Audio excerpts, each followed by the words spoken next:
Hello everyone and welcome to Deathy's Death Slam North American 3rd edition, and today we've got a lot of excited deadlock ahead of us. We just had a massive rank change yesterday. Everybody's panicking. Everybody was in the Discord being like, what does this mean for the Death Slam? What are we gonna do? Oh, I was in the Emissary division, but now I'm Phantom. Is this gonna change anything? No, it's not gonna change anything. Just a reminder, check out my latest video if you haven't, but the rank change is purely cosmetic. Okay, it just changes your medal.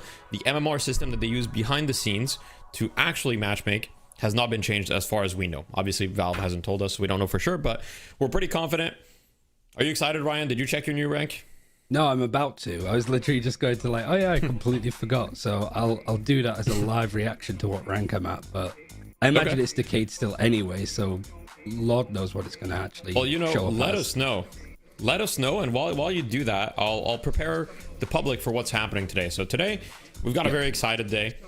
We're gonna be casting 4 series on this stream, so just for everybody to know, there's 4 divisions playing today. Some divisions are going to be covered on B stream. A stream is going to be covering Division 1 and Division 2, and B stream is going to be covering Division 3 and Division 4. Now people are going to ask, what rank are these divisions? Well, we have no idea anymore. So Division 1 is essentially it's the highest rank that we have in the tournament, and Division 4 is the lowest rank that we have in the tournament. Now, as far as like what ranks people in those divisions are now, who knows? We're gonna find out. It doesn't really matter. We're here to play some deadlock, and each series is best of 3, and it's single elimination. So basically, a team loses, boom, they're out. So there's a lot. The stakes are high. You know, these teams, they don't want to lose. They're serious. They've been coached by 14 different coaches, including myself. So hopefully they're ready for today. I'm going to be cheering on my teams. We'll see. I hope that they make me proud. I know my Division 2 team is undefeated. And before I let you talk about your rank, Ryan, one last thing is that no undefeated team has ever won this tournament. So the teams that go undefeated in the seeding always lose. We'll see if that changes today. Yeah. Also, Emissary 6. So pretty much where I was before anyway. So that's kind of worked out perfectly fine. So it goes to show that it isn't. It is purely cosmetic, like you say. It's just a rejig from the new stuff. But yeah, like it's the first time that I've probably seen teams outside of Night Shift like playing on the new characters and stuff too. So it'll be good to see sort of what the people outside of the Emissary 6 Eternus 6 players. Well, you know, it'd be good to watch a tournament for that, wouldn't it? Really, just insert myself in there. But yeah, like it should be good to see like how somebody like Victor, for example, is very strong, I suppose, at various ranks, but maybe not up till recently at Eternus 6. How good that they can look in those situations. Yeah.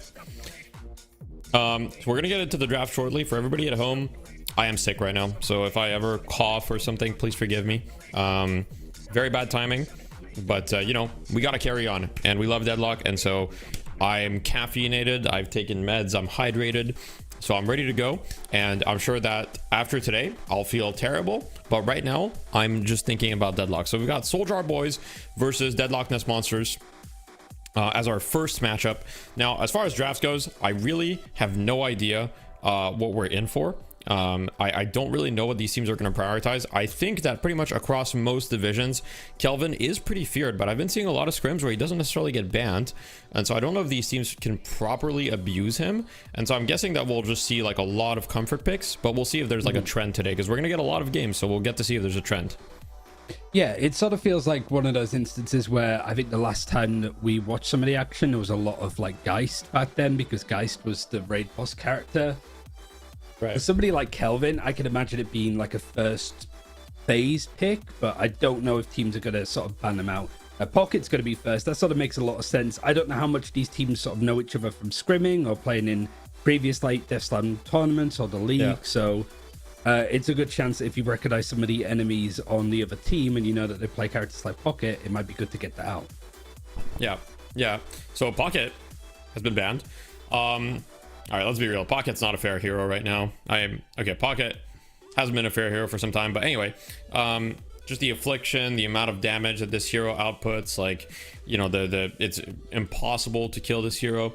Just very, very strong. So I think it's a very reasonable ban, especially if you know that Deadlock Nest Monsters has a good Pocket player. I don't know that, but I assume Soldier Boys have done some level of research. A lot of these teams take this pretty seriously, right? They'll look at the enemy team stat lockers, see their best heroes, try to think, okay, who do we ban, who do we pick? And also, their coaches may have given them some draft strategy. I know that for the teams that I've coached, I've given them like a rough outline of like, hey, here's what I think you should ban, pick, kind of like a, you know, rough strategy. Yeah, so Warden being banned out. This sort of reminds me of my short tenure playing in the Death Slam tournament myself with a 0% win rate.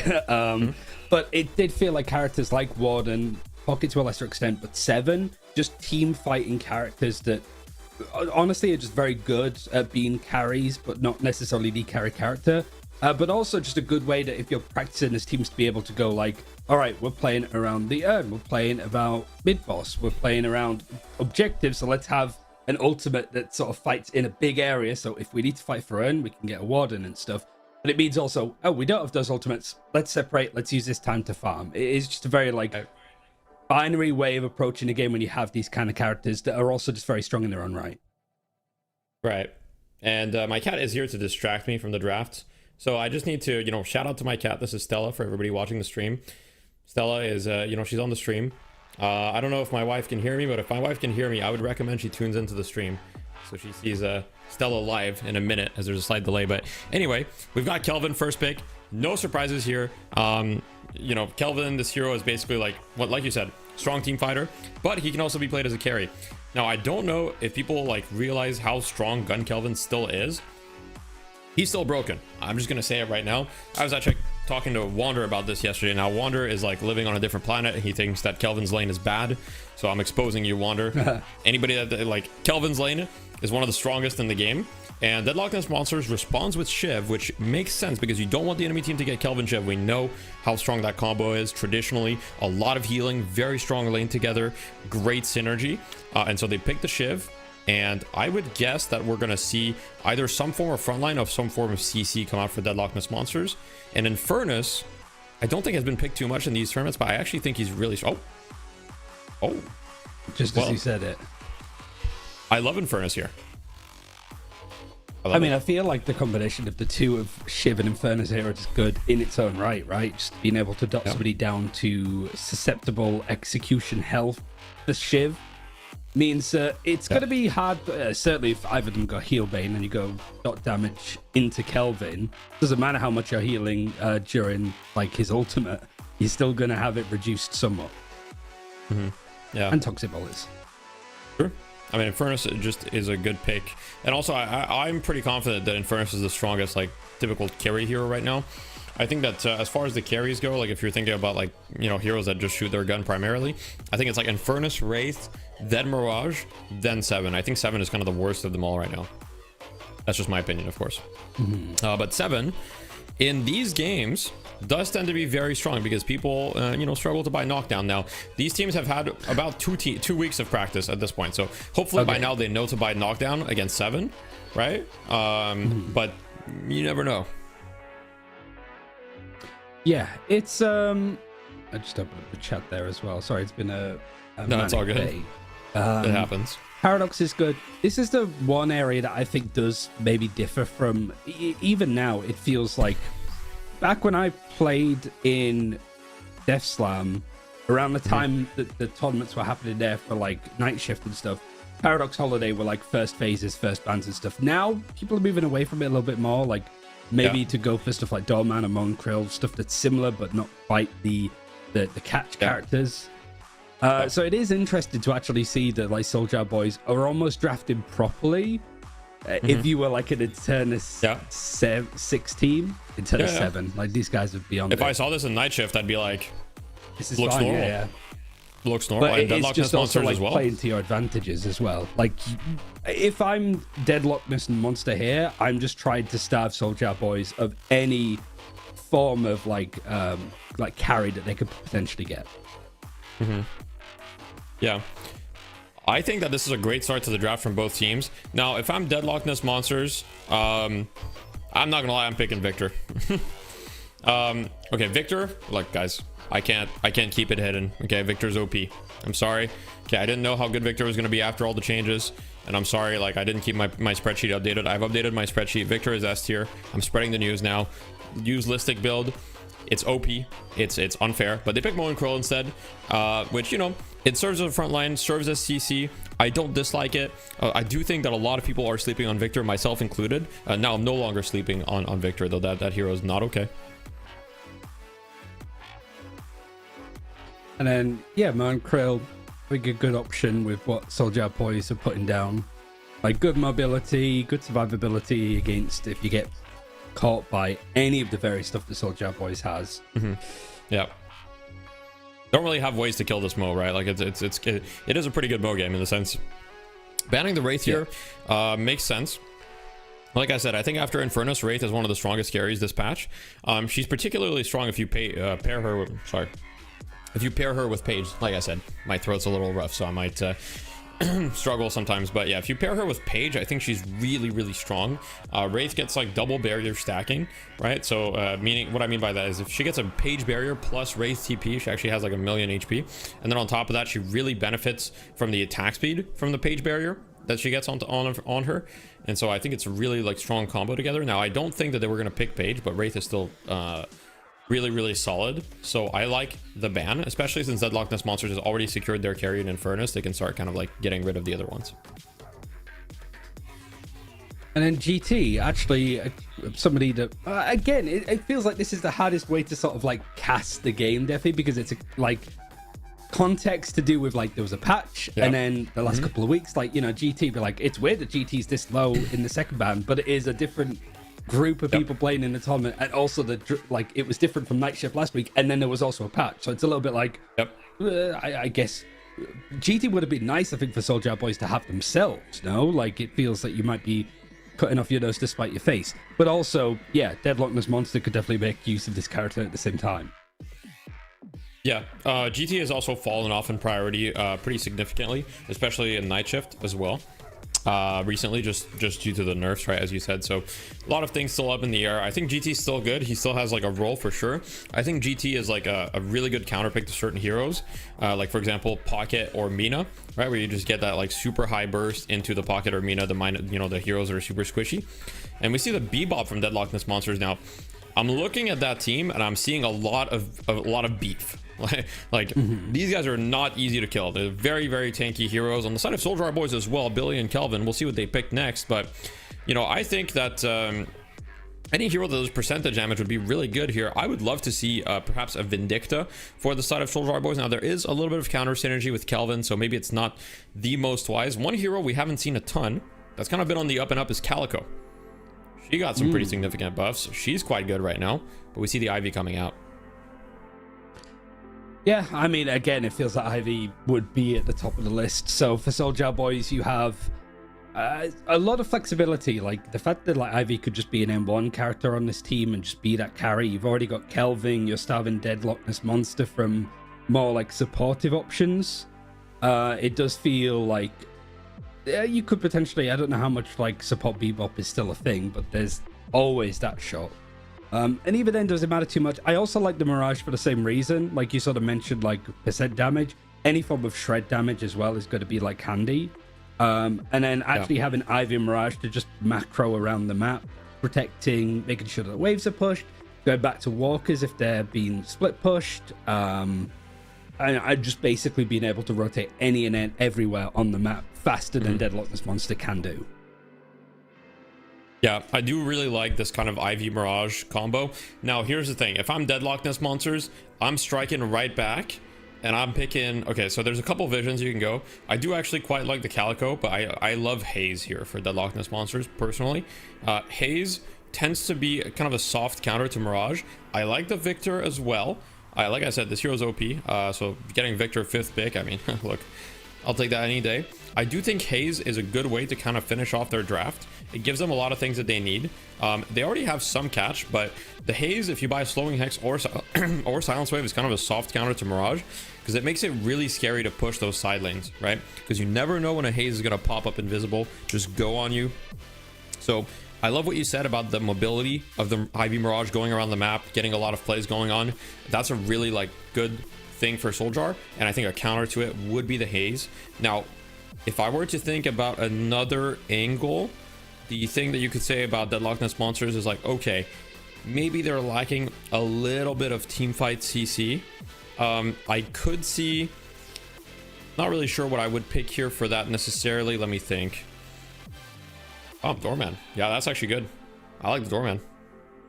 Teamfight CC, there you go. Yeah, you got some CC.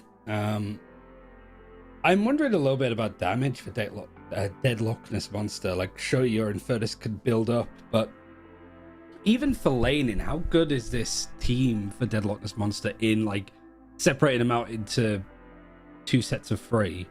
Because I feel like Soldier Boy's laning already looks a little bit better, depending on how good they are as players, obviously. Yeah. I think at this level, what I've seen is like the lanes don't really play out the way that you would expect them to a lot of the time. So the matchups don't matter as much.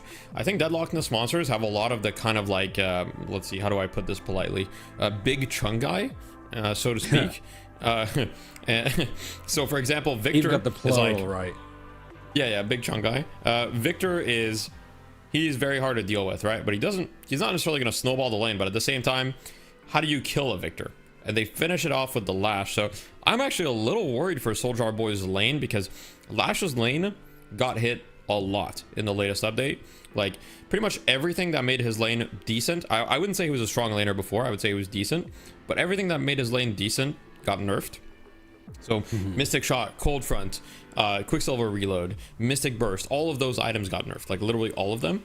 And then on top of that, his Ground Strike range and base damage both got nerfed. So his lane to me feels like he has one of the worst lanes in the game now. And Ivy's lane has always been kind of like okay. But their other laners are quite scary. Mirage Bully, Paradox, Kelvin, those are all really strong, so you can definitely make some really strong lanes. Deadlockness Monsters has a lot of heroes that's hard to kill though. Moen Krill, Victor, Bebop, how do you kill them in lane? It's gonna be tough. Yeah, it does feel a little bit like maybe an over focus. It's hard to gauge because it depends on what people play too at the same time. Like, there's so many asterisks with tournaments like this, but that's kind of like part of the fun. Is it feels that both these teams are naturally going to think about bigger picture. Do we have a carry? Do we have like a support player? Do we have like some sort of front line initiating? It doesn't matter if you don't draft for the lanes as such, because if you 0 and 3 on lanes, they've got all of the guardians they can go and do earn, and you have no map pressure.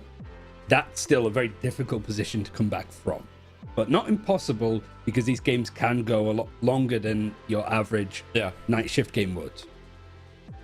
Very true. I've seen it myself firsthand. I've seen some terrors. Now I don't know if I can speak of them. I have some PTSD. I was coaching a team just before this, like 2 hours ago. I did a coaching session for one of the teams, and they just ignored the comeback run 3 times in a row. There's 3 comeback runs. They could have gotten them. They didn't get them. I started role playing as the Urn. I was like, hello, is anybody there? Oh, is that your like British voice? I don't know. Can you do a better Urn impression? I can do a better British voice, at the very least. Okay. I hope so. Why does the Urn have to be British though? I don't know. He just is like very well spoken. No, like it's like the Queen's. Also, English. Americans are not well spoken. Yeah, I mean, you're not going to catch me out for this one. Like, all right, okay, yeah. I mean, everybody sounds like Yosemite Sam out here. Yeah, I mean, this is a great time to remind everybody who's helping bring this tournament to you, which is Metal. So they're helping bring this event together. They're generously sponsoring us. There's not a lot of sponsors in Deadlock, so make sure to show them some love. You can check them out. !Metal. I believe I have a command. Let me double check just in case. But yeah, you can check them out.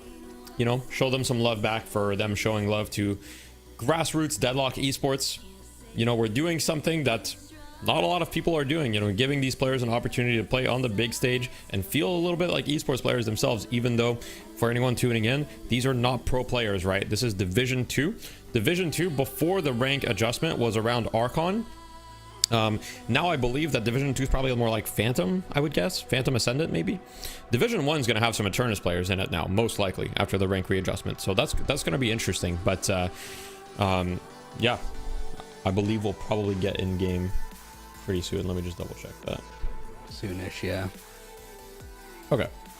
So, until we get in-game, I've got some great conversation topics. You can pick and choose, basically. but we can do some deadlock trivia. Okay, so I've got some deadlock trivia questions for you and for everybody in the chat. All right, so Okay. first things first, drifter ult. How can you counter drifter ult? What are your options as far as like items go? Okay, think about it for a second. Oh, you're actually asking me. So Yeah. the problem is I faced drifter twice, I think. So you get Okay. nearsighted. That's one of the things. You lose all of the Yep. information on the map. Yeah, correct. Are you have the tracking effect on you as if you took damage, correct? The tracking Even if you effect is haven't. not related to damage, but yes. The tracking effect is just like being near, but yeah. So it's basically you're blinded, right? So how do you prevent that? So the people in the chat at this point may have gotten some guesses. There's a couple items. First of all, divine barrier can remove it, as far as I'm aware. I'm like 99% sure.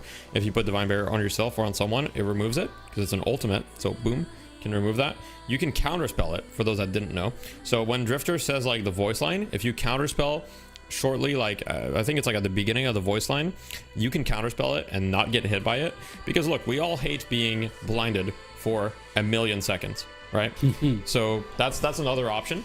Another option is, I believe, you can ethereal shift to dodge the initial proc, right? So if you hear the voice line, you ethereal shift, you're out of this world, boom, get out of it. And then the fourth option, which is my favorite one, is you hide in a corner and you cry and you tell your team, I can't see anything, I'm not joining the fight, I'm not helping, and you're like in a veil. Now that's my preferred go-to option personally, but you know, any of these are valid really.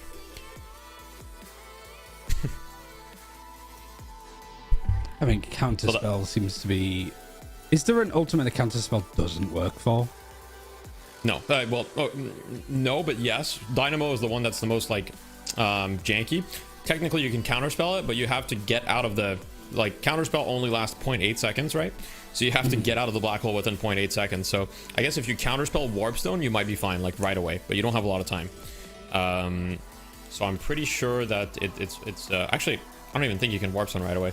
You have to have some like crazy chain of events happen. I've never seen anyone counterspell a black hole and get out of it. I've seen people counterspell it, but they still just die.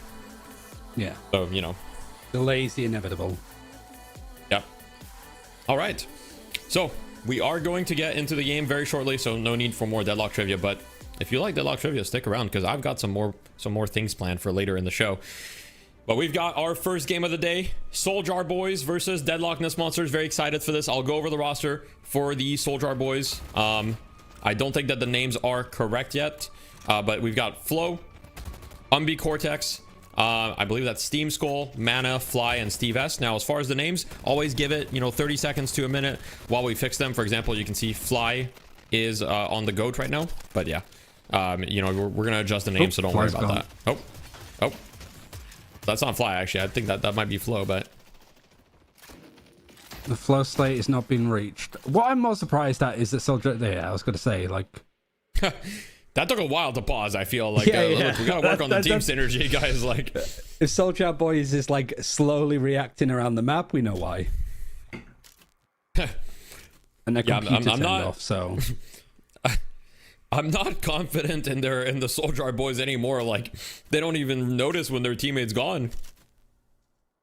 Wait. Okay, I hope that guy didn't abandon, but usually he should be able to rejoin. Yeah, no worries. Okay, so I guess we're gonna have to fill the air more, and that's okay. So we're gonna go back on the cam. We're gonna have to go back to the deadlock trivia questions. All right. You're asking the worst person for this. I'm the most like No, out of date it's on all the right. game anyway. You're a good representative for the chat, right? So let me think. What's the next deadlock trivia question? There's a couple that I have in mind. I'm just trying to think of which one I should go for. Okay. Is there any way that you can increase the barrier for Diviner Kevlar?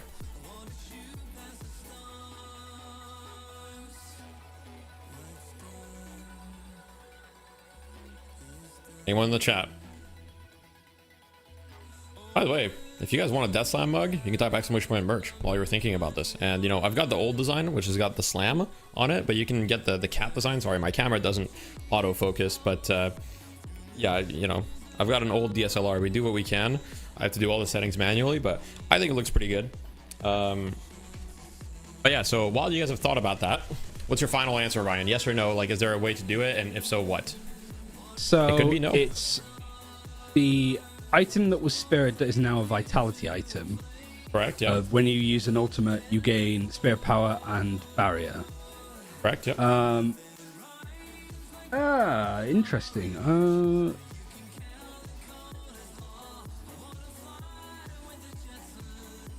I don't think so. I think my genuine like gut instinct is no to the I think it's a trick question. The temporary barrier you can't, but the spirit you can. Okay. It is a trick question. You can't. There's nothing you can do to increase the barrier from Diviner's Kevlar. That's correct. That is correct. Let me look, because it was a little bit of a cheat. And you can't increase the spirit either. The Wikipedia. It says here, but I don't know how up to date this is. Spirit scale and buff from Diviner's Kevlar has some inconsistent interactions. Abrams Siphon Life and Shoulder Charge will use the current spirit power when the ability does damage. Oh, so I think these are instances where the spirit power doesn't update. Yes. Yes, that's correct. So there it's are more a the few opposite. jank things. Yeah. But you can't increase the barrier in any way. Yeah. While we're waiting for the people to reconnect, I mean, I guess we gotta keep going with the deadlock trivia. All right, deadlock trivia. Can you counterspell Doorman ult?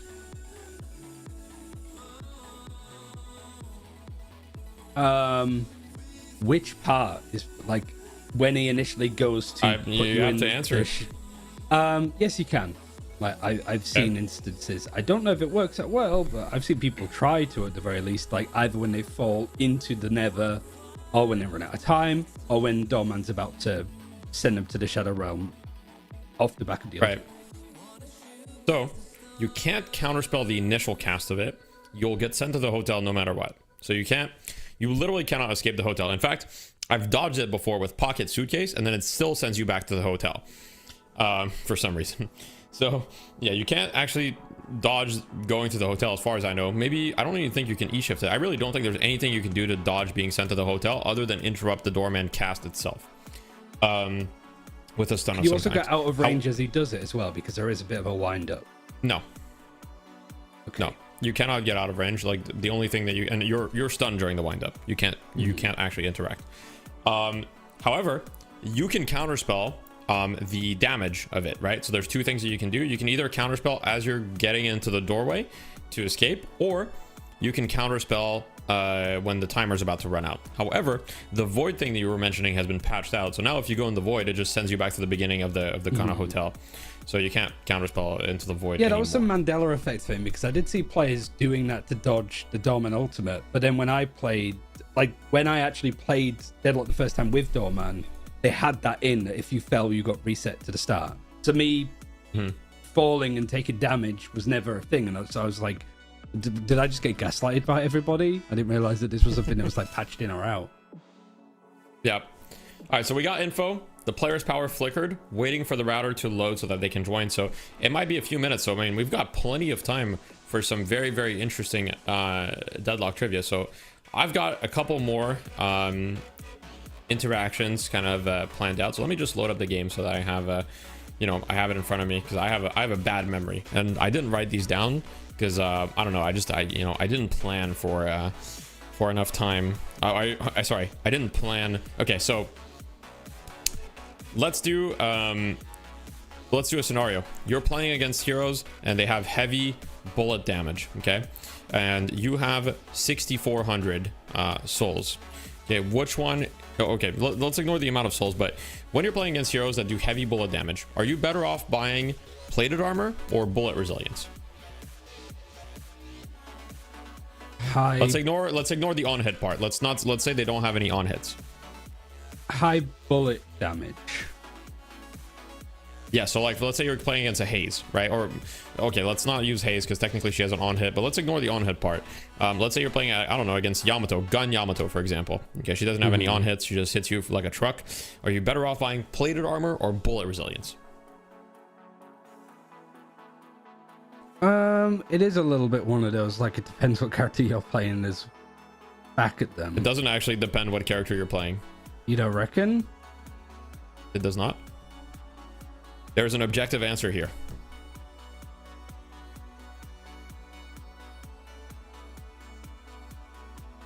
Probably plated armor, because it has a chance to completely nullify shots by deflecting it back. Right. You would think, right? But it's actually not, because plated armor has a 30% deflection chance, right? So mathematically, a 30% deflection chance is the same exact like resistance as a 30% resistance, right?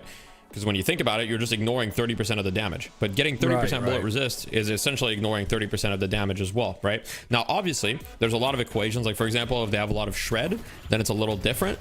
But plated armor is way better when you already have some bullet resist. And that's something that's very important, chat. So if you already have some bullet resist, plated armor is way better. But if you don't have bullet resist, a lot of the time your money is better spent on bullet resilience. Now, obviously there are some other factors to it, but you know, like if they have on hits, it definitely tips the scales in favor of plated armor a little bit. But yeah, I thought that was an interesting fact. But anyway, we're into the game now. The names should all be adjusted, so I'll go over the roster for Soldier, and then I'll let you for the Deadlockness Monster. We've got Fly on the Billy, Umbi Cortex on the Kelvin, Mana on the Mirage, Flow on the Ivy, Steam Skull on the Paradox, and Steve S on the Lash. Steves, multiple of them. Yeah, for the lanes, you've actually got Paradox and Lash in a lane together, going up against Shiv and Bebop, actually. I mean, that's a scary lane. And then you've got Kelvin and Ivy together in the... Oh, no, sorry, Kelvin's in the middle lane. It's Mo and Krill and Infernus in the left lane, going up against Mirage Billy.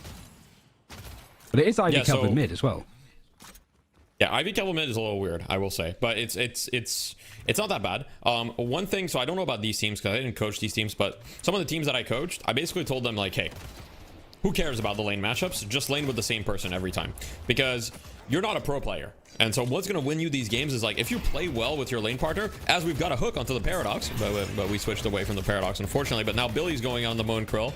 Oh, wait, no parry on the Mo. He's going to beat him up. Come on, light melee. Oh, man.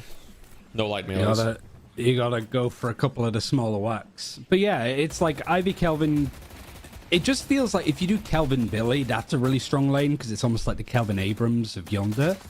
And then you've got like Mirage Ivy, which I quite like because Ivy can just go for the kutsus, make sure that you basically kill off the waves as quickly as you can. And then it means that Mirage could just take the pot shots with Jin's Mark without having to worry about the wave being pretty much carried. So yeah, it is probably just a case of like playing with who you're used to. And I mean, you say even the top teams do it. Teams like Melee Creeps did it for the longest time just to get some consistency on what their game should be and what the players are focusing on each. Yeah.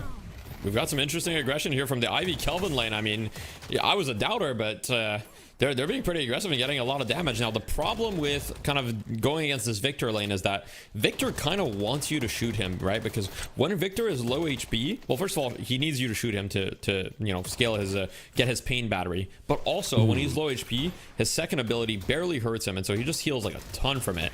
So the moment he gets like, you know, some spirit as well as like extra charge and stuff, he just starts being really annoying to kill when he's hurt. But Kelvin kind of showing why this hero is such high priority, applying a ton of pressure in this laning stage. Yeah, it's at least a little bit more of a fight back, at least from the Dorman. But it does feel a little bit like more of a struggle to just survive in this lane a little bit more. Victor's actually going to try and go over towards the left-hand side, whether it's like for a bit of a flank, a bit early to go for any bridge buff, so it's probably just to pick up some of the boxes and then go back in. But this middle lane just seems to be really good at clearing the waves, and I think even we had to see the Inferno switch over.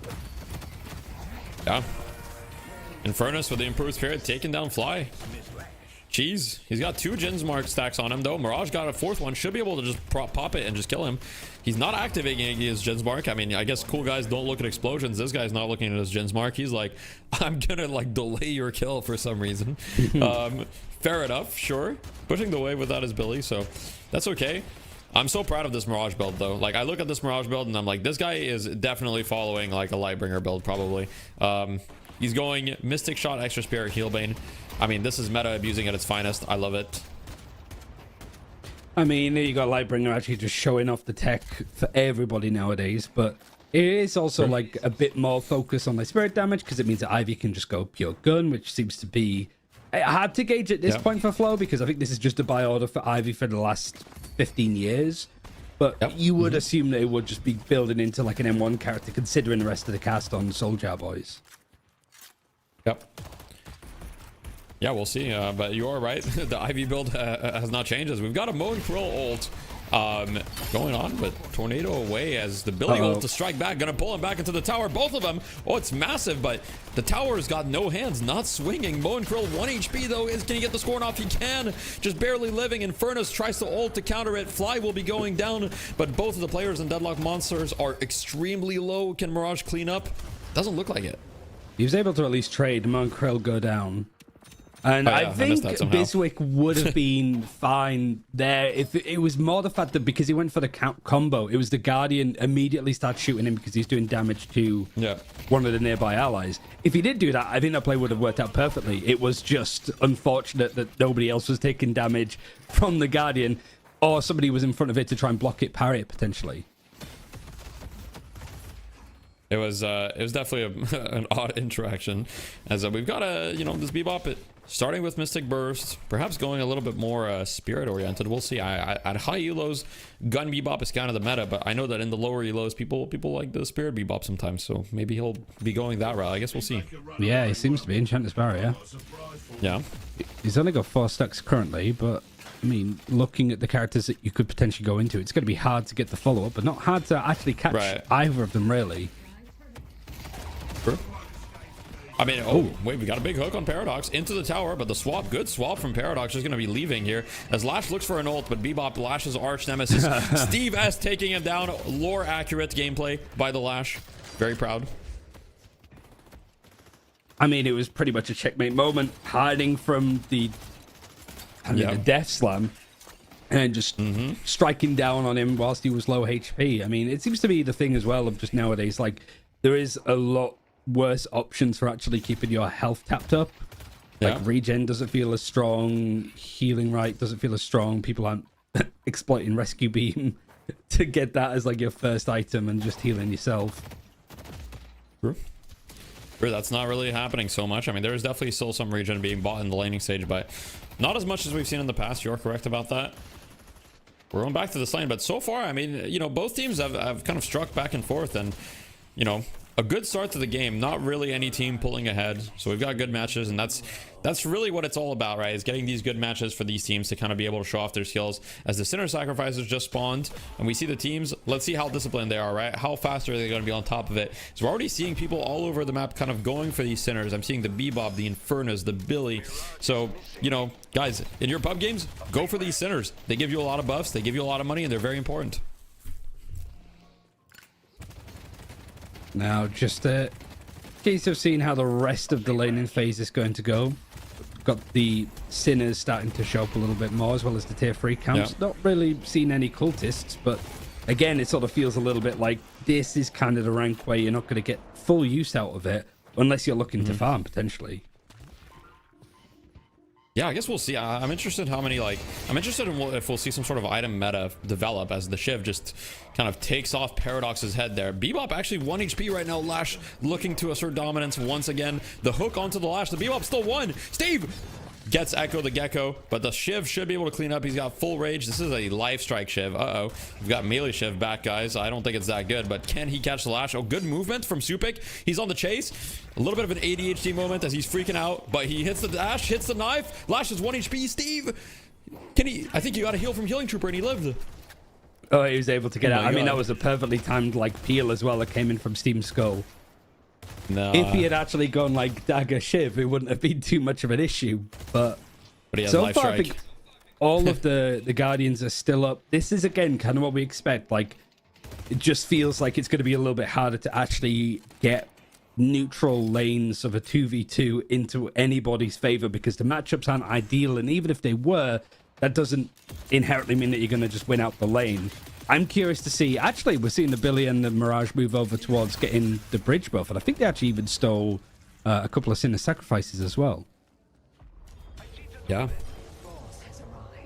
I mean, Really good start to the game. We're gonna see the Quicksilver reload here on the Mirage, the first earn spawns. And what I've seen a lot of the time is that at this level of play, as you can see, all towers are still up, not really too many rotations happening, right? I don't think anyone's really made a rotation to another lane or anything like that. So this is kind of where the real game begins, right? And this is kind of one of the weaknesses of the lower divisions. I think even Division 1 struggles a little bit with that, which is kind of just being active on the map and creating opportunities. But here is kind of the first test where we'll see if one of the teams can pull ahead, as Deadlock Monsters do pick up the urn. Steve, I mean, great parry onto the Shiv, showing the weakness of kind of melee Shiv, you know, after the parry changes. Now you can't just stack debuff reduction and ignore the parries. Huge hook from Echo. Massive. I don't think are they gonna be able to kill Paradox here? It looks like Shiv is looking to go in, still has execute, goes in onto Steve, but Shiv is really hurt. Can he live? His passive's helping him a little bit, but is it enough? I think he's gonna be able to escape. But damn, this is a nail biter in this lane. Oh wait, he just died to Mystic Shot. He just died to Mystic. Wait, oh, no, the heal. That was a little bit like flying towards the sun, but meanwhile, it is not actually Biswork is able to actually just get the urn right at the last second. It was being contested. How many is that? 4 players from Soldier Boys all grouped up, and they just sort of let him slide through. Okay, well, interesting. Echo the Gecko really hurt, and we've got a lot of people in Deadlock's Nest Monsters that are gonna die. So yes, they will get the urn, but they will probably be losing the tower and 3 people. Yeah, this doesn't feel as worth it, I don't think. At least Billy was able to get the tower on the other side, but it means that Cheese on the Infernus is able to just farm up this lane for free. Now he's got to try and push up. I don't know if he knows that the Billy is there, however, because I think he had backed off, so there's a bit of an engagement happening on the left-hand side of the map. Yeah. It does look like this engagement, as you said, it is slightly in favor of Infernus, right? Cheese is kind of farming and he's happy with this, but that's the first slight lead that we see going in the favor of Soldier Boys, but it's really not much, right? Like, they didn't get the urn, they won the fight, so I would say it's still relatively, you know, anyone's game. And at this stage of the game, this is when we'll start seeing, you know, whether some of the players are going to go more into farm, go more into kind of like ganking. One thing that I see is that, you know, funnily enough, people at this rank tend to be a little bit too active on the wrong heroes sometimes, right? Whereas if you're playing Ivy, if you're playing Gun Ivy, or if you're playing Mirage or whatever, you gotta have those heroes that really focus on farm. And one thing I see often is that people don't focus on the farm enough, right? Doing the double centers. As we've actually got Steve in the enemy jungle right now, stealing like the double centers. I think, I'm not sure. As a Mo and Krill, yeah, I think he stole them. He just left, and Mo and Krill's just trying to push this wave, but they don't even have the wave. I'm not sure how they expect to push this tower here. I mean, yeah, it does feel like you have got the right kind of movement. I don't think people are being overactive here. Maybe underactive. There's still a lot of farms, certainly like in the bottom left-hand side for Soldier Boys. Maybe they're feeling pressured because they haven't got...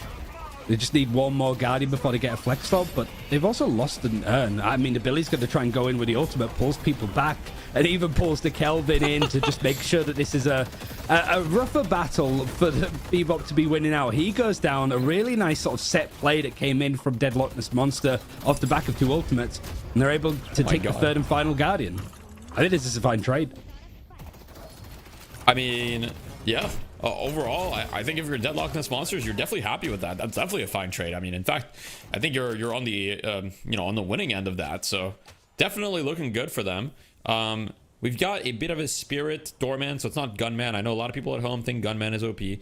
All right, guys, look, Gunman, it's good, but is it OP? Look, I don't think so. But anyway, moving on from that, maybe it'll get nerfed, who knows. I think the people just don't like the psychological element of like taking 1 bullet and taking 500 damage.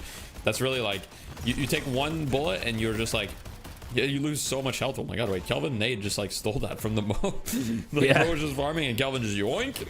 That's gotta be max Nade. That was a lot of damage. But Kelvin, he's getting some heat in the mid lane after this. Like, they're not happy that he just did that. They're striking back, knockdown on him. He's gonna be going down. Yep, goodbye. That means that there's 3 players in, 1 last Guardian for actually Deadlockness Monster to be able to get. Because they got that urn before. I mean, that's a question maybe for the break, actually, of just like, is it worth having, like, would you have the choice between 2 Guardians and no urn, or urn and 0 Guardians, and the other team get 2? But, like, we could talk about that later. I would prefer the 2 Guardians, you know, but we've got a big fight. Mo and Krill will be the first one to go down. The Condor also went down, so 2 kills for the side of Soldier as they do defend their last Guardian. Victor on the side lane, though, I'm a little worried. You see that's Victor's money? He's starting to build up. He's at 16k. Yeah, or was it getting to like 30k seems to be like the typical He's almost got leech. Wait, template, this is an interesting build. This is kind of an interesting build. I don't think this is the build, but that's okay. You know, he's almost got leech, I guess. Why not? Okay. I mean, we'll see how this build works out. But regardless, so Victor with 16k, even with a potentially unoptimal build, is still very, very scary. But Soldier Art boys, you know, they say that's okay. We're gonna pick up the urn. We're gonna try to get some momentum going for us. Mm-hmm. So yeah, it's Soldier Boy is able to sort of have a bit of a lead. The urn is in transit again. Doesn't really look like Deadlockness Monster are going to be able to contest this that much. You do have Kelvin over Victor's with the ultimate too. Okay, able to get it. It looked like they dropped it for a second, but it's like both these teams like trading either way with these urns, where it's like they have the numbers over there, but they don't really pay enough attention. Like Soldier Boys is able to just drop it off, and then now there's a team fight happening over nothing. That's true. This is definitely a good example of not playing Deadlock around the fundamentals, right? We got the urn. Why is there this 5v5 happening in this lane? Who knows? But we're here to witness the chaos of it. We're not in the game. You know, we're not affected by these results, so let's just watch it happen. Paradox gets rescue beamed away. Victor on the chase. Not going to be able to catch anyone, it looks like. And I think we're mostly just going to be seeing a reset. So just kind of showing like that this fight is a little pointless, as there's a lot of pressure on the rest of the map from the side of Soldier Boys. Mid lane pushing in. Mirage pushing in the side lane too. So I think they're happy with this. Yeah, I think Soldier Boys are going to be really happy with that one. You're able to get the urn. You don't lose any players. You have some good peel to stop Deadlockness Monster pushing. And they're barely touching the walkers. You've got 3 or 4 players that were over in that left-hand side lane, weren't able to really make anything of it. Meanwhile, the Mirage pushed up to the walker, and then you just had the troops in the middle, pushed all the way up for Soldier Boys, doing a little bit of damage towards that middle walker on the side of Deadlockness Monster. So it was just the Deadlockness Monster missed their chance. Maybe they felt like, well, we're all here now, they're all here, let's just go for a team fight. But the map state just didn't really suit them. All right, we've got another skirmish in the middle of the jungle, and really, you know, kind of unsure. He tries to counterspell the Billy ult, not quite going to work, but Victor, he's on top of it. He doesn't have ult. He's going to be going down the dome to isolate him. 3 kills going the way of Soldier Boys. And what are they going to do with this? Is this a mid boss? Is this a reset? I don't think they can do mid boss. Like, they're a little hurt and they don't quite have their damage there. So I think it's, oh wait, they're going to send it. Yeah, I got to try They don't care. Yeah. You've got Infernus, I love this. ult, and then just Dorma and hijinks that could potentially happen. It's not going to be too far away for Bebop to join in as well. He has ultimate, and if he's building around Spirit, just beaming that in the middle of a fight could deter Soldier Boy, so they need to be fast. It just looks like the positioning of, we're not going to contest this. Maybe the Infernus could get there if he dashes. He's not even touched a wave, so he's not good. I think this is free. I mean, I don't think they can contest that. That's, you know, if you're Soldier Boys, you have to be really happy with the state. You've got Rejuve, you've got a 10k lead. I mean, this is basically your game to lose at this point. You're in a commanding position, but I have seen this many times. Look, I've coached a lot of these teams. I know that these leads can be thrown. These leads are thrown much more often than in pro play, which makes these games a little bit more exciting to watch as well. Because very often in pro play, if you had a lead like this, you know, it's probably like a 90% win rate for the winning team, right? Like, comeback mechanics are there, yes. I know that, you know, some people say the comeback mechanics are too strong, but realistically, in pro game, this would be probably like 90% win chance for Soldier Boys. But here, I would say it's probably only like 65-70, because these teams definitely can make mistakes. And if you just give Victor an inch, he'll take a mile. True, but I think that there is also an element of like Soldier Boys. Both lanes were pretty much pushed up to their walkers. If you're looking at the pro teams, with everything that they were able to get, like a team fight win, the most recent earn and stuff, they probably would be up a lot more money-wise. So the discrepancy isn't as major as it could be, but that's a good, at least, counter-attack. It's going to bring the Mirage back up with the Rejuvenator, and the Death Slam is actually going to bring him all the way in. The Tornado's going to connect onto 2. Yeah, I mean, good kill on the Mirage, but it doesn't look like they're going to be able to clean it up, as Echo, the first one to go down. Now, they did kill one of the Rejuves. Billy's going to be going in, and he will probably be dying as well. So that's 2 Rejuves dead. Victor going back in. He doesn't quite have his ultimate yet, though, so if they kill Victor, it'd be big. Billy's going in. He's brawling it up, but he's going to have to be forced to retreat. And this is actually an incredible fight from the side of Deadlockness Monsters. They are, however, losing their mid-walker as the Condor goes down there, and that should be a walker for the side of Soldier Boys, but they did at least get 2 Rejuve, so not the worst thing, but definitely not great for them either. Yeah, I don't know if they're going to be able to get either of the bridge buffs here too. You've got the urn on the left-hand side with a bit more of a neutral lane, so it's allowing a bit of free farm as well for Soldier Boys as well as to grab the urn. But I think getting 2 rejuves out of 3 taken down before the urn's back in play, because it was like a minute and a half, so you still had a couple of minutes of the buff to have anyway. Yeah. It feels like, yeah, Deadlock's Monster, just get them to waste those rejuves because there was nothing really the Soldier Boys got outside of that middle walker, which at 20 minutes is a little bit slower than we'd see typically. Yeah, Soldier Boys essentially went from a 10k lead to a 15k lead. So they got an extra 5k souls, which is definitely quite good. I will say that this next urn will probably determine how the rest of the game goes, right? So if Deadlockness Monsters are able to somehow get this urn or, like, you know, win the fight, they're going to be back in the game. But if Soldier Boys wins the fight and gets the urn, then it's probably going to be a 30k lead and the game's going to be over. As Supik getting gone on in the side lane, first kill to go, as it looks like the side of Soldier Boys have dropped the urn. I would love to see Paradox kind of pick it back up so they can go for this urn while Shiv is dead. But that's definitely a really, really valuable pick. Yeah, you've got the comeback urn over on the side of Deadlockness Monster. You also had the Mirage recently use his ultimate to teleport into the fight, because I was going to say that you want to put him in the left lane to put pressure on that left walker, and then if there is a team fight around the urn, you could just teleport in. But instead, you do have the Paradox that's over there. I mean, it's farm that's going to go a long way. Yeah. But you're not really going to do too much with the urn at this point because you don't have control of either extremities of the map, really. So split pushing is a little bit harder, and position for Deadlockness Monster isn't too bad here. There's just no farm outside of the lanes themselves to work with. So I think that lead is only starting to build when you look at how much Soldier Boys have with their farm. Yeah. Yeah. But Mo and Krill from the side of Deadlockness Monsters picks up this urn, and as you can see right now, the map looks really good for Soldier Boys. It looks fine, and so they might just be able to get this urn for free, and that might not seem like a big deal, but that's going to take the lead from, you know, it's almost a 20k lead though. That's going to take it right down to probably about like 13k, which is a lot more manageable. So and the rejuve also times out. I don't think we're going to see a contest here. They're definitely not in position, so yeah, it's going to be free. So that's exactly what you want if your Deadlockness Monster is showing a little bit of signs of life. Yeah, you got the Mirage over there. Just scouting on. It seemed that like Soldier Boys, at least with the rejuve, did the right thing of trying to basically steal Deadlockness Monster's farm. It was pretty much all on the offensive side of the map. Nobody went back to farm their tier 3s, which are all still up. But it's a good chance, I guess, for the Ivy to continue building on what farm they have, because the Mirage is pretty good, but Flow could definitely catch up. Not really leading for your team, but also you have got Jay on the Victor on the other side that's still pretty farmed up. I think you ideally want to get your Ivy into a similar position, but they have all of the kit that they pretty much need. So this is good for them. Ivy kind of ignoring one of the best items, Capacitor. Now, I'm going to do a little PSA, right? Because not only is this a tournament, but we're also spreading education now.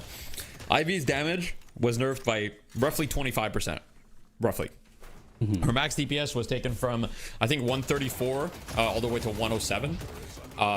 Which means that scaling gun damage on her is even worse than... So before it was really good. Now it's slightly worse. Still good. Which means Capacitor, compared to other options... Capacitor was already her best option, by the way, even when she did 134 max DPS at max boons. But nowadays, it's even better because... comparatively to other items, Capacitor relies much less on base gun damage because you're relying on the procs as well as the active, and you know the active is pretty decent here as well. So I think that overall a bit of a missed opportunity. Gonna go for the glass cannon. I mean, she'll still be pumping damage, don't get me wrong, but just a little PSA at here for the people at home. It's all useful information at the end of the day. Yep. These are always the tricky parts of the game, though, where it's like, okay, you have a 15k advantage at 25 minutes.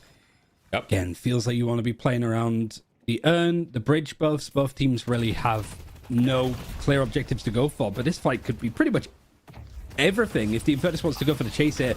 But I do have to say, like, Steve is actually peeling so well. Every single time it looks like Deadlockness Monster want to try and punish somebody by catching him by surprise, suddenly Lash. That's true. We love that. Some Lash representation. That's exactly what we need. We've got the dome here to reset, and I don't love this fight at all for Deadlockness Monsters. I mean, they've lost one player already, and Furnace used his ultimate and didn't get anything out of it, so it's not looking so hot. Echo the Gecko gets picked on the other side of the map, and we've got big a fight. Victor going in with his ultimate. I mean, this guy is pretty unkillable, but Deadlockness Monsters is also pressuring, responding to the pressure on the other side of the map with Shiv trying to defend the Walker, but I think he'll probably have to give this one up. Mid boss is back up pretty much at the same time as the urn and the bridge buff, so there's a lot to go for. Second Walker picked up on the left-hand side. And it is a comeback urn, so Deadlockness Monster trying to go for it. It's a great trolley to make sure that the Lash can't follow up. It's 20 seconds before he has the Death Slam available to him.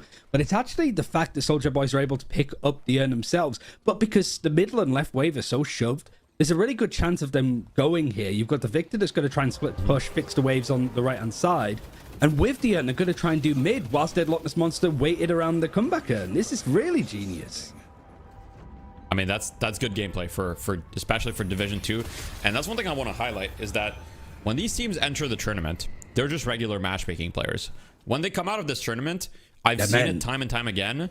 They're exactly they go from boys to men, girls from boys to women. Men. We make them into exactly girls to women. You know, we essentially it's like a Pokemon evolution playing the Death Slam event. So, you know, if you're ever interested, as we see this fight, Billy just going in, and then I'll tell you a little bit more. But big lash hold from Steve onto 2 or 3 as Ivy is split pushing, and they don't even need Ivy there. They're still just winning the fight. Victor trying to do his best, but he's in a 1 versus who knows how many. I mean, he's still Victor, so he's probably gonna live a very long time if they even manage to kill him. I mean, look at this hero. Like, hello, Yoshi. Yeah. Are we watching? Can we balance the game?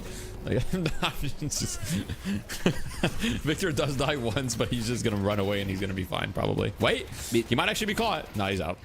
He's able to at least escape. Yeah, it's honestly just really well played throughout the entirety of everything the Soldier Boys were doing there, just around the macro, having the split push happening. Even if it did require the Ivy to be in that fight, she did have flight, so she could just easily get over there very quickly, do a ton of damage when she does arrive, and maybe even silence, because I imagine at this point she's probably got tier 3 ultimate even going good. Yeah. This feels done. Very Pretty much likely. 40k leads.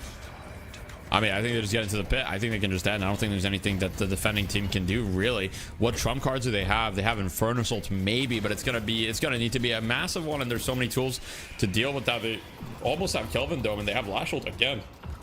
Yeah, they don't have I the struggle to see. wave, or any of the waves. They're just going in. They don't care. Weird. Wait, yeah, they might start getting backdoored soon. I'm gonna be honest. Backdoor protection might kick in somewhat soon. This could actually be. No, never mind. They're all dying, and the wave's coming in. So yeah, that's all she wrote, I believe. As, yeah, it looks like Soldier eventually. Boys is gonna be able to clear it. Yeah, Soldier Boys is gonna be able to clear it. Game 1 goes to them, and yeah, looking really strong in the first game. A lot of good macro plays there for sure, and. I'm impressed. The mid-boss calls were great. So Escape, their coach, is in the chat.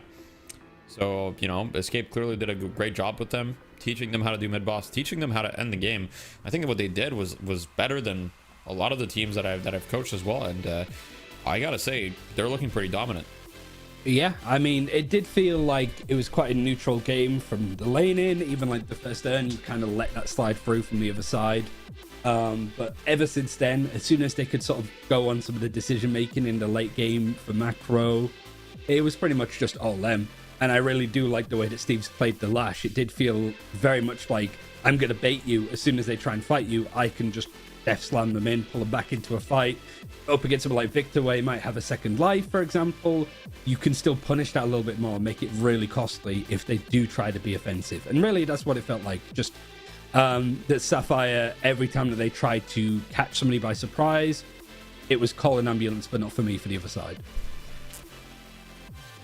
And an ambulance has not yet been called. We are starting to be worried for the health of these players. Unfortunately, we will need a wellness checkup for the team. But we got the scoreboard. Steve, top damage. The Lash, always on top, right? In this tournament, it's the namesake of the tournament. The Lash is always on top of Bebop. As you can see, who was second damage this game? It's Bebop. This was a canonical breakdown of the deadlock lore between Bebop and Lash. And Lash, once again, proves why he no longer does uppercuts. So it works out. Works out. And Victor didn't really have a whole lot of impact. I gotta be honest. I don't think the build was it. But that's okay. You know, we live and learn. These players can watch the stream in between and perhaps see our analysis. But, you know, I think that if you're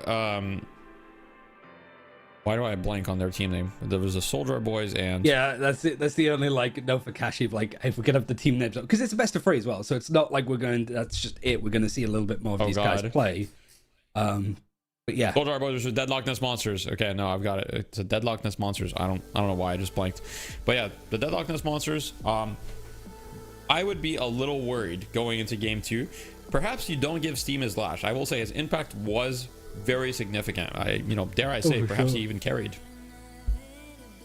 I mean, you would. I mean, it reminds me, when so Red Bull have a weird thing when it comes to like esports tournaments where they have to do something a little bit differently in whatever events they have, right? If they do a League of Legends, it's usually like an ARAM tournament. If it's a CS event, it might be like a Wingman tournament, 2v2.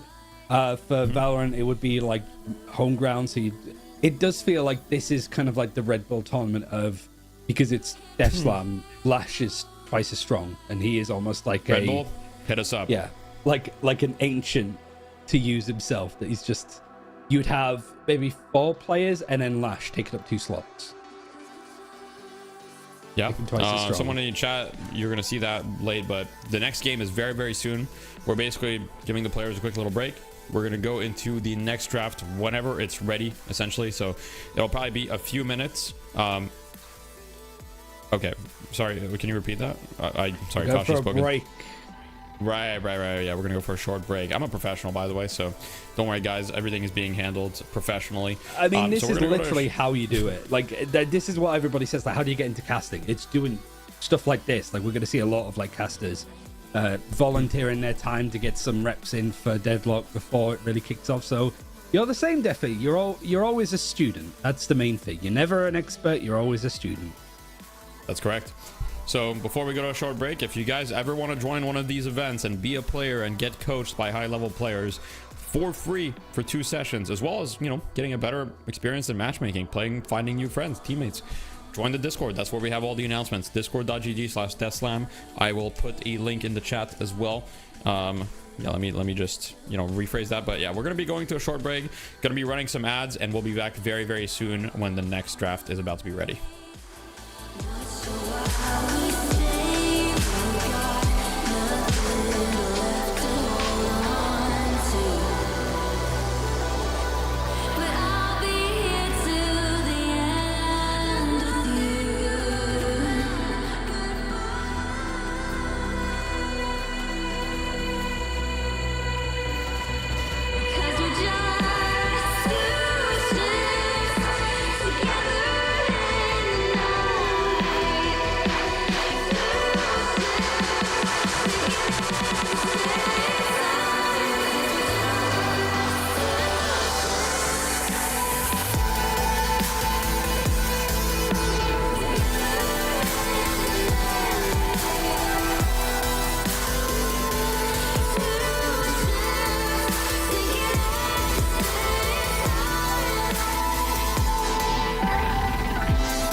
Welcome back, everyone. I hope you guys had a wonderful break, stepped away, showed some love to your pets, loved ones. Maybe I did actually, yeah. Got a drink. Did. You did? Yeah. I don't know if I told you. Like, we've got like a new family dog. I'll have to get Really? Yeah. It's a big white German Shepherd, and he's like 18 months old, so he's just an absolute like puppy. So if I leave the door open, he might just show up at some point anyway, because he usually does pop by and says hello. So we'll have to see. Down. We'll have to see. He's had a very long day though. He had a walk on the beach, so that's cool. But yeah. Well, for me, I got some hauls. I'm not sponsored, but if you guys want to reach out hauls, I mean, feel free. You know, because my throat is already starting to feel a little chopped. Like I said, chat, I am sick. Not an ideal timing, but anyway. Sorry about that. We'll get through it. We're going to be ready for game 2 very, very shortly. And I'm excited. I think that hopefully I would like to see the Deadlock sponsors kind of come back and, you know, give us a game 3 so we can cast more Deadlock. I mean, my throat's not going to like it, but my mind will like it. And, you know, my mind will then heal my body. I'm sure that's how that works. So, you know, we'll see. But I do have to say, I am a little bit worried for them right now. Yeah, naturally. I think the worst thing that they could do is overthink the draft, honestly. Like, yeah, getting Steve off the Lash is probably the best bet, but anything else, I don't think that that's where they lost the game. Like, maybe you could look at it and go like, they might have had some like good chances for lanes to exploit it, but I think the Soldier Boys' lanes were a little bit better anyway. It was just some of that macro decision making later on in the game, and just they've got the urn. There's 4 of you there already. There's 4 of them. That doesn't mean it's necessarily a good fight to take. Like, just if you screw up on the timings, they get the end for free. Just reset, make sure that waves are good, because you know that 4 of them are there. You could sort of push the other 2 lanes potentially, make that a little bit scary for them. Yeah, and getting them scared is exactly what you want. I fully agree with you. Don't overthink it too much, right? A lot of people kind of make the mistake of, hey, we lost, and kind of readjust. And, you know, on TFT Boomers, we had made that mistake a lot, where we would try to over adapt to other teams rather than just focus on our game plan. And, you know, sometimes you just got to focus on your own game plan. What are you good at? You know, give your players the heroes they want to play. Why overcomplicate First battle Lash. they heard the feedback. We're like, yep, fine, ban it, get rid. Because otherwise, yep. What it was, what did they ban out on that side? It was Wraith as the second ban. First ban was Warden. So yeah, Warden. It's yeah.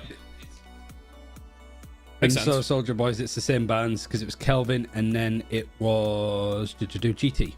So I mean, for Soldier Boys, you don't really need to change too much else. I don't think it was really a draft issue for them. It was just they had a character to split push. They had a lot of map control, and Deadlock's monster just had a lot of big burly bodies that weren't able to actually be big and burly and fight without being grabbed by Lash. Yeah. And you know what? If you're Deadlock sponsors, I think you just first pick a hero that you're confident with. Don't overthink it. The Billy, okay. You know what? Why not? Right? And we'll see if Soldier Boys goes with something like a Warden that was banned out last game. Seems to be highly prioritized by these teams, being banned out so early. So we'll see. Sorry if I'm speaking a little weird. I've got I said, a cough drop, so kind of trying to handle that. I mean, I'm doing the worst thing of drinking, like, I had a Pepsi Max and now I have a Coke Zero. Okay. And it's like the worst thing to drink when you're trying to Max cast. and a Coke Zero? I mean, I had this Like, from earlier and I was finishing it off because I didn't have anything are you else just to like drink. doing And like this some I sort of just grabbed. challenge where you're Yeah, you're I've got just like, Dr. Pepper and then Fanta after this as well, actually. Right. So, oh really? Okay, that's cool. Yeah, maybe some Prime. yeah. No, because it's not like a fizzy drink. Is it? I've never Oh, had it's not Prime. fizzy. Well, I've never had Prime either. Does anyone actually like who buys Prime? I mean, KSI Just asking. probably. Well, it's possible. I mean, You could use Hold your on, I mean, Prime to subscribe to Deathy, and it would Wait, go that's true. supporting the tournament. There you go. you guys It's want the like real Prime, Amazon accidental Prime. leverage. You know, you guys can subscribe. I mean, like I said, we barely run ads on this tournament, so we prioritize the viewing experience over everything else. So these streams, they don't make a lot of money. So if you guys want to support, show some love, feel free. But Soldier Art Boys, they responded with the Infernus and the Moon Krill. Now, I believe last game, Deadlock Nest Monsters were the ones with the Infernus. So it looks like both teams are valuing that hero a lot, which aligns with my beliefs of what is strong. Now, Moon Krill this early does not align with my beliefs, but at the same time, we know that at lower levels, Moon Krills tend to be stronger.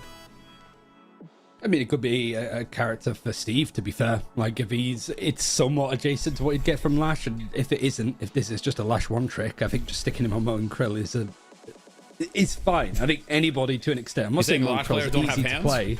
No, I'm just saying that, like, if you're taking off of the Lash, Moan Krill's like a somewhat similar character to play off of, I think, to an extent. And I like Deadlock Nest Monster actually going for the GT, knowing it was a second man before, going, well, it's a good amount of damage. A Billy GT as a lane is also pretty good in of itself too, so you could just maybe build around the lanes a bit more, hope to get a brighter start to begin with. That's true. And also on top of that, the Lash is banned, which is one of the counters to GT, so we'll see. It's not a bad draft start. I think on the side of Deadlock Nest Monsters, you probably want to secure maybe a Paradox at this stage would be good as well. We'll see kind of what they like to go with, because Paradox is also quite good against GT, right? So if you get the Paradox out of the way, and then you could maybe second ban a Bebop or something, set up your GT for success, because you have to kind of eliminate the threats to this hero, because this hero is really good if he doesn't get just deleted, right? And that's kind of the weakness, and that's what was nerfed about him, is his infinite movement in flight was nerfed, because now when he cancels flight, he doesn't maintain the dash distance, whereas before when he canceled flight, he would maintain the superior dash distance that he had. So he could kind of escape from a lot of situations. But anyway, we've got Wraith actually from the side of Deadlock Nest Monsters, a very powerful hero right now.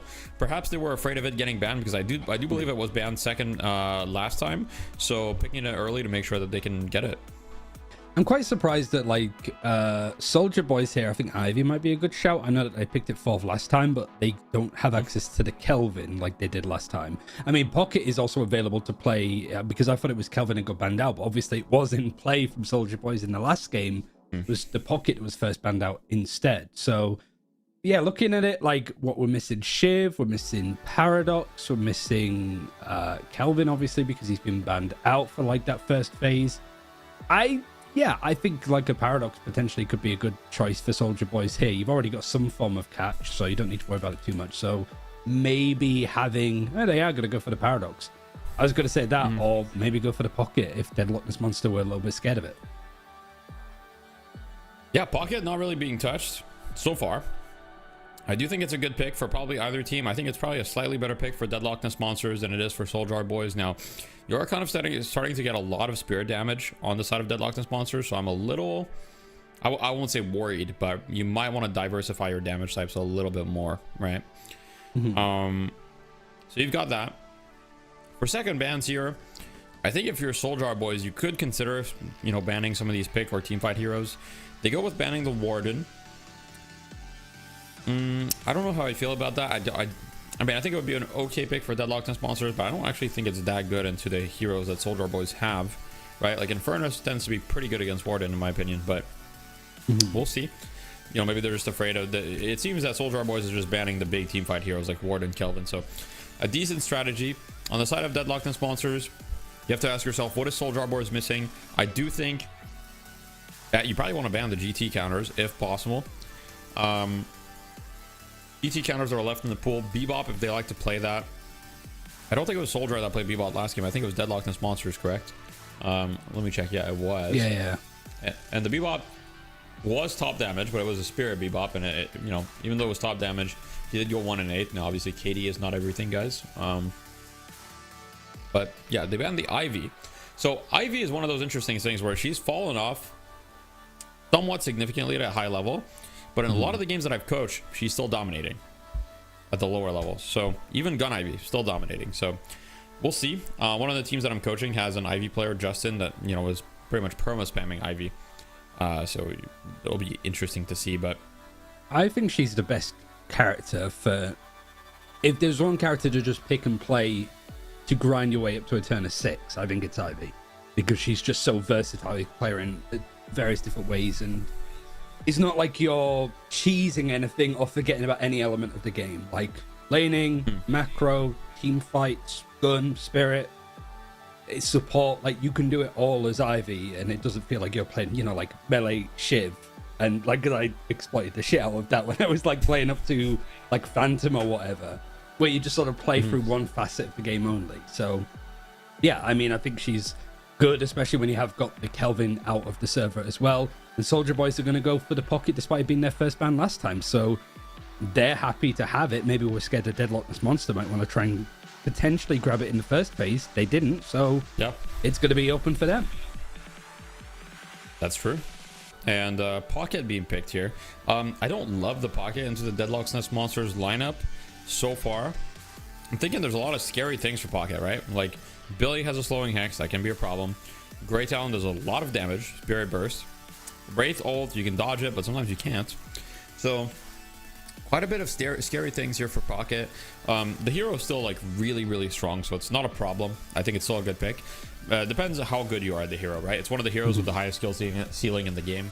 So perhaps if you're one of the up and coming IDOs on Soldier Boys, you know, we'll see that. Sorry, I've got something in my throat. But you know, depending on the execution, could be a really good pick or could be kind of meh. So we'll see. I will say I like the draft from Deadlockness Monsters so far. Abrams pick here, I really like. I actually would like to see a Page here, funnily enough, because for 2 reasons. Okay, I think the barrier is really valuable. I think the ult is good. She's a knockdown builder. She can build Divine Barrier against the Pocket and the Infernus, etc. So I think it's really good. The Holiday is totally fine. You don't need to pick Page now, but if you have a Page player, I think it'd be fantastic as the last pick here.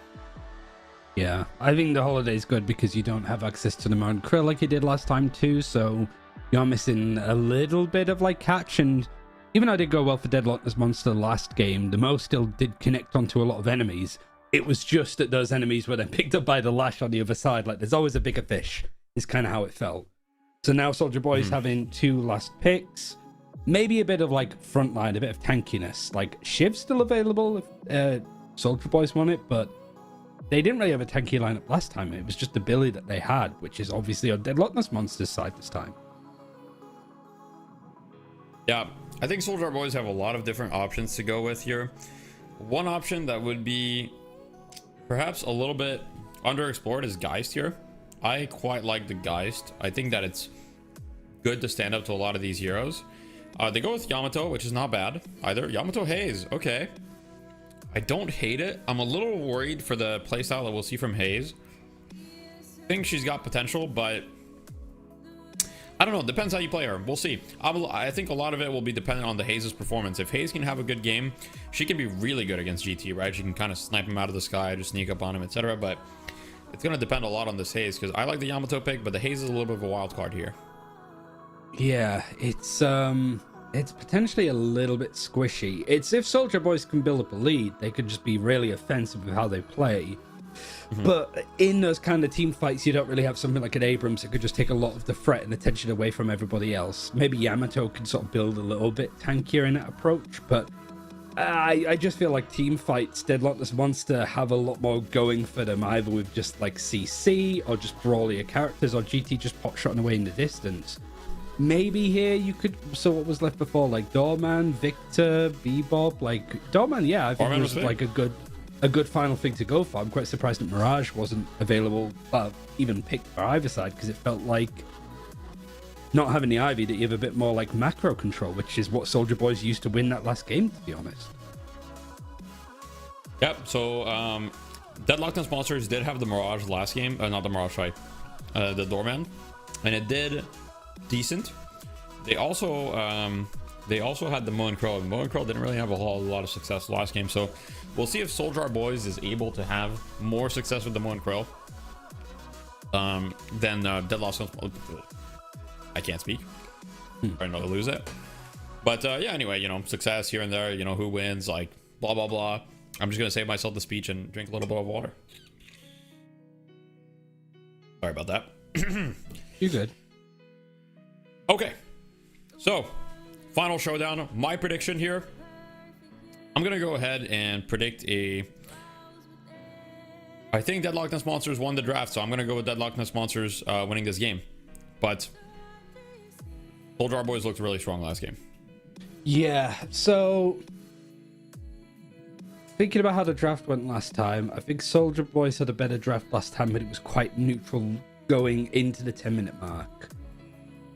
Here, I feel like Deadlocked Monster have to have more of an impact before 10 minutes, because if it gets to that point where the map opens up a bit more, you've got the bridge buffs, mid-earn, and being able to run it mid-boss and stuff, I think the Soldier Boys are just going to sort of have enough mobility that they can out-macro in some instances. A Deadlocked Monster, I'd want to see them pick up a couple of Guardians to lead with, because then if they take the first turn like they did last time, that's a lot of map control that they can use to just keep springboarding it.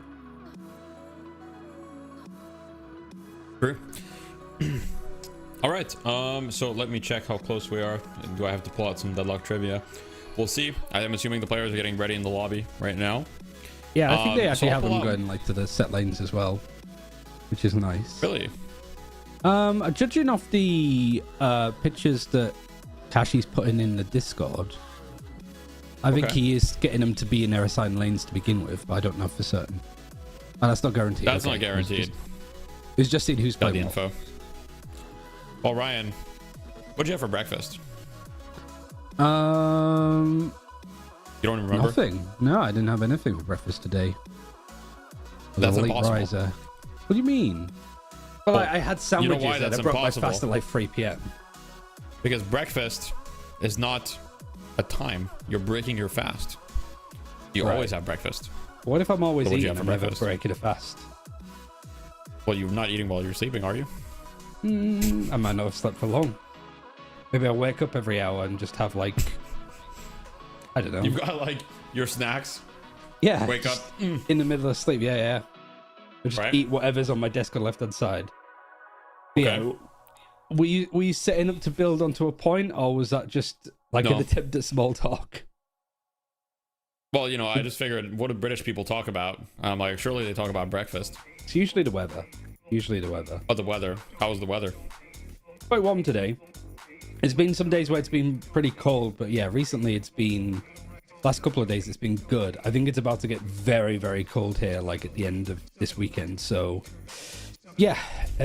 What is very cold for you? Good question. Actually, I have no idea. Consider it. So it's like 9 degrees now on an evening. And it's what, like 9 p.m. So probably like at a max 12 degrees. It's warmest, so it'd probably be like 4 or 5 degrees now. So what's that like? I'm not even gonna try and work out what that would be. I mean, look, guys, for the Freedom units, 4 degrees Celsius is 39 Fahrenheit. For the Freedom people in the chat. You know, for me, it's actually like, you know, winter is coming slowly but surely, but right now it's still pretty warm. 17 degrees, high, of course, but it will you know, it will get cold pretty quick. And I'm ready. I'm excited. Personally, I love winter. I don't know how much snow you get where you are, but obviously, like, you know, in Quebec we get a lot of snow, like a lot. Like here you know, in even Yorkshire now, there's a lot more snow. But when I was in Bristol, because it was just such a big city in the south, like it was always like slush at most. But now I'm out actually in the countryside. Good chance of like snow at the very least. I just don't like the darkness, like when it's just cold and dark and dreary. Like it was fine when you live in a city because you just have like lampposts and stuff to keep it somewhat well lit. But here it's just pitch black, and we're in. We are in, but you know, I'd love to talk more about the dreary blackness of winter, because to me that's amazing. You know, Like I actually love it. You know, I don't know, like it just, you know, I'm spending a lot of time indoors anyway, so when it's like dark and depressing outside, it makes being indoors feel better. I don't know if that makes any sense. Like, you know, it you feel like legitimizes it a bit more. Exactly, like you hear like the winds howling. It's like minus 40 degrees outside. Like we legit sometimes get days that are like minus 30, minus 40. I don't know about where you are, but here we get very, very cold. Like in Celsius, not in Fahrenheit, but it pretty much evens out. Fahrenheit and Celsius at minus 30, minus 40 is about the same. Yeah. I mean, it's also so- cuffing season, though. That's the kind of like tricky thing. Cuffing season. What does that Cuffing mean? season. What do you think cuffing season is? Like coughing, like you're sick? No. It's like Okay. cuffing, but like hand cuffing almost. That kind of cuffing. That sounds freaky. It's not like kinky. Oh, okay. So like, is it like relationship? Yeah, it's people getting in relationships not too close to like Christmas. Really? Where, you're not, where it's like you're not doing it for the season? sake of it for the holidays, but like you're doing it just before that you'd have a partner for Christmas, and there's like a Okay. set period for Oh! it. Wait, we're witnessing like, you know, they're getting cuffed in this lane because Billy is getting real close and personal, and he just got buried. He's 1 HP. Cheese goes down. Wonderful fight. I mean, I didn't know about cuffing season, but is that a real It's thing? like, or are you like, you know, when there's like a word of the year kind of thing, like it just cuffing season is like a thing that's only recently started like coming up, I suppose. yeah. Okay. But yeah, I mean, yeah, winter's a weird one because it's like my birthday's 5 days before Christmas, so it's a bit like I don't like those 2 weeks of like birthday, Christmas, New Year's because there's just like a lot going on. Yeah, that's fair. You know, I actually like, for me, it's kind of important to kind of stream around that time because I was talking to my wife about it, like when I started streaming, and I was like, you know, I want my stream to be a place where people that are having like a rougher holiday or like that don't have like as joyful families or aren't in like, you know, good spots to be able to just tune into the stream and just chill, you know. So obviously I'm going to take some days off to spend with the family, but you know, I think the holidays is like, look guys, if you don't have people to hang out with, come hang out with me. We'll hang out. It'll be fun. Listen to us flame the majority of Deadlock players. Yeah, I'll true. talk about I mean, cuffing well, season. I'll do So some Deathy's fun, basically saying if you community don't have activities. anybody for cuffing season, cuff the Deathy. Well, I'm not saying that. That's not what I'm saying. I'm saying, hey, you know, let's Like a vibe. parasocial relationship to the Well, you know. extreme. Well, you know. Anyhow, we've got this deadlock game going on. I mean, I'm a little interested in this one. So far, nothing happens though. So, you know, like I said, wait, Abrams, what the hell, dude? I just watched a drive-by happen. You just narrowly passed him. Also, you said that in such a passive-aggressive way. I really want to watch this game. You were the one that initially was like, I want to talk about the dark abyss of Well, winter. you know, it wasn't. Well, the darkness of winter was important to discuss. I was not being passive-aggressive. I'm sorry, Ryan. It's fine. It was just like, I segue into this game because we're being distracted. It's like, yeah, Well, I you know. know, You distracted. It's not my fault. But Yeah, that's true. I think we're also just like priming ourselves to have a bit of a lane in face like the last one where not too much happens by this point. But actually, I think Soldier Boy's just building up towards their ultimates a little bit faster to what Deadlock's monsters are able to do. It's whether they can actually push beyond this, because something like a Paradox swap, Yamato ultimate, if they could really go offensive here, might be able to push this GT and Domin back a little bit more. And if they have no space to work with, they're going to feel backed into a corner, literally speaking. Well, I hope they don't, but you know, I guess we'll see how it plays out on that side. GT with the you know, the items that are pretty much quintessential for the GT, just the triple spirit, just make your arrows start hurting. He hit his 2.6k spikes, now his arrows hit for like 250. Wraith getting dove, a lot of kills happening left and right, so pretty much impossible to catch them all. But ONB Cortex going down, Jay going down on the other team, so responding right away as the Moan Cool Haze lane trying to fight the Billy. Billy's just running in there, no parries left. Billy's gonna start smacking. Guys, can we light melee on Billy? Can we light melee on Billy? It's the most underrated thing, especially to just keep those stacks up of like the Oh my passive. god, wait, he's kind of, oh my god. He's doing it now, though. Haze is under a lot of pressure. The ultimate isn't there, so you don't need to be too afraid of them. But, I mean, the fixation stacks are starting to go through. Try to go over the top. Fly is sent packing back to spawn. And you're able to actually maybe do a portion of damage in. You know that Monkrill doesn't have the combo. So yeah, you could go all out offensive if you want to as the Billy and the Wraith here. Yeah. That was kind of crazy. that was pretty crazy. Like, I was like, oh man, you know, Hayes and Mo and Krill are really dominating this lane, putting a ton of pressure. And Billy just kind of showed up and just spammed heavy melees, and he baited out the parries. And, you know, I'm guessing that we don't have a single rebuttal on the side of Soldier Art Boys. But guys, rebuttal was already an insane item, and it got buffed. As Yamato gets sent to the Shadow Realm. I'm pretty sure she's dead to this. Yep.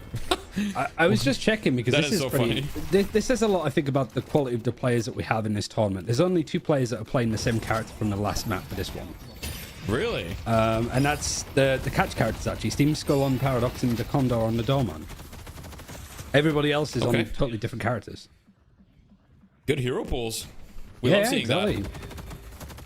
Moan Krill, he's not having a fun time anymore. Oh, what a parry into the Moan Krill ult. Wraith not there.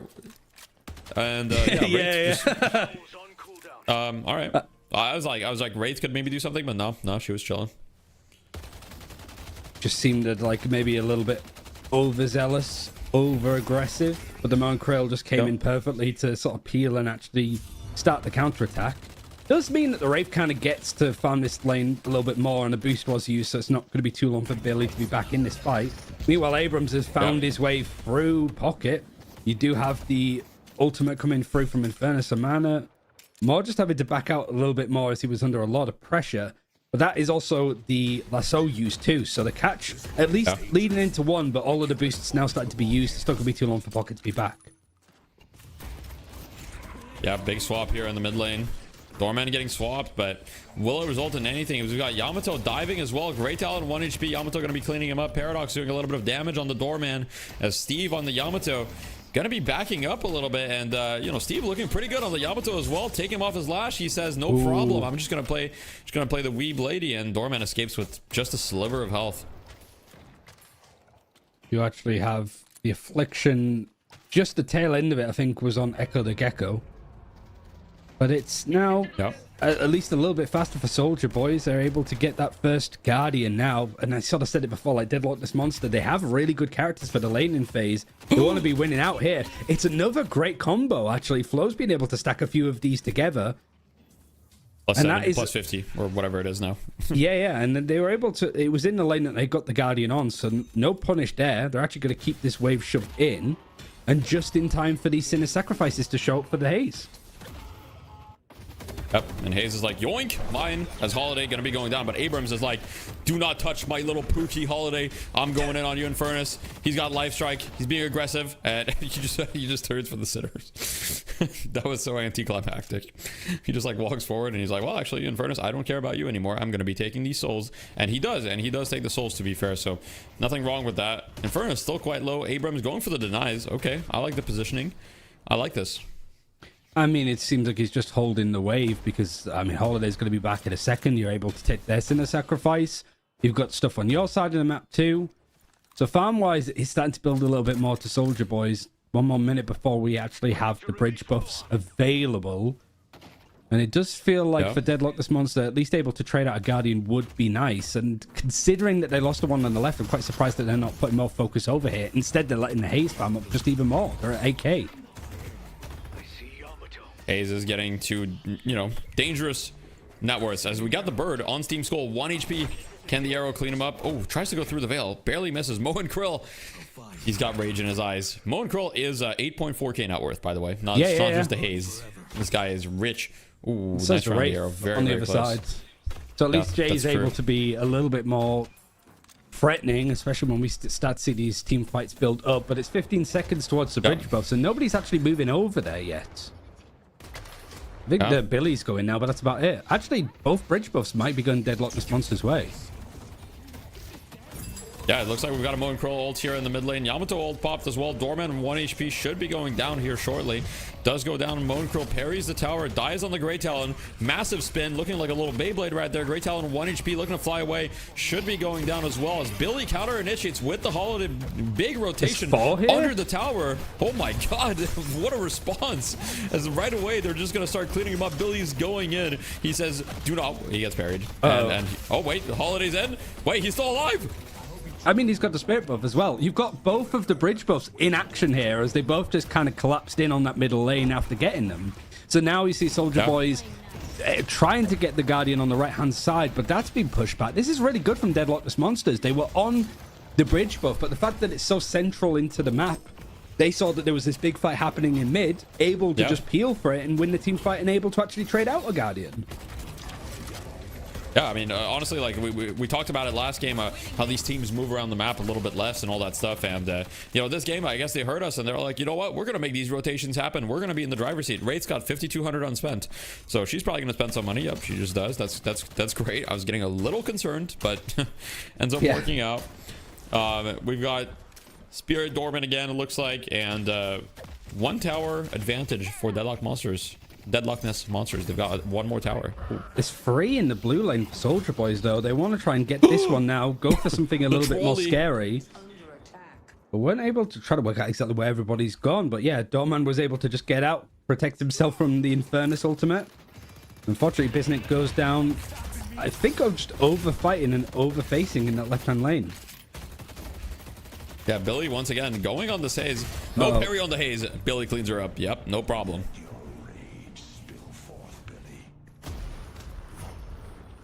Well, so that it looks like they're going to push that tower. I think they're going to get that tower where the Yamato is. I'm not entirely sure. Abrams is fighting an evil mole right in front of him. No parry, once again. But does he have rebuttal? Nope. Look, guys, I'm going to be honest. You're fighting against Billy Abrams, okay? Let's buy like 4 rebuttals. Like Billy Abrams, like we can buy, everyone can buy rebuttal. And then just kill them. But it looks like we've got this exchange. Abrams with a big charge. Huge damage. Really He's got Siphon Life in a little bit. Oh my god. Wait, no parry.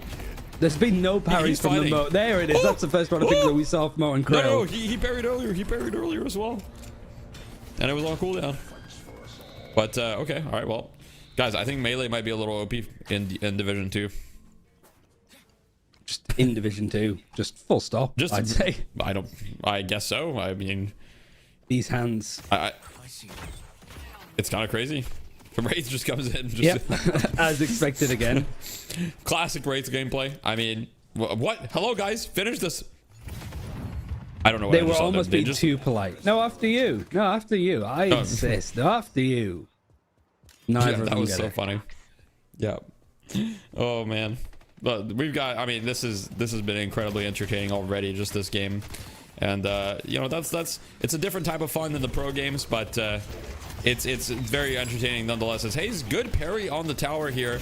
We're going to see a defense attempt here from the Deadlockless Monsters as they lasso the Hayes. She should be going down. Bird, we've got the trolley, as you called it. You don't call it the car, you call it the trolley. To finish her off. And great kill from the Deadlockless Monsters. They do lose the tower, though, so, like, pretty much an even trade. Yeah, Deadlockless Monster... still now down behind. It's just this one Guardian to go, so it's a lot closer this time.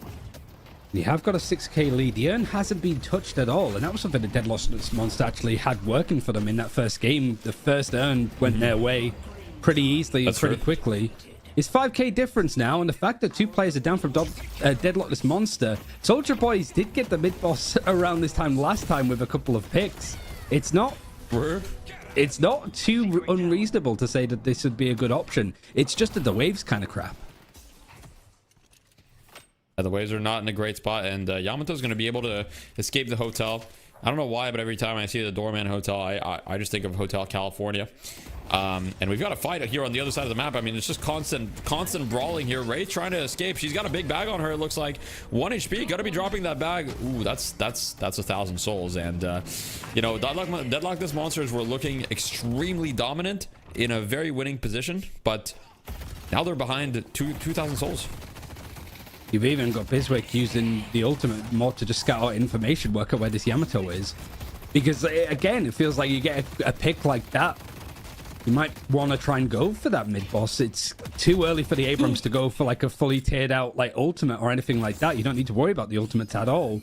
But Hayes actually able to just keep the fight pushed back, able to just not actually go down whilst the urn is grabbed from Soldier Boys on the other side. This feels like Deadlockless Monster had the lead, had the advantage, and just kind of fumbled it a bit with just the eliminations that came in against it.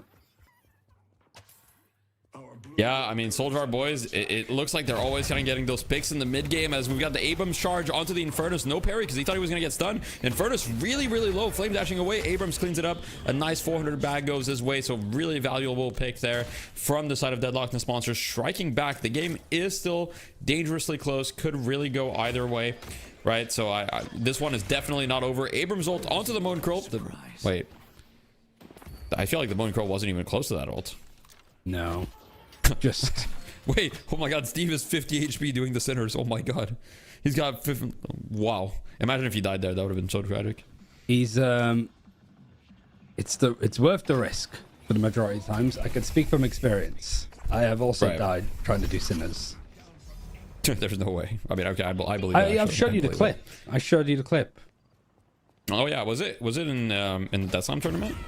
No, it was just in random like solo queue. Just matchmaking. Yeah. Well, Echo the Gecko going down.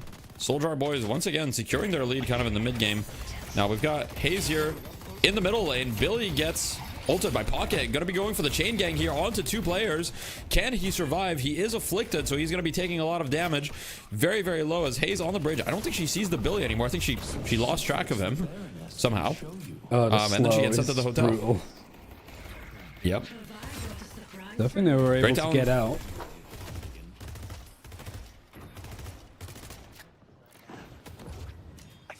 It looks I don't even know what's happening. I think it just both teams are shooting at each other and nobody's actually fighting. And Steve here, he's quiet. He's on the sidelines and he's 17k but Jade kind of similar, right? Quiet, but 19k on the Wraith. So both teams kind of scaling. Only a 6k net worth difference.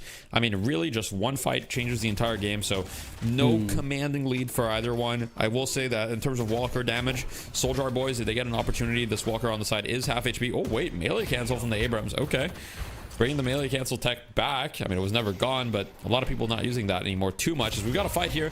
Another ARAM fight. Paradox goes for the swap. Great swap onto the Condor. Should be a free kill for Soldier Art boys. Do they want to just try to go into mid boss off of this? Probably not, but you never know with this team. You can also sort of look at the ultimates too. See who's showing up on the map. I do think that there was something there small from Manav. Just, you know, he had the wave shoved up to whereabouts the Pocket is now, and then instead of shoving away further, he went and did the tier 2 camp in the like the firehouse, whatever it's called, or the chapel. Firehouse, I think it's the chapel. Well, I think like it depends on which side you're on. Yeah. But just one of those instances of like doing it on the way back, because there was potential there. The Wraith was around that part of the map, and just having that wave more shoved, you can put some pressure onto the Walker. If the Wraith does try to jump you with ultimate, you just dash away, and then you could do that tier 2 camp.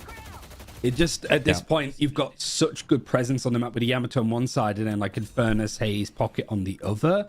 You really want to be scaring Deadlockness Monster with losing the Walkers on either side. Certainly now that we're getting into territory of the urn being available again, you can really start to create some cross-map pressure and make it very uncomfortable for Deadlockness Monster to just group up as 4, because when they've done that in mid, that's where they've looked kind of the strongest. They have indeed. Still only a 6k lead for the Soldier Art boys. And we've got something happening in mid here. It looks like we're going to be going on the Abrams here. Not exactly the target you want to go on. He has max ultimate. He's going to be ultimate away with the unstoppable effect. It's going to be another brawl in the mid lane, but it does look like Deadlockness Monsters have the numbers advantage here. Billy ult. Looks like it connects onto 1. Should be able to pull him back all the way. Monocrow does have Warpstone. I think we're just going to see another reset as nothing ever happens. Well, yeah, I mean, for Soldier Boys, that's good because you have 2 ultimates, 2 big ultimates that are used up from the side of Deadlockness Monster. And now you have that pressure happening on both sides of the map. You've got a Holiday trying to fight off the Haze, which means that there's no lasso available to just go and actually pick this. You have got the GT trying to just basically fix waves as opposed to going for like actual eliminations off the back of these ults. It goes to show just how Soldier Boys are creating so much chaos now.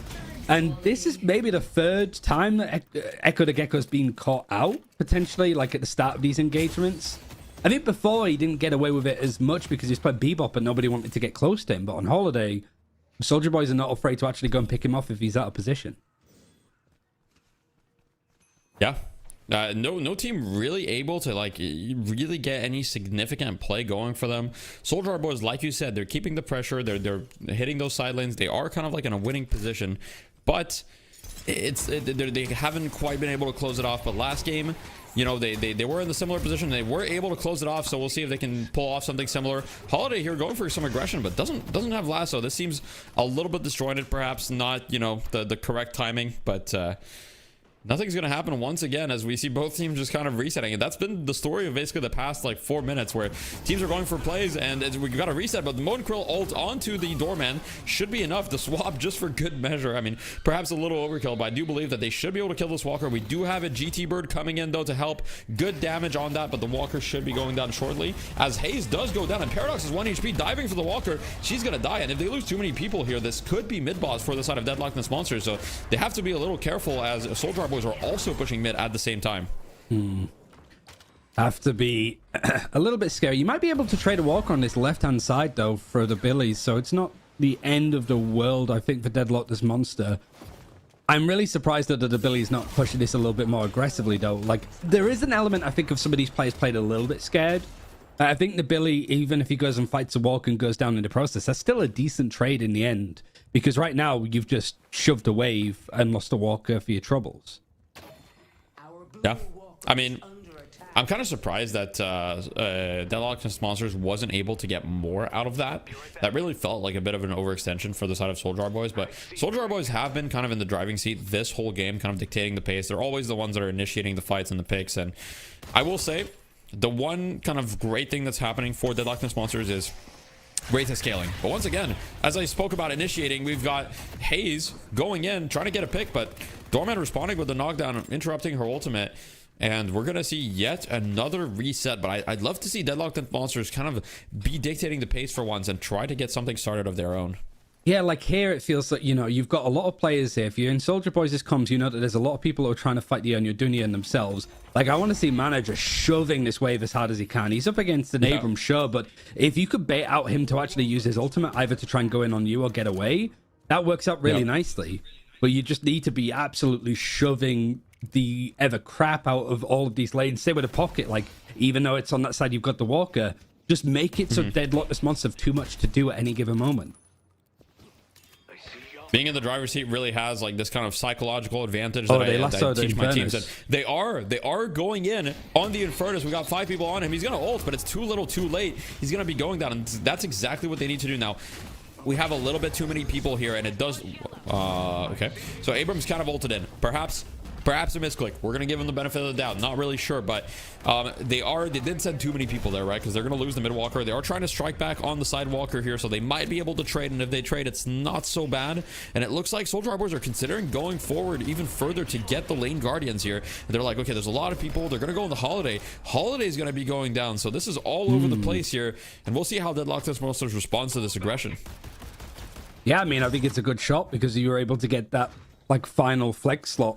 You still need the one for the free walkers, but when you know that there was so much of a dedication there, Deadlockness Monster trying to trade something for something means the Soldier Boys yet again just get a little bit more. There's a lot of map control. You're fixing the waves. You're still losing players on Deadlockness Monster. This is a good angle for mid boss, but it's definitely an angle to just get the urn and cap it. I mean, I think you just go mid boss here. Like, why waste your time with the urn? You've got 2 picks here. Might as well just send it. You've got Yamato, which is, you know, obviously really strong in the mid boss. And we've shown, Soldier Boys have shown last game, they're not afraid to just send it. We do have a doorman though, so maybe he can execute some sort of very advanced heal. He put his door down.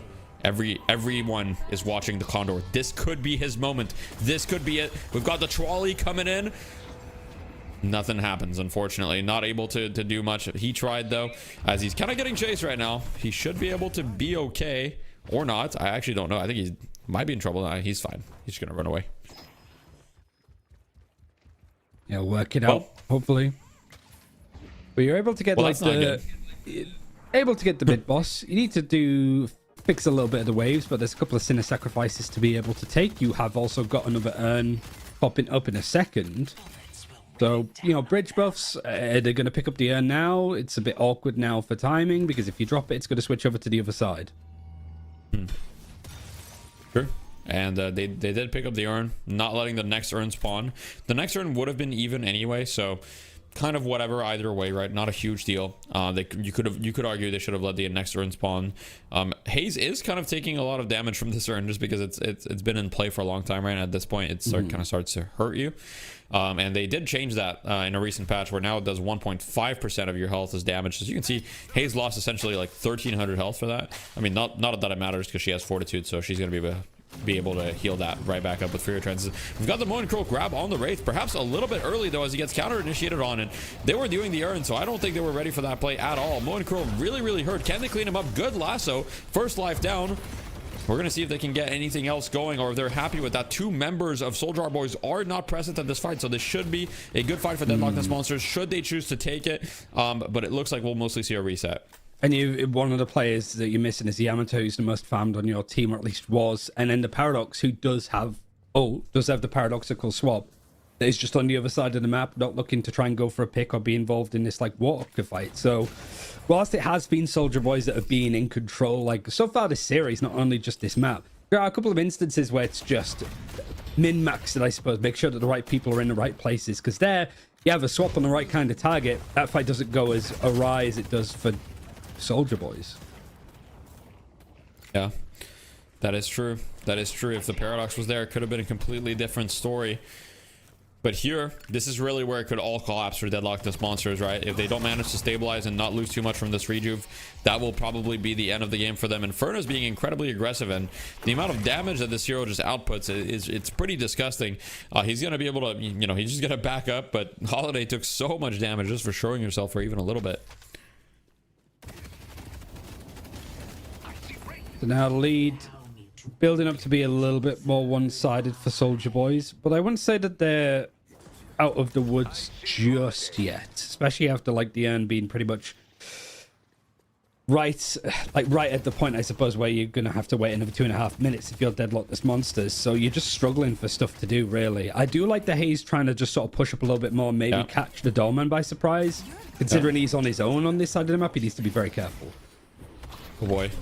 They're going on Holiday here. I mean, Holiday, extremely mobile target. She's going to be pretty hard to kill. She does use the jump pad. Manages to mostly escape, it looks like. Yep, she's going to be fine. A little bit of a late rapid recharge for the Holiday. She's got it queued up right now as Haze is kind of behind enemy lines, maybe looking to snipe someone off of the zipline. It's kind of unclear, but Billy does manage to find her. I mean, she's a little bit caught in the middle of nowhere. Can she get any backup from her team? She gets lassoed. The Billy ult onto 2. These players are a little bit out of nowhere. Yamato and Haze both going down. No rejuves into play. This could be a massive fight for Deadlockness Monsters. Haze caught a little bit. Can they clean up any of these players? Yamato was sent to the hotel. Yes. Well, I mean, they were so focused on making sure that they got the Yamato. I think the Haze was definitely chaseable there from Cheese. I agree. We'll see if they can get anything else, but that's still a really good pick. If Deadlockness Monsters can manage to make use of this timing and find anything else on the map, this could result in a comeback, right? It could be a lot of stuff. Abrams going out onto the Moon Krill here. Really wants to get more. I love this aggression here from the side of Deadlockness Monsters. Wraith ult coming out onto the pocket. He's silenced. Should be able to go down 200 HP in a dream. He does go down. Gives a bag as well. 2 kills for the side of the Deadlockness Monsters as they're looking to strike back in game 2. Yeah, now actually, even though it still feels around the rough same sort of lead, 25k down to 20, it is just making sure that the rejuve can't really find all that much. You've got a minute until bridge buffs and earn again. It feels for Deadlockness Monster, you just need to be on top of it a little bit more. Like, make sure, like, you've seen Holiday, like, move away from the right lane. You want to be in it. Like, that seems like it's 2 waves into 1. Just clear that. Maybe back out. Trying to go for the mid boss. Sorry, the bridge buffs. Just, it feels at this point like Deadlockness Monster, they got a couple of picks. Get those waves shoved onto their opponent's side of the map before you start doing what they're doing currently. Yeah, I agree. A little bit more aggression while they're down people, right? When you've got picks, generally you shouldn't want to jungle. I think this Holiday kind of had the right idea, but making the play completely alone is not it, right? I think that the play the Holiday was making was actually correct, but this is an example of if your team is not with you, even if you're making the correct play, it just ends up being a complete throw. And Holiday dying there gives up like the whole momentum that they had on the map, especially with the urn about to respawn, and this could have had the chance of being a comeback urn potentially, and if they would have been able to get their hands on that, Deadlockness Monsters could have been completely back in the game, as Haze actually great sleep onto the Great Talon, finds him, gonna get another kill, and it's looking grim for the side of Soldier Boys for sure. Yeah, I mean, I think it's easy for us to sit here and be like, Deadlockless Monsters are playing very scared, but I mean, look at the comp the Soldier Boys have. It is a scary comp where you could just be hate crimed at any given moment off of the haze, the paradox, even Yamato just jumping onto you, Mo and Krill. It's really good team play to just sort of peel for each other and jump out at these targets. But Deadlockless Monster just need to death ball a little bit more. Have a group of like 2 to 3 players pushing a lane together, doing sort of sacrifices together. Because right now it's either that they're all grouped up and they lose map control from cross-map pressure, or they are completely split up and then they get isolated by these like pick characters. Yep, they're definitely getting isolated as you speak of that. Speak of the devil, and Wraith gets picked off as well. And if Wraith dies here, it's pretty much GG. But she, oh my god, she almost lived. That was really close. 1 HP in a dream, but unfortunately she goes down. And I do think that might actually be GG. Like, they don't have mid boss, but I think that they have enough damage to end. I mean, they don't have any ultimate, so they might play it safe and just reset. But they might be able to end here. Yeah, I think it's potentially there. Depends how this like next fight goes. They're gonna go for it. Yeah, I mean, they should, because you haven't got Abrams, you haven't got Wraith. It's just really like a ultimate for Biswick you need to be worried about, Dorman ultimate. Outside of that, I think it is just go, but it has to be Soldier Boys. Everybody has to be focusing on this instead of like the Haze try to fight. A great decision to just focus on the Patron. Yeah, they're just going to go down the Patron, and unfortunately, it looks like Deadlockless Monsters will be eliminated as Soldier Boys cleans up the first series 2-0. So for everybody that's tuning in and doesn't know how the tournament format works, these games are best of 3, single elimination, 1 win, you're out of the tournament, unfortunately. And for the end of this series, my cat has come to join me once again. So Stella is back. She is kind of just, you know, she just wants to be involved a little bit, and she's happy. I know that she might not look happy on camera, but she keeps coming and keeps hanging out. He's like, where's so. Calico? Why is nobody playing Calico? Yeah, she's just chilling. She's having a good time. And yeah, single elimination. She's just gonna wash herself on camera. No shame these cats have.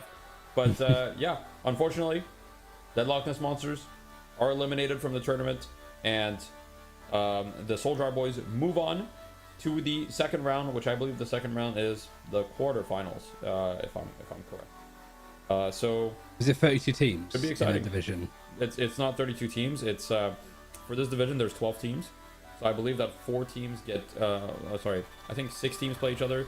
Then after that, it's just 6 teams left. So it's not actually technically wait, actually, I can't remember how do we have the bracket set up. I'm stupid. Yeah, I was gonna say the way that you've worded it just makes it sound even more complicated than it should have been. It's not complicated. We set it up in a way that makes sense. So I believe for round 1 here, it's let me just look for the division 2.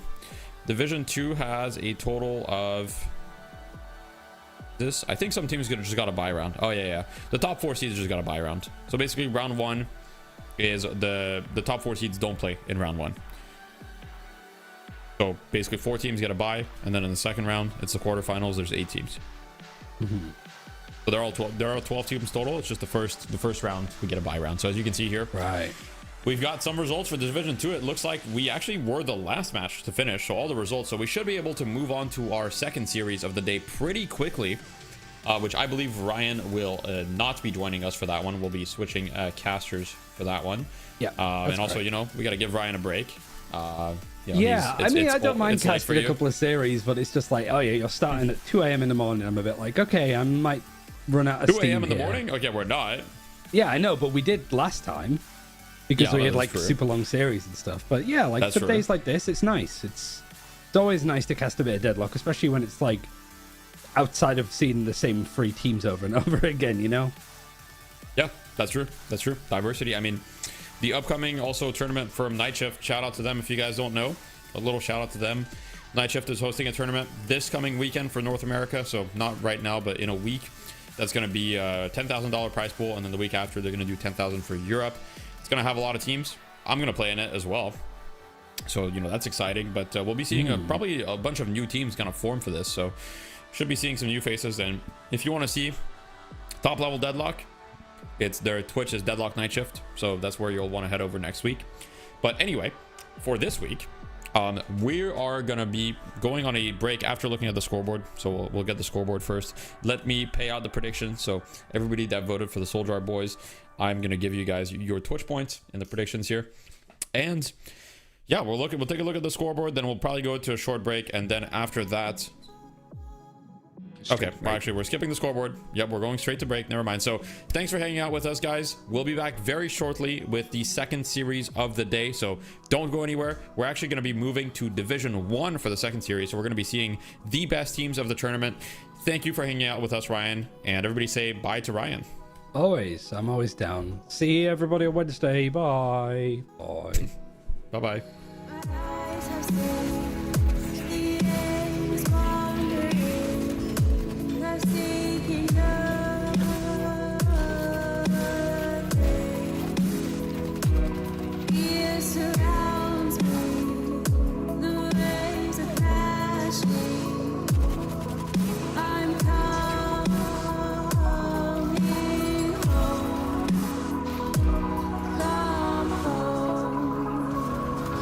Come home.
What do you see?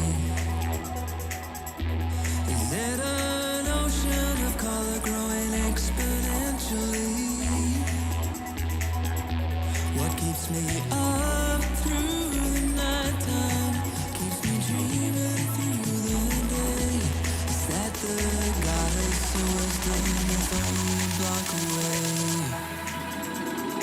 I wanna fly with the Jetsons, I wanna shoot past the stars, I wanna take you to a place you've never been before, where nothing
Hello, everybody.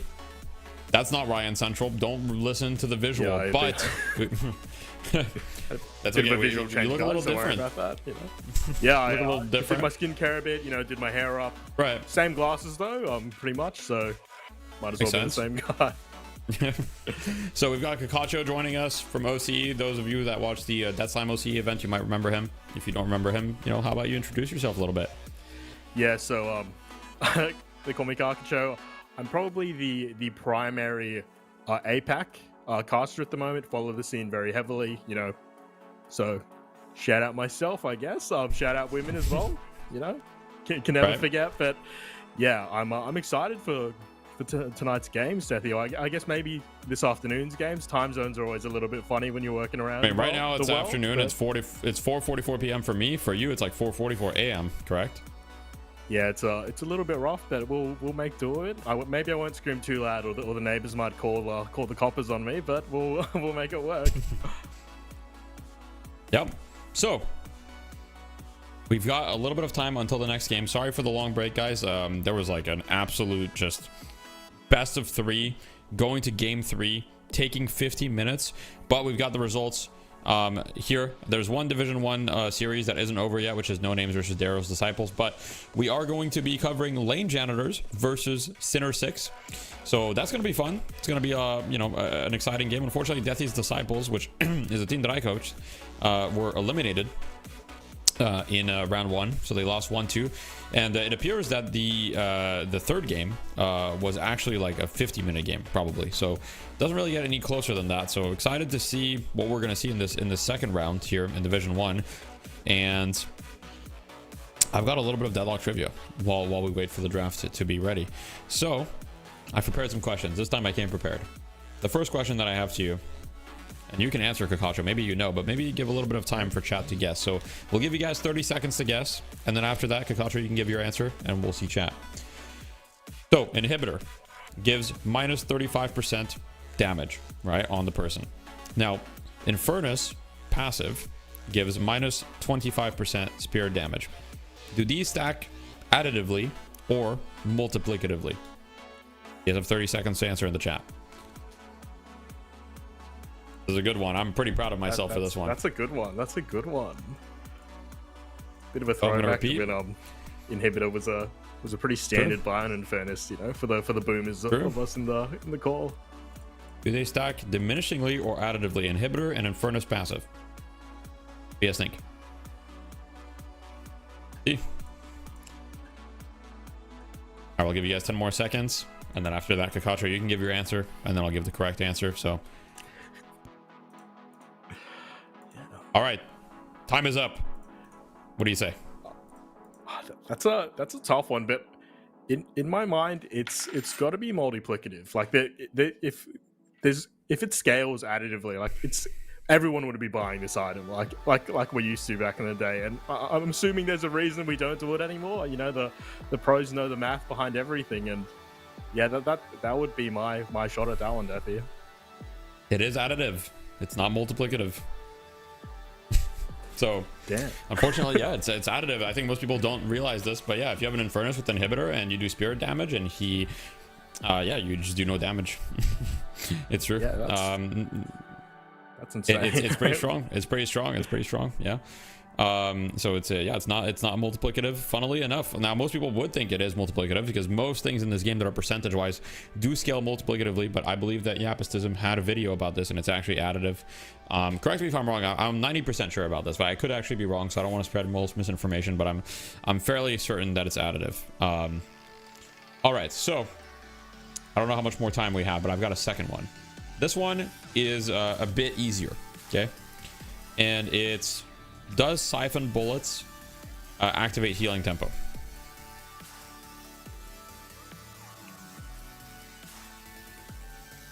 I think I gotta do some homework. That is.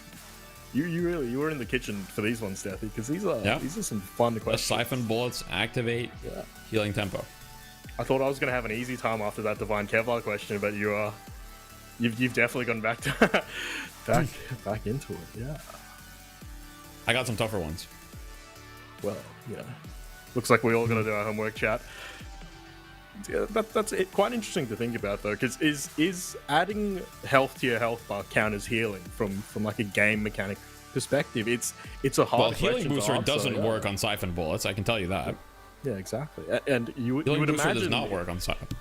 it's a similar sort of thing there, but I could hear an argument for either direction. Like I'm trying to pull a little bit from other games, like for example, like a Grasp of the Undying. You know, like would that proc additional healing? Would that proc something off of healing? And I believe it would, but in Deadlock, yeah, I don't know. I'm not sure how much time you wanna give that to the chat, but in my mind, I think I've given enough time to the chat. Yeah. So your answer is wouldn't proc it? I would not proc. No, but Pasha, I've been it's wrong not looking before. good for you today. It's not looking good for you today. Great for me. So Yeah, the answer is technically yes and no. So it does proc it under one condition, which is you're not full health. If you are full health and you add health, it doesn't proc it, funnily enough. But if you are hurt and you use siphon bullets, it does proc healing tempo. So you know, yeah, it's funny. It's another interaction, guys, and I think a lot of people in the chat actually got it wrong as well. So it's very, very interesting. You guys are learning. As long as you're beneath 100 HP, we got a couple people. So the Shade in YouTube chat got it. The Odds also got it. Alexander did. YouTube chat is feeling for some reason. I think there's a bit of a crowd effect. YouTube chat started with answering yes, and so everybody started answering yes. But in Twitch chat, it was like not really. I'm leading everybody astray. You're leading everybody astray. I mean, you know, you would think, okay, if healing booster doesn't work on it, then why would healing tempo work on it? I don't actually know why it works, because it's not healing. Because siphon bolts is not affected by anti-heal, and it's not affected by healing booster. So why does it work on healing tempo? It's kind of unclear. It's unclear if it's intended or not, really, but it does work. We've got another one now. This one might be the easiest one, but we'll see. This one could be the easiest one. Does Unstoppable block anti-heal? That has to be a no. Or I could be hitting the hat trick, but yeah, in my mind, you know, Unstoppable stops CC and those sorts of things. And last time I checked, getting Decayed isn't, you know, being CC'd to any meaningful degree. So that you know, chat, maybe don't listen to me. I've proven quite well that I don't exactly know what I'm talking about. But here's the Unstoppable description. Maybe this can help you. It says temporarily suppress negative status effects and become immune to stun, silence, sleep, root, and disarm. Well, so what's your final answer? Being anti-healed is definitely a negative status effect. So maybe I'll flip that answer and I say it will block it. But yeah, that's final answer. Or... Yeah, I'll lock that one in. I'll lock that one in. Let's see if I got the hat trick going. You did get the hat trick, unfortunately. You were right. It used to block anti-heal. It used to block anti-heal, but then it got changed, and they didn't change the description to kind of reflect that. So it does not block anti-heal. I've definitely been. Right now.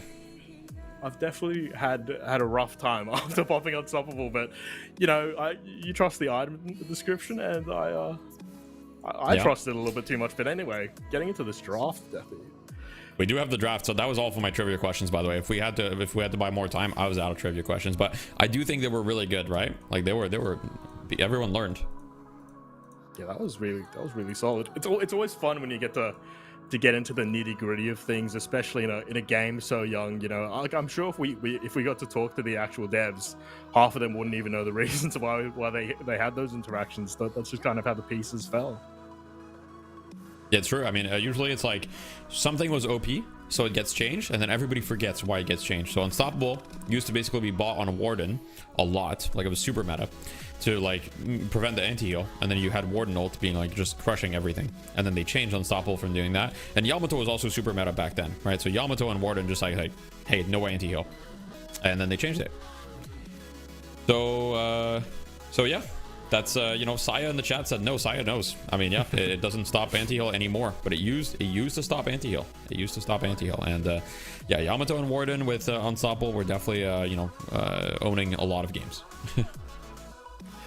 Yeah, getting getting into the drafts a little bit, I'm already seeing a pretty considerable bump in what I would expect out of these Div 1s. So once again, for anyone who isn't familiar, we are watching Div 1 at the moment, so the highest caliber of player we do have in the tournament. And yeah, Kelvin ban, Pocket ban, and the Shiv first pick as well. Like, you wouldn't be crazy seeing this at a Deadlock Night Shift, seeing this at a Tier 1 event. So definitely some homework done by both parties, it looks here.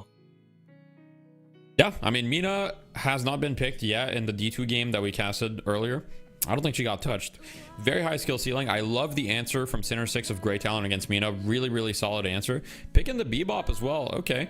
I don't hate the start from Center 6. I think lots of solid heroes. I would have liked to maybe see Victor or an Abrams instead for Center 6, get a little bit of stronger front line. I think Bebop is a solid top 3 pick, though, especially since Paradox has already been picked, so I don't mind it too much. I think solid starts. Lane Janitor here should be looking to perhaps get a little bit more team fight CC. Warden being picked. Warden. Okay. I don't hate it. I don't think he's top 3 prio, but then again, team fight holds tend to kind of like own in the Death Slam tournaments. Yeah, exactly. With a little bit less coordinated play, like really delving more into simpler tactics, not necessarily saying the better or worse to any degree, but when you can execute something more consistently to 100% effectiveness, you know, who needs a knife when you got a hammer? And at the end of the day, a Warden just leaping into a full team causing a ruckus is more like throwing a bowling ball at a plastic cup in my mind. Yeah, that's true. We'll see what we'll see in the bans here. I would expect that we'll see, like, I'm surprised we haven't seen Infernus touch at all. I'm pretty sure that hero is like pretty OP. I don't know if these teams have that opinion as well. So I would probably ban Infernus at this point. If I'm lane janitors especially, I'm not really trying to deal with Infernus, especially if I pick the Warden or whatever. So I would just get rid of that hero. That would be my ban personally. I can see also banning a hero like Victor or Victor, or perhaps even could be another front line like Abrams maybe would be decent. So they do ban the Infernus. Pretty wise of them. On the side of Sinner, what do you think? It's a bit of a toss-up. I think they already have a good amount of, I almost wonder if it's a bit of a pivot and they just get Mo and Krill out of the game, because there's so much potential to just lock someone down, especially with the Warden. You know how scary it is and how annoying it is to have to deal with a Mo and Krill when you do want to get into these team fights. We've seen how it can deny channels, and Warden ulti is one of the worst channels to get cancelled in the game. So yeah, Mo and Krill are a bit of a spirit read from me, maybe. Maybe. Mo and Krill is pretty good in this division. I don't actually think the hero is that strong right now. I think it's fine, but not really that strong.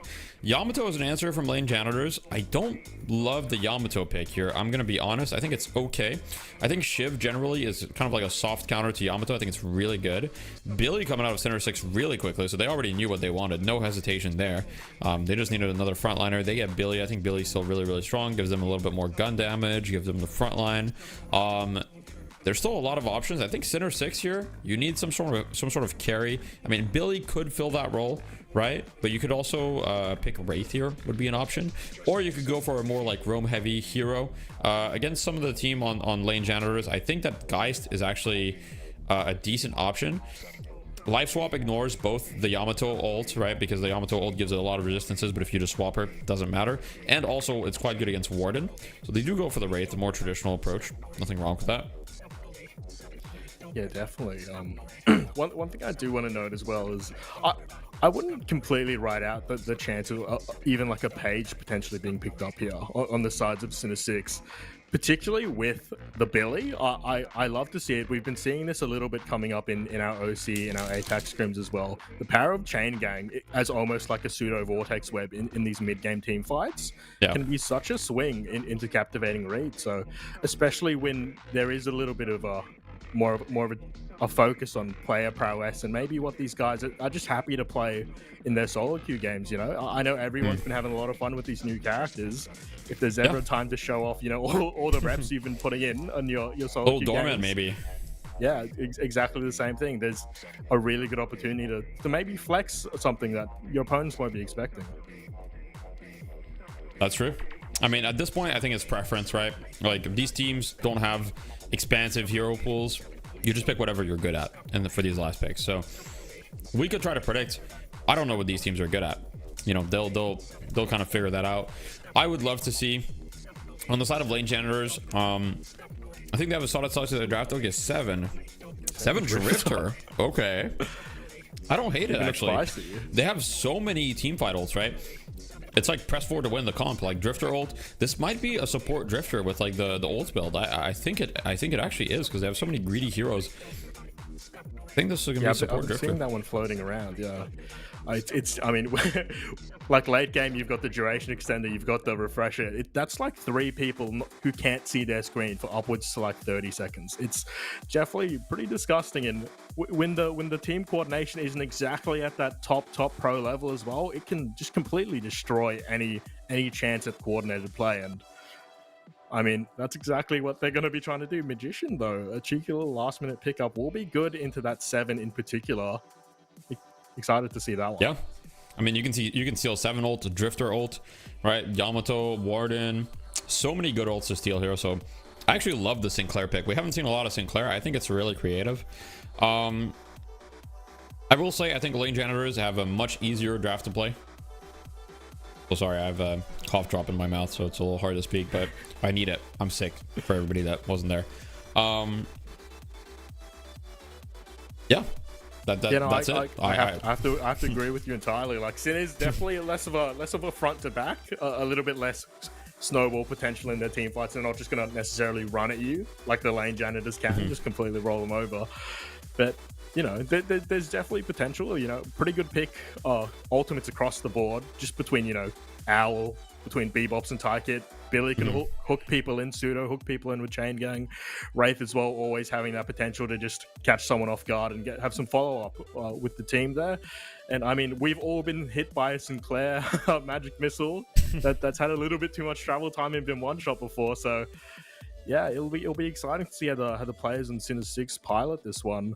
But I 100% have to agree, in terms of just playing the game and just focusing on fundamentals, lane janitors will have a much easier time. And sometimes that's all you need come tournament day. You just need to be able to play the game and not focus on all these external factors as much as you would, you know, just pretend you're in your matchmaking games. You're just in a 6-stack with your friends, and sometimes that's what brings the best out of these players. And, you know, I'm just excited to see support Drifter, honestly.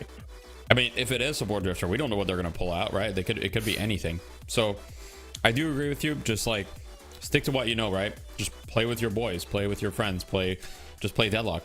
The love of the game. That's why we're all doing it. And that's why you and I are here right now, just hanging out, chatting about Deadlock. That's why you guys are at home or watching. So quick little shout out to the people that can help make this happen. Obviously, That's Some Events, my co-founders, everybody does volunteering, production. You know, shout out to the people behind the scenes right now. So we've got Bishop observing and Kashi producing. So, you know, thank you to you guys. You know, Bishop told me that he was going to be working a 14-hour shift tomorrow for Apex. So he's taking his free time to do this, kind of volunteer to help out the Deadlock scene. So that's incredible. And, you know, Kashi as well, producing behind the scenes. And, you know, you waking up at 4 a.m. So we got a lot of people that are helping to make this happen. And, of course, our sponsor, Metal, who has generously, you know, contributed and basically covered the prize pool for us here. And so thank you so much, Metal, for helping make this happen. You guys can type !Metal if you'd like to check them out.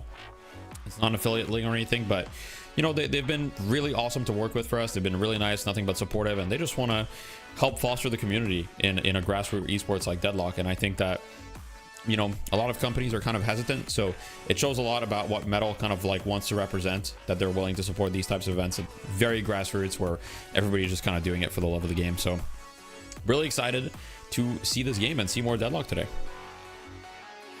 Yeah, it's you know, at the end of the day, game is still young. We're all just here because we love the game. I'm sure we've all been addicted at some point to Deadlock, fallen in, fallen out. We ultimately come back like it's a bad X. But hey, I think it's not going to be too bad this time around, because Yeah. the game just keeps getting better and better. Each update that gets pushed, I mean, I just get more excited about the scene. Just seeing the passion from the developers in particular. Like Yoshi's so active in the community. It's rare to see that out of head devs, especially these days, I'd say. So yeah, it's you gotta love when the community's small, where everybody knows everybody to some degree. I mean, we're talking across the world here, and we've already worked together in the past. It's nothing but love and passion. And yeah, shout out, the sponsors as well. Like these events wouldn't happen without, these companies, these people. There's so much that goes on in the background, guys, that you guys aren't aware of. And yeah, at the end of the day, you just got to make stuff happen. And I'm really glad that I can be a part of this event even, and that we've gone to this point. So yeah, I'm just really excited to cast some good Deadlock, Deathy. Same. And you guys can check out our merch if you'd like, since we're just filling time, might as well mention it. Or if you guys have a Prime and you'd like to support anyways, correct, right? I'm not here to beg for these things. We should be getting into the game very, very shortly. I do want to mention, like you said, about the developers. Hopo's been in my chat a couple times, talking in Twitch chat, so that's always funny, just throwing memes and stuff like that. So yeah, the developers, they're watching Twitch streams, they're hanging out, they're talking to the community, and Valve is not exactly known for communicating, so this is a little bit of a kind of a new wave for Valve in a way where they don't communicate a lot, but they communicate more than they ever have before.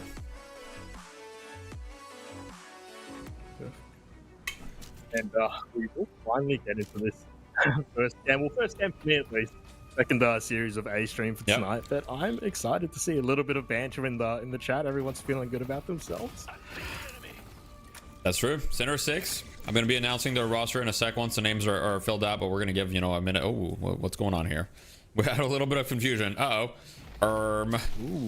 It looks like Wraith went to the wrong lane. Well, Bean is their coach, so we can blame him for that. I don't know what's going on here, but, well, Bean, what's happening, man? Your team just sent Wraith to the wrong lane. I don't think she's actually going to miss any troopers. Yeah, just you guys here in time, but not a great start. Yeah, that's at the end of the day, it is just a community tournament. You got to remember, guys, these aren't pro players, but they'll certainly put on the best performance that they can, and I have no doubt that they will. Funny, it's always nice to have these fun little starts though to it. I'm sure everyone's in good spirits. The boys did see that Wraith wasn't there and pushed the lane very hard though. Maybe a little bit of a competitive advantage they tried to squeeze out of that situation. Luckily for the lane, luckily for the Sinners 6, they just barely avoided getting down that first creep. Yeah, for sure. And here, Great Talon, a little cage, but Great Talon's not the guy you want to cage. He's got 4 stamina for some reason. I mean, he's a sniper. He needs that. So Vindicta 2 stamina, Great Talon 4 stamina. Make it make sense. Not me though. Yeah, Grandma is he does escape. Yeah, that's true. Cheeky little charge arrow coming through as well. I do just want to note that Mina did manage to successfully dodge the Grey Talon lane. Something, that is pretty classically picked to counter the Mina. Just that pure spirit burst. Very hard for that character to deal with. So, nice little lane allocations out of lane janitors. I'm managing to avoid that because, yeah, that would not have been a really fun time for the Mina. It would not have been. It would not have been. And let's just say that Great Talon is generally, like, even in the game, not just in the lane, but a good pick against the Mina hero, right? Like, it's just, Mina's entire survivability depends on her ability to dodge, and it's just like, how are you going to dodge an arrow moving at the speed of light? It's just, you can't realistically react to it, and especially in fights, we're going to be taking it. And once GT gets a lot of farm, he is basically one-shotting you. And really the only answers that you have as Mina to that is a Spellbreaker or Counterspell. A Spellbreaker is going to take you a long time to kind of obtain, and Counterspell, once again, you have to react as well. So there's definitely no perfect answers. You just have to position really well and kind of account for the GT, as we've got a little bit of action in this lane, but nothing too crazy so far. Yeah, just some trades back and forth. There will be a cheeky little parry, but it's a bit of a burger fest. That's parry straight back and forth. Ultimately, Mina goes down.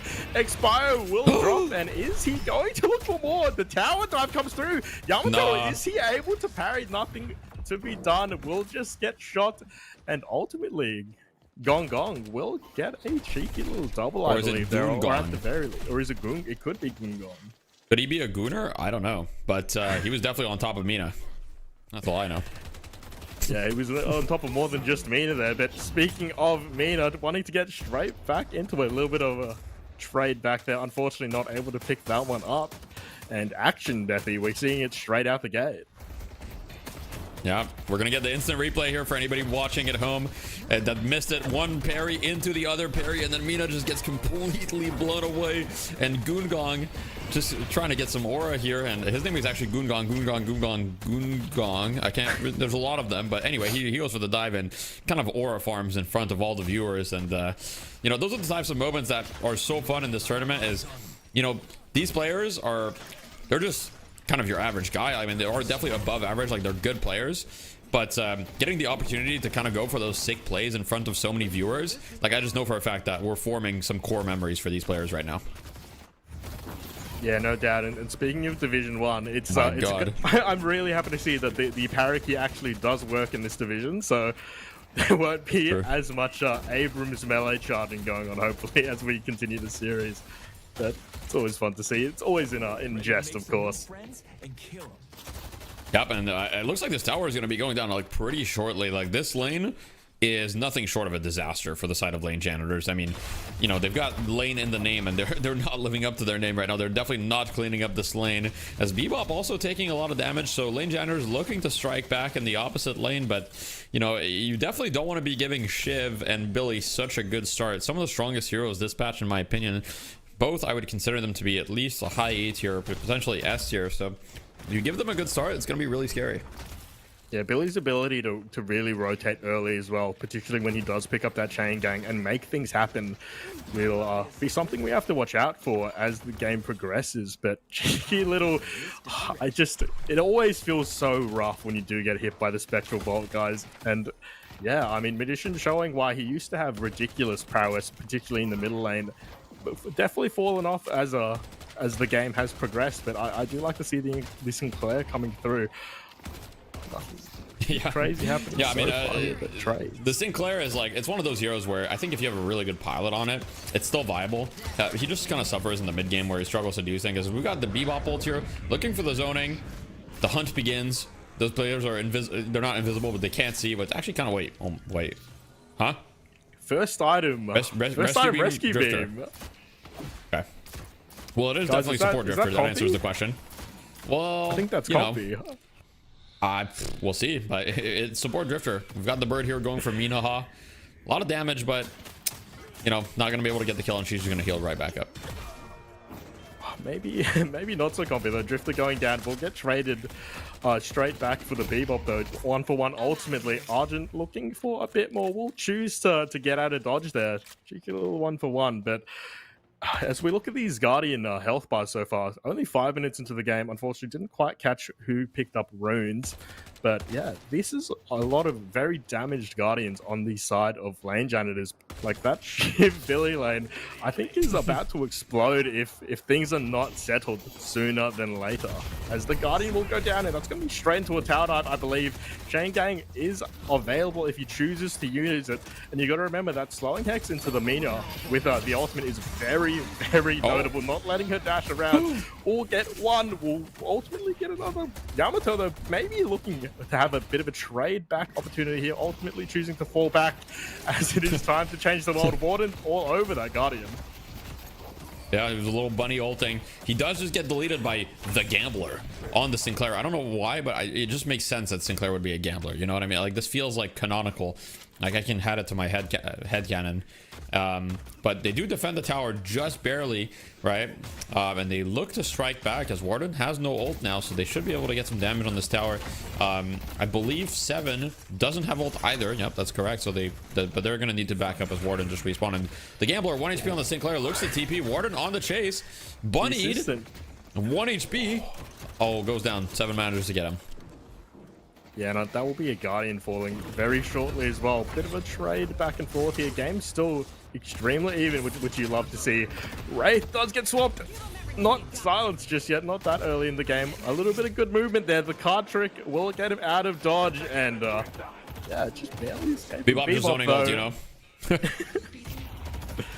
Just flying in the sky, maybe. I don't know if that's a hook he wanted to hit. Got the bird. Is that the bird is looking to zone here? as the Great Talon Burn kind of comes over and says, hey guys, I know you're hurt, I'm gonna protect you. Doesn't actually get anything, but it's a zoning bird. It's an advanced strategy. We're in D1, you know, this is the peak of the Death Slam events, right? These are not pro players for anybody just tuning in, but these are essentially, with the updated ranks, I would assume most of these players are Ascendant, with potentially a few low Eternus players, like maybe Eternus 1. But I would assume that most of these players are somewhere like in Ascendant with the updated ranks. Yes, certainly. So you're upper echelon in the grand scheme of things, but not your fight night gamers. Correct. Yep, correct. And for someone, I just saw someone in chat ask a little question about Lane Janitor's seed as well. So Lane Janitor is actually the first seed. So they went undefeated last weekend, right? And we know that there's an undefeated curse where in every Death Slam tournament, whenever someone goes undefeated in the group stage, they never win the whole thing. So I wonder if this tournament will be the first time that we see the curse been broken, but we've ran you know, a total of 4 of these tournaments if you combine EU and NA, and it's never happened. So Struck Lux there gets taken down a little bit, as they're going to look to potentially convert this into a tower. Yeah, a bit down on his luck. The Bebop, we have not seen having too great of a time so far. I believe he will be picking up that Veilwalker shortly, maybe get a bit of sustain under his belt. More Guardians dropping here. They will have a lift coming through, but I mean, that's just trying to get him to back off a little bit. Guardian will go down. The rescue beam continuing to show how comfy it is. Getting that high level. Line, by the way. Oh my god, nice little hook though, and you know, getting some luck back on his side. It will be more than a zoning ult this time around, but ultimately zoning in the end. It will be choosing to back off Paradox. There's a chain gang coming through on the Billy. Warden, he is in a tough spot here. The Grandma not securing that kill just yet, but it will be a kill for the Billy and a Guardian down as well. I believe that's a flex slot not just yet opened up at the right side. Guardian, not a lot of HP either. Almost both teams getting their first flex slots. That is correct. I had to take a little bit of a cough break, as you know, my sickness is getting to me, and you know what, I'm so focused on the deadlock that I'm forgetting about the fact that I'm sick. So in a way, it's good. I highly prefer this to just being bedridden anyway. So, you know, might as well enjoy some good deadlock while I still can. As we've got the kills slightly in favor of Sinners 9-4, but and a slight lead in terms of souls. Nothing crazy though, as Paradox here gonna be looking in the jungle, just gonna be stealing some farm. Nothing to really find here, as Bebop and Sinclair are actually sneaking up on her. I don't think she quite realizes. Good movement, but into the hook and the bunny, probably going to be going down here. That's a lot of damage. Tries to sneak into the veil. Nice little wall jump. Oh no, wait, this rescue beam is too good. It's too good. Chat, this is so compy. That was beautiful. I mean, you love to see it. Really nice movement coming out of Paradox as well. On toast. I mean, if that was me in that situation, I know for a fact I'm messing up that wall bounce and I am dying. But yeah, 7 will drop here as well in the side lane as this fight continues through. No, Drifter has a 1200 crazy bag. Drifter ult is actually stolen, and this will turn into a little bit of a burger fest here. Heavy metal is going left and right. Parry's just swinging through. This Billy is gonna need to be respected. This is a very large lead at this point in the game, and he will. Oh, that's a big bag. Billy, get the bag and run, please. Okay, he got the bag. Okay, Billy, please, I beg of you, just run, bro. Don't fight. Oh wait, another bag. Wait. Okay, he's fine. He's actually fine. Oh my god, he wants to go for more. Now this guy's crazy, bro. This guy has a 1500 bag. Like, I'm out if I'm him. Like, I'm, you know. Oh my god, what a hook. Billy, don't go back in, please. Like, he got the hook, I understand, but like this has to be bait. This has to be bait. Billy, don't go back in. He's going back in. He is going back. No, he's going back in with the bag. He's gonna get swamped. Wait, it's actually still happening. He might live. All eyes on Billy. I don't care about anybody else. He's still fighting. Billy, you have 1500 souls on you. Please just run. Go to the shop. Okay, I think he's gonna be reasonable now. Okay, thank you. Finally, at the end. We'll choose to pop his cultist before he fully cashes out the. Oh, you love to see it. You love to see it. You know, what's wrong with being greedy if you don't get punished, right, guys? He's got 6400 souls. Yeah, what are you? Yeah, I think he realizes, like, I mean, I think you're just going left to right. Why mess it up? Just go left to right. Keep it simple. Yeah, I think I've seen this build before, actually. God. Yeah, I mean, Deathy, this looks like a pretty actually standard do Billy wanna- build, to be do wanna honest. pick your, Yeah, what's pick up? your head for a second. How do you feel about so much value being put on Backstabber these days? We're seeing it a lot just floating around in a fair few builds, particularly on some of these initiating characters. Do you reckon the It's actually gone down quite a bit, I think, but I think it's in a good spot right now where like some heroes want to buy it, but it's not, you know, it used to be like super OP, right? Then it got nerfed like 4 times in a row, and now we're at a point where the damage that it does is kind of like less than Mystic Shot, and it's harder to proc, right? So you really have to benefit from the other things. So I think it's in a good spot personally. I don't think the item's like OP. I just think it's good value on certain heroes. Yeah, I really just enjoy the fact that you do get to be a little bit sneakier with the reduced footstep noise, and it's always fun to see on these like initiation characters. You see them just prowling around, particularly on the Billy. He really did. I'm not sure if he had the backstab yet, but he's definitely been running around the map making things happen. Speaking of making things happen, I imagine a hook will come through any second now if he needs it. Just some raw melees actually. That's all needed to drop on toast. As Billy continues to just cause a ruckus. I mean, he's up on 21k. 10-15 minutes. That's pretty concerning, I gotta be honest. 21k Billy when the richest on the enemy team is 16k. I gotta be real, I'm feeling pretty worried for lane janitors, the first seed. I think that the first seed curse is looking really bad right now, as they can come back. So this will be a very pivotal moment in the game, as I say that X bio goes down on the Mina, but this is a comeback urn that's about to spawn here for the side of lane janitors. It will spawn on green, right? So where the Warden and the Wraith are right now. So we'll see kind of what they're able to do. I don't love the fact that lane janitors are stacked on the opposite side of the map on this buff here. So it looks like they might be getting caught out as Bebop goes for the hook on Drifter, the support Drifter. He's got a rescue beam. Bebop is blind. He doesn't see anything, so I don't know if you can quite clean him up, but I think his team should be able to handle that. Yeah, going straight into the subway as well, denying the TP from the Drifter. That's not what you want to be seeing if you are a fan of the lane janitors. They continue to get dragged behind, but a nice little swap and the Nox here as well, making Billy's life more than a bit of trouble. He is just barely sliding out of there. Even the 7 stun to follow. I mean, that's just disgusting. God, oh my God. X-Bio drops as well. I mean, this is just getting bad to worse at this point, Deathy. Just fighting under the Walker 15 minutes into the game and not winning. All of those resistances in your favor as the fight just continues to wreck through. They've got another member as well. Lane janitors maybe getting a little greedy there. Like, they're not understanding just how far behind they are at this point in the game. And Warden has been on the side of the comebacker the whole time, and he hasn't picked it up either.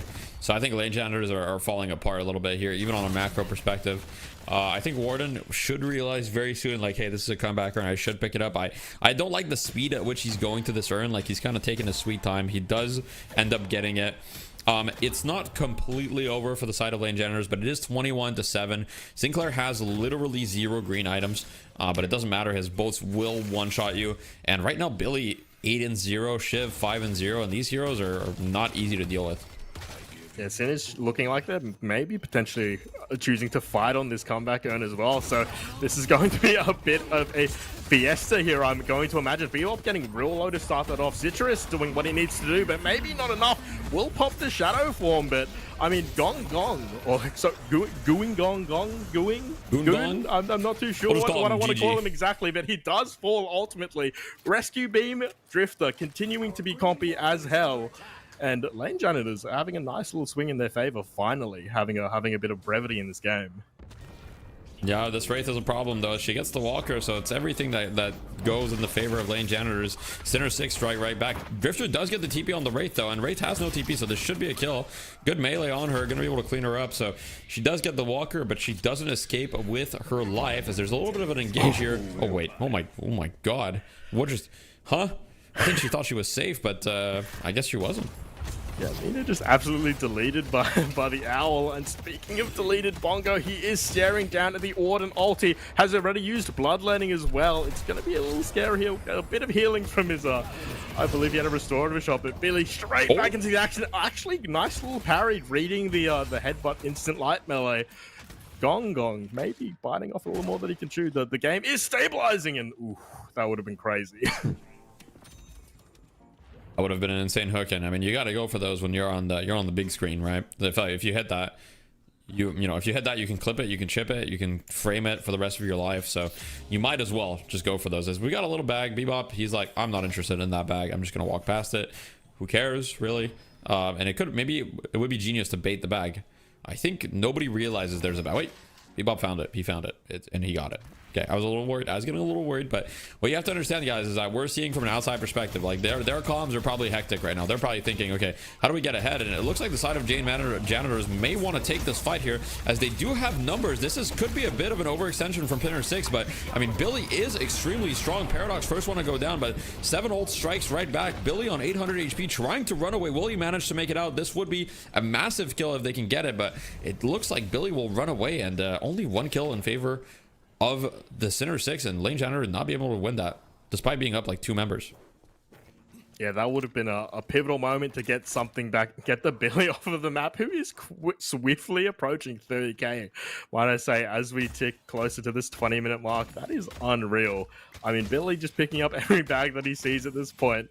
You love to see it. He is definitely a frontliner. Maybe would like to see potentially 1 green item out of him or 2. I know he does have a couple already, but he is just eating so much damage and causing so much pressure that it's kind of like Lane Janitors is ignoring most of his teammates and just focusing on him, which might, in all honesty, be a fair call. This Billy is continuing to be a problem, but speaking of problems, quietly in the background, this Wraith just continues to farm, and I think we've all experienced the blood tribute build on this character. Yep. It'll be fun to see that show up later in the game. This is like lore accurate Bebop gameplay, like just like hiding on the rope like a you know, deranged individual. Bebop players, you are deranged. That's all I have to say. You know, respectfully, I do have the lead Bebop whiteboard still, so you know, I'm a little bit biased, but I think it's fine. This is another comeback earn, right on the verge. So I'd love to see the side of Lane Janitors to prioritize that a little bit, but it seems like these teams, even in Division 1, are not really quite prioritizing these comeback earn pickups, where it's really the easiest way for them to come back into the game, but they're not really on top of it. Yeah, definitely not as much as we would see in pro play, but Paradox, we see this again and again. Just Billy and Bebop just sort of roaming around together, continually punishing on Toast. But the Warden, the parry isn't good this time around. The gun will continue to just spit onto him. Another bag for the Billy to collect, folks. This is getting out There's of many hand. bags, I mean, bro. This God, Billy is he's a bag merchant. Just going through, Is that picking up berries 2,000 at souls? this point.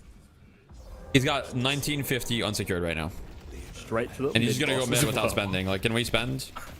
Please, like, you have a 2,000 bag. Like, I'm gonna die. I'm nervous. His team needs him, Deathy. They need that DPS. He could have bought. It would have taken 5 seconds, but we've got a bit of a mid fight here as Billy secures the first one, going right into it. They're gonna go all 3, and they're gonna get the kill. And it's not looking good for the Lane Janitors, as they're getting cleaned up themselves.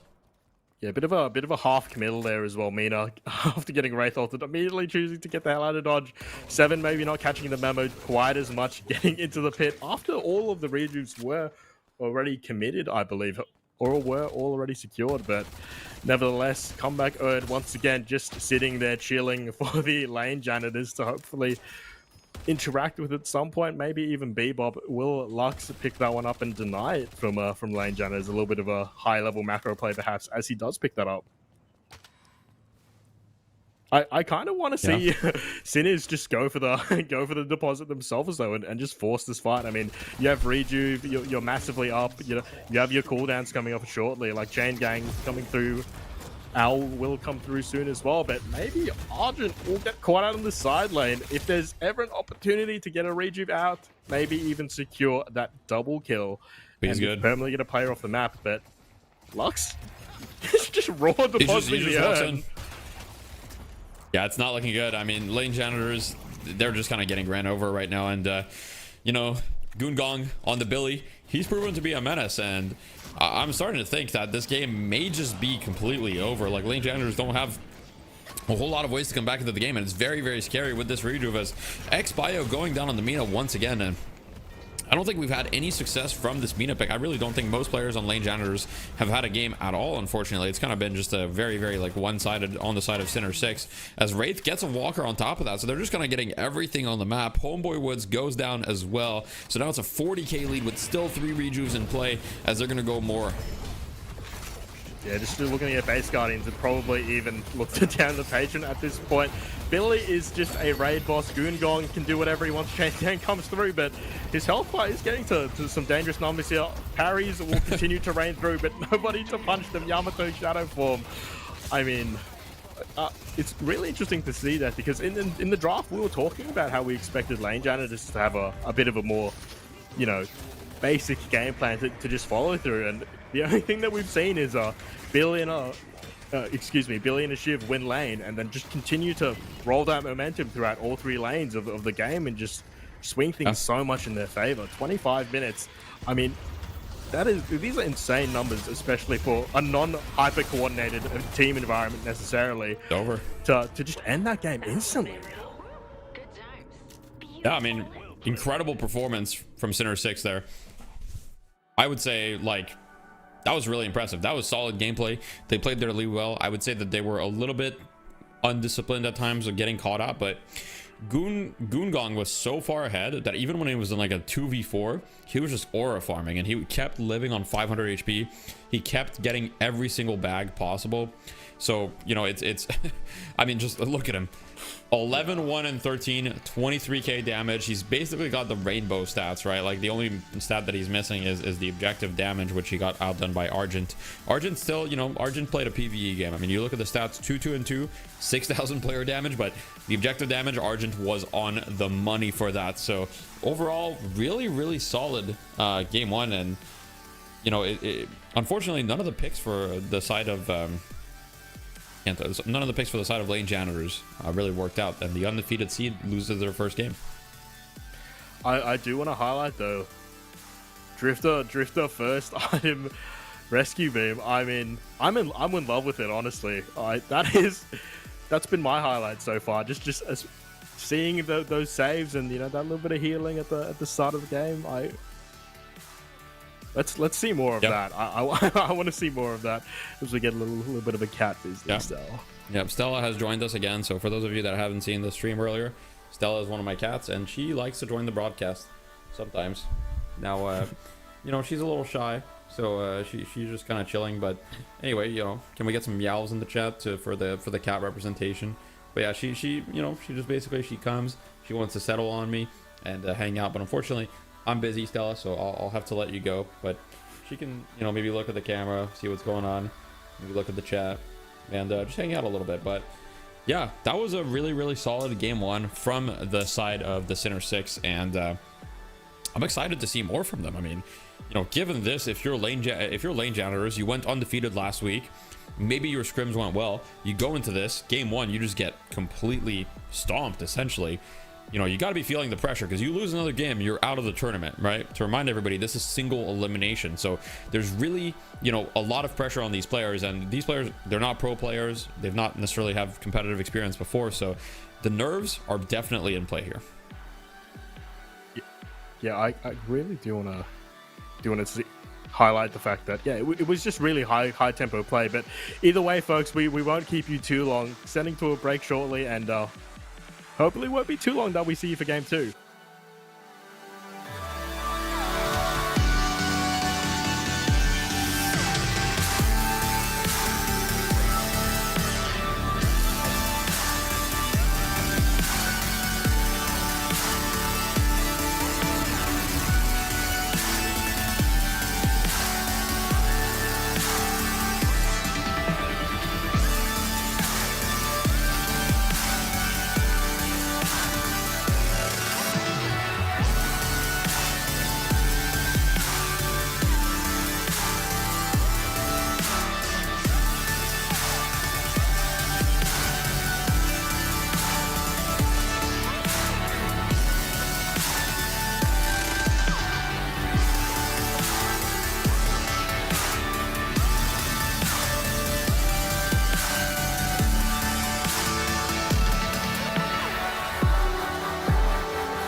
Hello everyone, welcome back. We're back. We're gonna have game 2 shortly. We just had a very exciting game 1 that was kind of a stomp, but I mean it was a fun stomp, right? It wasn't one of those boring stomps where there's no action. There was a lot of action, there was a lot of fights, a lot of kind of movie moments. We had a bag merchant Billy who just like took every bag. I've never seen someone get that many bags, I'm gonna be honest. In a competitive game, even in pubs, like how many bags did he get, do you think? Yeah, I think Billy, you know how you can pay for those experiences where you like go out to a strawberry field and you get your little basket and you just walk around picking your favorites. Billy, that was pretty much Billy that whole game. The size of the bag didn't matter. He was picking dynamos to cherries, folks, and yeah, surprisingly, it was mostly dynamos that we saw on stream. At least those were huge bags. Just such a fun game, and the fact that they just chose to continue fighting and fighting, sometimes not even needing to fight over an objective, just fighting for the love of the game.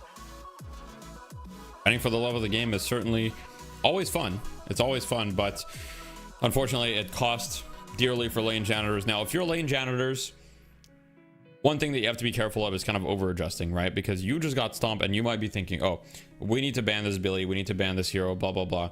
And you know, if lane janitors is watching, what I would just tell them is like, hey, stick to your game plan, don't overthink things, right? Play to your team's strengths. You went undefeated last week for a reason. You've got the raw talent, right? What I always say is week 1 is kind of the show of like how good the base players are, right? How much talent do they have? So if they go undefeated, they have the raw talent. Week 2 is which team has improved the most and which team has the most cohesion, because at that point they've had 2 weeks of practice together. So it's not just talent anymore, it's also team play. And we saw that Sinner 6 was playing really well together, right? They were always making plays together, and we saw a little bit of lane janitors kind of being in the middle of nowhere alone sometimes. Yeah, definitely. I do want to highlight, like, just Billy Bebop, we saw it over and over and over again. Unfortunately, just On Toast could not catch a break on the Paradox, continuously caught out. And, you know, that's something that does come with playing together.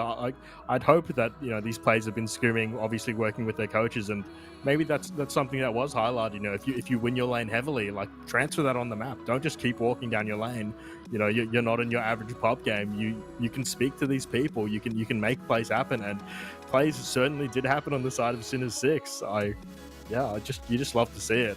And I would have loved to be in the comms, particularly on the side of Sinner 6, for every single time one of those big Dynamo-esque bags dropped, because it almost felt like they didn't get excited enough about it. I feel like there should have been some camera shakes. Yeah, just like, oh my god, I got 2,000 unsecured, and then the biblical greed. The amount of greed that was showed like by the Billy after he got all the bags, and he's just like taking his sweet time, farming jungle camps, chilling, fighting more, fighting a little bit more. Oh, let's just get this tier 2 camp here. Maybe I can get a couple boxes, and then, oh, I have 6,400 souls. I guess I'll buy. I mean, if I have to. Like, bro did not want to spend his money. He's a bit of a hoarder. Anyhow, starting on a couple things. First of all, if you're watching and you're like, man, these games are so much fun, I'd love to be able to participate in one of these. Well, you can in the future. So I would highly recommend that you join our Discord. You know, we're going to be hosting events in EU and North America primarily, but other regions perhaps in the future. Yeah, you know, join the Discord, especially if you're in EU or North America, and keep an eye out on the announcements channel. That's where we announce everything. Also my stream as well, we announce it on stream, but on the in the Discord. So join up. We've also got pickup games, right? So if you're just looking to get some games in and get a different experience in matchmaking, we're kind of working on that. We're not really ready to go like full scale with that and get a ton of people in, but you know, if you're interested, join up and check it out for sure. It's a great place to be. If you want to improve at Deadlock, there's really no better place to be than Death Slam. In fact, not only is there no better place to be, there is literally no other place to be. Yeah, I that's quite a respect event straight out the gate, though, for the sides of lane janitors. Not too happy about getting hooked, it seems. I'm a little worried about that, I'm gonna be honest, because that looks like an overreaction. Like, was Bebop really that much of a problem that you're gonna ban it? Like, I'm not sure that Bebop is worth the first ban, and you might be kind of like, you know, swapping the draft on its head, where you're completely foregoing your previous strategy. Now, there's advantages and disadvantages to that, right? The advantage is that you're kind of going for something that could get people out of their comfort zone. So that's a big advantage. Oh, pocket first pick, a completely different approach from lane janitors this time. Yeah, it's rare to see that pick come through as well. Just such a high value character. I mean, the nuking potential, you're impossible to kill. Affliction, you can use it on objectives, you can use it in team fights. Paradox coming through as well. But yeah, I do have to ring on that same point, Deathy. They in the previous game, they picked a relatively standard, just sort of snowbally draft, and they did sort of just burger flip themselves a little bit in terms of these melee fights that occurred in lane, and we saw that it was just so much back and forth with parrying each other, and that's ultimately kind of what gave Sinners 6 the ability to leverage and push, get these early guardians, get these early rotations. And I feel like that's sort of when the game slipped out of their hands. Not necessarily anything to do with the draft, like definitely not the Bebop. We did see big Bebop plays come mid game, but Bebop wasn't outright winning his lane or anything like that. Yeah, and we got Paradox Shiv, first 2 heroes for Sinner 6. Now, the Billy not been picked yet, so we'll see if Lane Janitors wants to go for the Billy themselves, considering the impact it had last game. Now, I would really want them to stick to their guns, so if they haven't played Billy, I don't want them to force it either. But a strong start for Sinner 6 once again, picking the Shiv. I will say that the Lane Janitors having the pocket early does give them a good kind of edge against the Shiv, right? Affliction, one of the best counters to Shiv because it has anti-heal, and it also works really well against his damage deferral. For anyone that doesn't really understand a Shiv's strengths, damage deferral is generally best against burst damage because of the way that it works. But Affliction, when you're afflicted as Shiv, you can actually die to your passive, first of all, which usually you can't. Well, I'm sorry, you can always die to your passive, but Affliction kills you. That's what I mean, sorry. Affliction usually can't kill you, but if you're Shiv, it can. I don't know why I bungled that. I'm sick, so I'll use that as an excuse. But anyway, I think it's a great pick. And Holiday, a little bit of an interesting answer, but I guess Bebop has been banned, Paradox has been picked, so maybe they feel they need their pick hero right now. But Holiday and Bowen Crow just going full pick. Double dipping. We did see the Mo actually banned last game as well, so Paradox off the cards. Let's just get every pick hero in the game. Even it will be interesting to see how that works out for them. Definitely not as much of a back to front brawly comp as they picked last time, but they did ultimately lose to a somewhat picky comp. So choosing to simplify, just get these single targets out, catch people out potentially in the wrong spot, and try and build their lead that way. I mean, Mo Kill Ulti, we all know, is the most interactive ability in Death. Yeah, of course. I mean, lots of counterplay, lots of interactions with it. I will say, if you're Sinner 6, go Billy, right? Why stray from what worked so well last game? Like, oh, Mina again. Okay, interesting. So, wait, I'm sorry. Interesting. So last game, okay, Lane Janitors had Mina last game, correct? Yeah. I believe they had the Mina, and I believe that it had very little impact. Now, so this game, Sinner 6 is picking the Mina, thinking that they can have more success with it. We'll see. Depends who's on it. Maybe if Goon G or Goon Gong, we'll just call him GG. If GG's on it, could be over. Yeah, interesting picking it into the pick comp heroes as well, because there is counterplay, and you can position yourself in ways that you won't get caught out. But it's really easy to slip up once and suddenly you're just instantly dead. Mina's health bar, if you do get lassoed, if you do get comboed, I mean, even if you get slowing hexed and you're in the wrong spot, you are just dead. So that's true. Yeah, this will be interesting to see how Sinners 6 ultimately pilot that one, because game 1 we didn't see a highlight play out of Mina, unfortunately, for the side of Lane Janitors, but maybe they'll be able to see an interesting and a similar performance out of Sinners 6. I'm excited so far. Definitely, yeah. I'm expecting a lot of brawls coming out of these two teams again. Ivy ban, okay, interesting. Well, I guess they still value the Ivy. They still think it's really strong. I think it is strong too, so it's not a crazy ban or anything. I don't think it's actually that good against the Sinner 6 comp. I mean, it's okay. The silence can have value later, and the Kuzu is quite good against Shiv, so it's not the worst thing. And Lane Janitors does kind of need like a gun carry. I would have expected more like an Infernus ban, to be honest, because I think if Lane Janitors gets Infernus, it might be really, really scary for them. Yeah, I mean, either of these teams getting Infernus, it's a pretty good Infernus game for both sides. The Mo and Krill just getting shut down in several ways, and I mean, Shiv, when you get the burn on you feel like you don't really get to play the game as much, if at all. So interesting to see these bans coming through. I wonder what Lane Janitors will ultimately ban. It'll be interesting to see if they choose to try and deny one of those carry picks again. Yeah, I mean, I would just ban Billy. 6. Yeah, just ban Billy. Yeah. Unless Goon is on the Mina, which we don't know. We don't know if Goon's on the Mina. It's possible. That's just his username now. I'm just calling him Goon. It's just easier. Like Goon Gong, it just doesn't roll off the tongue. I'm sorry. We'll call him Goon from now on. You and I can agree to that, I think. Yeah, okay. I support Goon for sure. Don't let that be taken out of context.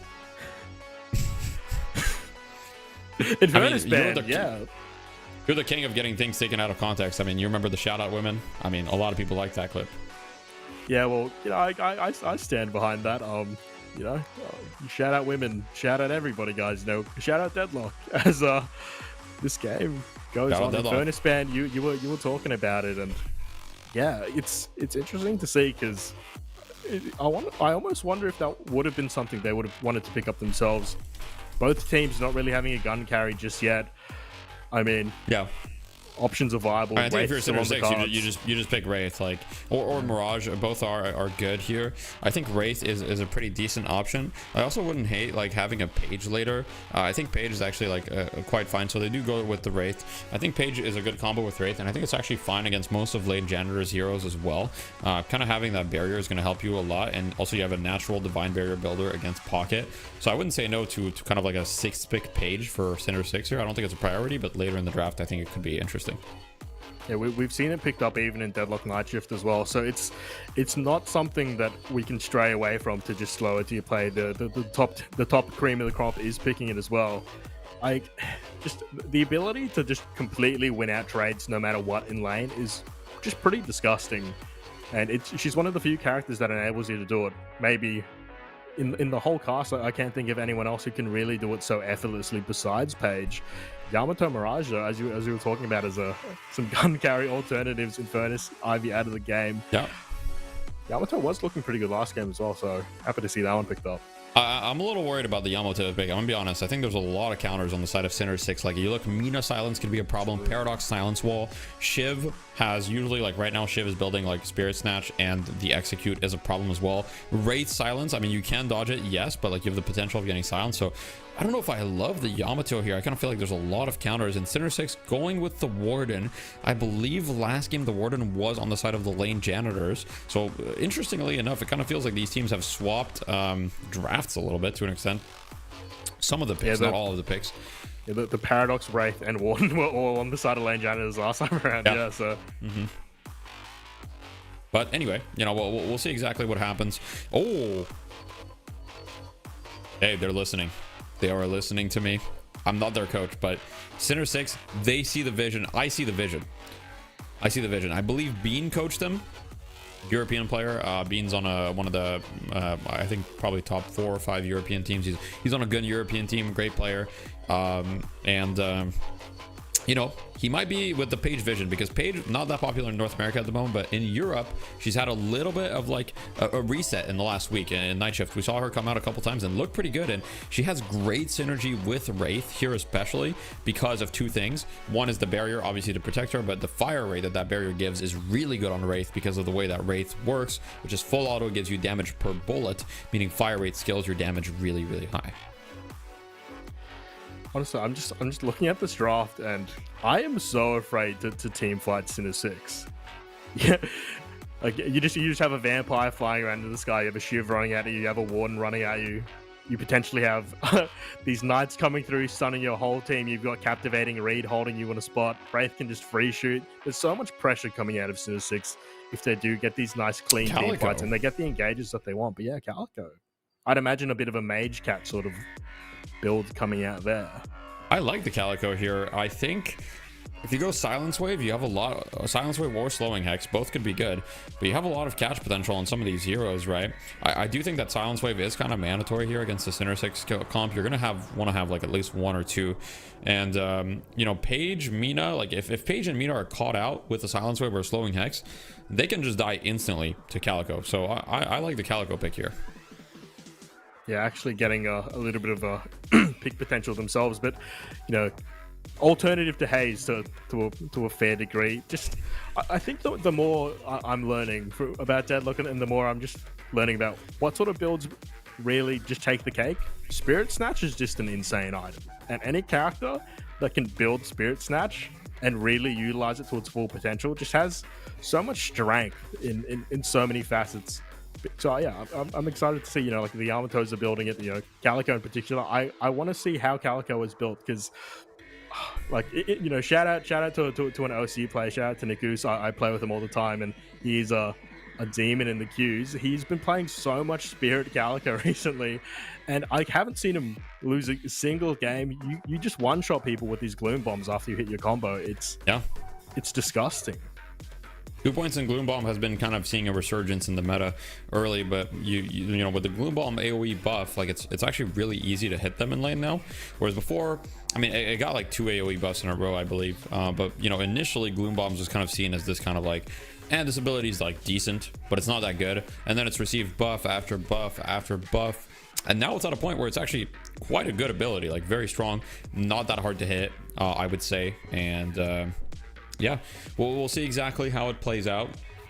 As a reminder, guys, thank you so much to Metal for sponsoring the event and, you know, contributing the prize pool and all that stuff and helping make this happen. If you guys would like to support Metal for supporting us, you can type !metal, you'll get a link, and essentially you can clip your gaming moments. So if you're ever playing, for example, if you're ever playing against Bebop, you get hooked by Bebop, right? And you want to make sure that the developers are aware that Bebop is doing that to you, and that shouldn't happen, and you're getting one shot by him. You can actually clip that, and then you can at Yoshi in the official Discord. Don't actually do that, by the way, but you know, the mods will ban you if you do that. But you can just you put it in there. You type hello Yoshi, but don't at Yoshi in the official Discord, and just put the little Bebop clip there, and you know, let him know that it's you don't support that behavior. Yeah, we definitely don't support Bebop rights around here, you know. I am disappointed to see no Lash though. Just completely run through the draft here. I believe last week I was able to catch the tail end of the tournament, and lane janitors were playing Lash. So yeah, interesting to see that they haven't prioritized it at all in this best of 3. Lash is a little rough right now in competitive play. His laning stage, it kind of sucks right now. Like, if we're being honest, look, maybe the people in chat are gonna think I'm coping, but I'm pretty sure most competitive players agree that Lash's laning stage is just not good enough. It was already kind of like just okay. He was really dependent on like Quicksilver Reload and Mystic Burst. Both of those items got hit fairly hard, and then on top of that, his base damage on Ground Slam got nerfed. And then all of his other items, Mystic Shot, Cold Front, everything that he uses got nerfed. Majestic Leap even, right? And so overall, much worse time for Lash early game. So I'm not surprised to not see him picked here. I think he's still fine, especially in matchmaking, but yeah, definitely not a high priority pick in my opinion. Yeah, I've definitely seen the memes floating around of I don't read the patch notes because what am I going to do, not play Lash? And yeah, at the end of the day, you play who you have fun with, and for a lot of players that is Lash. I think I might be talking to one of them right now, but I'm very excited to see this come through. I'm just excited to see Paige. We don't get to see too much of her, and she's just such a unique and flexible character. I mean, if anyone's versed a Paige who's managed to get up to that Vortex web, managed to get up to that refresher late game, you've experienced what it's like to be AoE Mo and Krill altered. That's all I'll say, and in a way that's actually usable and good, unlike Dynamo. Yeah, the professor is dead. Unfortunately, we do not see much of the rounds. The professor just has a little bit too long of a cooldown, and his early game's a little bit too bad. So maybe if those things were adjusted. The problem with the professor is that he actually wins matchmaking a lot. That's kind of the problem, is that in matchmaking, he's actually Thanos, but in competitive play, he's terrible. So there's kind of like these two worlds. It's a different game. So if you balance him for competitive play, he's going to be way too strong in matchmaking. If you balance him for matchmaking, he's just too weak for competitive play. So a little bit of a dynamo problem for Valve, but I think that they're mostly balancing around matchmaking right now. I don't think they care that much about competitive play, and that's completely valid. It's such a small scene. It's just a small little, you know, grassroots esports. I'm sure that they like the fact that there's a grassroots esports scene right now, but I certainly don't think that it's very much in their consideration when it comes to balance. Yeah, certainly, and I do just want to shout out that the Gambler is now playing the Policeman, so bit of a swap up from the Magician, from a bit of a sleazy bag sort of vibe to about as straight-laced as you can get. Love to see that. He's gonna arrest the card counters. Yeah, exactly. Gonna do more than arrest him, I think, if the lane plays out the way he wants to. Yep, definitely. And I'll go over the rosters once again for anybody tuning in on the side of Center 6. I'll go over Center 6, and then you can take care of the lane janitors. But we've got Goongong, aka GG, on the Mina. Now, for those of you that don't know, he needs no introduction. Last game, he dropped the rainbow stats on Billy. He had pretty much highest stat of everything except objective damage. He pretty much carried that game. We've got Bongo on the Shiv, who already, had quite a good performance as well. Probably second best performance on the team.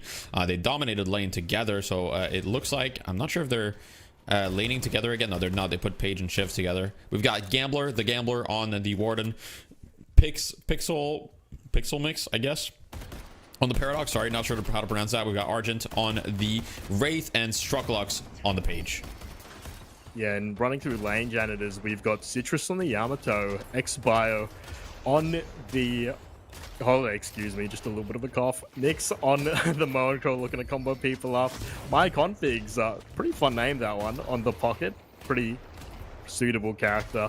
On Toast will be on Mirage, and Homeboy Woods will be playing the Calico today. And for anyone who is just tuning in now, folks, I do believe that lane janitors were our top seed coming into this tournament for today, and they are also playing for their lives. This is an elimination match. It's true. A lot of stuff on the table here for the lane janitors. They lose this game, well, they're completely out.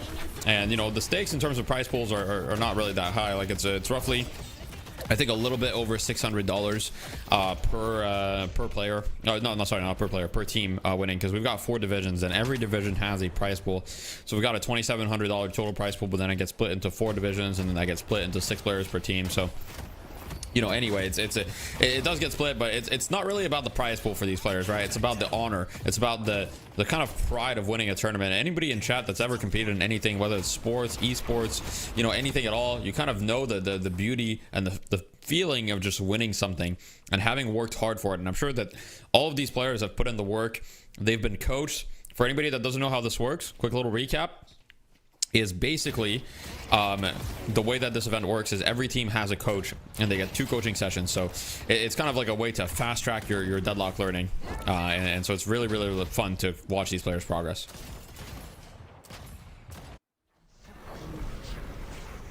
Oh my god. I feel like similar things were happening last game, Deathy, where it's just an early game, just a melee fest. Parry's being traded back and forth. I'm shocked my Configs didn't die there. I don't know if you saw how he was playing just immediately after that replay, but yeah, that guy's got confidence. That guy's got aura. I mean, he had his. Look at their health right now. Nick's dropping to my main boy GG in this mid lane as well. Looking good, like a good start out of him again. Known to win his lanes. Paige that has guy 16 HP. Oh, it's just. I mean, this is exactly what you want to see. Just trading back and forth. But lane janitors showing that maybe it's their turn to win an early game this time round. Yeah, I mean, we're certainly not bored. That's one thing that you can say anything you want about this game. You can say what you want about the level of play. I mean, these are not the best players in the world, but they're certainly pretty good, and they're definitely very, very entertaining to watch. As an action-packed start is really what you can ask for. Interesting start from the Calico here, going full basically greens. The extra stamina, not really a super common item. Now, going against the Warden, I mean, for those that have seen my recent video, lane tips, against Warden, getting some extra stamina can definitely be helpful. So I'm guessing that was kind of the idea. Not a terrible idea. Great affliction here from the side of my Configs. Looking pretty clean on the pocket execution. I mean, that was nice. Yeah, Ido-esque, some might say.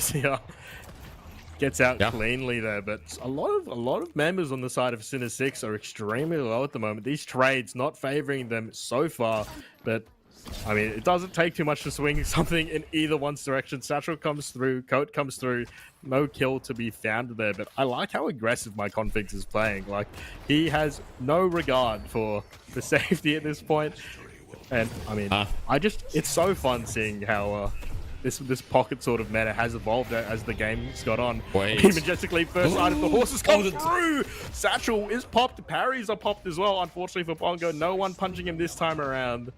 As lane janitors really swing things in their favor. This is crazy. I mean, lane janitors, they're striking right back. This is kind of looking like the Billy Shiv lane from last game, except that was center 6, right? Lane janitors looking to assert their dominance. We'll see if they can kind of get the same kind of momentum, as we've got some action in this mid lane as well.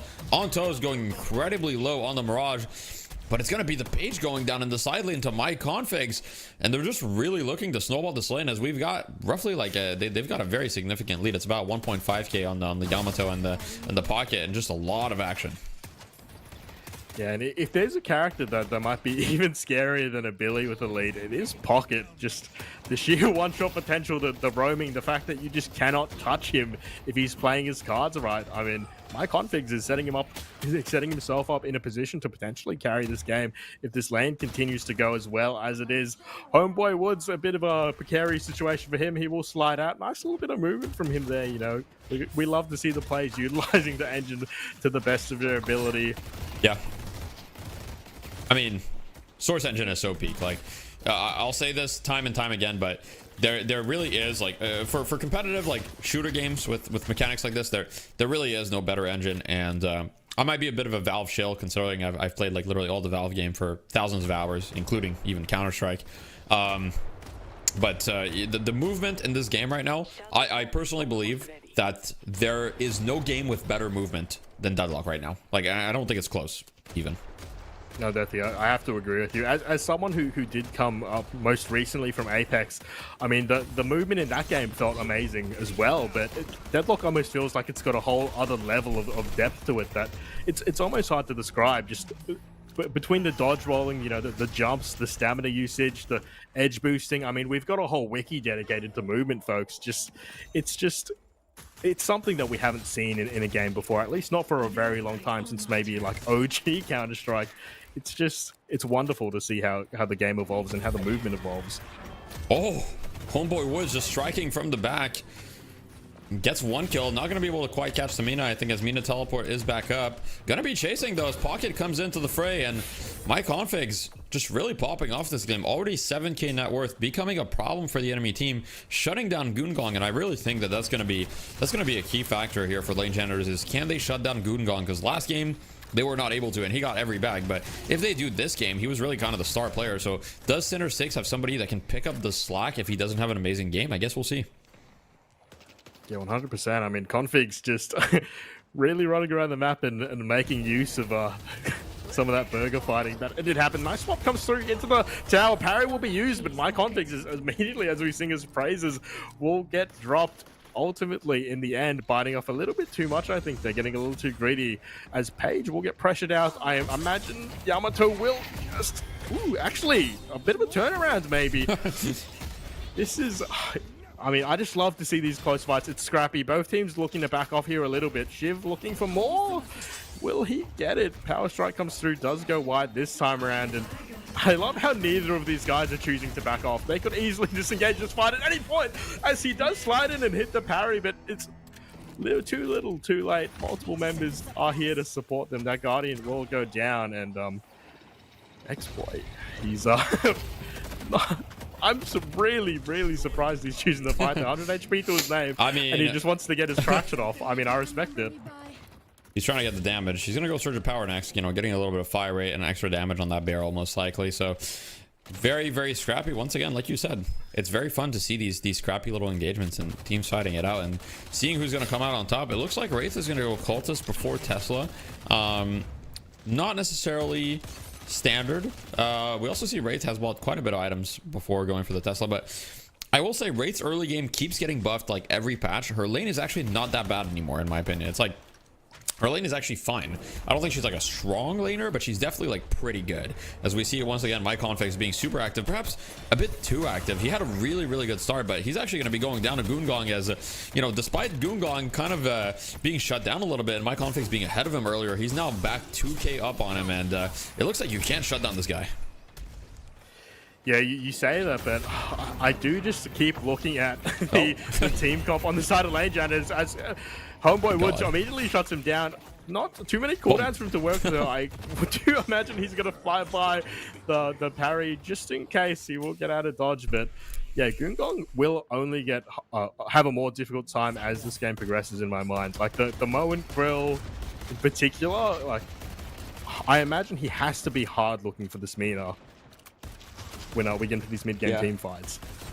I mean, it's going to be hard for sure, but it's going to be key. Goongong is kind of lurking. He's kind of like the, I don't know, it's like an Attack on Titan or something. Like he's the Titan that you don't know when he's going to strike, but when he does, you are going to be scared. As Struckluck's going to be going down, and Homeboy Woods has really been kind of the loudest member of lane janitors, just pick up kill after kill here on his 4-kill streak, as Yamato is diving here in the mid lane. A lot of aggression coming out of lane janitors.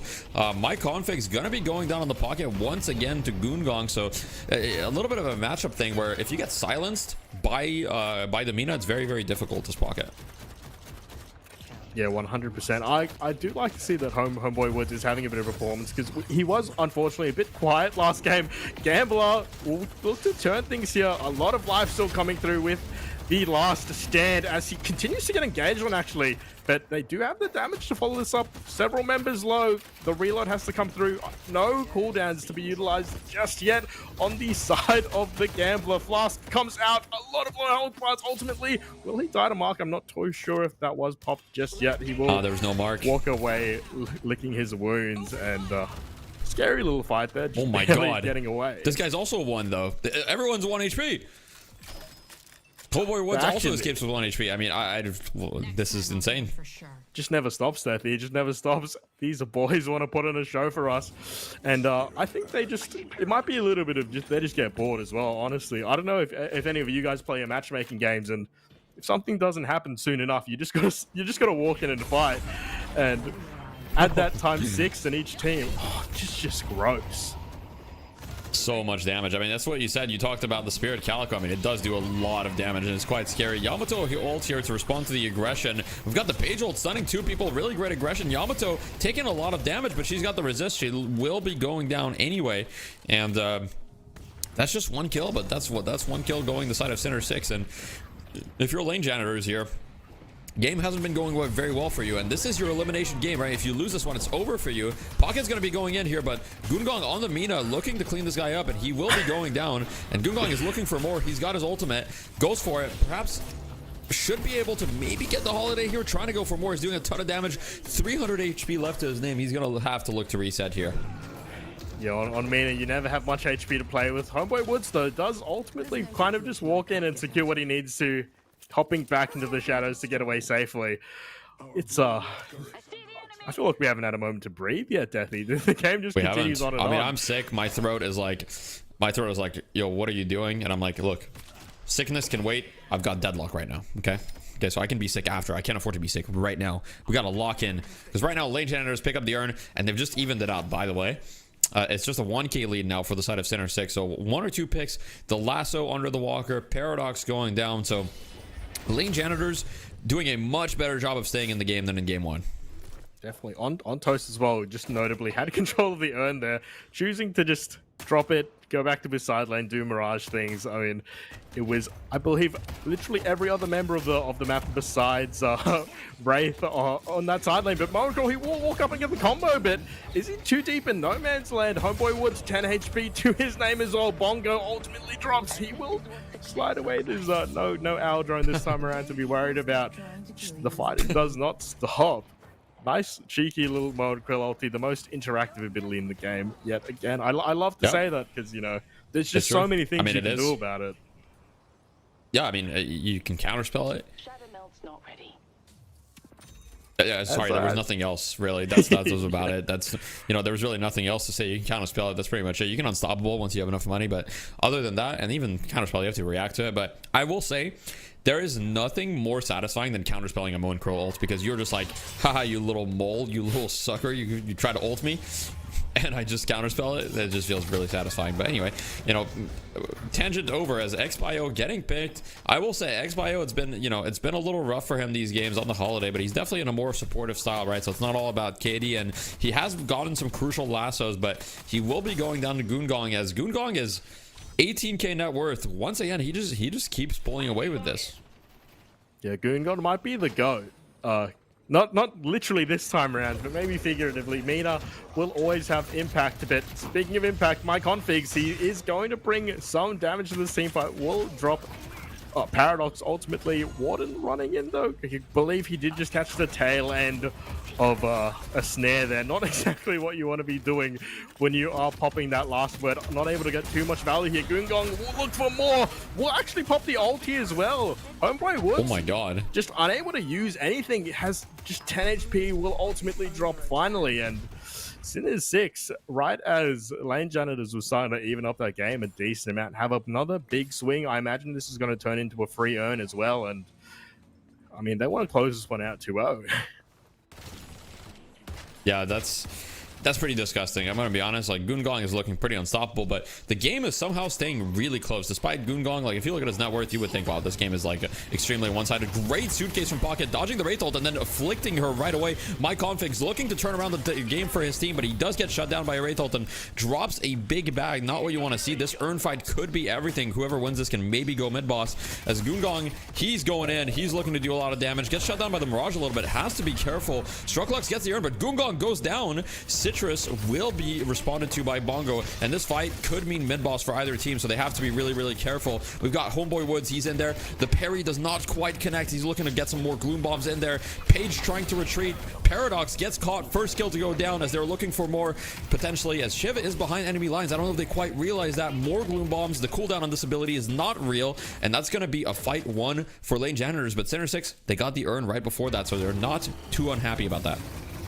Yeah, I mean, I think Goongong just felt himself a little bit too much there. So Homeboy Woods actually looking for even more here. Jeez, just... Now that's aura. Yeah, he knows he's powerful. He knows he can get this Walker. I mean, just the amount of kills, I believe, like, Homeboy Woods has over double-digit kills at this point. Warden running through, but... Warden's ulting Casper.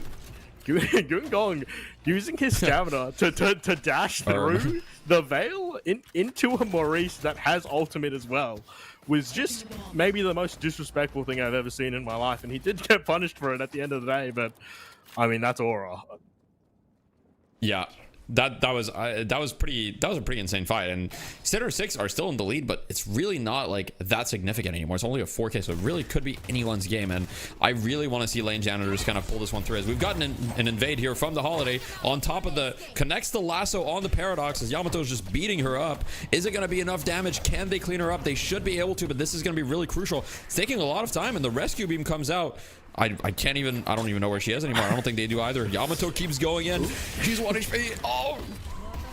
Yeah, they managed to clean her up. Yamato's gonna pop the ult. We've got the tornado. Everything just being used. The Mina ult. But Yamato is pretty tanky. She's not gonna be easy to kill as the affliction goes out onto 2 players as well. So a lot of back and forth. Shiv Execute should do the trick here. So we trade 1 for 1. And I don't know if this fight will continue.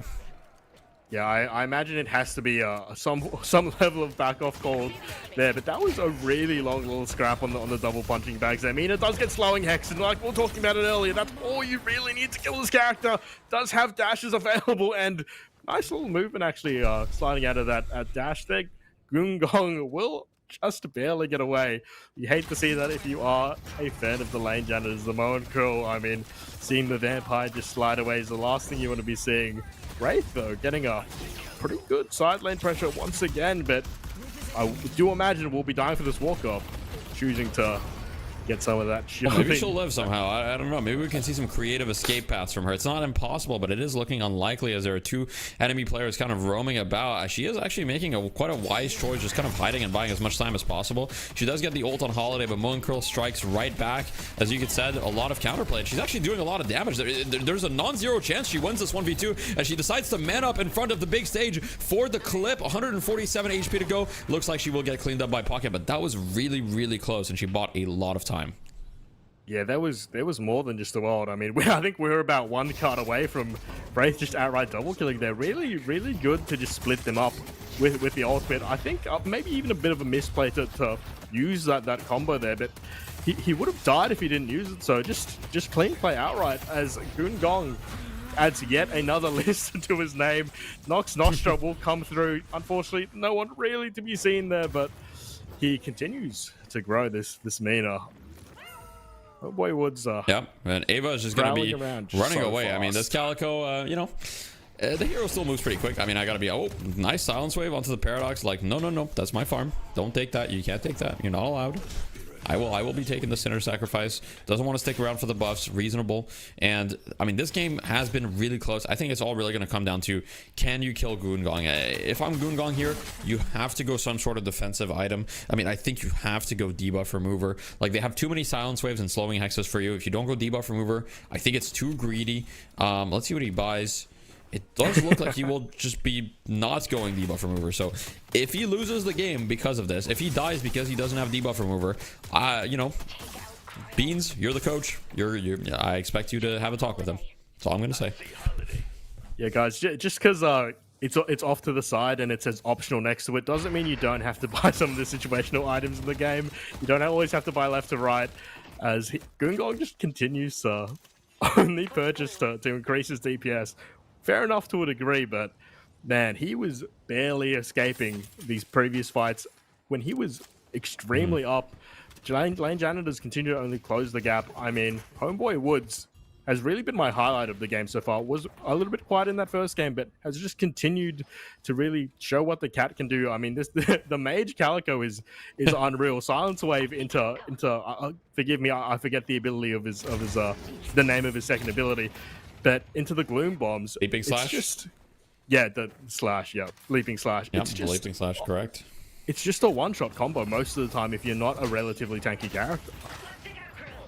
We got a free earn here, but the fight is what really matters. Whoever wins this fight can go mid-boss if it's a decisive win here. And as we've got the first kill going the way of Center 6 as 7 Nyx goes down, but Struck Lux going down on the page right after. And Goongong hasn't really been able to get an angle to engage on this fight here. So it looks like Center 6 kind of want to just disengage and not get picked, but there's still a couple of their players that are in there that might not be able to escape, as Wraith is kind of behind enemy lines. And I believe the Shiv may be caught as well, as Wraith is trying to fight, dealing a lot of damage to the pocket. This may be a bit of a re-engage angle, but Goongong is not anywhere to be seen. Wraith getting gone on without TP here, just going to be hoping to be able to kite, and I don't think they're going to be able to get more. So just a clean earn win for Center 6, like trading 1 for 1 but getting the earn, so they're definitely happy with that. Yeah, for sure. A little bit of a maybe bait there at the very end, trying to get that Wraith to bite off more than he could chew, but does have the cavalry behind him, plenty of teammates to support. My config, he just does not enjoy being on full HP, this guy, because every time we see this pocket, he's got nothing to work with in terms of HP.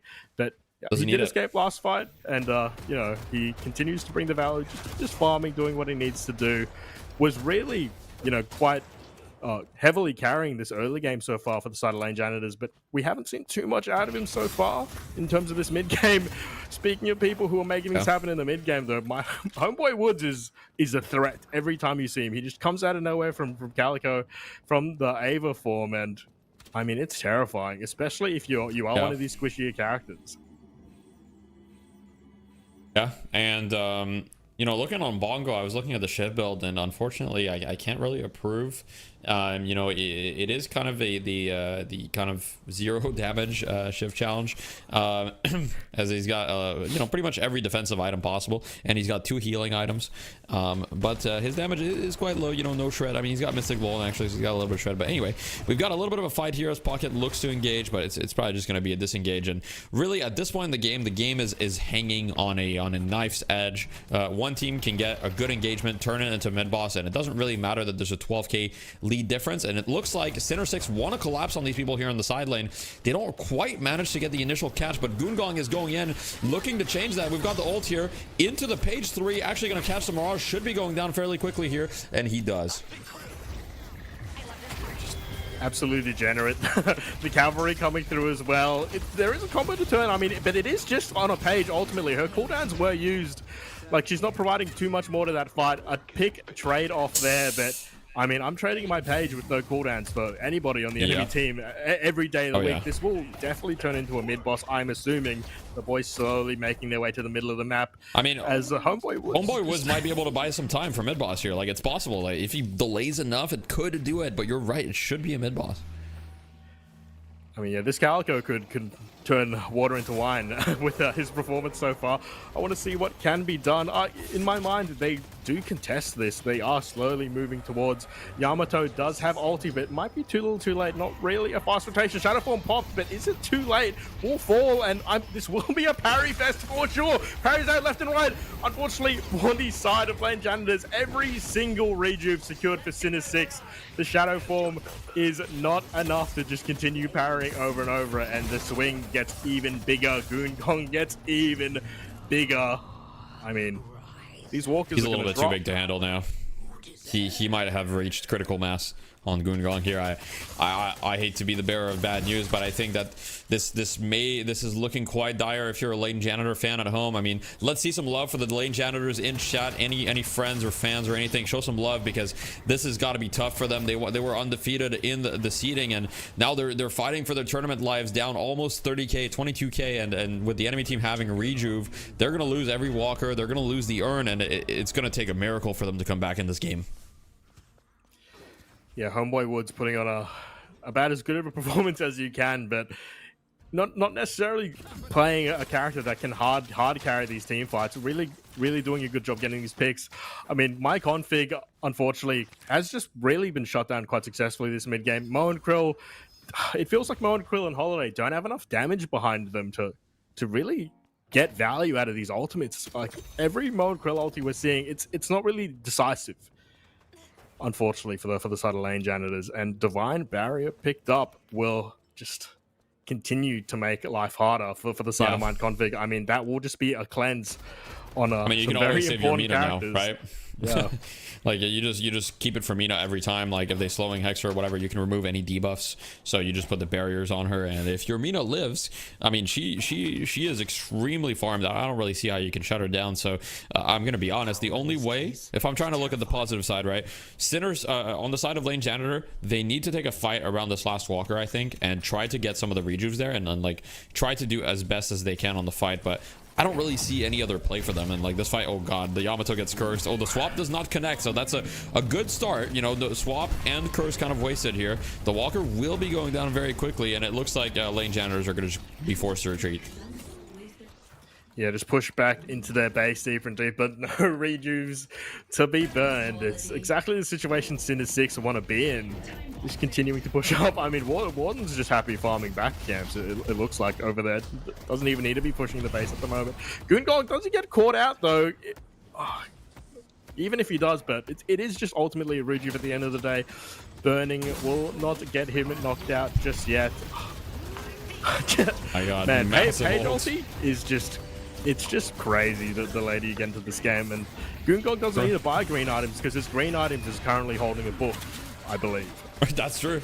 He's got a mobile green item. It's kind of like the Yumi of this game or whatever, in a way, right? Where you just got kind of the support, and you just said, oh my god, what an affliction, though. This could be what Lane Janitors need. Affliction on 6. I mean, if they get enough staggers here, they still have a chance to potentially come back, but my config's going down. That's 2 rejuves down, only 1 left to go. A lot of them are 1 HP. Another rejuve goes down. They get a stagger on 1. Can they get more? As Citrus is looking to save his team here from the game. They're still down a lot of players, but they have the health advantage. If they can catch anybody else, that could be massive, but you know, a 40k deficit is going to be incredibly difficult to overcome here for the Lane Janitors. Yeah, Sinner 6 managing to get out of there as well. In a perfect world, Lane Janitors get to chase, at least get something as they escape the base, but no, Sinner 6 playing relatively clean, a lot cleaner than you would expect. What is, at the end of the day, a group of pubbers having fun, wanting to end this series as clean as possible. Goongong is huge. Jeez, 3 and 10. I mean, Wraith as well. Argent, you can't forget about him. He's just been quietly farming, doing what he's needed to do this whole time as well. He's just been side laning as a Wraith does. Yeah.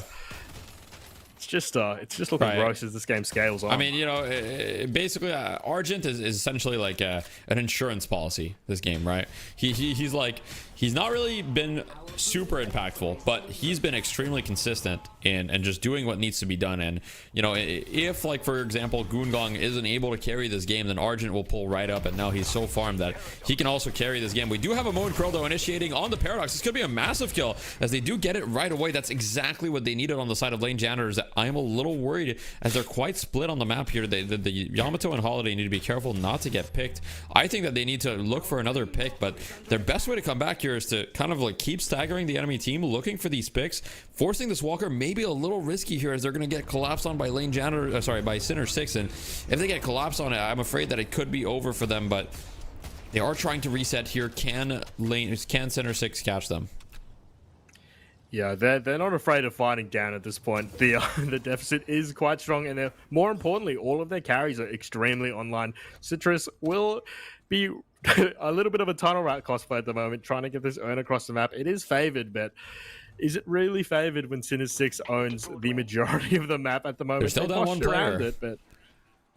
They're still down one player. I mean, you have to go for this. You know, like this is your best chance. If they're Lane Janitors here, you're going to be kind of like reducing the lead once again with this comeback. And you just remember, you were down more than 40k. It was like a 45k lead. All of a sudden, you've brought that down to only a little bit under 30k, right? It's only now like what, like a 25k lead roughly, which that's still a lot of money, but that's a lot less than 45k, right? So that's a 20k soul swing right away to the side of Lane Janitor. So they're not completely out of this game yet. Yeah, certainly. The later the game goes as well, like it doesn't really matter who's more ahead, who even has more objectives outside of flex slots.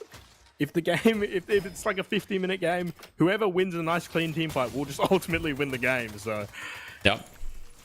Always good to delay. Just one team fight is all it takes, especially with the next mid boss, right? So next mid boss is spawning in roughly 40 seconds.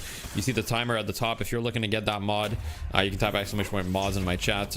And oh my god, the Moncrel ult on Mina. This could be exactly what they need, but the page saving Mina right away. Mina looking to reset, and it looks like this is not exactly the fight start that you would want if you're Lane Janitors. Calico going in, dodging a lot of the Mina ult, but dropping down just instantly dies. We've got the Warden ult counter initiation. This could be disastrous here for the side of Lane Janitors as Goongong is resetting. Argent is still full HP, full resources here on Wraith. Should be able to clean this one up as he ults Pocket, but Pocket dodges with the suitcase. Good movement. The Gambler going down, but my configs will be taken down by the Wraith as well, as a slight lead here in favor of Sinner 6. Mid boss just spawned, and so you got to be really careful here, because if you get cleanly wiped, this is mid boss. Yeah, Divine Barrier paying dividends there. There's a lot of situations where that Mina just instantly dies, and suddenly Lane Janitor have a huge end to start to continue that team fight and put the pressure in. But mid boss dies instantly. You have to get into this pit, and you have to make something happen, or the game is ultimately just over. Yamato comes through, there are parries, but Goongong secures the first one, will secure the third as well. I'm getting that as well, and I mean, it's just GG at this point. Sinners will clean up the last few necessary kills that they need. Expio. Holiday last one standing. Doing what he can, but unfortunately, like there's really nothing to be done anymore. The patron has been down. You're playing against Wraith.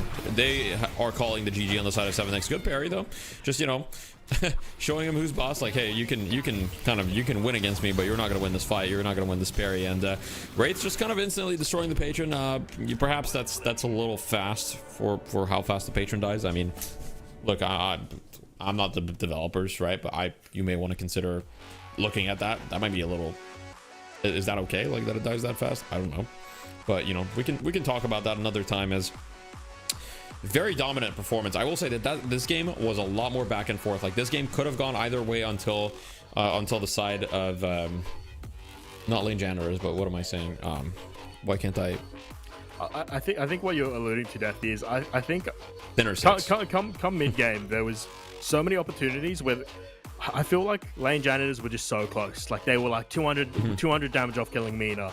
They were, you know, like just barely getting outplayed. Like they were so close to killing that Wraith in that side lane, for example. There was just the margins were really, really tight on the side of Lane Janitors, but unfortunately, ultimately I feel like they were just lacking the damage. They picked all of this, you know, burst damage, and they picked all of this chain CC, but continuously we saw it over and over again. Like the Moen Krill was just not able to really actually get any kills secured off of the use of the combo. And Homeboy Woods doing the best that he can. In the end of the day, is a roaming pick character, and he very successfully did achieve his goals, but wasn't able to really translate that as much in team fights. I mean, that last team fight in particular, that Nox Nostra coming out of Goongong, just completely shut him down. When you're a Calico and you don't get to press buttons, you're barely even a hero. You're just a walking sponge. He ate that entire silence and just dropped for free. That's one of your biggest net worth characters, just immediately gone at the start of a fight. It's rough to see. It's disgusting. I mean, Goongong has proven to be a player to watch out for sure. Got to be my MVP for the series. I mean, just kind of putting the team on his back in a couple times, and not to say the rest of his team's not doing anything. I think that they're playing very cohesively. And looking at that scoreboard, it might have been easy to, you know, just talk about the Mo and Krill and be like, okay, the Mo and Krill's really low damage, but he had some crucial kind of combos this game. So it's not just about the damage. Sometimes it's about, you know, the pick potential. And I think Mo did his job. I mean, obviously, could he have played better? Of course, but I don't think it was necessarily that problem. But you know, it's just a few engagements going one way or another. It really could have gone either way, and I do think that Goongong should have been punished a little bit more for his greed, especially the fact that he didn't buy debuff remover, but he did not. And that will be the end of it for lane janitors. So to keep you guys updated, what do we have left for the rest of the day? That's not the end of it, right? We've got more things to come. So we've got 2 more series actually coming up. So looking at the different divisions, we don't have all the updates yet. It looks like on the side of Division 2, the Bebop backdoor and 6 Veil Walkers and Oops All Stuns have already kind of secured their spot in the semifinals, and then the grand finals are going to be after that. So we'll be covering the Division 2, one of the Division 2 semifinal matches after this, and then the last series of the day, which should probably be in something like 2 to 3 hours depending, will be Division 1 grand finals. So the best of the best from the Death Slam ecosystem, right, in Division 1, and we'll see who can take it. Right now it's kind of unclear, but we've got a lot of the exciting deadlock ahead. I believe, I mean, let me just double check the schedule, but I believe that is the end of the day for me specifically, and I am sick, so it is probably you know, it's probably good, but we'll have excellent casters. It's also the end of the road for you, Kakacho, as Admiral and Soren will be coming in for series 3 and 4. So I'll still be hanging out in the chat, and I'll still be hanging out. And also, don't go anywhere, guys, because towards the end of the stream, before the grand finals, we'll be announcing the Corsair giveaway. So Corsair has 3 things to give away, so not going to give you guys the details yet, but 3 peripherals, keyboard, headset, mice, whatever. You'll have an option, so stick around. And I think we'll send it to a break and stick around for the 3rd series coming up.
ship sinking and I'm sinking fast.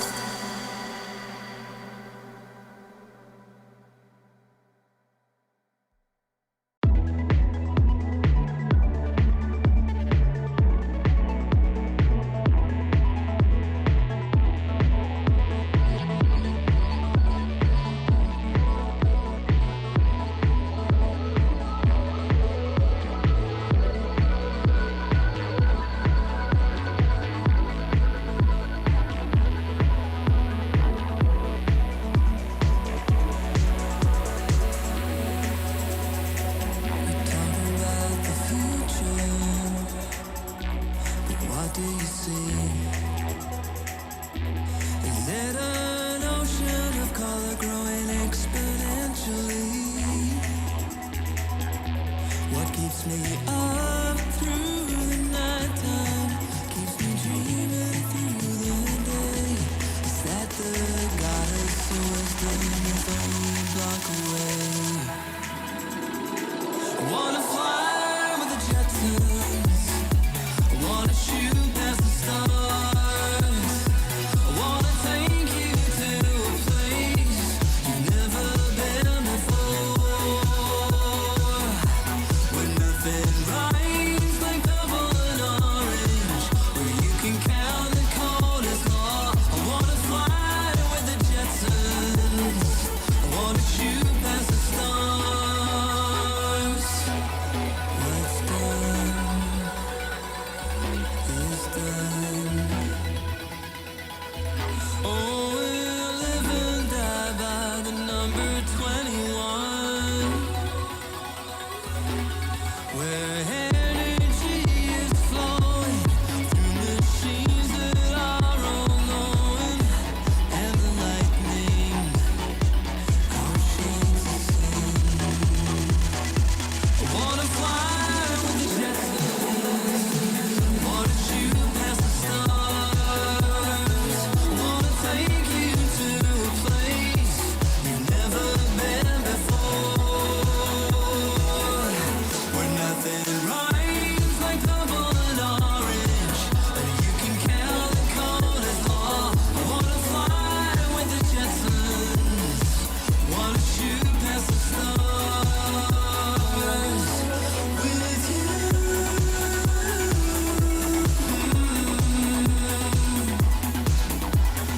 with you.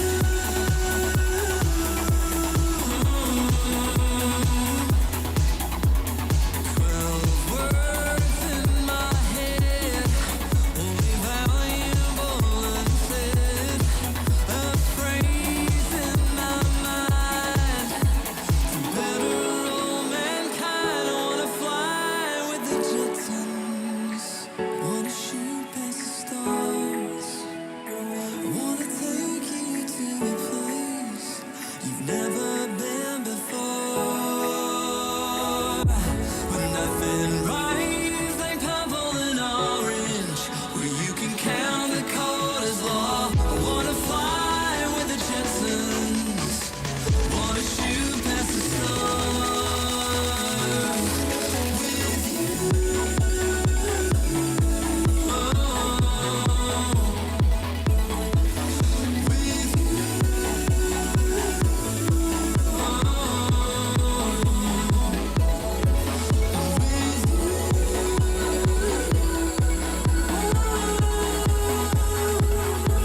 Wanna fly with the Jetsons.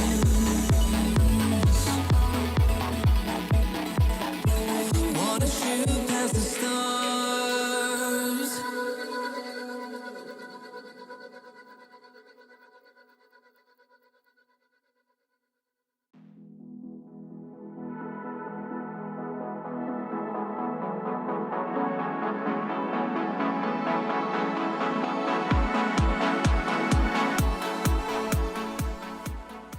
And welcome back, everyone, to Division 2 of the NA Death Slam number 3. I'm Soren Markov, joined now by Admiral, and we will be casting the last two matches of the day. We're going to be doing the semifinals here in Division 2, and then for the last game of the day, we'll be heading up to Division 1 for the grand finals. Admiral, it's been a fairly long day so far. How do you evaluate what we've seen? Honestly, I think in terms of like evaluating what we've been seeing from the players, it goes to show that a little coaching does elevate a lot of performances. Because when you started, like Deathy was talking about a little bit earlier today, was the first week, right? You get to see a lot of trial and errors. You get to see a lot of mistakes that happen, and like team coordination that isn't fully developed yet. And after that first coaching session, everything starts to like kind of pick together like glue. So everyone starts forming friendships, starts forming their bonds, kind of gets a little bit more in tight of like how their teammates like to play. And arguably enough, when it came to this time around, I want to say it was a lot more funner to watch them compared to the first week. Yeah, that's a lot of why people are here, is to get some more experience in an organized environment like this. And if you want to be a part of that, we've got a Discord that you can join. Right down here, the link is you can do !Discord, or just the Discord link is on stream right now. So feel free to join up. And the next time we host one of these events, or wherever your region is, we have events where you are too as well. We've got the EU Death Slam is coming up in a relatively short time, and then we've got some events going on over in the Asia Pacific region as well. So if you join the Discord, you can keep up to date on when all of that is happening. You get some of this for yourself, because no matter what's going on win-loss wise with any of the teams, the overwhelming consensus in the Discord that I'm seeing is that this is really fun. And even just like playing in the pickup games myself, it's been really fun being in an organized sort of environment, and matchmaking just doesn't feel the same afterwards. So if you want some of that, feel free to join the Discord. But for the matchup that we're about to go into, the Bebop Backdoor versus 6 Veilwalkers. These two teams are coming in here relatively high seeded. Bebop Backdoor have not dropped a match yet. They are our number 1 seed, and 6 Veilwalkers are the number 4 seed here in Division 2. It's going to be a pretty banging matchup, I think. Have you seen anything from these teams so far, Admiral? So I think we were talking about a little bit earlier with Bebop Backdoor, even though they have the name Bebop in their name, they don't play Bebop. So I think that's just kind of funny to see a little bit. But in terms of like how they play, they're pretty good for the most part. They're really aggressive. They know how to play off picks. I think when it comes into like utilization for like counterplay, I do see that a lot more with them compared to other teams at the moment. Like the typical builds that you always normally see is just build a little bit of spirit resist or a little bit of bullet resist, but then you're seeing them kind of build like weapon hacks and things like that where counterplay is an active moment. So knockdown is getting built on supports. You're seeing like someone just run down the lane into just being able to help out the teammates. So stuff like that. So arguably enough, I see why they're the number 1 seed.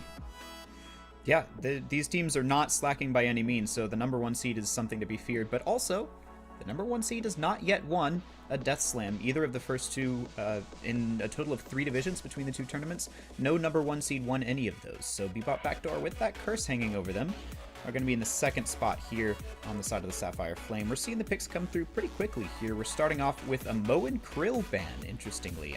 Normally I would expect to see the Kelvin and like, I don't know, maybe the Pocket or the Mina go this early, but instead both these teams seem to be focusing on the tanks. With Mo and Krill, Billy gone, and then a Pocket first pick. If you are hoping for a high health pool in this game, it's not coming to you. Definitely, and I think this is also coming in line too as well, because we've been seeing Shiv kind of like crawl back his way into like meta compositions a little bit more, and Pocket is like the perfect counter when it comes to fighting against Shiv.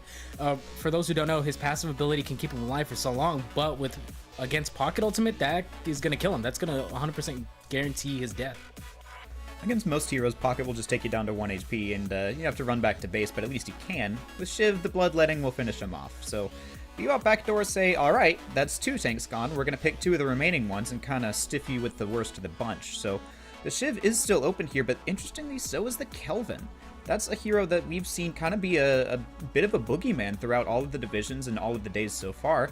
He's not here in the first 5, so I'd expect Veilwalkers to pick that up, maybe combo with something like an Infernus, and just really go in on this tank buster sort of a comp with Bebop Backdoor already picking those up.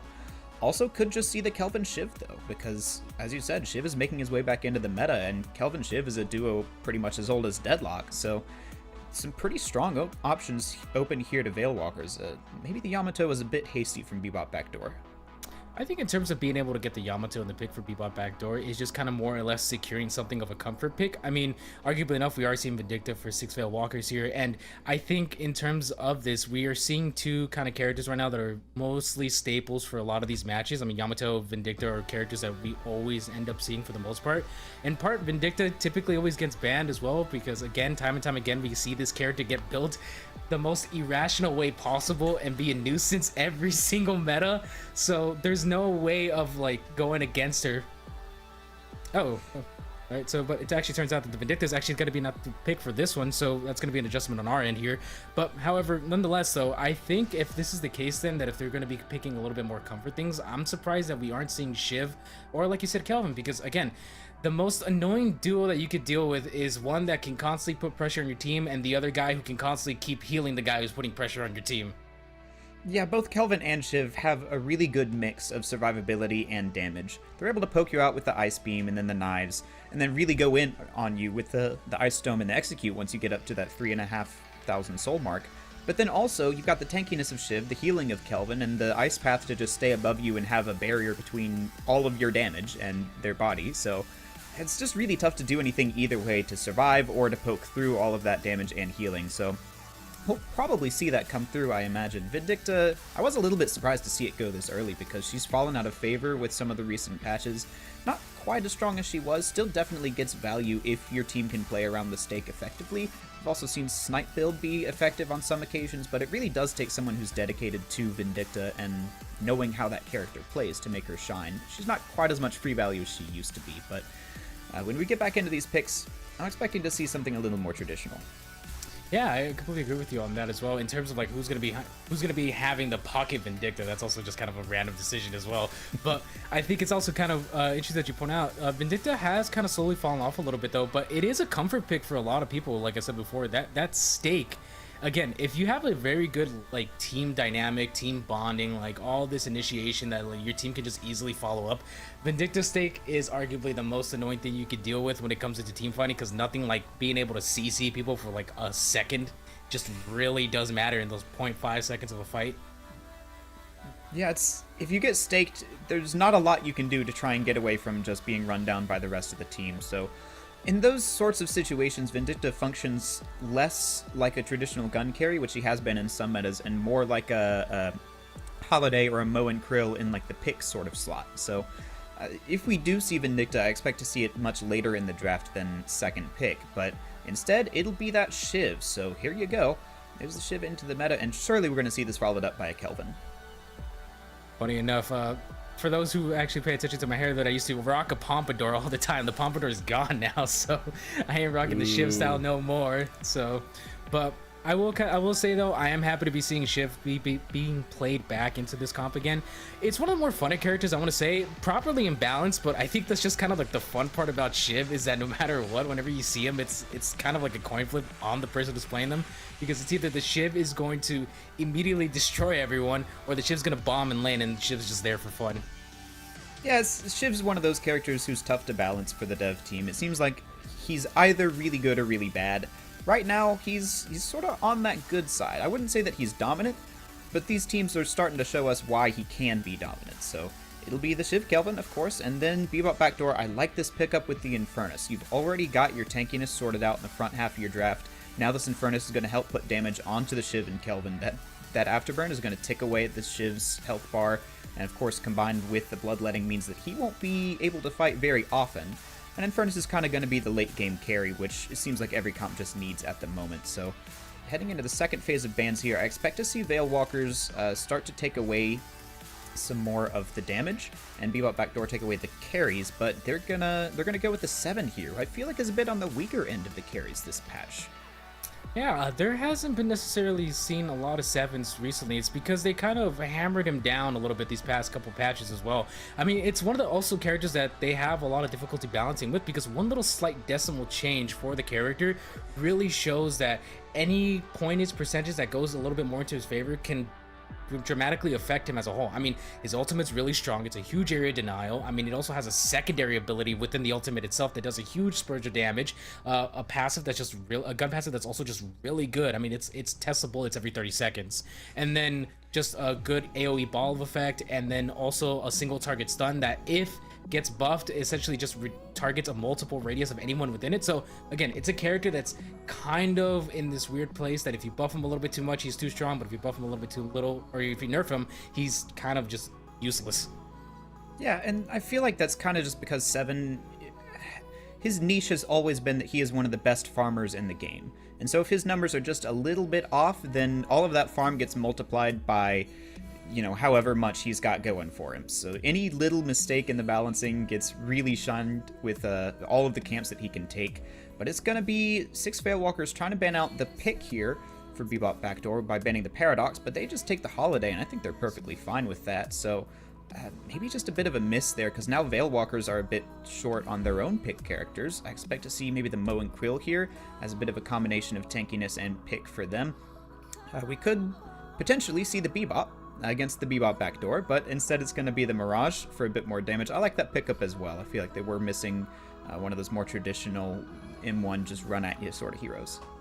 Yeah, I think right now, like you said, they're just kind of copying each other's composition of being able to stop. I mean, Infernus is kind of like their choice to pocket in the sense of being able to stop a lot of the healing. I mean, after healing, all these other effects from Fern are just going to be able to stop them from healing like over time, and in part is going to stop Shiv from being able to keep putting a lot of pressure on them. Lady Geist is going to be picked for 6 Veilwalkers, and I think this is actually kind of solid because Lady Geist has kind of transformed away from being this character that's really oppressive in lane to kind of being this frontline tank that a lot of people don't expect. I mean, I think in part it's primarily because a lot of people have just kind of learned to understand that she's not a carry anymore. She's just kind of like this character that's just really good at being able to keep pressure for the team and also make great space for them. Yeah, she's not as much the hyper carry that she has been in days past, but she is really good against some of these combos from Bebop Backdoor. Yamato, Holiday, Abrams, these are heroes who typically like to go all in and try and burst you down. But then Lady Geist just comes out of that, and if she survives the combo, fully turns the tables on you. So the life swap is going to be pretty dangerous here for a lot of the members of Bebop Backdoor. We're going to pick up the Dynamo here. That's certainly an interesting one. I suppose the Black Hole just helps to lock down some of the slippery members of Veilwalkers, but they've already got the Kelvin to try and help them out with that with the Ice Dome, so a bit of an odd choice here. Very happy, personally. I've been one of the people in here who only plays Dynamo, so, that's my professor. I'm very excited to see him actually being played in Death Slam. Arguably enough, he did get a buff. This one, it's a mediocre buff, if anything. It doesn't do anything because you could still double jump over a lot of his seismic pulses. So in retrospect, it's just kind of something there to give a little bit of like, in case you miss the first jump, like you're gonna get punished for it. So that's what they're kind of looking in lines for it. Viscus is gonna go ahead and get picked as well. Another character right now that's just kind of doesn't like really. Like he's a tank. Like he's good at being able to keep pressure on, but if Viscus starts to do pretty bad, like Viscus is not a good tank. Yeah, I feel like the Viscus sort of build and style depends on the skill of the Viscus player. We're seeing a lot of the top Viscuses in the world right now, like your D-mobs of the world, just go for a lot of damage on Viscus, and he's just this really annoying, hard to kill threat that's pumping out a lot of splash damage onto your team. But then if you're not as proficient at playing Viscus, then it's really hard to pull off that sort of style, even against opponents who are equally less skilled. And so he sort of transforms into more of a supporting role, so I expect that to be the case here. And 6 Veilwalkers are going to pick up the Haze to try and shut down some of these all-in brawlers from Bebop Backdoor. I gotta say, I feel like I like the 6 Veilwalkers comp just a little bit better here. They're a little short on the front line if Bebop Backdoor picks up anti-heal, but Bebop Backdoor, I think, are lacking the damage to really punish them for that decision. I agree with you on that completely. And then also as well, even though Bebop Backdoor has the Holiday and has the Dynamo, the one issue we're going to be seeing for Bebop Backdoor is them being able to chase down 6 Veilwalkers. I mean, you have Kelvin. If Kelvin is going to build Rescue Beam, which is more than likely going to be the more plausible thing that's going to happen in this whole match, Kelvin can just easily get characters out of jail every single time. And then the other thing is, you're also going to have to be dealing as well, is the Mirage and Haze. These are characters that both can provide a lot of split pushing opportunities for the team, and Mirage with the teleport is just going to get out of jail again. So you're going to have a lot of chase coming down from the side of 6 Veilwalkers. Bebop Backdoor doesn't necessarily have the best composition to keep chasing after them besides having the Holiday, and if Dynamo rushes into Warp Zone and things like that, being able to secure at least 1 or 2 with the ultimate is good, but that's a hefty cooldown. It's 190 seconds. Like, by the time that thing's up again, there's going to be another team fight, and anything, you're just a healing bot for the most part. Yeah, if you miss that black hole, it's really punishing, and there's not a whole lot of heroes who get caught by that from 6 Veilwalkers. Their comp is a little bit split. You're not as likely to be all grouped up for one big team fight, so it's going to be difficult for this Dynamo, but I think the most difficult job on the side of Bebop Backdoor is coming from this Infernus. He's your main source of damage in this comp, and so he really needs to get online if Bebop Backdoor want to have enough damage to be able to push 6 Veilwalkers to the brink and really take this one home. But if he can't really get online, then it's down to like your Yamato and your Abrams to try and do that job. And while they are capable of doing it, they're a lot more reliant on small bursts of damage rather than the sort of sustained team fight of Infernus. So if the Infernus struggles in lane here, we could see a really flat game from Bebop Backdoor and 6 Veilwalkers just kind of slowly choke them out. And I think that the main job there for shutting down the Infernus falls to this Haze. If there's someone who can pick off an Infernus randomly doing his jungle trying to get fed, then that's the Haze. Go invis, hit a nice sleep dagger, hit a couple of headshots, and that Infernus doesn't have the health pool to tank through that. So that's what I really want to keep my eye on here, is how fed can the Infernus get, and how much can the Haze stop him from doing that. Yeah, and then also as well, in terms of Bebop Backdoor having another gun character, it's just Fern. It's literally just Fern. And if they decide to build Viscus as being a gun character, for instance, a lot of people have been doing this. I mean, currently right now Viscus is kind of in this weird position where it's either you build them into being a support or building them to full gun, because as it stands, that red click is one hefty damage. I mean, if you land that every single time, that's guaranteed 35 per shot. And then on top of that, it gets buffed, you know, the damage amplification that comes with the item. So that thing is going to chunk people out. But again, this really depends on how Bebop Backdoor is going to be playing, or if what they're necessarily doing is to like bait people in with the Dynamo ultimate. But then again, like these are 6 Veilwalkers are going to want to have the Kelvin in the backline. They have Kelvin Dome. Again, this is something that's very scary to deal with, because if Kelvin is just waiting in the corners, or is just, you know, like the little rat he is, he's gonna ice walk in and he's gonna come in and just immediately heal everyone back up, then that Dynamo ultimate was useless.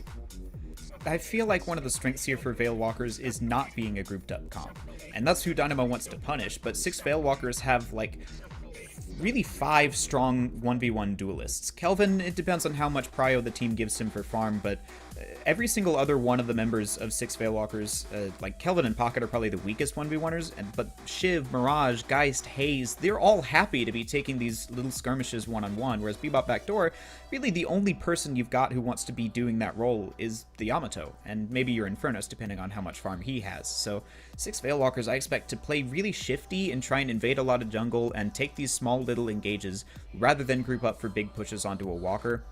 It's going to be the job of Bebop Backdoor to use the Holiday and the Viscus to force them into team fights where Dynamo can do his work and Infernus can be a carry. But that's going to be tough, I think. But I don't know. We'll see if the number 1 seed can pull it off.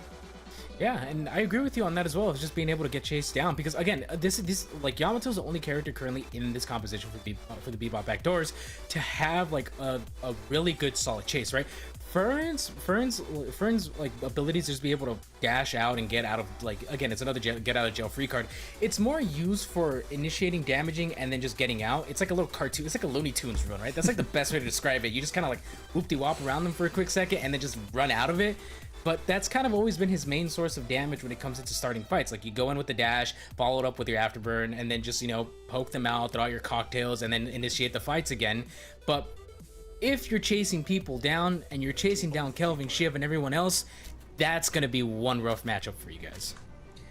Yep, a lot of ability for 6 Veilwalkers to get away, but we're going to have to see who can come out here in these lanes and come on top. It's going to be strong lanes here for 6 Veilwalkers. You've got the Mirage and Geist. Even though Geist isn't as much of a carry as she was before, she's still real strong in lane paired with the Mirage. I mean, Bebop Backdoor have sent the Yamato and the Holiday to deal with it, but the other 2 lanes don't look as hot for them.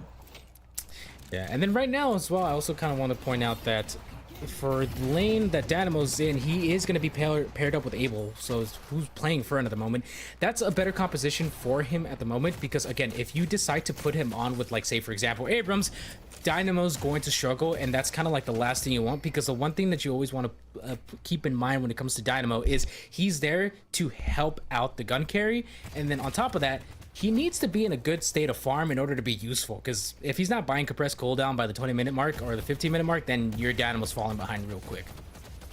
Yeah, and he's really going to struggle in this lane. Dynamo's biggest weakness is not being able to deal with aggression, and you're up against Shiv Kelvin, who are pretty good at getting aggressive if they need to be, so this Infernus is going to have a pretty big job of dealing with the waves with that Flame Dash and the burn stacks and everything, but we'll see if they're able to do that. Meanwhile, on the right side, you've got kind of a squishy lane for 6 Veilwalkers in the Haze and the Pocket, but if you get caught out against those two, you're probably going down, even if you are a Viscous and an Abrams. I want to also put some mighty respect there for the side of 6 Veilwalkers of not putting the Pocket against the Fern, because again, Pocket's one of those characters that it's like when it comes to spirit damage is just not gonna last, and I give them props for that one, for being able to catch that on that there is a Fern on the other enemy team. So again, they want to be able to get him away from that. Yeah, that does partially come down to luck in terms of like who your opponents decide to send into the side lanes, but we could have also seen an early lane swap. We've seen several of these teams try and swap away from bad matchups like that, so no need for that this time from 6 Veilwalkers. And instead, it's just a casual game of poking out the minions. Pretty high health bars all around, not a lot of early trades going on. Gotta think that favors Bebop backdoor a little bit, because again, they need this Infernus to come online. That they do. And then as well, I want to say Bebop Backdoor is wanting to keep pressure on. Like I said before, 6 Veilwalkers has that composition that the moment they get a single pick, it's just going to start a really bad domino effect, because they have characters that are just really good at keeping enemies at low HP. So Bebop Backdoor wants to keep that against them and, keep the pressure back, keep the waves nice and forward, make sure that they have enough space to go get boxes where they know the enemy team can't follow. Yeah, that said, it is only the 3-minute mark, so plenty of time for these teams to get some action in. Right now we're just seeing the Shiv Kelvin poke out a little bit. They've been doing a good job of keeping this lane clear, have Bebop backdoor, so no real threat on any of these Guardians yet. Just a little bit of calm box taking. And this Pocket's going to try and do something here. Pocket goes in, already has the healing rate available for himself, just a little bit of healing. But one thing I'm actually noticing here as well, Freak is actually pretty low. Here comes the dive once more again. Yamato dropping down a quarter HP, and MGP dropping down really low. Goes in for the parry once more again. Mirage comes in with another punch, gets the kill, goes in for it once more time. Yamato, one bullet from death. The mark is on, the slash is coming in. Mirage gets traded out for it. Yikes, that's 2v1 with that Yamato living on a sliver of HP from the Gen's Mark. Just one light melee, one more bullet to proc another stack of Gen's Mark, and that's a 2-for-2 trade, but we won't be seeing it. And instead, MJP mix it out with his life, and he's going to farm a nice little lead there. He's just got to not miss this wave when it comes back. I think right there, that was, in terms of Yamato staying alive, is the best part right there. MJP, my goodness, I'm trying to say G instead of J. But MJP staying alive is the best thing in part for Yamato, because again, that is the carry for that lane. That's going to be the character that's going to be doing a lot more of the damage. So the Yamato being alive, chef's kiss.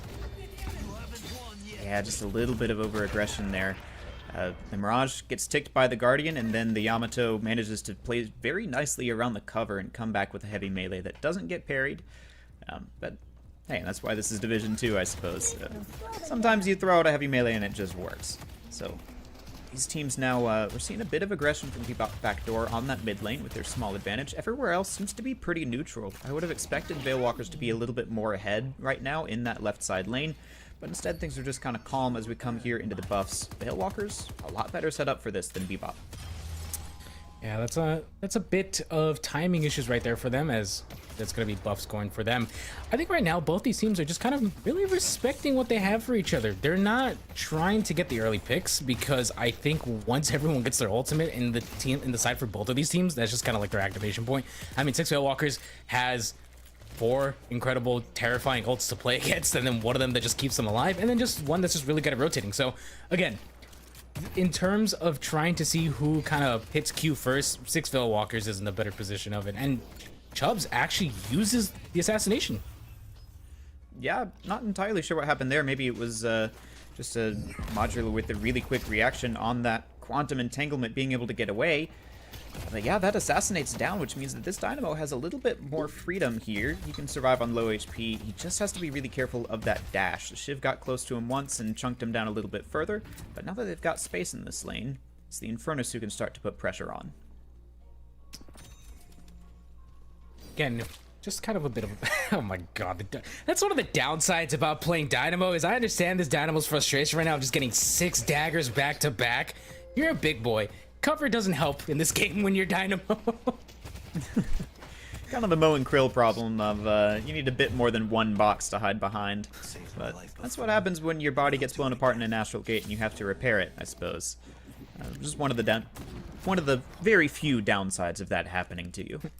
Nah, what do you mean? There's nothing like joining your buddies in the time of summoning a literal god to get your body back. just gather your buddies and go summon a god, guys. Come on, it's just a typical How Tuesday hard for can them. it be? All in a day's work. Oh god. All right. Well, there goes modular. That's unfortunately right there. The bleed stacks are just not going to be able to. Or he's not going to be able to counter the bleed stacks that early. I mean, modular is going to get taken down already. Dynamo still has ultimate in his hand, and again, if they get that lane out, it's going to be very bad for them because that means Chubbs is going to be rotating out. Gale King goes ahead and takes out Bonk. It's just a trade v trade right now. 6 Veil Walkers goes ahead and gets 2 kills for themselves.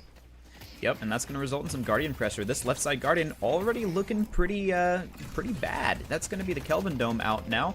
Expect to see this Dynamo ult as soon as that goes down, and then, well, he's going to have to wait for a member of Veil Walkers to step a little out of position first. But, yeah, that right side has already gone down. Yeah, that's going to be a Guardian first for Bebop Backdoor, who we thought were going to struggle a little bit in this right side lane, especially with the Abrams having gone down. But, well, the Abrams gone down, I suppose, is what gave Veil Walkers that Guardian. You know, they were able to get a lot more pressure because of that, and they even traded out the kill, it looks like. So that's an early advantage. That means we're going to have a 3v1 over here in the left side.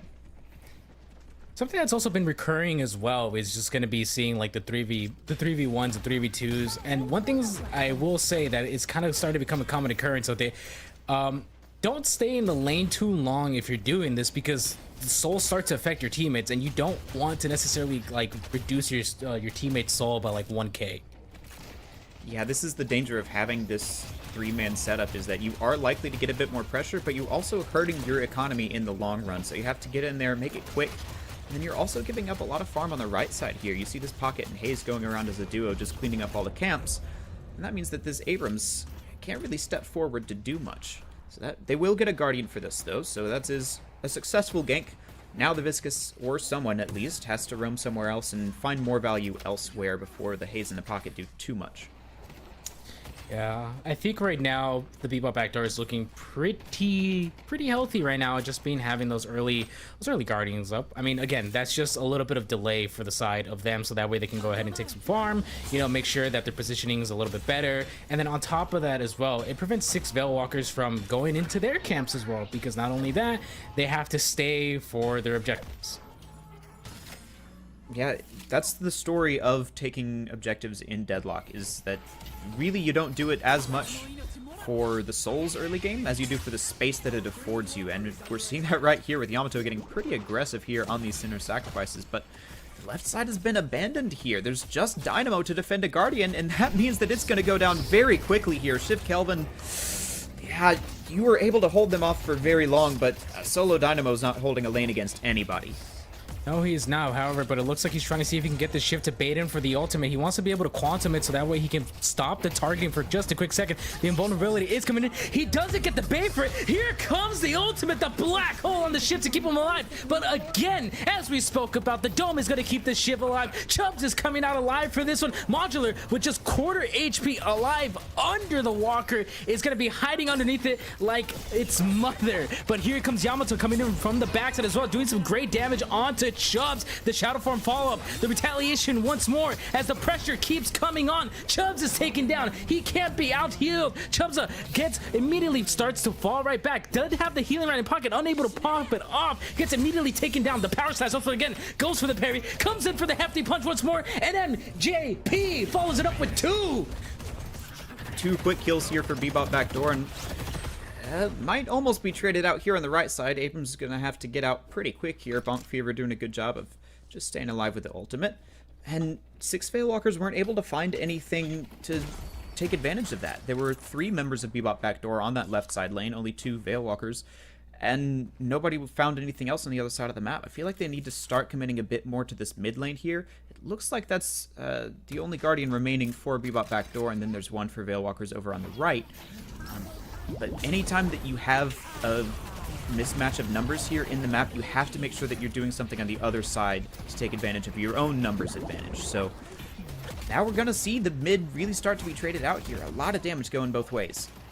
Definitely, and again, it's the NA classic of all MOBAs where you just run down mid the whole entire time. I mean, it's unfortunate right there that they weren't able to get the kill on Freakoff because we did see the Yamato get, or not, sorry, apologies, not the Yamato, the Lady Geist get yoinked away by this holiday. And again, still having ultimate on hand is still pretty dangerous with the Lady Geist because look at the damage that's coming from this Yamato. Why are you gonna parry? MJP doesn't go for the punch, he goes for the slash. Slightly more effective, you know, a blade through the back is better than a fist to the face, as the saying that I just made up goes. But yeah, this Yamato is starting to really come online here. MJP is doing a great job with these slashes of picking down all these low health targets, and then Chubbs just gets run down by an Abrams as well.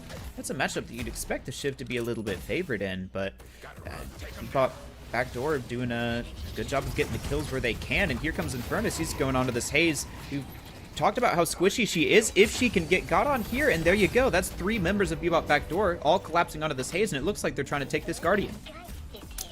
All right, so remember when I was talking about how Bebop Backdoor was going to be able to chase? Yeah, no, never mind. MJP is on their team. That's the answer I was looking for. I just have a great Yamato. That's the answer. just have her lasso you and just magically teleport in front of you. I really hope like down the line, like when the iceberg effect happens for this game, that people will remember the flying Yamato as she just rope bailed onto you. Hopefully that gets removed. I hope that's going to be in the iceberg and not the actual game. But all right, we're seeing some counter aggression here from 6 Veilwalkers. It's a little bit late. All the members of Bebop Backdoor are here to contest, but they do find the Guardian. But that's Gale King going down for it. The pocket out of the fight here. Didn't have the affliction, so not much to go for. The Geist finds a parry, but she's still so low. The Kelvin comes in with the dome to try and save her life, but there's so much damage in this dome for Bebop Backdoor. The Viscous Ball comes in. Geist feeling really low despite that health swap. There's so many members of Bebop Backdoor that are here. Haze is taking a walker on the other side. They may just give this up to finish off, frankly, a fight that doesn't accomplish a whole lot. Definitely not accomplishing a lot. 23 seconds on the clock for 6 Veilwalkers in terms of like the respawn timer. That damage is coming in. I mean, look at Classic. Classic is just going to be able to take that down. Never mind. Here comes Yamato, comes in once more again. The side 6 slam onto Chubbs. Here he comes bonking and on the head. Bonk. Beaver living up to the name of punching someone down. All right. Well, the Haze wasn't able to get the walker. Just about half the damage, and now Bebop Backdoor are maybe... I know they're going to back off of this walker, so they don't get much in trade, but they did get the kills, and that's going to result in a nice little 8,000 soul lead for them with just 50 seconds till the next set of buffs. That is a nice advantage. You want to back off now and try and take some of this farm. Classic is starting to get a little fed. He's been on the side lane here, just making sure that he gets his farm in time. Finds a sleep onto the Dynamo. Not a whole lot going to result from that. Not a lot of vision from either side onto the other here.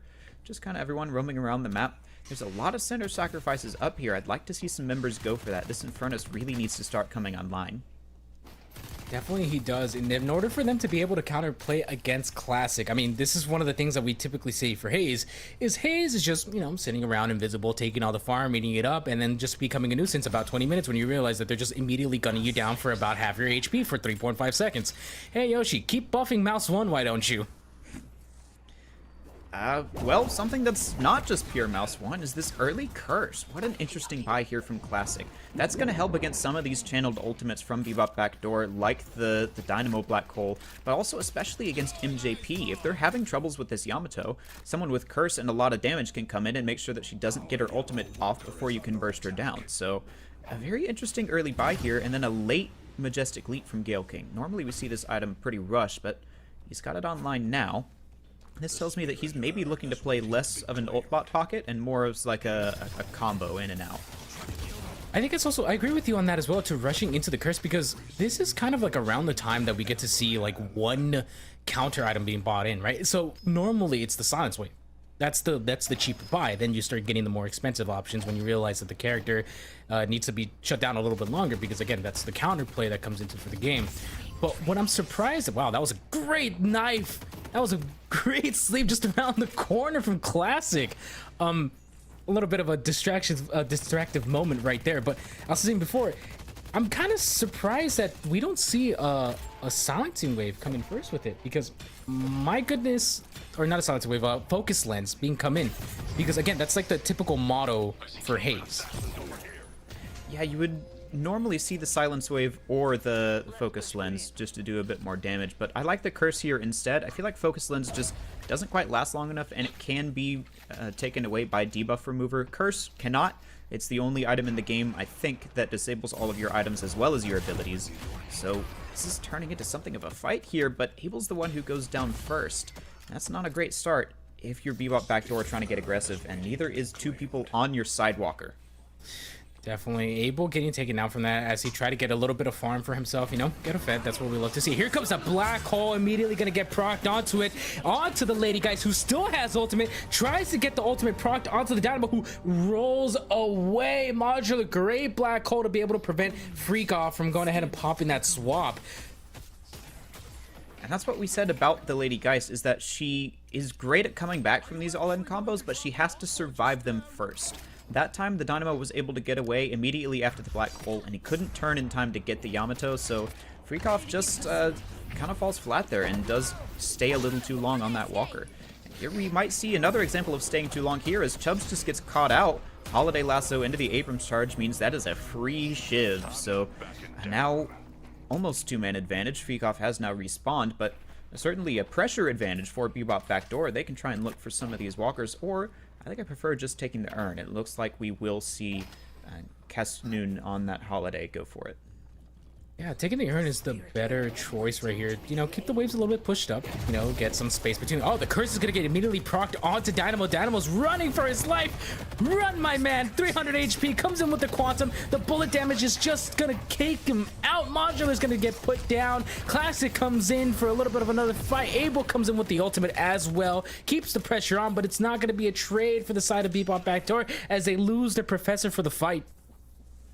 Yep, and that means no urn. We saw her drop it. It is going to be favored as well for 6 Veilwalkers, so it's their turn now. They've got to pick. They need to push out these waves and then go for that urn, because with it being on their side, they should have a nice little comeback here. They're down 7k, which isn't a whole lot if you can grab that urn.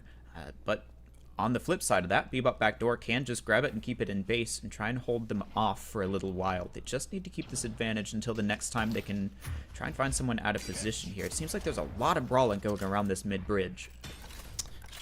And the NA tried and true classic of running it down mid. Everyone loves mid for some reason, but regardless of it though, that fight for urn is kind of what everyone needs right now, because we've seen in Deadlock where if someone has this slow build-up lead that ends up being about like 20k, that's just kind of game for them. It's very hard currently at the status of Deadlock to be able to come back from a 20k soul difference, in particular a 30k soul difference. So soul urn is objectives you have to fight. You can't let them get away with this, because this is just free souls for the team. We're seeing a perfectly mirrored fight here, one each on the side lanes and then everyone else in the middle, and that means that Bonk Fever, who steps just a little out of position, is going to get immediately punished by the members of 6 Veilwalkers, who now are having to back off the left side lane as well. That means that this should be a free urn for them, and they've got the mid lane pushed as well. Though Chubbs going down isn't going to be a great start for trying to get into that fight. They're missing their haze.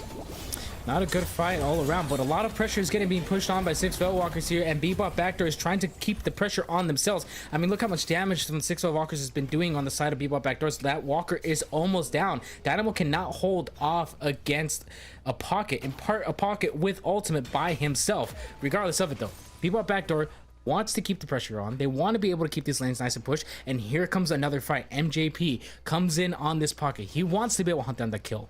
Here he is, the licking of the lips. The fight comes on. He latches onto the pocket. The pocket tries to jump out of it, but look at this. Abrams from downtown. Bonk Fever. Bonk is doing a great job with these Phantom Strikes, just catching people out and then stunning them up. One of the weaknesses of Veilwalker's comp is that, as we said, they didn't have that front line. So if Abrams can get in close to these squishy targets and pin them up against a wall, they're going to have a real hard time getting away from that. Abel there doesn't even try to get away, as he just focuses down the Walker, but he doesn't even get that.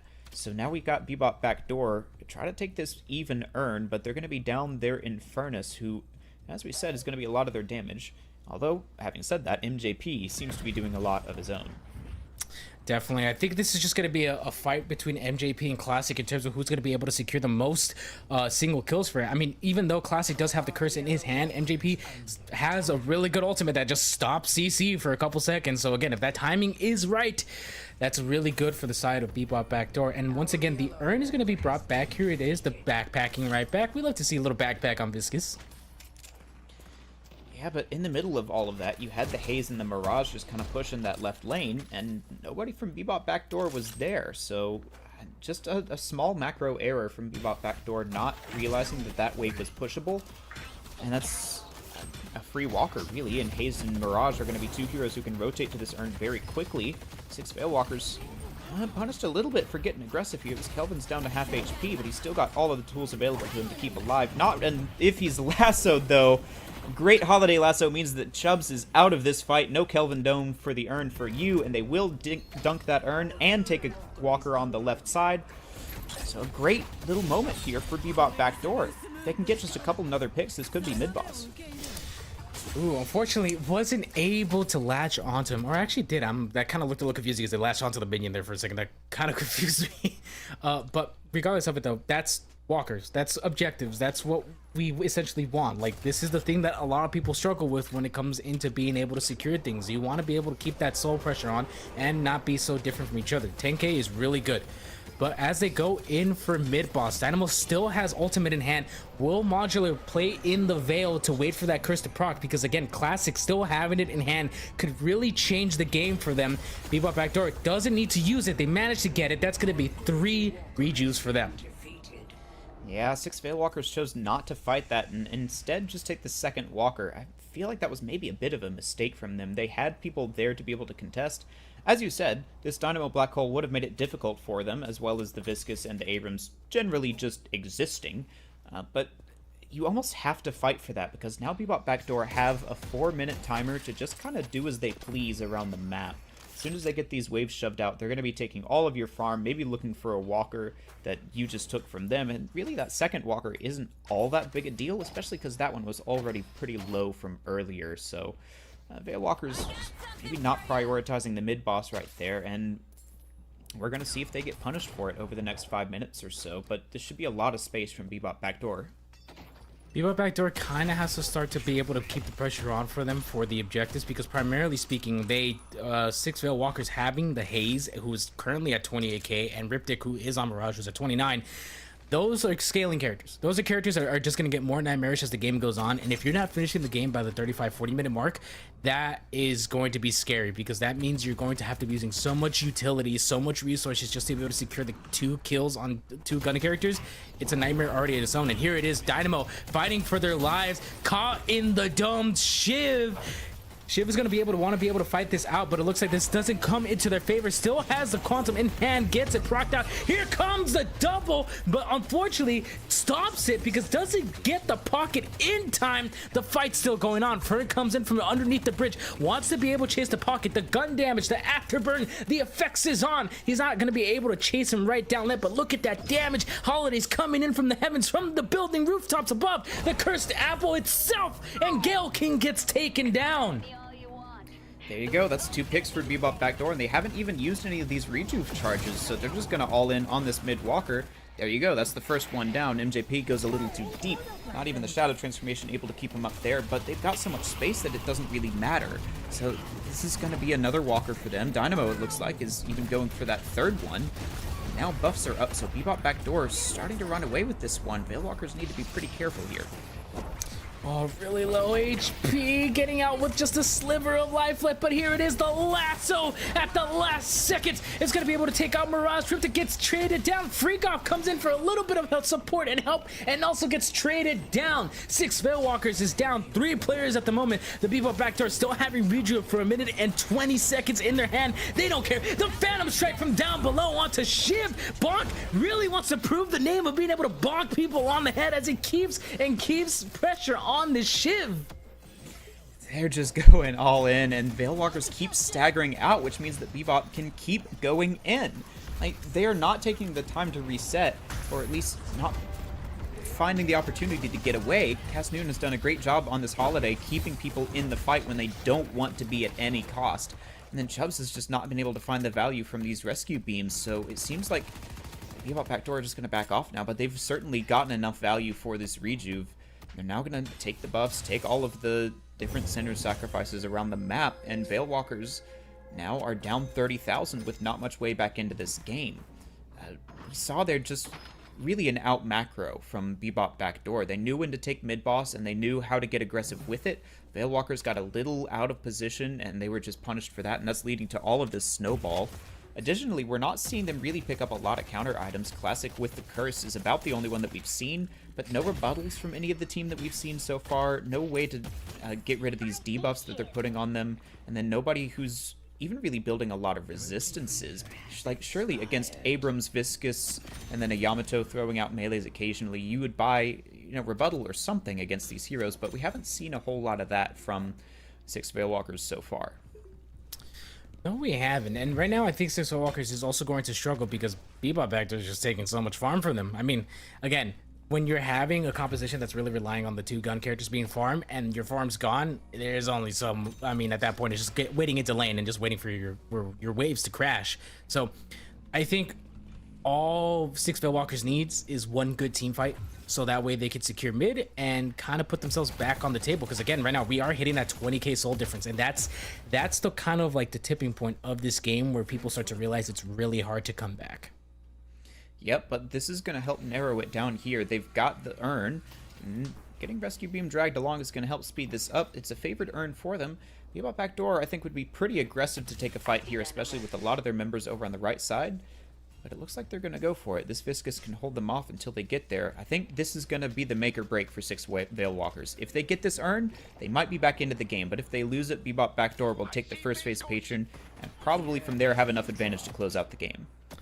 That they do. I mean, they do also have to respect the fact that Modular does have Black Hole for it, and on top of that, they have really good characters that are just going to be able to put the pressure on. As I say that, here comes the Bonk Man himself, chasing down this Mirage, activates the Phantom Strike just to get him off the objective. They want to be able to not get Shiv onto it, punching him off of it. He drops the urn. Here comes the ultimate from Pocket. The Goo Ball is in. Classic gets taken down. MJP, the assassin from behind. The Samurai takes down 2, but here it is, Bonk once more, again, coming in from the heavens to take down another. Again, Abel from the backline secures another kill for him. Bonk gets the urn. It's still the fight in their hand. Modular use the ultimate, is not able to follow up with it just for a second. Lady Guys down by themselves. Chubbs to quarter HP, alive only so long. Shiv can't stand this 2v1, and he is down. The Bebop Backdoors are going to be able to secure a shrine. They're going to be able to secure objectives. This has got to be the game here. Like, you've got such long respawn timers at this point in the game and such a soul lead from Bebop Backdoor that I feel like they don't even need their ultimates to close this out. Chubbs might stall it a little bit with the Kelvin Dome, but that's not going to help you fend off any of these heroes. What you need is something really big from your Haze, but she's just not able to do enough on her own. MJP looks like they might be signaling they want to leave here. I feel like that's just a mistake. You've got enough pressure to be able to take this, but instead they just really want to secure this and make sure that they don't mess up and give 6 Veilwalkers a way back into this game. Something I have to respect there for a moment there is I don't know if that was a prediction or that was just coincidence. Chubsa having Refresher and Dome in pocket again, that could have been the game changer that 6 Veilwalkers was looking for. And Bebop Backdoor, seeing that they bought the Refresher, took notice and fell back from that. So let's see how this goes once more as the mid-boss fight is on. Bebop Backdoor does not have the Dynamo ulted. However, they do have MJP, who does have the Shadow Transformation already active. Here it comes. The team is going to be going in for the fight. The Dome is not going to get procced because the lasso comes in. Kelvin gets taken away from it. MJP activates the ultimate. Here comes the poisonous stacks once more again. The double stun from Bonk Fever. MJP secures another kill for it. The fight is ended right there. 6 Veilwalkers loses 3. Bebop Backdoor secures the reach of the mid-boss is there, and this is game.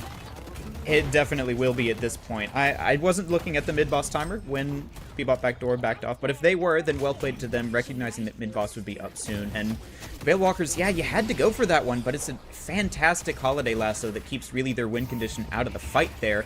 And I mean, this is just a pretty easy patron push here from this point. We see MJP going back to grab the wave, push up the minions, and make sure that this won't be too difficult. But I mean, you really lost this in the last fight. You lost the soul advantage to be able to take these sorts of engages when the enemy team got the urn and got a full team wipe. So this fight, although it was a fantastic finish off here from Bebop Backdoor, this was lost about 5 minutes ago. And really, it was the first mid-boss that really pushed the momentum for Bebop Backdoor. And it was an aggressive take, but absolutely well played to them. They take this one with a pretty convincing show of macro here. Even though we thought they didn't have quite as good a comp, they certainly pulled it out with the gameplay. Yeah, definitely. And oh my god, I want to say they shut me up for this. For when I was talking about how they were going to be able to keep the pressure on, I easily saw that. I saw it in action. They are able to chase down everyone so easily. I mean, the Yamato just zooming across the map is one of the most terrifying things you could see. And on top of the fact that there's only so much you could do to run away from a Yamato when your teammates aren't there to help, again, that's something I have to give them such mad respect for, because that was just such a fun match to watch.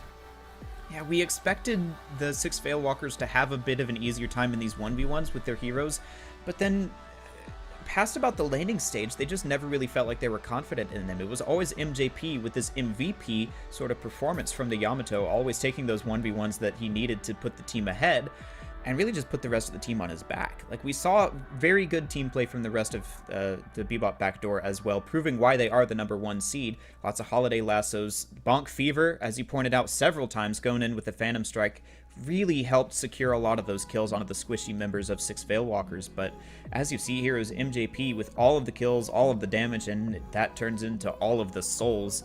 No deaths either from either MJP or Mucox Viscus. So a fantastic game from them, and they've just got one more game to close out, and they'll make it to the finals. Yeah, and I want to say though, Classic rushing into the buying the curse kind of didn't actually help, because they weren't able to target MJP.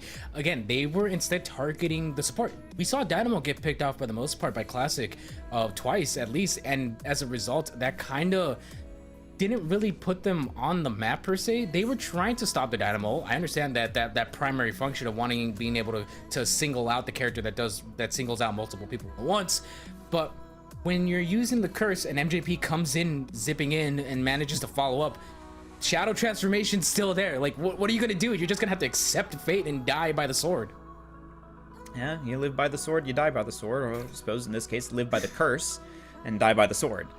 But yeah, the curse was never really put on the right target, it felt like. You pointed out that they were going after that Dynamo, who I feel like is perfectly fine with that. He's kind of happy to be the punching bag to let the rest of his team collapse in and do the damage that they need if he's eating those important cooldowns.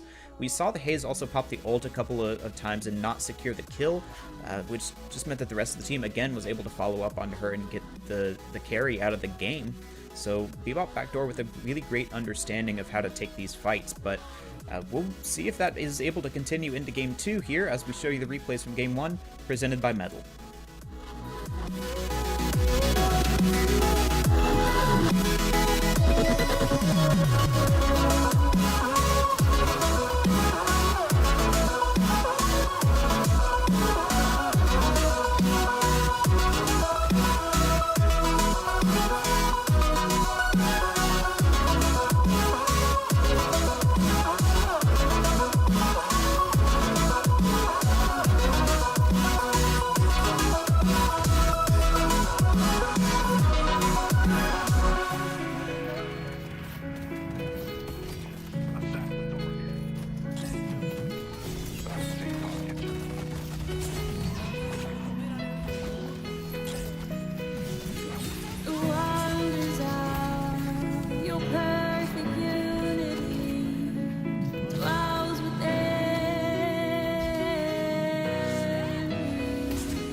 It's game 2 between the Bebop Backdoor and 6 Veilwalkers, the number 1 seed versus the number 4, and so far, Bebop Backdoor showing why they topped the seeding phase and came into this one as the top seed. Very clean from them, haven't yet dropped a game, so 6 Veilwalkers hoping to break that streak, hoping to make the curse of the first seed come true in the North American Death Slam, but so far they're down 0-1, so they've got to bring this back here. Admiral, what do you think that they can do in game 2 to try and make this better?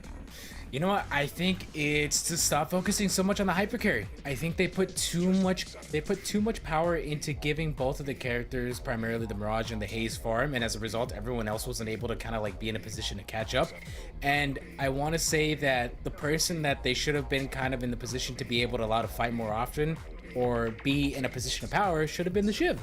Again, this is a character that we've said time and time again that it's like, when the Shiv is powerful, when the Shiv is in a good positioning and there's going to be good support coming in from them, Shiv can pop off with the executions.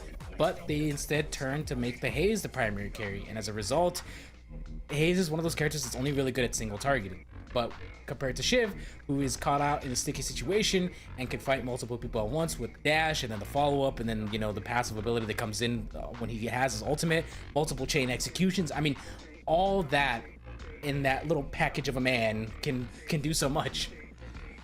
Yeah, and it seemed like their itemization was maybe a little off as well. We saw the Haze pick up the curse, but then nobody bought rebuttal for the triple melee characters. And then there wasn't much of a focus into defensive items in general. It seemed like everyone was just focused on that damage, and that meant that several times we saw people get caught out and not have the health bars to be able to chew through all of that damage. That could also be a consequence of just falling behind a little early. Again, a couple of macro errors we saw, free walkers, free urns for the side of Bebop Backdoor, a little just kind of slow on the rotations for 6 Veilwalkers, and notably, no Veilwalkers either. Yeah, that's actually kind of funny. Well, okay, what's up with everyone naming themselves and not putting the gimmick in that they have in their name? I mean, come on, like Bebop's not on there, no Veilwalkers. Where's the fun? If you're gonna make your team name a gimmick, at least follow through with the gimmick. Like, come on. At least once. At least have fun once. Come on, guys. But nevertheless, it's the teams are gonna play to win here. This is a competitive event with prize money on the line presented by Metal. They're the ones who are sponsoring the prize pool for this, which you can also contribute to. It is community funded as well, but that will be split among the winners of the 4 divisions. So I think it's a little over $100 available for each player here if you are able to top your division. And correct me if I'm wrong here, but that's what's on the line here. These teams are fighting to go to the finals here for Division 2, so it's real money on the line. So even if you are a gimmick team, you kind of want to play to win here. There's also pride on the line and entrance into the Death Slam League afterwards available to everyone. 6 Veilwalkers saw the convincing performance from MJP there, and they say we don't want to have to deal with that again, so Yamato will be the first to go. And speaking of which, we do get to see the Billy Boy themselves. The Billy Goat is out for the side of Bebop Backdoor.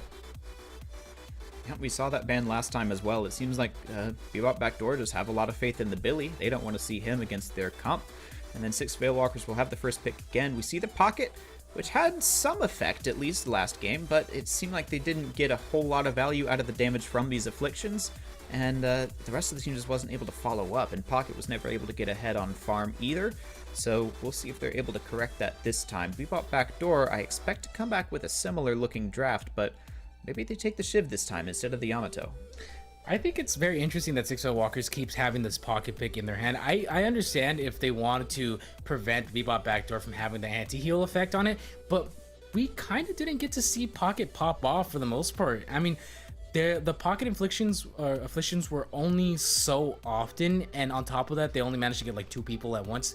And again, Yamato, the Shadow Transformation, that's just a free cleanse, so there's only like so much you could do if you're not targeting the curse on them. Furnace and Abrams, we saw the Bonk Man himself put so much pressure on against them. There's no surprise that character is getting picked again. So again, 6 Veilwalkers had a tough decision to either pick the Yamato and the Abrams, and here we are. Abrams is now on the side of Bebop Backdoor. Yep, they're running it back with the Bonk Fever, as 6 Veilwalkers, in the meantime, are going to go with this 7. We saw it get banned out in the second round by Bebop Backdoor, but Veilwalkers don't want to let that happen, and they go with 7 Lash here. two heroes who we haven't seen a whole lot of. They're kind of generally seen as lower in their slot. Is 7 for the carry slot and Lash for the sort of pick-ish sort of slot. And then no Paradox, no Holiday, no, Kelvin, Wraith. None of these heroes who are generally seen as just better versions of what 6 Veilwalkers have picked up here. Gotta imagine that this is for comfort, though. And frankly, at this level, that does matter a bit more than the meta. So if these players are good at these heroes, you could see this pay off, but certainly an unusual draft choice. That it is. Lash has kind of, like we said earlier before, Lash has been falling off substantially, and it has to be in part because he got hit with some really heavy nerfs, and then on top of that, items being nerfed, so it's kind of hard for the character to be in a certain position where his literal kit is to his main source of damage is just now pointless. I mean, the only reason why you have him is because of Death Slam, i.e., but regardless of it, it's a character that you're only at that point just picking for the team fight orientation and nothing else. And then it's just an interesting pick for me because I personally would have not gone with that. Yeah, we heard Deathy talk about how Lash, all of his items got nerfed, all of his early lane abilities got nerfed, so Lash is one of the weaker laners in the game right now. Pocket, not with a great lane either. We saw him get off to kind of a weak start last game, so these Veilwalkers need to pick up some heroes who are strong in lane, because Bebop Backdoor is certainly doing it with the Infernus and the Paradox. Gonna see the Kelvin ban as well. A great ban. If he makes it to this phase, frankly, you should not let him go any further. So Kelvin is out of this fight. Shiv still viable here, but I want to see Veilwalkers ban someone else who was causing problems for them last game in this Holiday, because now that, well, okay, they're going to go with the Mo and Krill instead. And actually, thinking about it, that probably is the better choice, because you've already got the Paradox from Bebop Backdoor, and Paradox Holiday kind of do the same thing, but Mo and Krill is an additional pick hero who can kind of combo with those two a little better. So thinking about it again, Veilwalkers do pick the better choice of the Mo and Krill. Yeah, and I will say, though, Bebop Backdoor also having the Paradox. So this time around, it seems to me that Bebop Backdoor, in retaliation for 6 Veilwalkers banning out the Yamato, they have another character that's also really good at chasing down people, and on top of that, singling them out. So Paradox is going to be a nightmare if that's the case, if that's what they're looking for to replace for the side of for the Yamato. It could be, but I think Paradox generally fills a different role than Yamato. She's not as much the chase down character as she is the setup character. You really want the Yamato to capitalize on the mispositioning that Paradox forces with either the bombs or the swap, of course. And you're kind of missing someone who would fill that role of the Yamato on Bebop Backdoor. Like, well, Billy would be the #1 choice, but he got banned out, and instead we're going to see the Doorman come in. He's a hero who's been picking up in popularity lately. He's, people are starting to learn the character, realize that his gun has a massive AoE, and that all of his abilities do pretty decent damage as well as just having a ton of CC. So, and actually looking at what Veilwalkers have, the Lash and the 7, you've got a couple of pretty good targets here for the Baroness Hotel. So, okay, I'm seeing the Doorman here. Yeah, and Bebop Backdoor is actually kind of I wouldn't say kind of, they're picking a composition that's about singling out individuals, right? We saw that last time. We saw how they're really good at just being able to target that one person, because again, the Yamato being able to just rope onto you, just fly around the whole map. But even then, though, having the Doorman, look, and then in terms of Bebop Backdoor being able to do something, Lady Geist again is on the side of 6 Veilwalkers. That's their front line, who was significantly struggling last match. I mean, we saw the Lady Geist being unfortunately bullied for the most part, so that's kind of one of the downsides that happens with having a frontline character like that, is that there's going to be a lot of CC on them. Yep, and someone who's going to be able to punish that is the Calico. Bebop Backdoor now picked that up. I imagine that'll be MJP. It typically seems like the Yamato and Calico are played by the same sorts of people, kind of that divey spirit brawler, and they're going with the Dynamo this time. Again, actually, I can't remember. Help me out here. Was it Veilwalkers who had that? Because I feel like the Dynamo didn't have as much value as we wanted to see. It was Bebop Backdoor having the Dynamo. Okay. Yeah. So yeah, they'll pick that one up again, and they seem to think that it had enough of an effect for them. We did see the Dynamo a couple of times have to give up positioning in lane, so hopefully they'll pair him with someone else who's able to keep that lane a little more shoved. But Veilwalkers are going to go again with the Haze. They kind of similar draft to last time, but instead missing the Kelvin for the 7 and the Lash. So this time I really think it goes to Bebop Backdoor. I feel like Veilwalkers have played a little off meta here, and probably it's to their comfort, but we'll have to see that in game. Yeah, definitely. And then again, with having the haze, I wonder if 6 Veilwalkers are going to try to run the same kind of like strategy wise of being able to have the character fed, because you're having 2 characters that are just taking so much farm, right? That being the 7 and the haze. They're going to be the characters that essentially are going to be priority targets for the side of Bebop Backdoor, and then you have literally 3 ultimates for them that target them intentionally to keep them out of a fight. 7's going to be useless if Doorman gets to him. Haze is going to be useless if Doorman gets to him. Shiv is also going to be useless if Doorman gets to him. I mean, you have like the backline support being Lash Pocket Lady Geist, who's what? They're the frontliners. They're the ones who engage first, then come out of the fight while they let everyone else clean up for them. But if the main people that are going to be the source of damage are gone from the fight, what's left? And I think even if you do take the 7 and the Lash here for 6 Veilwalkers, you want to leave them a little more towards the end of the draft, because if you pick them this early, it gives Bebop Backdoor plenty of time to respond and figure out heroes to counter them, like the Doorman and the Dynamo, who can just shut down these big ultimates or these problematic heroes and completely CC them out of the game. And nobody's really going to be picking those 2 a whole lot, right? That's the benefit of playing off meta, is that when you do want to do that, you can make sure that nobody else is going to be taking your picks from you. So if we'd seen them maybe prio something like the Calico instead of the Geist or something, and then leave 7 Lash for a bit later in the draft, we could have seen them end up with something a bit stronger here. But 6 Veilwalkers are going to show us, I think, what they have on these heroes. So it's going to be up to them to prove that these heroes have a place here in Division 2. Again, this is not the absolute tippity top highest level deadlock. These teams are taking it seriously. They're good players. But this is still at a ranking where things can come into play that aren't necessarily strictly meta. So as much as we're talking about on paper and in theory, and these heroes are typically good against these other heroes, anything can happen here.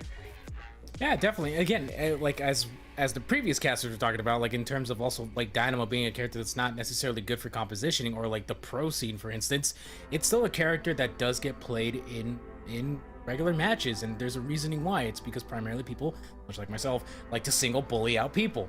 Regardless of that, though, even then, Dynamo is one of those characters that is a game changer. I mean, in one of the slogans in his thing, it says literal game changer on it, because a Dynamo ult can change the whole match in a flash.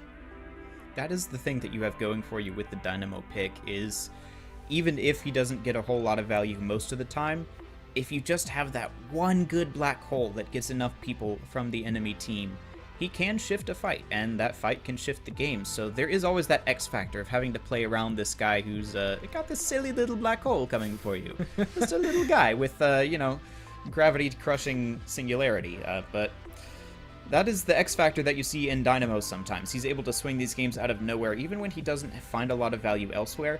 But to do that, you have to make sure that he's at least keeping up with the rest of the team and able to get enough items to make that one ult effective. If you don't have the duration and you don't have the damage from the rest of your team, and importantly, if you aren't communicating with your team so that they're able to follow up on that CC, he will fall a bit flat. So that is a potential weakness that 6 Veilwalkers can exploit, but Bebop Backdoor did a pretty good job of it last time.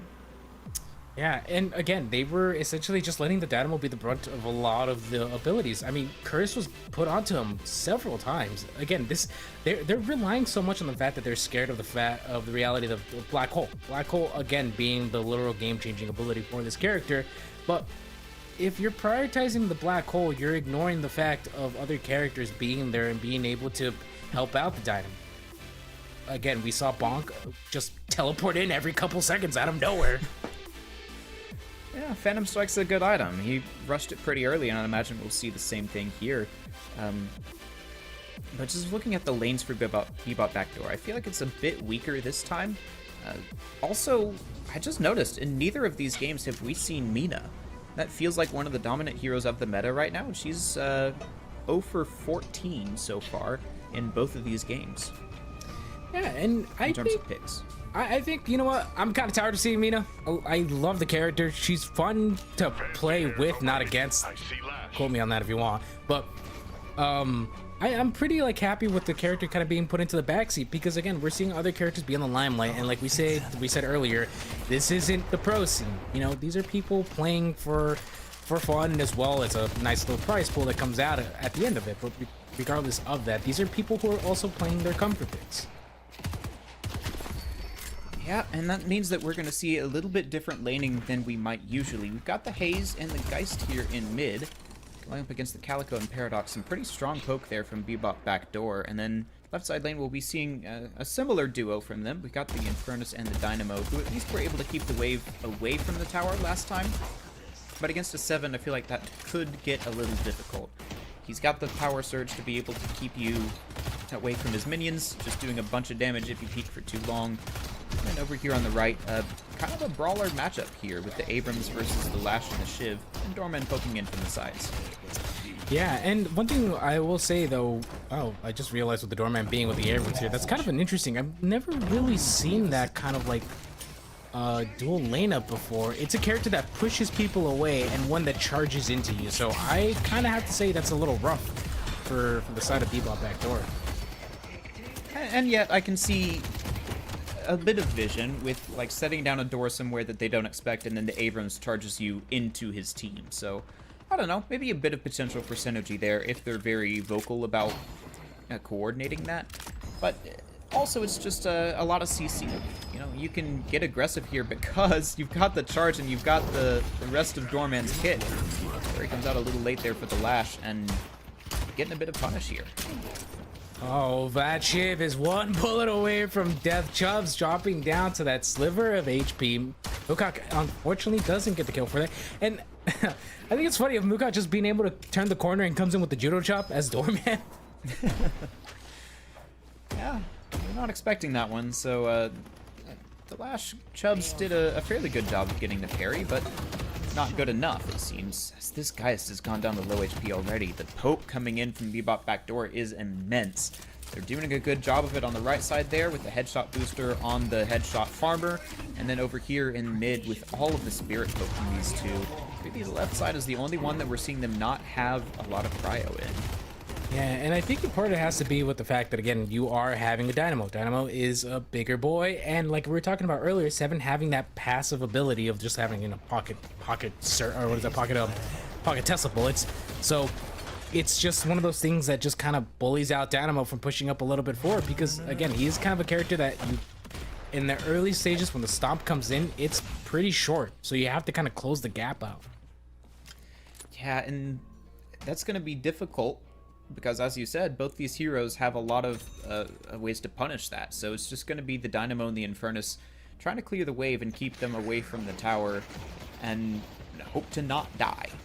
But that's going to be difficult on these other lanes as well, because there's a lot of damage coming in from Bebop backdoor right now. We're seeing a lot of low health bars from 6 Veilwalkers. This Geist could die at any moment, and that is the moment, it seems. Kickoff will be the first casualty of this fight. Backdoor pushing both walkers, or both guardians rather, simultaneously. Oh my goodness, look at the pressure that's coming down onto the Walker. Doesn't go for the parry, dropping down to 60 HP. Classic.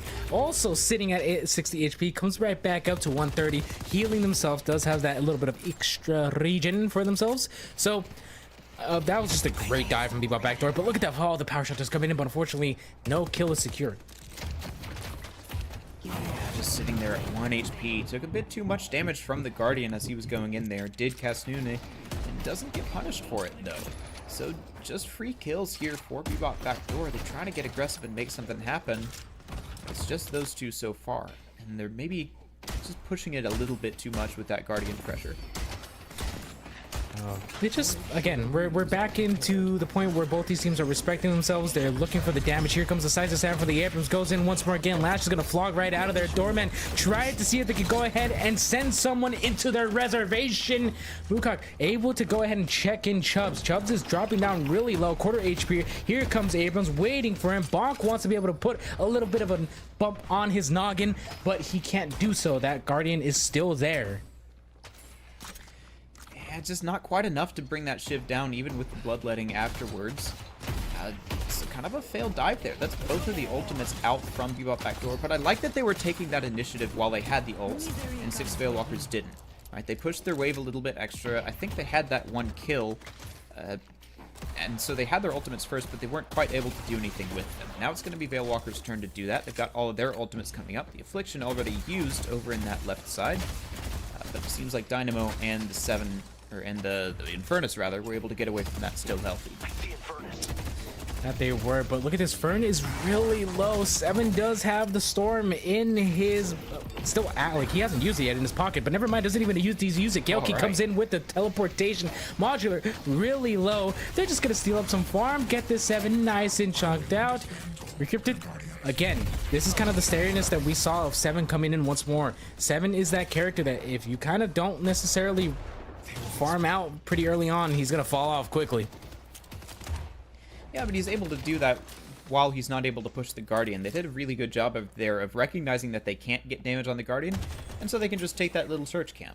Right, so the Seven gets a little bit of farm, and they are getting a little bit of Guardian pressure at least, but it was unfortunate timing where they weren't able to push with the wave. And that's going to be a Lash Slam dragging into Abrams into the Guardian, and a great parry there, but then a parry right back from the Lash. So that'll be the Abrams going down. Shiv execute not even needed there, so they've got more pressure onto the Stormman. They can push up and try and take some of this Guardian damage. Meanwhile, Hayes in the mid lane going crazy on the Paradox. He's got to run away very quickly, but those fixation stacks are so strong right now, and it will be Casnune going down the swap. Not effective enough. This Hayes from Classic doing some work here in this mid lane. That they are Classic pulling out the dual SMGs to secure the kill for it. And I want to say here that both these teams right now, what they're kind of, I'm noticing a trend here when it came from their last game as well. When the other team was low HP, the other team was getting kills. When the other team was getting low HP, the other team was getting kills. So it's like kind of like this back and forth thing of them waiting for them to spawn for each other to go ahead and keep pressure back on. But I think that's just kind of funny that they kind of also respect when they have low HP. But as they go in for the fight once more, Bonk Fever dropping down to half HP. Looks like it's going to be Mukak going ahead and checking in Chubbs into the hotel. The parry is already out. Chubbs misses it, but look at this. He's really low. The kill doesn't come in, but never mind. Bonk secures the kill with the nice, beautiful right click. Yeah, I would have loved to have seen the Baroness combined there with a shoulder charge, but it wasn't necessary because Chubbs just tries to parry, or excuse me, yeah, we got two Chubbs, I just realized, on 6 Veilwalkers, the Shiv and the Lash. Chubbsa and Chubbs. Well, Chubbs number 1 on the Shiv. Misses the parry as soon as he comes out, but Lash is able to find a kill to make up for it, but he loses the Guardian in trade. The Bebop backdoor securing the first Guardian. Really good. They can actually they can start having characters rotate around. In particular, having the Doorman rotate around is kind of annoying because, again, this is a character that's just really good at suppressing people. And here it is, the fight under Walker once more again. Classic goes in for the punch, baits it out onto the minion. Looks like they're just going to keep this down. Leaping Slash is going to be on cooldown for 4 seconds. Thanks for letting the casters know. Yeah, the Leaping Slash is an important cooldown. We got to know when that one's up. It's not up every 5 seconds. But all right, there you go. There's the Leaping Slash down for another 4 seconds, and Geist is really feeling it now. Doesn't have the life swap to be able to trade back even, so now Freakoff is going to have to take some time and just play safe. It means that this Paradox and the Calico are probably going to take this tower here. That they are right here. Mukak actually fights out Chubbs and secures the kill. Looks like it's going to be another brawl into the jungle here as they go ahead and chase out the secondary Chubbsa. Again, kind of, I just also clocking the fact that there's 2 Chubbs. I've just been saying Chubbsa and Chubbs without realizing they're both Chubbs. Well, both Chubbs in the same lane doesn't help matters, but both of them will be going down, taking turns to do so. And they've lost this right side. They've also lost the centers there, so that's a lot of souls going the way of Bebop backdoor. This Abrams starting to come online, and Mukak as well with 8k. There's 6 Veilwalkers are doing a fine job of keeping up with most of their heroes, but then the Chubbs on the Shiv and Freakoff are falling behind a bit, mostly due to those early deaths. That they are, but here they are ready to fight as it proceeds. Here comes the Doorman, as I was talking about earlier. The ganks come in, a nice beautiful card coming your way, but it's not going to be able to hit Recrypted on it for it. There's going to be 3 players right there trying to push onto this Guardian. They want to be able to secure this objective. They also want to be able to make sure that 7 doesn't catch up so far ahead. And look at this. both Chubbs going in for the Guardian once more. They're going to be able to secure this, but looks like we're going to be seeing a Calico come in. MJP comes in from the back line, takes this 2v1, comes in once more again onto Chubza. Chubza comes in for the parry, gets the punch out onto him, keeps the pressure on. Leaping Slash is on a cooldown for 1.2 seconds. The follow-up is on. Here comes a yarn, here comes a pull, but it looks like it's going to be Chubza getting taken down, and immediate return to Shadows is going to get procced. The pressure keeps getting on. Chubbs is down to his quarter HP. No abilities in hand from the side of MJP. Leaping Slash once more again, and Chubbs gets taken down. MJP secures 2 kills from the side of Bebop backdoor. And Calico fat shaming there, I guess. Both Chubbs going down. But that's why you see this Calico being so strong in the meta right now. And once again, it's MJP playing this aggressive sort of spirit brawler. And that's a 10k Calico you've got now to deal with. She was a little bit behind, and now she is definitely not. So this Calico is going to be a real danger, but now it's like 6 Veilwalkers are trying to get aggressive here. Here comes the Death Slam, only catches onto the Infernus, and 7 follows up and makes that a kill. The Dynamo Black Hole comes in, not finding anything. The 7 Storm Cloud as well, going to be taking on the damage onto this Dynamo, who's looking very low. And that means that that Guardian is next to follow. Paradox not going to be able to keep people away for very long, even with the swap. Does take out Gale King there on the pocket. That Guardian doing some fine damage, but there's still 2 heroes here able to push onto this Guardian, but not without the wave. So they're going to have to back off of this one. I want to say right there, Modular taking the time to run away gave them enough time to keep them off. I mean, Modular sacrifices himself, goes in for the fight. Unfortunately, right there, Recrypted was waiting for that glorious moment, that black hole being activated, because he was just immediately able to retaliate with Cloudstorm for it. And as a result, that's just an easy kill for Recrypted. But again, Modular stayed alive for just long enough to be able for Kasune to go ahead and also clear wave, and at the same time fight off 2 people. So hats off to Bebop backdoor right there for trusting in their teammates. Yeah, and it worked out. They brought the Abrams over, who was able to fend people off and then grab the urn. But now Abel's down, which means this urn is going to be a little tougher. Well, I don't know. It looks like a straight 2v1 right here, as 6 Veilwalkers are not rotating to try and get this urn, and instead are prioritizing the remaining Guardian on the left, and then just a bit of this jungle farm. So that's, as soon as they realize that Shiv is alone, surely this is going to be an urn for Bebop backdoor. All right, we're back to the urn fighting meta again, as they go ahead and try to secure this urn for it, but I don't think they're going to be able to contest or do anything for it. And look at this, Bog Fever secures the urn. That's going to be some nice juicy souls for the side of Bebop backdoor. And kind of interesting that they decided to not go for it and instead go for the Guardian, but even then they're kind of also on a better limelight here when it comes into having Guardian. 6 Veilwalkers is just in a better positioning right now. Yeah, that was the 3rd Guardian, so that's a flex slot unlocked for them while they still have 1.5 Guardians here. And Chubbs is getting sent to the Baroness. This Stormman is having a pretty good time. Looks like kind of a hybrid build. Flash coming in here to supervise, make sure that the Shiv comes out of the hotel safely, has an escort. That afterburn, or the bloodletting rather, from Shiv is ticking away, but he survives just barely, and he'll be able to make it out. This Walker stays safe, but the Guardian in mid does not. Unfortunate right there that I think it's very funny that the Chubbs family is very much enjoying the Baroness. They love checking into the Baroness. At least every 70 seconds, there's going to be a Chubbs in the Baroness.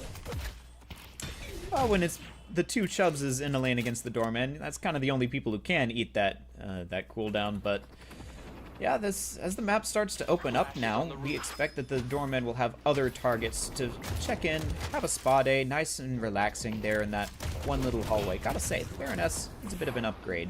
Kind of falling apart, but hey, I'm not going to criticize hotels if they don't criticize my gameplay. So that'll be a kill onto Bonk Fever over here on the right side. Looks like a bit of a brawl forming 30 seconds before these bridge buffs come up. It's a slight advantage for Bebop backdoor. Oh, they don't check everything. They don't check everything. Just hit. No, they. Oh, that was so unfortunate right there. They checked the last one, and it's gonna be Mukak getting taken down for it. But it just he doesn't have the door active, so can't get out of there. Yeah, and this time it's the doorman who was not allowed to leave. He did check in, but he could never leave. So Now, Veilwalkers have a slight window here. The buffs are up. They've managed to claw back from about a 5k deficit earlier with that first urn, and then just a solid gameplay coming out from them. They will secure both bridge buffs. The Dynamo with the movement will help him secure some of these black holes if he wants to start off the team fight that way. Urn is up.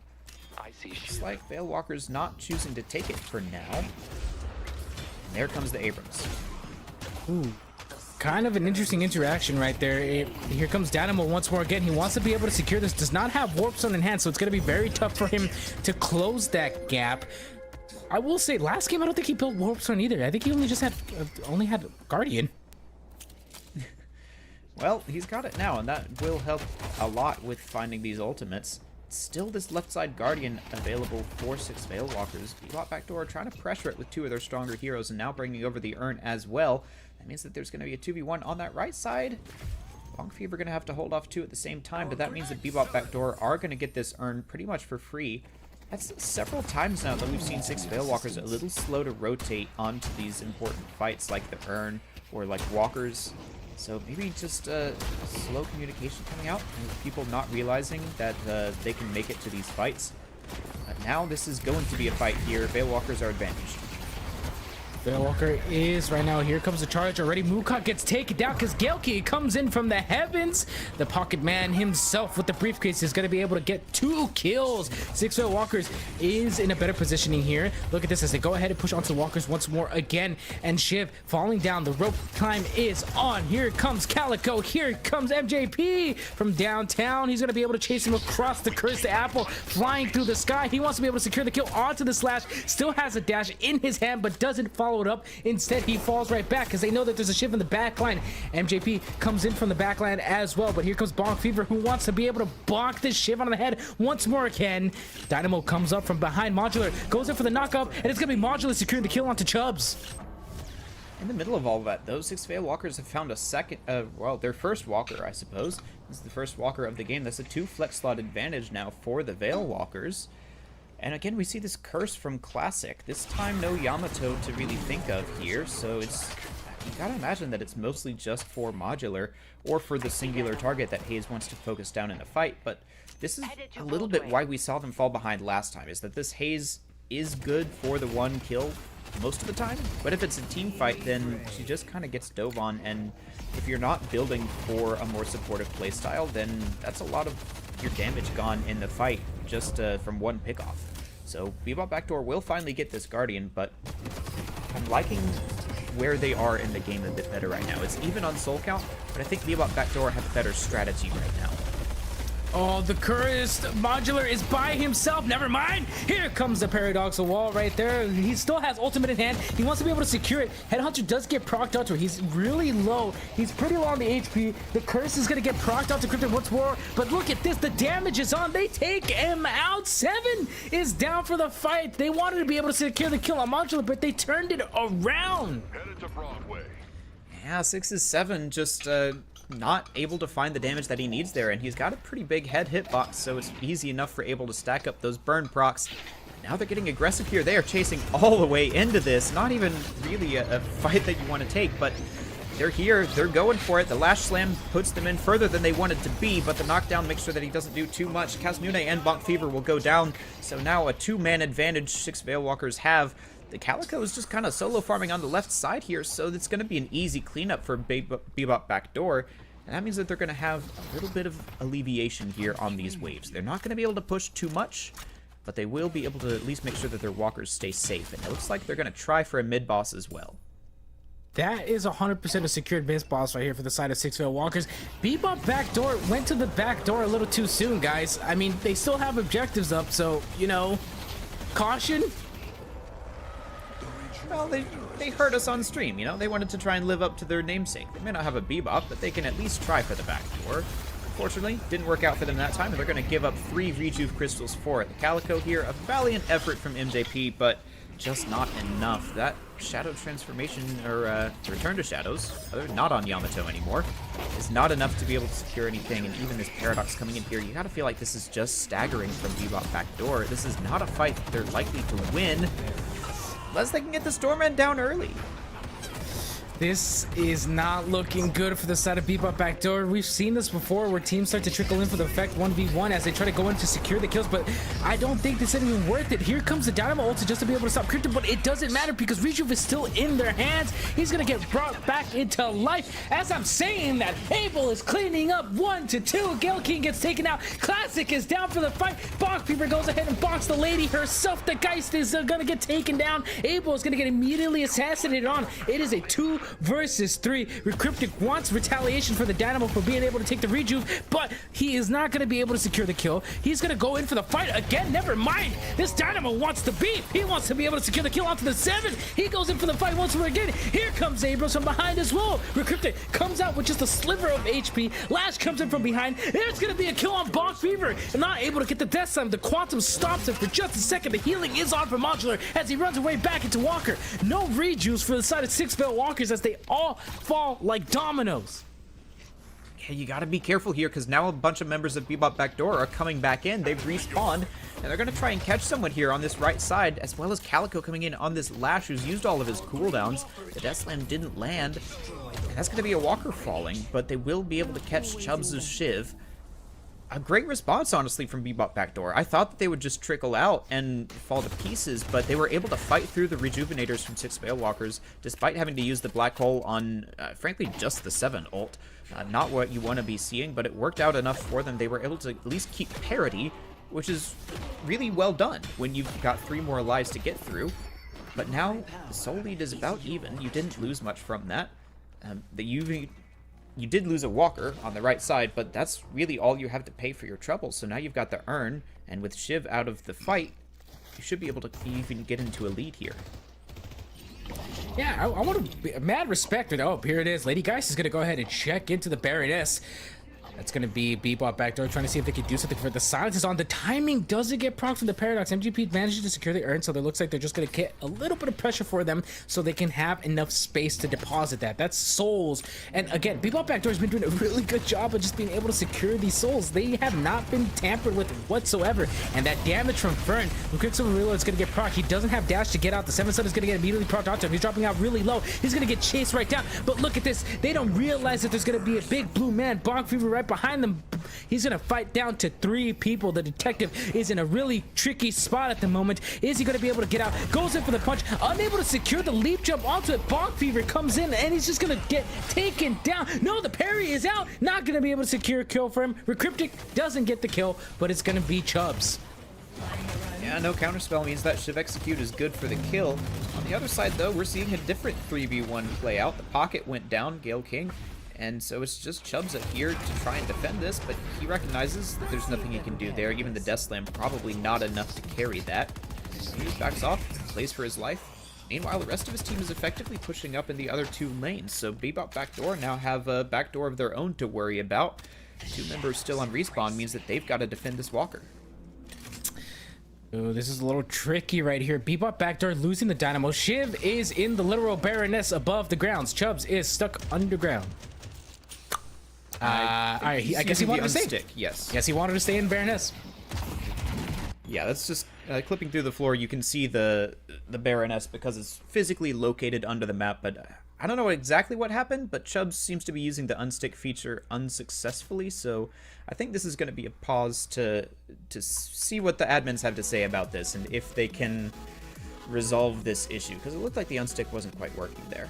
I think one of the main reasons why is because he's not next to another surface that's like above the ground, because he's still on the like actual surface of the Baroness. So I think the game's like trying to clip him back into the Baroness and not the actual like lane itself. So hopefully he is back at it here. Oh, never mind. There he is. Chubbs goes ahead and kills one. He checked out of the Baroness. Came out of the floor and immediately got a kill. That's about the best you can hope for here. That's a big Death Slam there onto 2 members. That's now 4 kills for 6 Veil Walkers. They've got another fight to follow up on their mid-boss takes. So this is the fight that they were hoping to get earlier, but now they'll have just as much pressure as they were trying to get. Might even be able to finish off these 2 kills who are escaping here. 7 tries to come in with a Storm Cloud, trying to get that Walker, but he's fallen pretty low here. The rest of his team has to come in to try and help. Oh, all right. So we got a bit of another pause right there. Looks like Chubbs is going to... His game is going to freeze for a second. So, unfortunate. for Chubbs. The Chubbs family struggling in this match a little bit, but I don't think they're struggling anymore. I will say though, here in terms of just being able to have this fight, Modular needs to be able to get a big ult here. This is kind of like where Bebop Backdoor is struggling to be able to secure something for themselves. As a result, they're really, really struggling just to get picks off of this. I mean, Chubza is retaliating for the fact of the reality that he is just picking a character that's just counterplaying. I mean, that's the reason why you pick Lash to begin with. It's that ultimate. I mean, we saw it in that fight. Death Slam picked off 2. That's just really good.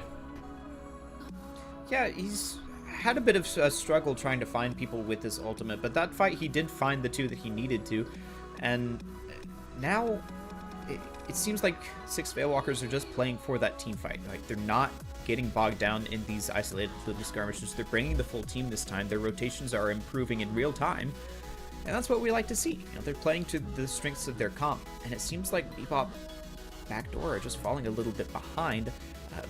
Hopefully the Shiv can get back in the game so that this can be a real matchup, but this is starting to heat up. Yeah, it is. And then I think one of the main reasons why Bebop Backdoor is struggling as well is because they don't have the Yamato. They replaced it with the Calico, and maybe is doing a really good job of just being able to secure kills and keep the pressure and rotating out. The issue is that they don't necessarily have the same like secure follow-up damage that the Yamato has. Like, say for example, because of like the fact that Yamato is able to lock onto the person, and then the moment they arrive, it's the slash damage. Calico doesn't do that. Calico, you have to target hit the slash, and if you miss it, that's damage, and you're just kind of there for a second. Yeah, she's also generally her numbers just aren't quite as good as Yamato's. I feel like MJP was doing a great job of using the slashes to just get massive chunks of burst. Calico can only do that to some extent. Okay, we're back in here. The Dynamo Hole has come in and found the 7 who was in the ult, so Cryptic going very low but not dead yet. Modular, however, not going to make it out. No follow-up damage there from the Calico. This is going to be a walker for them, and probably they're going to push on to base Guardians here with the Dynamo dead. Cryptic, however, has to back off to regen at base. This is now the time for 6 Veilwalkers to push the tempo. They've got a slight lead. They've got the objectives. Mid-boss is not going to be up for another minute and a half. They need to try and find... Okay, if not base Guardians, then at least go for this farm and now the urn. This is your chance here to get your soul lead back and even further it up to be ahead of the benchmark that I tend to have of like about 1,000 soul lead per minute. If you can get this urn, that should put you pretty close to that mark. Yeah, and then one of the things as well is they have to also just kind of like keep the lanes pushed out for themselves, because if they just kind of go back to fall back to farm, I mean, they're just going to let Bebop Backdoor push those lanes out for them. And I think that's just kind of like less pressure you want to have on yourselves. Yeah, but that seems to be what they're letting them do. They fell back and kind of took their own farm rather than pushing for anything of Bebop Backdoors. And they didn't grab the urn either, just the buffs. So, not quite pushing the lead that they need to here. They're ahead by about 15,000. I feel like they could have been ahead by a good bit more here. However, they're still in the lead. Gale King is really scary right now, and Classic, of course, having the curse means that if you are caught isolated against this haze, you are probably going down. MJP, the really scary one for Bebop Backdoor, almost 10,000 ahead of his second place on his team, so a lot of focus being put here into this Calico. They trust MJP to get the job done. Worked out for them last time, but this time just not quite having enough damage. Mid-boss is going to be up in 10 seconds, so the winner of this next fight has got a pretty solid advantage here. It's going to come down to who can land the better ultimates. Is it going to be the Death Slam or the Black Hole? I'm really hoping here it's Bebop Backdoor with that Black Hole, because again, that's just such a good ultimate to be able to cancel down multiple people. But look at this, here comes the Cryptic, going to be able to go ahead and fight out. He's going to get immediately checked out into the Baroness, as look at the Doorman comes out with half HP, trying to see if they can bait someone out. Looks like the fight is still going to get on. The Death Slam comes in, but gets immediately stopped there from Bog Fever, who wanted to use it on the 7, but it looks like he's going to get proc out the sides of Sam. Doesn't matter though, because Chumsa comes back in with the Slam of his own. He's going to get taken out. Bog Fever is down. Modular, unfortunately, doesn't stay alive long enough for the Quantum for the abilities to get procced onto it. The Black Hole is down. Bebop Backdoor is down too, and it looks like 6 Veilwalkers is just going to go ahead and push right down. MJP taken down as well. The Death Slam not even really needed there. Modular didn't have the Black Hole, so the main win condition for Bebop Backdoor was offline. Conk Fever with a great play to deny the Death Slam from Chubza, but it wasn't quite enough. he used the Phantom Strike and got himself out of position with it, not able to have enough survivability to get out. So this is going to be the second mid-boss for 6 Veil Walkers. They may lose a Walker for it, and potentially even Base Guardians. Man, this is aggressive from Bebop Backdoor, but with all the members of Veil Walker around that mid, they're going to have to try and push and get something else. That they are right here, but Bebop Backdoor is just doing a really good job of just keeping the pressure off. He's going to go ahead and zip right back out. He sees that the Shiv is right there. It looks like he's going to be able to activate the zip line just to get out. Doesn't get knocked down. The timing on that, rough for Chubbs, but Bebop Backdoor still in the game. 20k lead difference, kind of scary, but I think Bebop Backdoor, again, still having the Dynamo Ultimate in their pocket. The game-changing ult is still there. Yeah, that is the win condition at this point, and you need that X Factor to start to come into play. We saw that it wasn't super necessary last game. This time they need Modular to step up and make a big play, and that's going to be tougher now that Chubza has the Unstoppable. He saw last time that he wasn't able to get off the Death Slam, and he wants to be able to fix that problem. Now we see Calico come in here. This could be a brawl in mid lane away from the Urn drop-off, but there's 2 members of Bebop Backdoor missing. That they are. Here comes the Pocket Affliction. It's going to target out 3 people. Abrams is going to come in once more. The Unstoppable is going to get procced for the lash, but it looks like he's not going to be able to secure anyone with that Death Slam. The Soul Urn pickup is disabled, so it's just going to be a fight to see who's going to be able to get this on.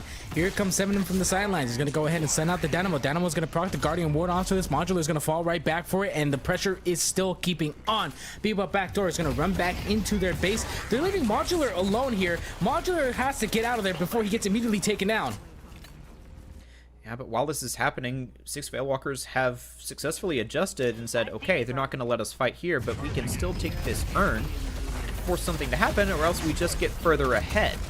Now it's going to be Bonk Fever trying to make something happen, but he has been caught out. It's a full 5v6 here. Shiv not there, but it doesn't even matter. They don't need the Execute to finish off Bonk Fever or Abel. It'll now be 4 on 6. Bebop Backdoor on the back foot. They've even got to fight through these rejuves. Not a single one has been taken away, so this is a strong push here from Veilwalkers. They're missing their wave, though. This is the second time in a row where they've won a fight, but not had the wave state to be able to push up and really force these objectives. They're just not doing their vegetables before they get in there and try and eat their dessert of the enemy heroes, so we'll finally now have the wave to be able to push these Guardians, but they've lost a lot of time for it. Now all the members of Bebop Backdoor are there and ready to fight.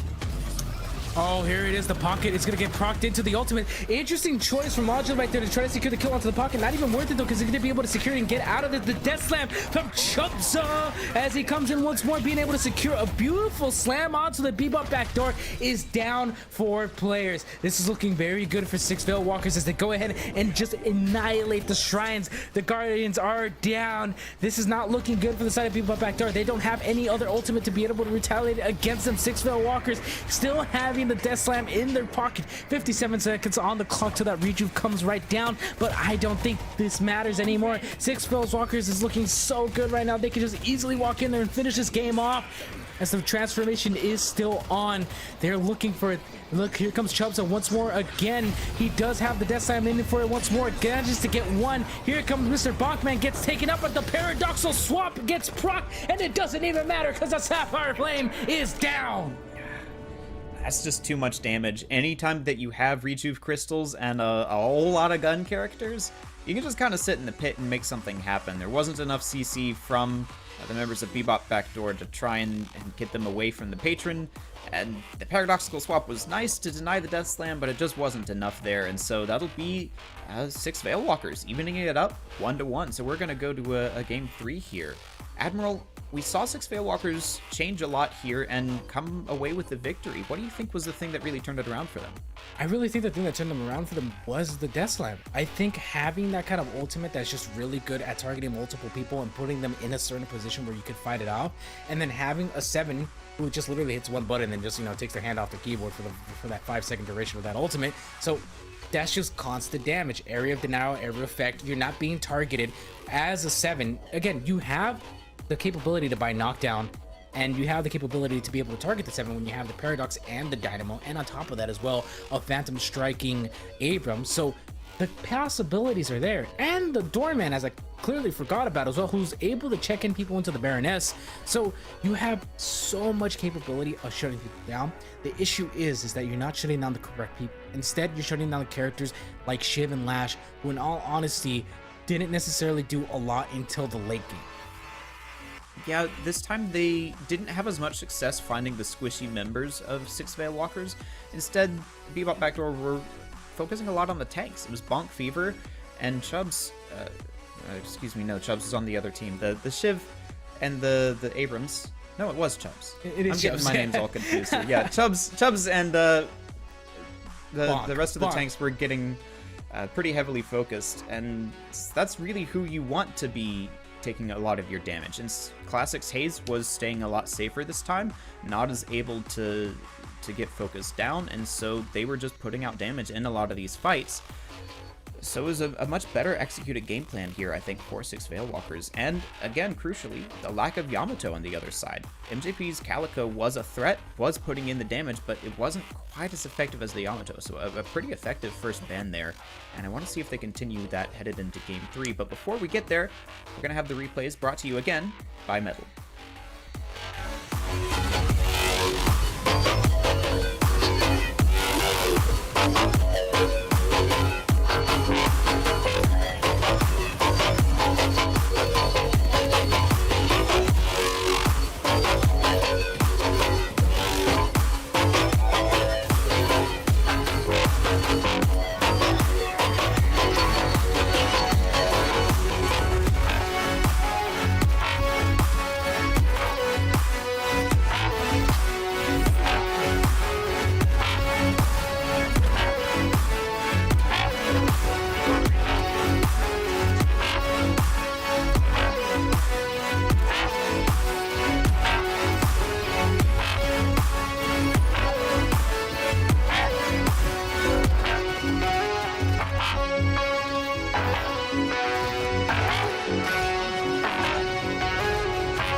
It's the first game 3 of the day here on the A stream. It's the 6 Veil Walkers versus the Bebop Backdoor. We're going to game 3 between the 1 seed and the 4 seed up here in Division 2. Things are really heating up. We saw the first game was a bit of a stomp from the Bebop Backdoor after the early game, and then the second one really back and forth. A lot of close team fights, and then just a couple of Rejuvenator takes from 6 Veil Walkers was able to swing it in their favor. Admiral, what have you seen from these teams so far that you think will decide this game 3? I think in terms of like how I've been seeing a lot of these both these teams play out, I want to say that when it came into 6 Veil Walkers, they chose to adapt pretty quickly. That second matchup really kind of played into the favor because, like I said before, when we first saw them, they were using a lot of utility on the wrong character. This time around, I noticed that they were just intentionally targeting out characters that were trying to start fights with them, right? So we got to see Bonk go in a lot of the times, and because of that, he got punished. He's in a 1v3 situation, which he shouldn't be taking a lot of the times. And on top of that as well, in the first time when we got to see Bebop Backdoor win the first game, we saw how they were utilizing a lot of their target prioritization. They saw how Bonk was able to follow up, and as a result, they followed up as a team.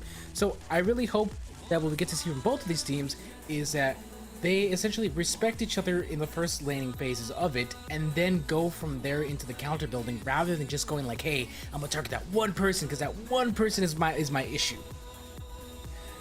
All right, well, we're certainly seeing some targeting come out here in the initial ban phase. We're seeing the Lash and the Yamato bans come out here. These are those are two very respectful bans, I think.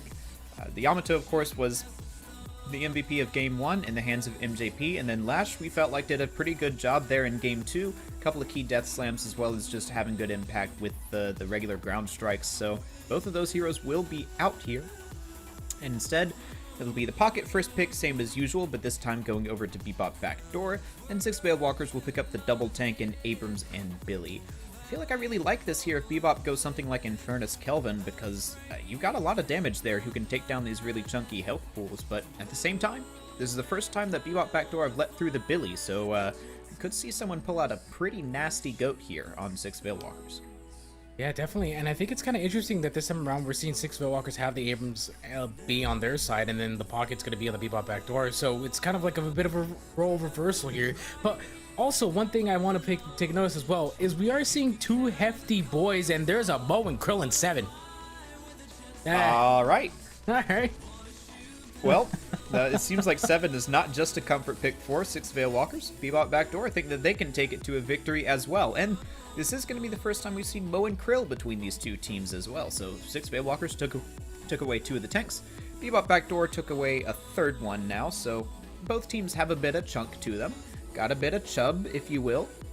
And 6 Veil Walkers are going to continue with the Infernus. So this really is just like a mirrored draft from last time, but with the Mo and Krill instead of the Lash, and the Billy instead of the Calico. So I'd say fine drafts at least. It seems like both these teams have sort of their comfort heroes that they think are a bit better at this elo than we might say is traditionally meta, but you can't really fault them if they've taken a game each off of each other. Yeah, and I think it's kind of fun that we're seeing them kind of swap it out a little bit, rather than kind of being like, hey, you know what, you guys took your turns with Pocket, it's our turn with Pocket. Hey, you guys took your turn with 7, it's our turn with 7. Hey, Abrams, yada, yada, yada. The list goes on, right? But I think really right here, Viscus is going to go ahead and get banned, actually. So that's going to be another tank character that's not going to be available for the side of Bebop Backdoor. And I think having a character like that missing on the side of Bebop Backdoor is going to be crucial, because we saw Viscus be a character that's just really good at just keeping their teammates alive for that couple of seconds until they wait till everyone else shows up. So Viscus not being there is going to be a struggle for Bebop Backdoor. Yeah, and this is full respect bans as well as Bebop Backdoor. Take out the Haze. Classic not going to have his classic heroes. So that's another comfort pick gone away from 6 Veil Walkers, but still a lot of really strong heroes left on the board. You've got the Kelvin, the Shiv, you've also got your pick heroes like the Paradox and the Holiday. 6 Veil Walkers are going to go with another teamfight ultimate in the form of Warden, who I feel like really is going to struggle against the 3 heroes that Backdoor have. Mo and Krill is able to combo him. 7 just has a better teamfight ult, and Pocket can put down the Affliction and negate a lot of the value from Warden. And I like these other 2 pickups as well. You got the Doorman and the Paradox. there's one thing that I think you're struggling on a little bit at this point for Bebop Backdoor. It's having some damage. So I'd like to see them with their last pick up like a Wraith maybe, or another late game scaling hero that we've seen a couple of times is like the... Well, we could see the Yamato as... No, we can't. That one's banned, so... Nope, I'm out of ideas. You want the Wraith. Yeah, I was gonna say, I'm thinking the only option that they have left is Wraith or Mirage, right? But even then, though, like, the scales of, like, wanting to have, like, a Mouse 1 character is really left to see how exactly Bebop Backdoor wants to play it, because if they banned out the haze, so your options for, like, holding it down or, like, running down the one button, it's very limited now at this point. Yep, and that's something that we've needed to see from each team, it seems like, in every game, is that you want to have this kind of late-game fallback strategy of having one character who just deals out all of the damage for the rest of the game. And so neither of these teams have a ton of that. You've got the Infernus on the side of 6 Veilwalkers. Okay, that is an interesting pick. We're going to see the McGinnis from 6 Veilwalkers. Instead of the Dynamo, we've got a different off-meta pick coming in, but hey, I can't really say that I'm unpleased to see it. That is a late-game carry, in a sense, if you want to build her that way. That's a lot of gun damage coming in. I am heavily curious to see how this is, because I'm gonna be completely honest with you. The only way that I see McGinnis being valuable at this is McGinnis being the split pusher, and that's about it.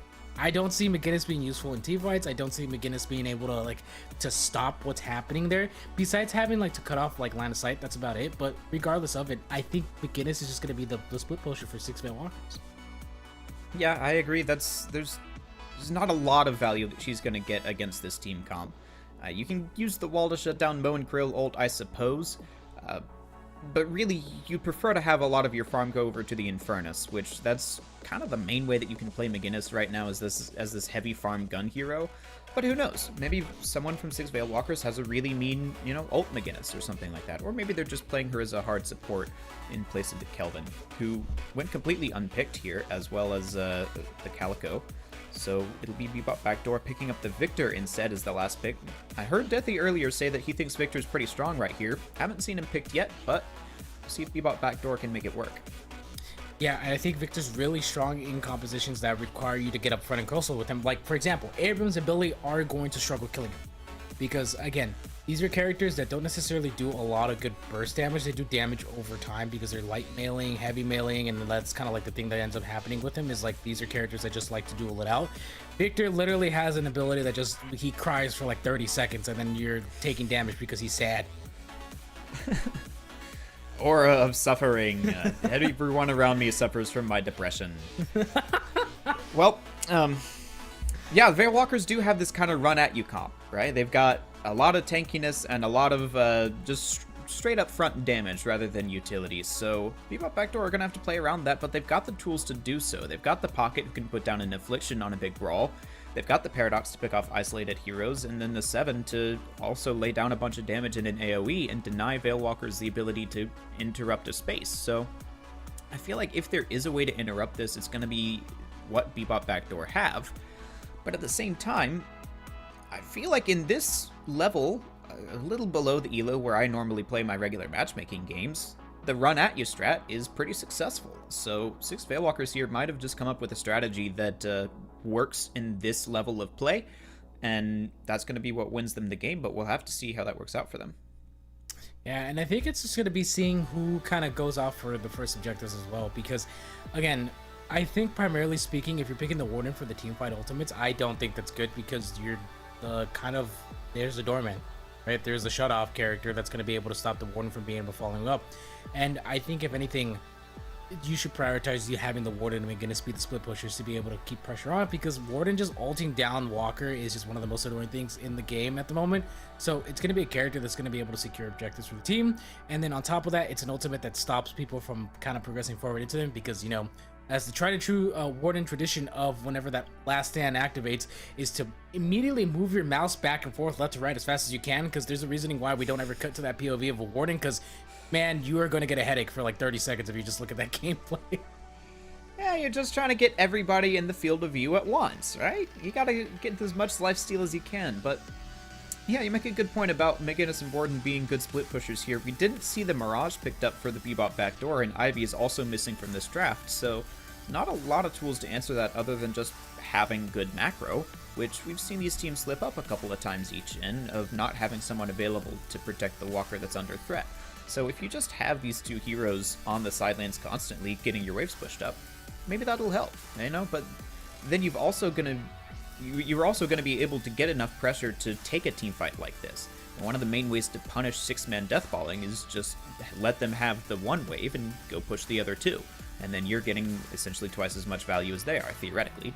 But if you've got the McGinnis and Warden just pushing up these lanes and getting the prio there, maybe that helps a bit.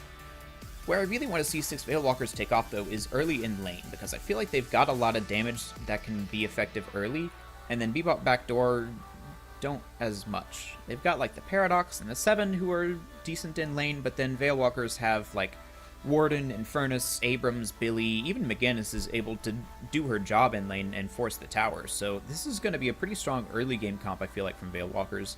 But then if they're forced to play the economy game, they might find themselves starving a lot of their carries.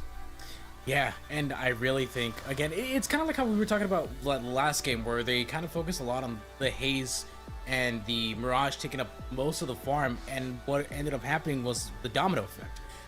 Essentially everyone else is struggling to get farm, lanes are not pushed out forward, your other teammates are dying because they're trying to get farm in a safe positioning, but they can't because you have characters like Abrams, you have characters like Dynamo, and you have essentially Yamato just coming at you full blast. I mean, these are characters that, like, you have to respect, and even if you try to farm in lane, they're gonna be a nightmare if you don't stick it out.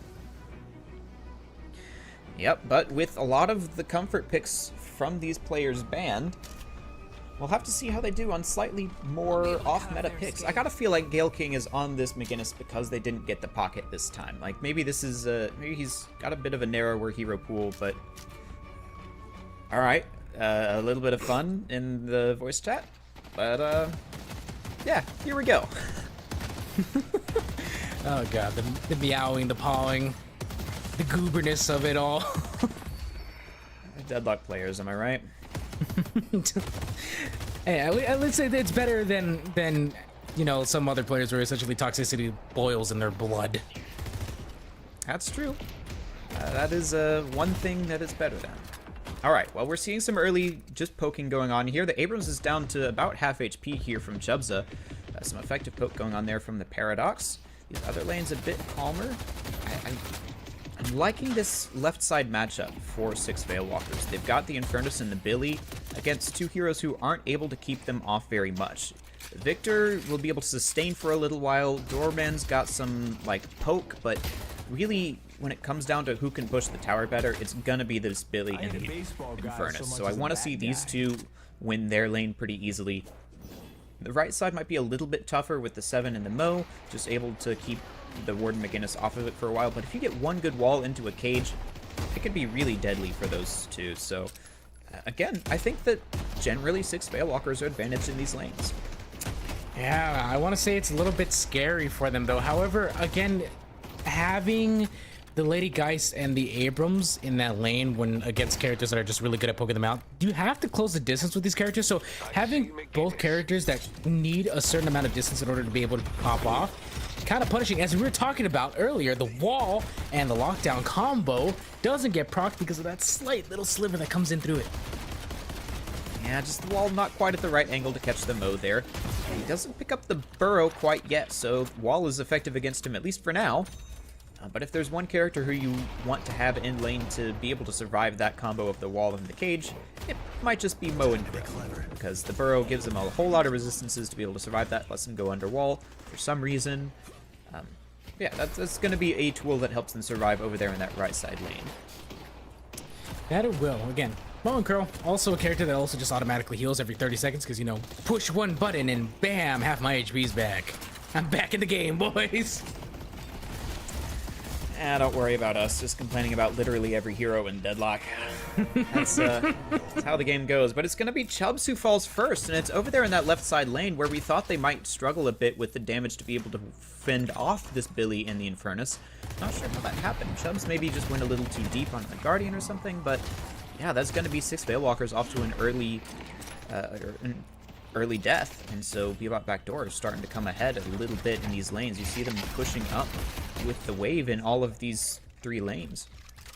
Yeah, and I think right now it's just, again, we're seeing that kind of like respectness of like these players trying to see how they can push forward and, you know, see how they're going to be playing into it, you know, dipping your toes in the water. I think that's just the most important part that it's like a lot of Deadlock players have to understand is how this other person is going to be playing. Are they going to be playing super aggressively? Are they going to be playing super passively? So you want to be able to take as much advantage as possible. And as we go back into this lane, Mukog is playing a little dangerous game, especially with Chubbs as the goat man himself, the Billy Boy. So again, that's kind of like the nature that they're trying to understand here. They want to see how far they can push the limit.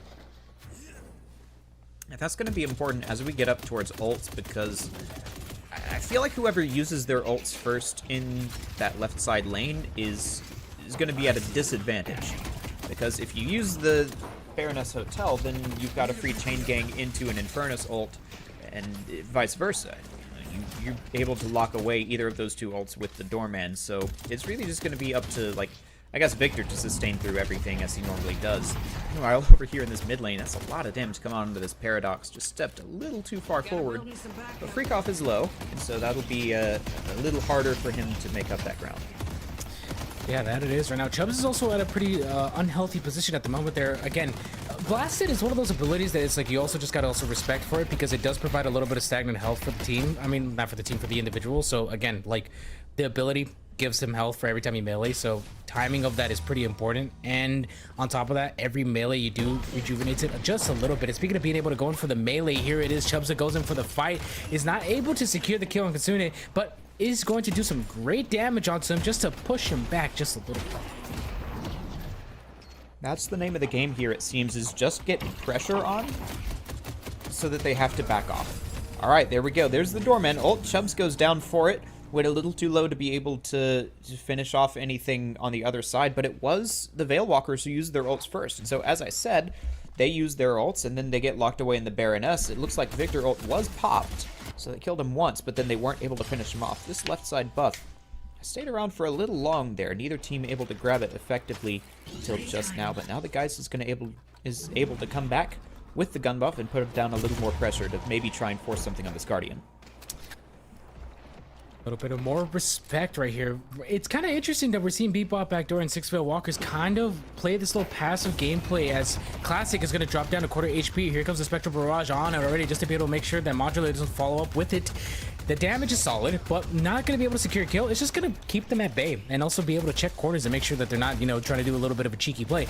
But what I was going to say a little bit earlier is I think it's interesting that right now it's not as aggressive as it was these past two games. I mean, they're at the last match, so they want to be able to take this win. So I understand that they're trying to play a little bit more safer than normal. Yeah, when the pressure is on in situations like these, you really don't want to be the guy that makes the mistake to cost you the game. So everyone right now trying to make sure that they're not the ones to die here. Chubbs are trying to make something happen, but just gets effectively poked away by the pocket and the Paradox here. A nice suitcase to avoid the Abrams charge means that he will make it out safely. MJP this time on the pocket, the person who we've seen kind of be the carry player for Bebop Backdoor so far. Ooh, interesting play here, right here, as they go ahead and try to check out the farm first rather than going back into it to keep the wave at bay. So I think it's kind of interesting to see that they're going to prioritize farming first in keeping Recrypted up and healthy. So as they go forward with this, and again, Six Veil Walkers playing a little bit farther back than normal when it comes into these compositions, as they go ahead and try to get on for this Guardian right now. Kinetic Carbide is going to get procced onto for once more. The engagement does get procced onto it. Chubza gets tagged out, but no initial fight yet, even though ultimates are on the board for a lot of players. Yeah, he's got that reactive barrier, so the swap wouldn't have done a whole lot to him. And the Geist, they were looking for the finish off onto the Geist there, but if you miss that, she's got the life swap to be able to come back into things. So, tough cookie to be able to finish off there. Kickoff manages to get to safety.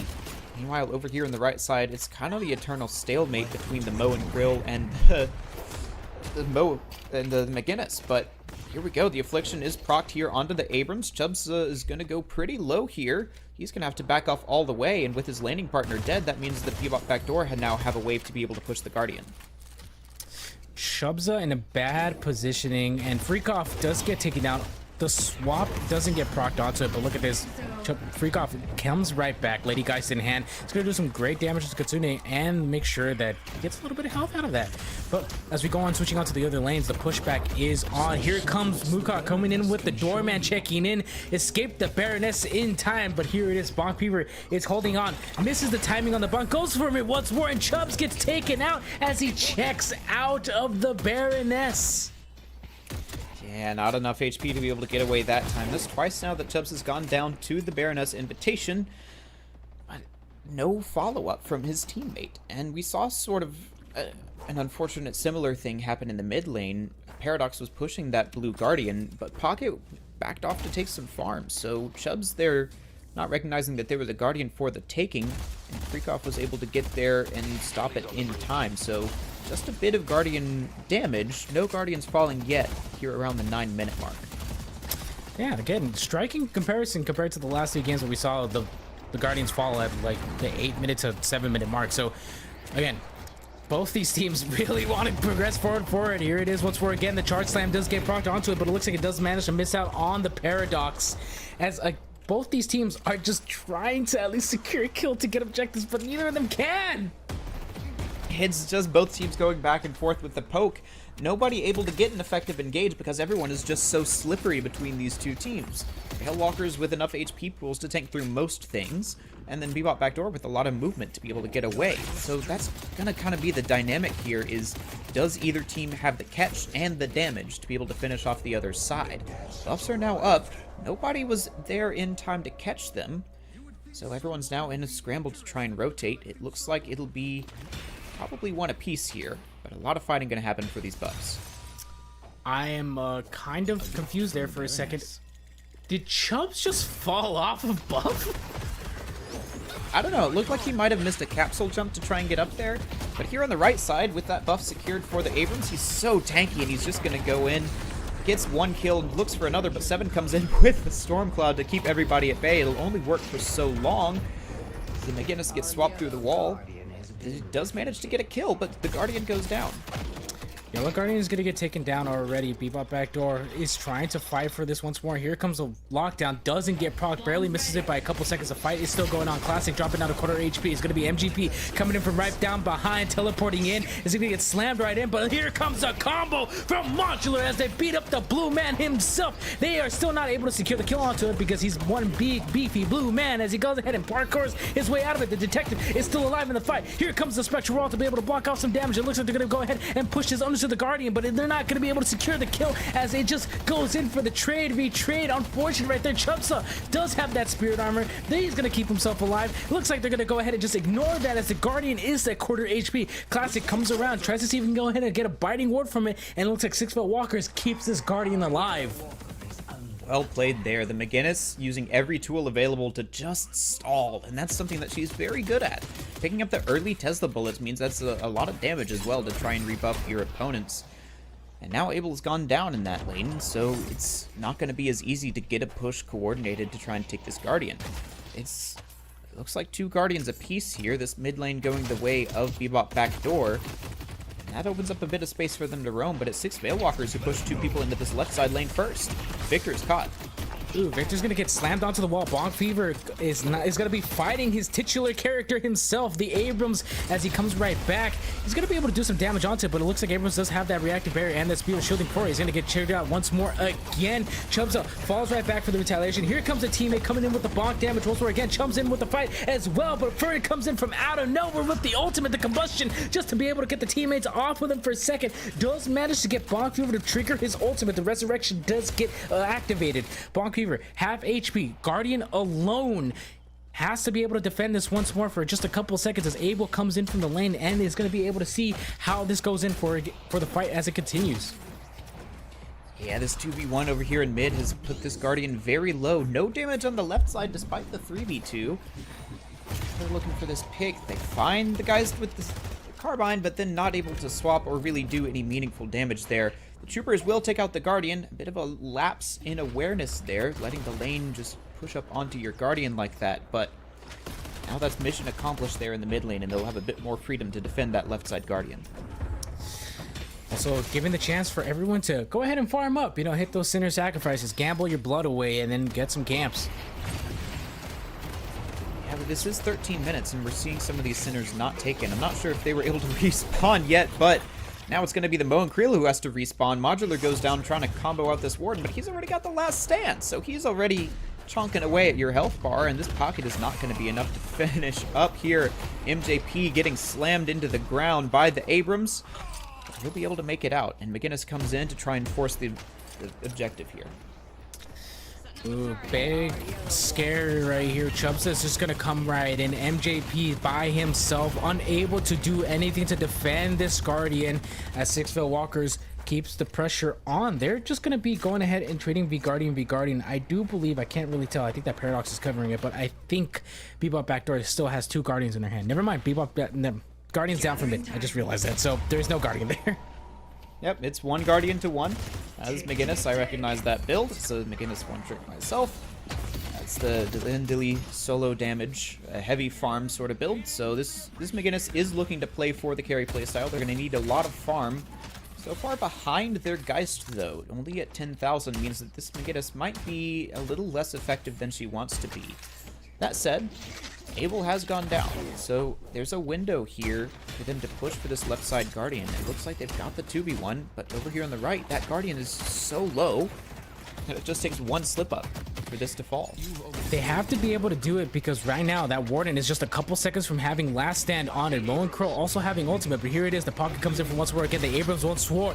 The activation, the jump. Modular is going to get hit immediately by it. Unfortunately, that cart is not going to be able to get a stun onto it. Warden is just chasing down Modular. The last stand is on Modular. Quarter HP. He's going to fight the Brutalitous Vigilante himself as he goes ahead and falls right back. They're unable to secure that Guardian, but at least they're able to keep it alive. Yeah, but that's a lot of tools used to not even get any kills. The Moe and Krill just pops Burrow and runs away.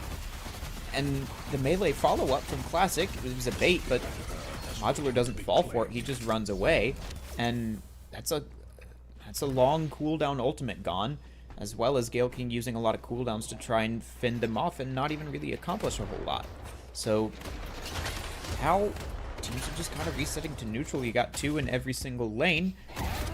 Whoever wins this next fight is probably going to be able to take the urn. So this is an early flashpoint for these 2 teams. Who can win out these trades? That it is right there. Billy almost manages to secure the kill onto Bonk. Retaliation for bonking him on the head a little bit earlier. But yet again, he still has the ultimate in hand. Paradox comes in once more. Here comes the Paradox to swap onto the Fern. Fern is going to go ahead and dash right out for it. The Bleeding Stacks is already getting triggered onto him. He's getting chunked out for it. Not able to secure a kill for them. But however, Bebop Backdoor does keep the pressure on as they just keep taking another fight after fight. Here comes the Moe and Krill. The Doorman comes in to stop the Abrams, manages to push him off. Here comes the combo. He's dropping down really low, and they're able to get the big blue man. Chubsa is taken down. The fight is still going on. Bebop Backdoor comes in for once more again. Here comes the Billy Go coming in as here comes the last stand. Chubbs goes ahead and secures another kill for the team. Abel pops the storm, but it doesn't even matter because he's going to get taken down like it's nothing. The take mans are on the fight for it once more. Here comes Lady Guys coming in from the mid lane, being able to secure some health for herself as Modular falls right back. The urn is going to go into the side of Bebop Backdoor. That's the kind of fight that you wanted if you're Sixville Walkers. They were there as 5, Gale King pushing that right side Walker, keeping the pocket at bay. And you had one of your lesser farmed heroes taking away one of their most farmed, and you still weren't able to turn that fight. It was just an early combination of CC from Bebop Backdoor, and even though Classic came in with the excellent last stand to try and turn that fight around, it's too little too late. And they even gave up the urn in the midst of all of that, so now that's going to be a slight lead edged out here for Bebop Backdoor as they just come in here and clean up this wave. Again, it's taking some farm on that right side. She'll start to come back into this. Speaking of which, it looks like it's going to be another fight, but the team is there to keep that Billy Boy alive. Warden looking around. He's starting to become a bit of a scary thing now that he just can just jump around like there's no tomorrow. An early Majestic leap for him and for Pocket. It means that they'll be able to get into these fights pretty early with these big AoE teamfight ults. So it's sort of a battle between these 2 teams of who can set up the better fight. Can Bebop Backdoor get off their CC first, or Veil Walkers group up against Bebop Backdoor and punish them for being in a solid 6v6 team fight. Right now it's Pocket who is doing so much damage. MJP just has so much net worth that this Infernus surely will be going down soon. Never mind. McGinnis is there to be able to clear it, and Pocket doesn't force the issue. Instead, they're going to force his Guardian. All right, that was interesting. I was expecting something else to happen on that Guardian because it was not taking damage for a second, and I think it was because Classic was looking in the opposite direction. But as we go in for another fight, once again, Bonk Fever is by themselves. They haven't been able to secure this Guardian that's been alone for such a long time, but here it is. The aura is going to get triggered onto it. The wall is going to block it off for just a couple seconds, and Gale King by themselves is going to have to try to defend this, and he takes a 1v2, but never mind. Here comes Recryptor from behind as they go ahead and chase down Bonk, and they let him go. Storing time.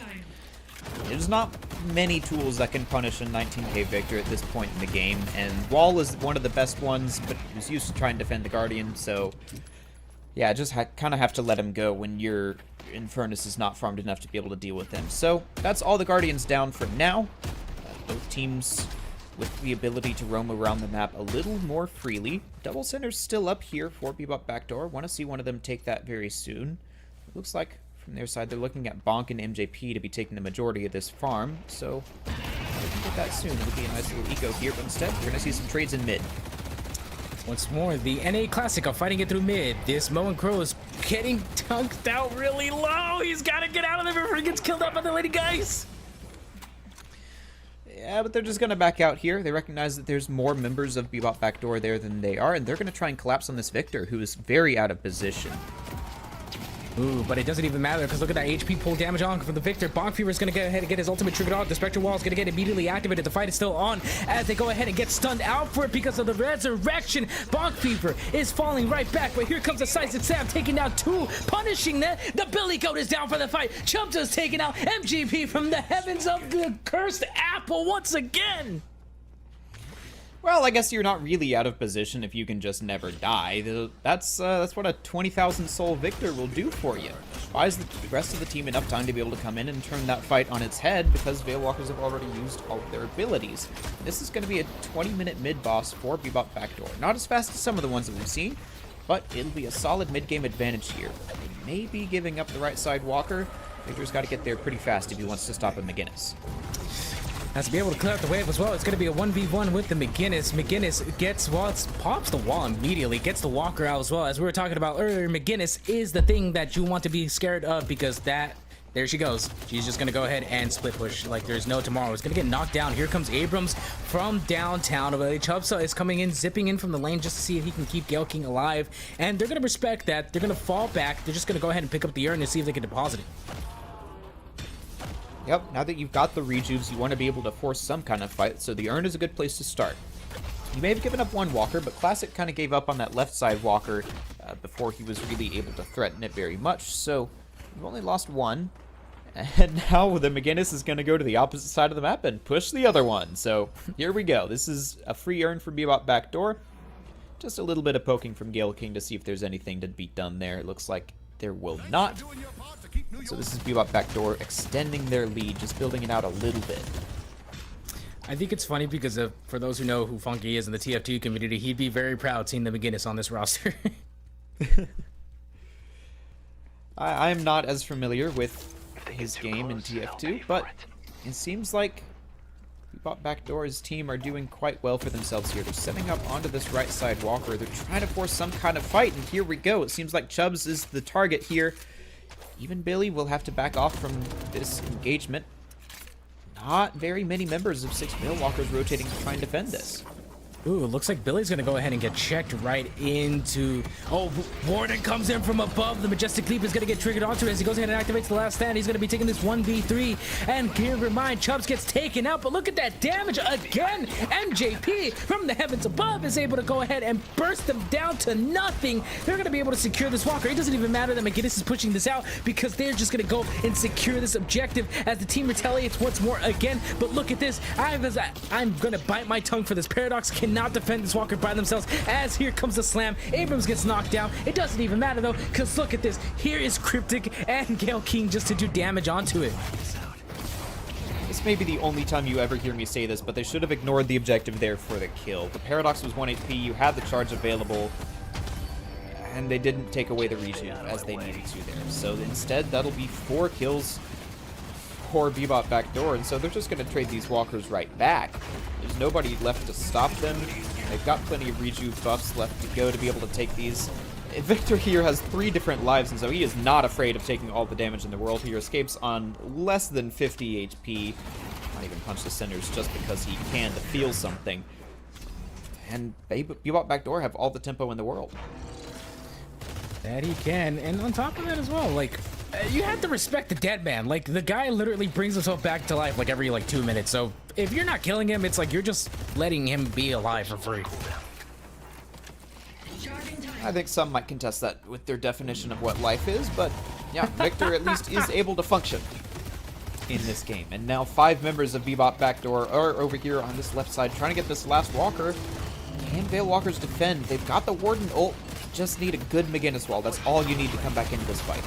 As the Warden might be holding on to Majestic Jump, but here it is. Abrams comes in from the back line. Is going to go ahead and maybe take out Modular. No, the rescue beam from the doorman, keeping him alive for just a couple seconds. But here comes the Seismic Slam. Here comes the first rejuve being activated immediately here. And Modular is by themselves. But here comes AGP from the heavens once again.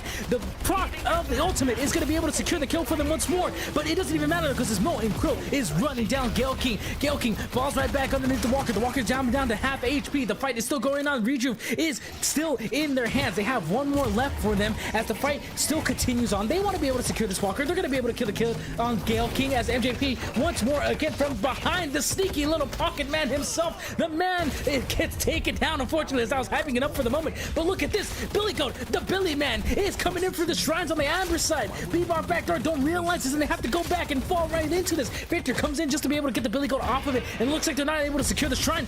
It's really low. They can easily come back and secure this later down the line, but they're going to ignore the minions for just a second as Billy retaliates and runs right out of that.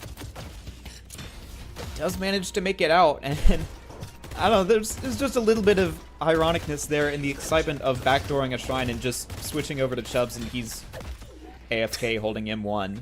I don't know, it's just a little funny there. But yeah, Bebop backdoor almost give up a shrine for that. And they do get a couple of kills, but MJP goes down right as that rejuve wears out. So unfortunate timing from them there, but they got the most out of it. They got all 3 walkers for their rejuve. And now they've got the urn as well to at least deny it from Veil Walkers being able to come back into this game. They've now got a 25,000 lead. That's about that 1,000 soul lead per minute that I like to talk about. And so the ball is in Bebop backdoor's court. What do you do from here to get further ahead to push your advantage? I feel like right now there's not a whole lot to do, so just keep your lanes pushed. Try and look for a pick off of this Mo and Krill. Modular right now needs to be the one leading the charge for Bebop backdoor. And instead they're just staying on their side of the map. So they're going to try and play this safe until the next rejuve, I think.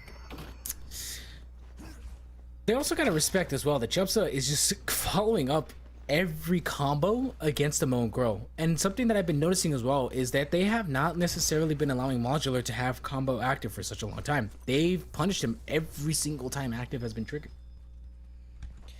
That's what you have to do, though, when you have basically just one lockdown effect on the enemy team, is you have to play together and try and punish them for doing that every time it happens. Just while our observer was holding Heather, I noticed 6 Veil Walkers have a lot of gun damage, so I'm curious to see if Bebop backdoor will be building the spirit, or the bullet resist rather, or something like the plated armor. Seems like not a lot of them going for that option. Instead, both teams will just have a lot of damage and see who that works out best for. So far, that seems to be Bebop backdoor as they deposit another urn, getting them up to about a 30,000 lead. And with just 30 seconds until mid-boss, they could push the lanes here and then immediately fall back for it. But, I don't know, that might be too risky for their taste.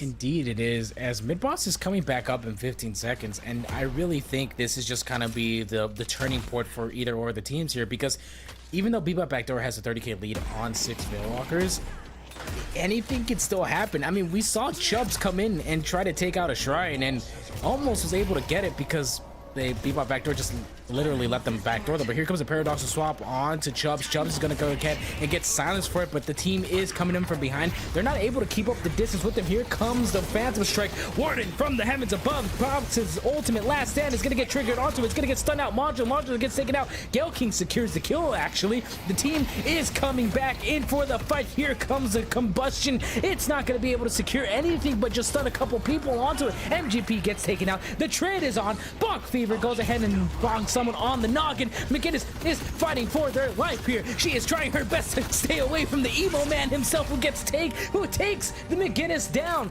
Gale King is out of the fight for this as they keep going forward with it. Paradox comes in just to keep the pressure onto Chubbs, who also gets taken down. And this is going to be Bebop backdoor securing mid. It looked so promising for them there. They started that fight off 6v4. Abel and another member of Bebop Backdoor were in that mid lane just kind of shoving the wave, making sure it didn't get to their walker. But they didn't have enough damage. It was just kind of a stat check there from Bebop Backdoor saying, we don't think you have the damage to be able to kill us here. Got the Mo, but then that was really all the gas they had in the tank. Classic's last stand didn't find anything else. The rest of the team wasn't able to follow up either, so that's Bebop Backdoor just converting a soul lead into a one fight and now a mid boss, and this is probably going to be the base getting pushed once they go back and go for these waves. Wukong just parried the the rejuve. Weird flex, but okay. When you know nobody's there, just worth it to flex on him, I guess. But he didn't know that nobody was there, and so could have been 6 Veil Walkers hiding in the corner. Who knows? Hey, we've been waiting for the 6 Veil Walkers. Come on, guys. Where's the 6 Veil Walkers at? In fairness to them, they made that name when Veil Walkers was the broken item that everybody was buying. Still a good item, but not nearly as many people buying it these days after the patch. Just Yoshi coming in with the traditional messing up Death Slam events with a patch right before they happen. So a lot of these names are a little bit outdated, but this will be another urn here. You got Backdoor with a good opportunity to take it. Very similar to last time. They just got the rejuve, and now they're going to use the urn to force a fight. So this is their opportunity. There's no Abrams ult, no life swap, so another advantage for them if they can take this fight quickly. Bonk Fever creating some space for the team, trying to see if he can push forward for it. Chubbs going to ram out of there because he knows if he gets caught out, that's going to be it for them. But they're going to be putting their horns to the wall here as they try to see if they could. Nope, they're just going to give up burn, actually. They're not even going to try to retaliate for it. And look at this. Bonk Fever goes in for it. Here comes the healing damage, but it looks like he's going to go ahead and pop that shift just to make sure that he gets cleansed out. Chain Game's going to get procced onto it, but it's going to get immediately broken line of sight for the wall. Is going to be triggered by Gale King, but Chubsa is taken down. This is looking good for the side of Bebop Backdoor as they go ahead and push it to base as they secure more shrines for MGP with the snipe. Oh, with the snipe from the suitcase is able to go ahead and get a kill. Freakoff is taken down for it. Here he comes again from the heavens once more. MJP secures another kill for himself. Is on that beautiful 3-man kill streak. The Sapphire Patron is going to get knocked down. Here it is in his transformation state. They still have 3 rejuves in hand. 6-foot Walker is going to have an uphill struggle here, even though they have Classic with ultimate. But look at this. Recrypted is going to get comboed into it, but it doesn't even matter though because Classic comes in with the retaliating ultimate but gets taken down for the fight, and this looks like it's going to be going into Bebop Backdoor, who are going to be able to secure this game. They're going to be able to secure this round. The rejuves are getting triggered out. It doesn't matter if they die for this. They want to be able to win this, and this is going to be game for the side of Bebop Backdoor. There you go. A well-fought series from both these teams, but Bebop Backdoor will be moving on to the grand finals, where they will have a chance to prove that the curse is broken. The number 1 seed has finally made it, at least for now. You know, don't want to cast a curse them. In addition to the seed 1 curse, you know, might be too much for them to handle. But they take this one down, and they look good doing it. Now there were a couple of sloppy moments from each side throughout the series, but you know, at the end of the day, they had the cleaner gameplay and they got it done. I did like what they were doing with their draft, and it felt like 6 Veil Walkers maybe with some hero pool issues or just wacky drafting strategies, and it didn't look great. As much as I love them against split pushing, Gale King there did fall a little bit flat and just wasn't able to have enough impact in these team fights to be able to carry it out. There was so much more damage from the Bebop backdoor, and while Classic was doing a great job with the Warden ults, they just weren't quite enough, especially once Bebop backdoor were getting those rejuves. You have to have multiple sets of abilities to be able to win a team fight against a team with Rejuvenator, and they just didn't have that. So these two teams with a well-fought series, but it does go over to Bebop backdoor in the first game that they've lost all day, and I think they were perfect throughout the last week as well. Might have dropped one to the same team in the qualifying stage, but they're showing why they're the number 1 seed, right? We saw them with a good bit of macro game, and then just a lot of their players with the individual talent to carry these fights. Yeah, and arguably enough, again, this kind of proves the fact that, again, that it's like teamfight ultimates aren't necessarily the thing that ends up winning you the game. It's being able to keep pressure on for your team, and then also at the same time understand when to go to target, prioritize some people. I mean, because they were able to so much find the formalities of being in a lot of team fights, I mean, for the most part, towards the end of that game, they were able to find like 4 team fights in the span of like 15 minutes, which is, I think, is kind of crazy. They still came out on top of it because they were able to secure the person that's doing the most damage, and because of that, they come out of it scot-free. I mean, MJP also just coming in from the heavens above every single time, securing not 1 but 2 kills, and then just going, woo, I'm out. That's why we saw Pocket get picked up pretty early in each of these drafts. MJP, I think, was definitely the player of the series for me. His Yamato carried the first game. Pocket was a force of nature in game 3. Get it? Because he has a shotgun. Never mind. And then game 2, a little bit quieter on the Calico, but still the top damage, top souls on his team. So an excellent performance from him and the rest of the team as well. Well played to the Bebop backdoor. We're going to go to a break here before we get into the grand finals. We'll be up in Division 1 for that one. We'll see you there.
Welcome back for the last match of Deadlock for the day here on the A stream. We're going to Division 1, the best of the best in the Deathy's Death Slam number 3 in NA, and it'll be the grand finals. But before we get there, we're going to go through the bracket real quick. Admiral, why don't you catch us up on what's been going on throughout the day?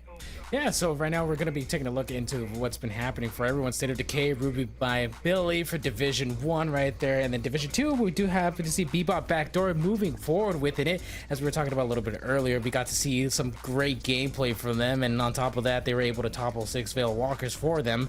So hopefully we'll see what happens here with Oops All Stuns and Baroness Bailers as they go ahead and see who comes up next for them. Division 3, we got Fox First Folly and This is Jars. I'm starting to realize that there's a team there that's called Naked and Afraid, and I didn't realize that until right now, but they got knocked down in Division 3. And in Division 4, we go ahead and see out. Correct me if I'm wrong if I'm reading that. This says Mofongo Raiders, correct? And Night Shift Aspirations. So, again, we got some great team names on here. God, people are creative when it comes to creating team names. So, again, excited to see how this comes onto it. I'm very excited to see what's happening here for Division 1. Yeah, Division 4 only had 3 rounds. We had a couple fewer teams there, so Mofongo Marauders are your champions of Division 4. They've already made it through the grand finals. Up here, just one more thing before we get into the game. This stream is sponsored by Metal TV, but we have a special giveaway for you, sponsored by Corsair. So, if you want to enter into that giveaway, do !giveaway in the Twitch chat here, and that'll bring up a couple of different ways for you to enter the raffle, which we will be announcing at the end of the day. There's 3 different prizes. There's a keyboard, there's this ultralight wireless gaming mouse, and there's also a headset that you can win. So 3 different prizes that you could win. All Corsair products, all quality stuff, made by one of the best in the business. So we appreciate Corsair for sponsoring this giveaway. Do !giveaway in the chat for several different ways to enter. I know that you can follow different social medias, you can join our Discord, a lot of different ways for you to get in on the action. So if you want to be a part of that, maybe win some cool swag, go ahead and drop that in the Twitch chat and find your way to a couple news pieces for your setup. So we appreciate Corsair for sponsoring that giveaway, and we're going to get here into the game. So this is the best of the best. This is the grand finals. This is what it's all played for. These 2 teams have made it through a grueling day of best of 3s, and they're here to find out who is the best in the division. We've got the number 4 seed against the number 6 seed in this. The number 1 curse has proven true in this bracket. It's, as you mentioned before, State of Decay versus Rub My Billy. Bit of a spicy name there, but as you said, these teams get pretty creative with it. A lot of teams having fun with it. I will say that we've missed a lot of the more creative names in the lower bracket ones, names that I'm glad that I did not have to say on broadcast. So, yeah, we've got some fun ones that came up through here nevertheless. So this is going to be a really exciting match for us. What are you looking for here from these top teams? Oh god, I'm gonna struggle saying their names later down the line. But what I'm trying to see here when it comes to seeing for these top teams is from this past matches that we got to see today, we got to see a lot of these players essentially kind of up their game, right? We talked about how coaching is one of the main reasons why they were able to get this far, and as a result, it's because of their team dynamics and how they're able to integrate a lot of their teachings into each other. So with that, I'm really hoping that what we see from these top 2 teams is what they learned by playing this through this whole tournament and how they can excel in it, right? We didn't see a lot of item utilization recently. However, that could change in the finale of all this. People can learn to start using knockdown rather than relying so much on the ultimate and the paradoxical swaps. You know, we get to see Curse get put onto a target that they really want to, or for most cases, Silencing Wave actually being used instead of just, you know, in your pocket because the build says build Silencing Wave. Maybe we'll see some resistances, you know, those little optional items off to the right. They're not just cosmetic. You can actually buy them. They exist. Armor? Yeah, What's that? I don't know. Plated armor is an item that exists. I think Deathy mentioned it earlier or something. I don't know. I never buy it. It's a useless item.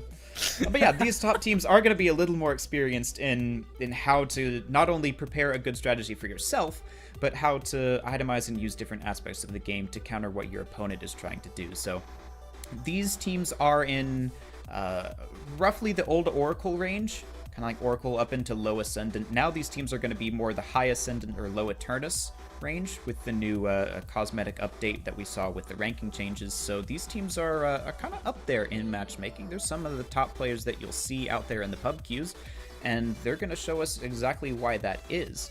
But yeah, as you said, this is going to come down a lot to coordination, and I think up here in Division 1, we're going to see a little bit more standardized picks. This is about the time where your hero pools start to expand, and you're really getting in on what's most effective in the game here in Deadlock, so I expect to see a really good game from these two. Yeah, and I agree with you on that. Right now, with the cosmetic changes that have been happening for it, I think everyone's just kind of having a little bit more of a stronger mindset, right? The influx of sudden new players coming into the game is really good for the community because we get to introduce this game to a lot of new people.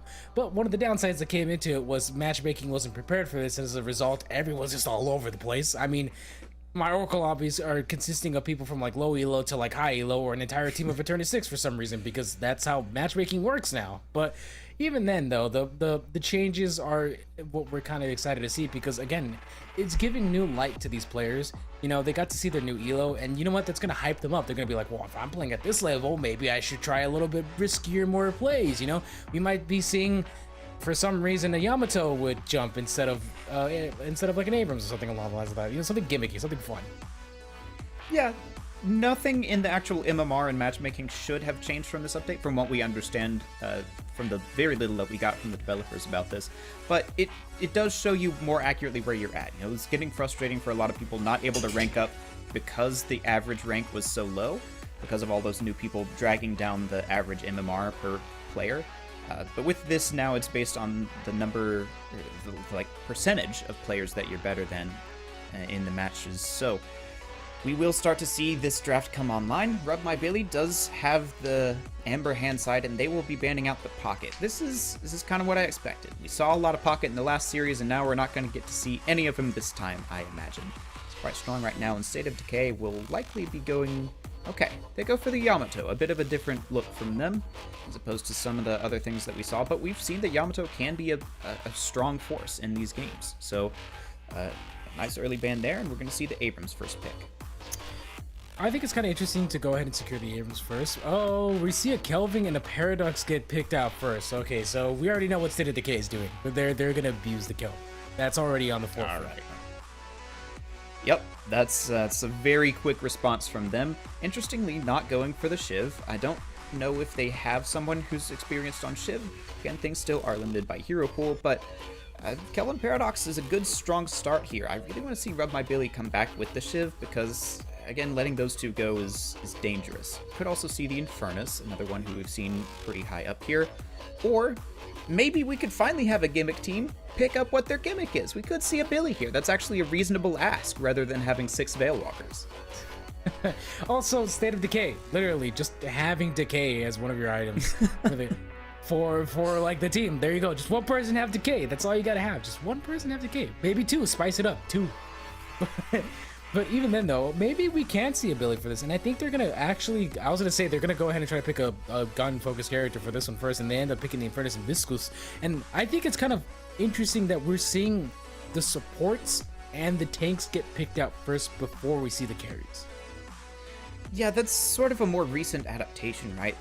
It was the case for a long time where the carries were the most important people to draft first, because that was where a lot of your hope resided.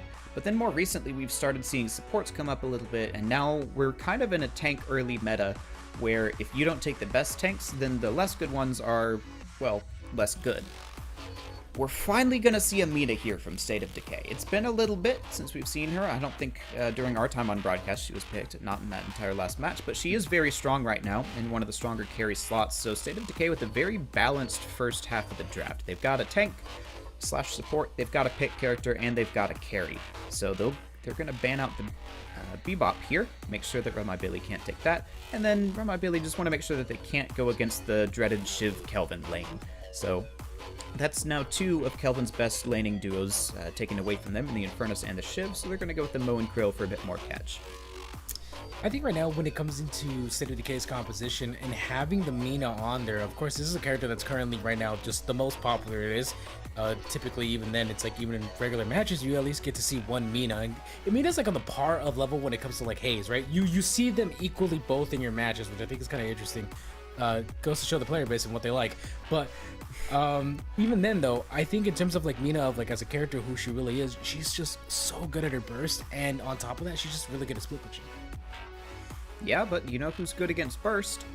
there comes a Victor. I kind of like this pick. I haven't seen what Deathy was saying earlier, that Victor is OP right now, but he is good against heroes who have like one strong burst and then fall off. So the Paradox swap into the Mo and Krill combo into the Mina ult, that's going to be a pretty much guaranteed kill against most members, but not so much a Victor, especially if he's backed up by this Viscous. So the Victor is going to be a strong frontline tank for Billy.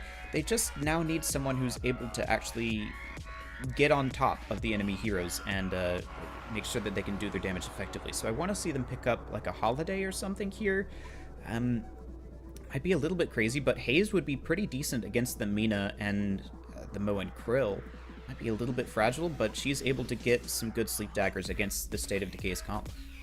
I think in terms of as well, like we were talking about earlier with Victor, I have to agree with Deathy. The character right now, he's kind of like in this weird positioning where it's like, look, the thing about him is that his abilities don't get stopped when he gets hit by Curse or when he gets hit by combo or when he gets hit by hard CC. I think the only thing that stops it right now is like knockdown. I could be wrong on this, but like for instance, if Mo and Krill combos him, that aura is still going to be active, right? So he's going to survive that counter damage that comes in from Mo and Crow, and then being able to like just survive almost any single team fight because of it kind of makes him a nightmare. And speaking of nightmare, my god, McGinnis is back.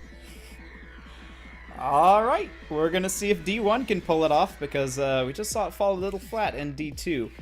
She did have a pretty good performance in the qualifying stage. I was paying attention to the McGinnis stats. As a McGinnis main, I had to see my girl through, and she was undefeated in most of the divisions. So we're going to see if Rub My Billy have that secret sauce there with the McGinnis player. But they've got a lot of gun damage in this build. Right? They've got the Wraith, who's a hard carry, and Infernus, who's a hard carry. McGinnis, who I would expect to see as a hard carry, but with so much else in your team, maybe you could go a different route with this. State of Decay picking up some monstrous picks here for the end of the draft. You've got the Mirage and the Calico, two strong but not broken kind of duelists and brawlers, so a good ending to the draft there. I think they have a slightly more well-rounded comp than Rub My Billy. Billy might have just a little bit of issues with over farming and then not having someone who's setting up the team for success.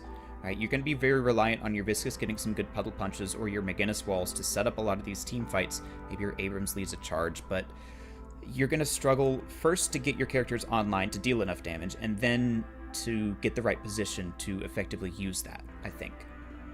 Yeah, and I think right now when it also just comes into, like, for example, like State of Decay, right? They have the Mina, that's like primarily the character that you want to get fed. You have Mirage and Calico. There are other characters that are going to prioritize on box farming as well. So, example, like Calico's going to prioritize on box farming more than anyone else. Maybe Mo and Krill as well.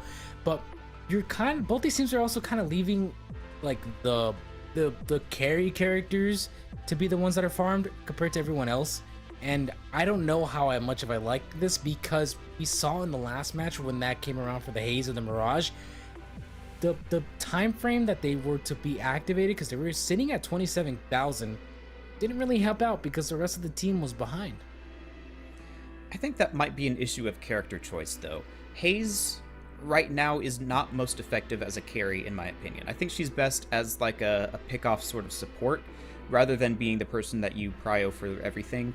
And Mirage also, I think, right now is good, but I don't think he's the greatest carry in the game. Someone like Mina or Wraith is a lot more effective to get ahead like this and just have a couple of core items that you can build and do enough damage to really shut down the rest of the team. And Furnace is in that category as well. I think really those are the three biggest ones when it comes to solo carry potential in the game right now, and all three of them are present in this match. So we're going to see if that strategy works out when you have slightly better heroes to focus that onto, rather than focusing something a little off meta like the McGinnis or the Haze.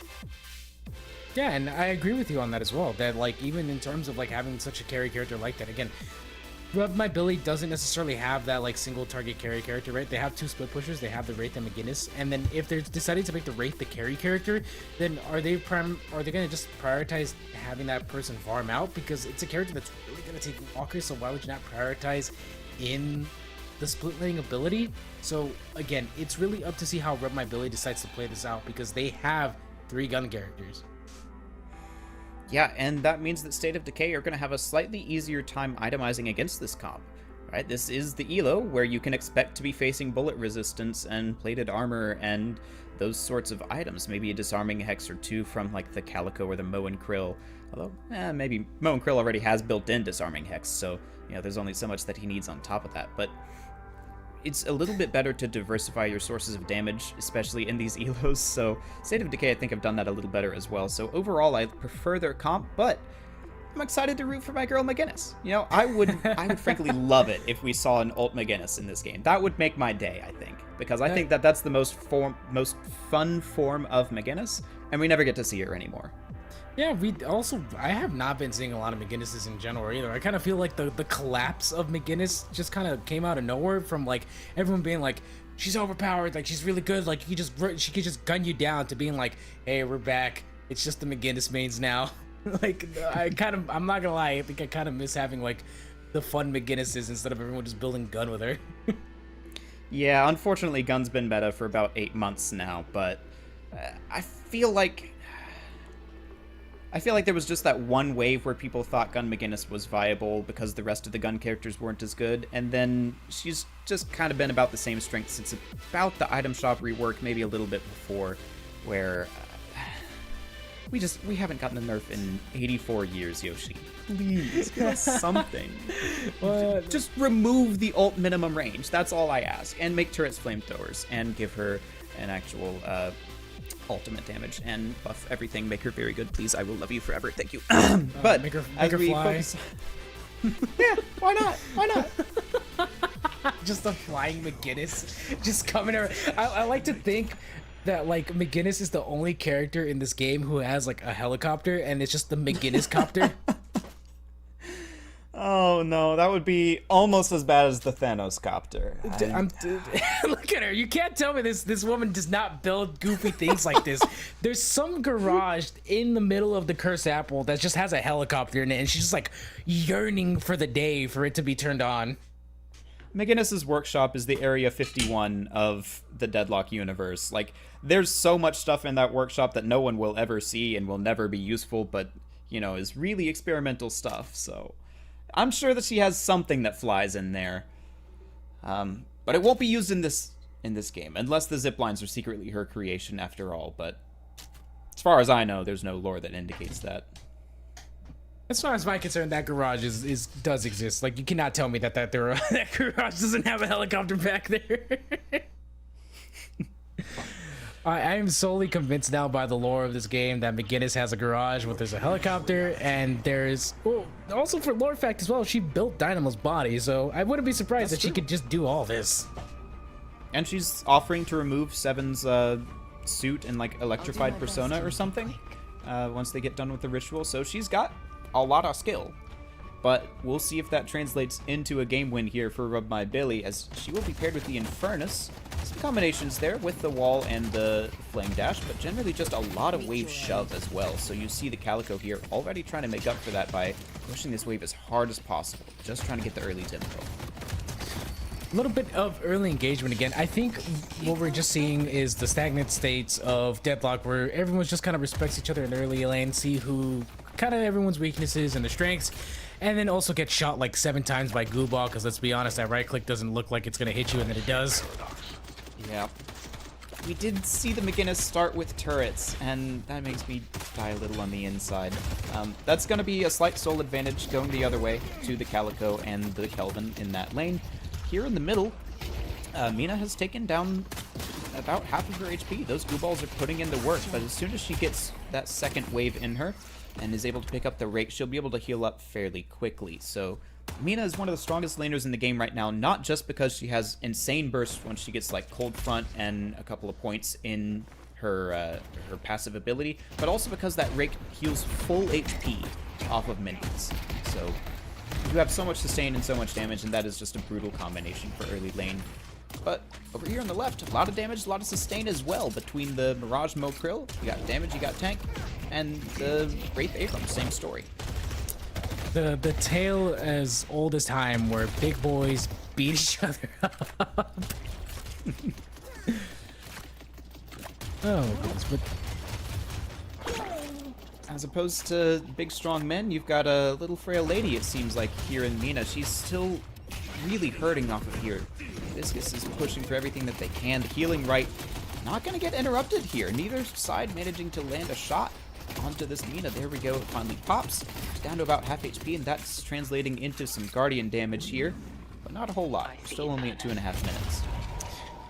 This is what we were talking about a little bit earlier, that if your carry starts to take some chunk damage and you don't have necessarily a support that's there to keep them alive, it's going to be struggling. It's going to be a time where you're just going to have to, you know, respect the other team. And like, for instance, unfortunately your net worth is going to go into keeping that other player alive, because like I said before earlier, that there's a healing rate right there. That's 800 souls. That 800 souls could have gone into like something else to keep you and your lane pushed forward. But unfortunately, as it stands right now, Akio is pretty low still, even then, with the healing rate. Yep, we're seeing Unlinked go for a pretty standard start here on McGinnis. The monster rounds and extra stamina. It could be the same build that we saw earlier, but just kind of everyone staying in lane. No kills yet. A good tornado onto the Abrams to lift him up. The mutual parry. Everyone just looking around at each other, and Akiko will go down there. The Mina faces a bit too much damage, and this will be another kill here on the Dylan's. One each way for these teams. Nobody falling too far behind yet. Bit of an interesting play right there from Dylan to try to take the 1v1. He does get parried by the Mirage, and even then, that's still kind of scary, because you're giving a kill to the character that you don't really want to have like early lead for, and that particular is Mirage, because again, that's a character that's scaling, so the more souls that go to his pocket, the better he's gonna get. Yeah, but at the same time, I feel like Mirage really only needs a couple of items to come online, and most of all, he needs AP. So yes, those souls will go to his AP and help him get 2 stacks in Gen's Mark earlier, but it's not quite as bad as feeding the Mina, who will just scale exponentially with more and more items. So it's not the worst thing in the world, but it will make that left side lane a little bit harder here. You might have to start to play passive, which is, as Abrams Wraith kind of struggled to do. So yeah, this is I would say, slight advantage to State of Decay with the state of the game right now. Buffs are up after this Wraith. So time ticks on again. Both teams respecting each other. Well, in terms of being able to keep each other alive, I want to say for the most part, they're trying to just secure as much objective power as possible early on. But look at this, DCat already goes ahead and secures another kill for it. The Kelvin combo cat sounds nightmarish as I say that out loud, because one's a fast, agile character that's going to punish you, and the other is Kelvin.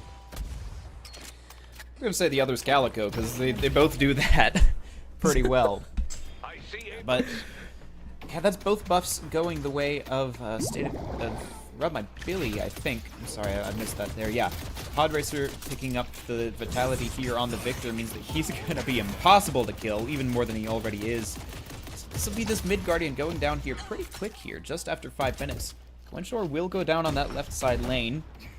So Mirage TP is back. Looks like he was back at base healing up, and that means that this is a short window for State of Decay to try and trade out this Guardian. Also really smart right there for Force to go ahead and use the Mirage teleport rather than ziplining back in, because again, the ziplining speed boost is going to be good for them if they get taken down right here. On top of that, it's an easy way for them to like rotate right back if they decide to do a different kind of cheeky little play. And here comes Abrams wanting to take the challenge. Dylan goes in, keeping the pressure onto this Bow and Krill. Super Duper is dropping super duper low. Will he fall? The card trick, unable to secure the kill. Gwenshore, unfortunate timing right there as the dig comes in at the perfect time to keep him alive, but it looks like it's going to be seeing Viscous come in from out of nowhere. The punch to knock Force up in the air, and here comes the fight once more again as they just dive under Guardian. Cypher Life is proc. The parry is on onto Abrams, who's dropping really low. Everyone's a death's kiss right now, but it looks like Force is barely alive. The punch misses. Here comes Super Duper from out of nowhere. He wants to be able to secure the kill onto Whir. It's going to be a fight for it once more as they go ahead and whoop-de-whop each other on the wall, and Whir is down. Force's parry game is absolutely impeccable. He parries the Abrams, he parries a puddle punch that would have killed him, and now he's safely back at base, regenerating his health. They are going to lose that Guardian, however. They just took too much damage on this lane, and the Wraith comes in to finish people off, and this combo doesn't even land. There's too much damage coming from this Wraith right now. Will be able to punish this Mirage, likely stop him from taking down the Abrams. So great play from Rub My Billy here on this left side lane. They also were able to win that mid lane, so that's 2 Guardians to 0 at this point. They got a little bit more space to be able to roam around the map now. Force really wanted to keep that fight going, but look at this. Where is just literally, where are you going? The other version of where? Man's having tea with Aslan. Like he is off in Narnia. Really chasing down that Mina, but it didn't work out there. Just not enough abilities landed, and so not able to convert that into a kill. That will convert, however. Infernus goes down. Arms, he's lost his. So now it's just the McGinnis to be able to defend, but she will be able to. If there's one character who I trust to be able to defend against one wave against a Guardian, it's probably McGinnis, especially with Viscous backup. I also trust McGinnis to come and save me with her McGinnis counter. I need someone to make a mod for Ivy instead of her getting like flying around. It's just her getting in a McGinnis copter. I need someone to do that. And speaking of being able to do that, the double parry. All right. Well, if you're talking about a rescue coming in, it was Arms' Infernus, I think, there that had most of the damage, but McGinnis certainly no slouch there as well. This will be the 3rd Guardian going the way of Rub My Billy here. Brought in 3 people, and there was just nobody from State of Decay able to stand up to them. So, strong early objective lead here for the Billies. Just 1 Guardian down there in the mid lane. State of Decay have. Rub My Billy right now, still having the early Guardian for them is going to be really good because they have really good characters that are just they can stop a push, right? I mean, if they just keep Unlinked in that lane, I think there's just an easy way for Unlinked to farm souls on top of that wall. So, you know, easy way to stop them from pushing forward. Yeah, but all of this space for Rub My Billy needs to be translated into farm. As we're passing the 8-minute mark, that means that all of these cinders are coming up. They need to be focusing on these, and it seems like they're trying to press for kills when that's only worth so much, and it's a lot riskier as well. As we see Victor here, about to go down 30 seconds away from his ultimate. He's not going to have the revive. He doesn't get the punish onto the Mina either, so that's a punish there from Rub My Billy, getting a bit too aggressive rather than simply backing off and taking the farm, extending their lead. And now they've lost that lead. Right? They may be ahead in objectives, but the soul count is relatively even, so these objectives could go the other way very quickly. And this time it's State of Decay who have a better read on the buff timers. State of Decay, go ahead and pick it up the buffs. I want to talk about how Rare is just going in and pushing forward with a lot of these like team fights. And once more, the parry does get proc, but Sixless secures the kill for it. And back to the conversation of where is just like literally in his name, like where is he going? But at the same time, where is 1v1ing the Mina and just trying his best to secure the kill every time, and as a result, Akiko has to play farther back. So I have to give my mad respects to any gooball who's able to just to like 1-2 like ruzzle you up like that. Akiko is having a bit of a struggle, went down a couple of times in lane, but has done a good job of at least escaping on 1 HP afterwards. So we're seeing here, this is going to be a Guardian falling for Rub My Billy. Too many members of State of Decay there for them to fend off. And it looks like they're trying to get some early walker pressure there on the left side, but it's just too little too late, I think. So many members of State of Decay are now able to rotate to that. But they also have to divert their attention to this urn. So good job from Rub My Billy, focusing a bit of a tough decision here. How many people do you commit to each side for this? Also really good as well, because as a result of what they're trying to do here, State of Decay is putting a lot of pressure on to Rub My Billy just to keep them off for a couple seconds. Ooh, the spectral wall to cut off the Mina was really good as it keeps Unlinked alive. Oh, that was such a good wall. Yeah, but it didn't result in a whole lot there. It split off the fight, but both the people on either side of the wall had the ability to just kind of ignore it. And Rub My Billy are not doing much with this urn. They're just making sure that State of Decay have to send people over here. And now they're going to convert on that. They're going onto this Wraith. She goes down. Not enough sustain there for her. And they're going to get this last Guardian. So State of Decay are capitalizing on the fact that Rub My Billy are not doing anything with this urn. No, they're not. They're just kind of playing the the bait and switch kind of way of picking up urn, which I think is kind of interesting because having not picking up the urn and securing it, it might bite them here a little bit because they are falling behind on soul. Yeah, when you've got someone just holding the urn for that long, they're not farming a whole lot. They can do boxes, they can punch some minions maybe, but they're not being as efficient on the map as they could be. And now they've got this Victor holding it again. They're doing a good job of at least making sure that State of Decay don't get it, but that's about it, because... Alright, here we go. This is going to be the start of the urn fight. Here it is already. McGinnis is going to go ahead and proc that Spectre Brawl. Here comes the Size Expand, but it's not going to go into the Urn fight itself as they're just going to fall right back onto it.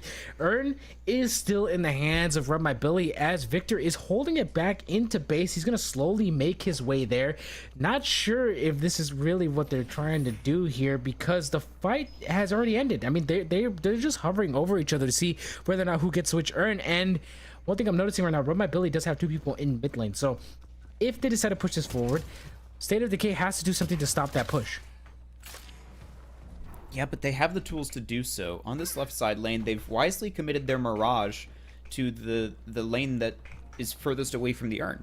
Because that means that if the fight for the urn does start up in earnest, they've got someone who can instantly rotate, but he can't rotate if he's dead.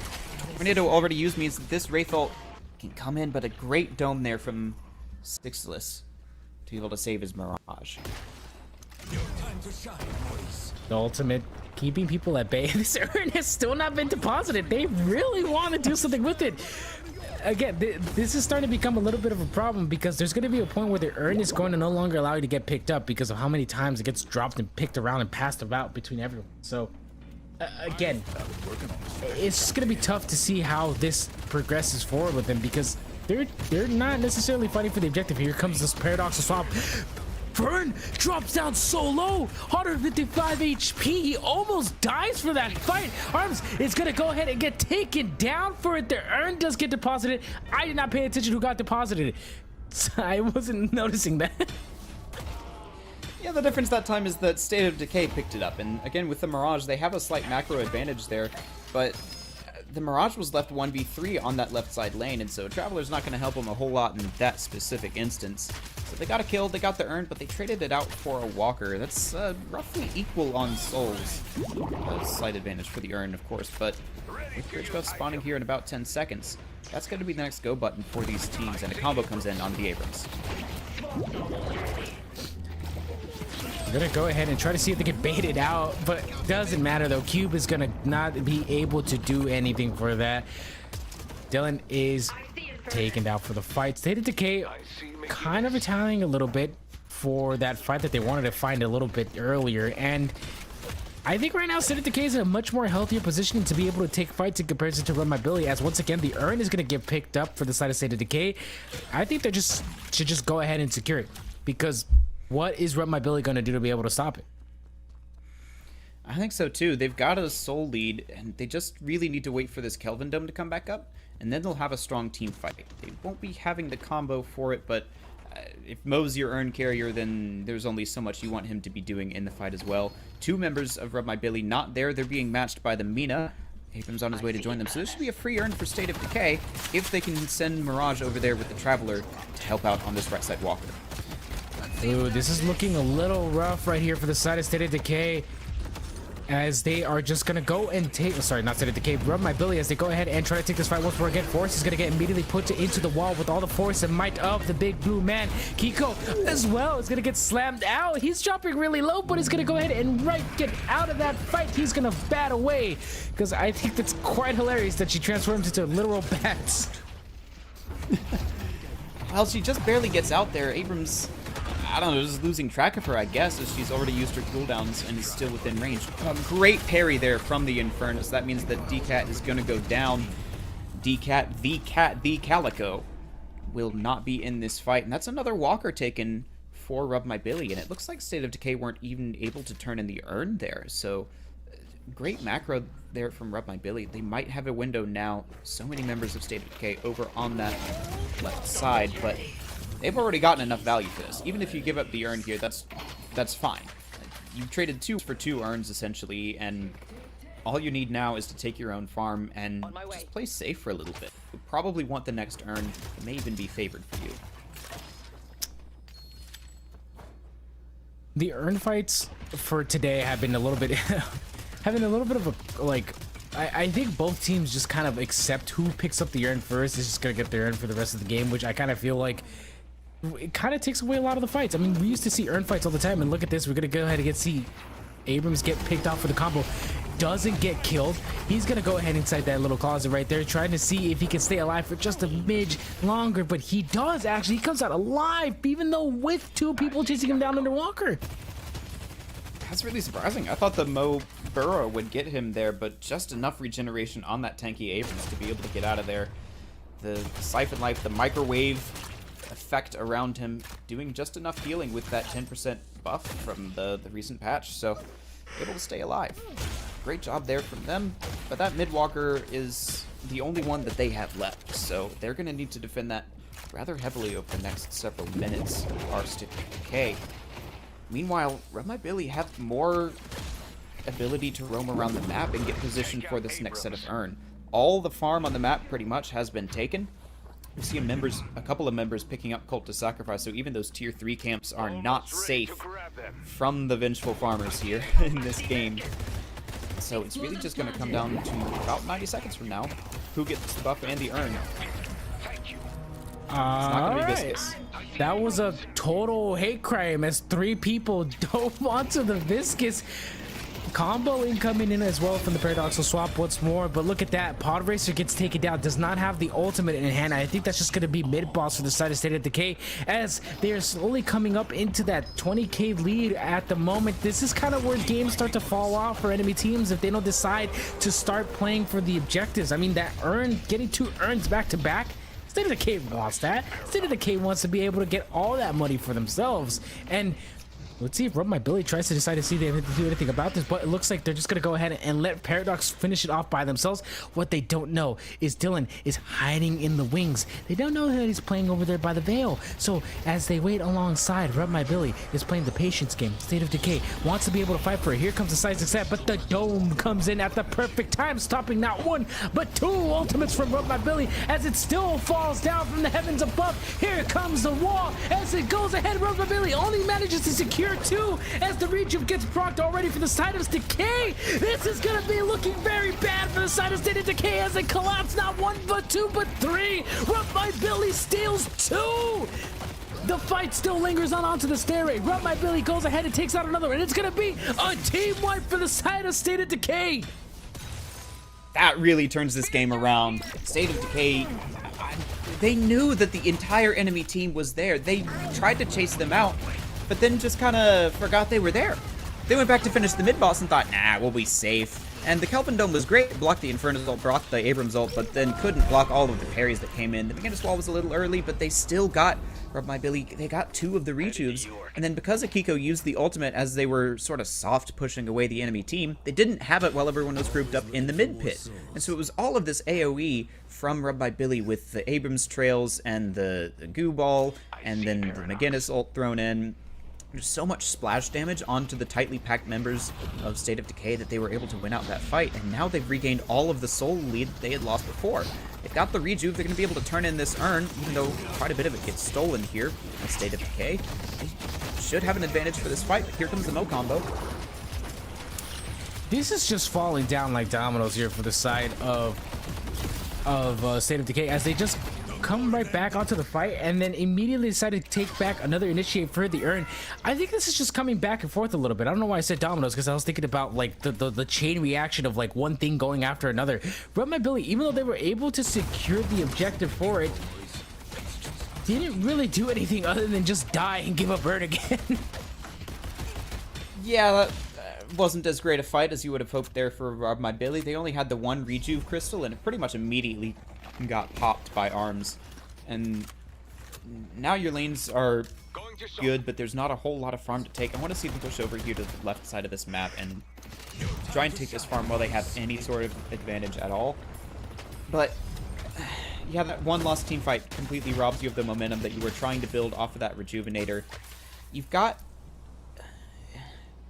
you've got 3 minutes until the next real thing of importance comes up, and Rub My Billy just need to play safe until then. You've got 2 walkers available to you. Just hold on to those for a little bit and try and play for the next set of team fights here. The last time that I said this, you immediately got 2 pickoffs in the jungle and lost everything and almost lost the mid-boss, but if you just don't die, just don't die. That's all you need to win this game right now.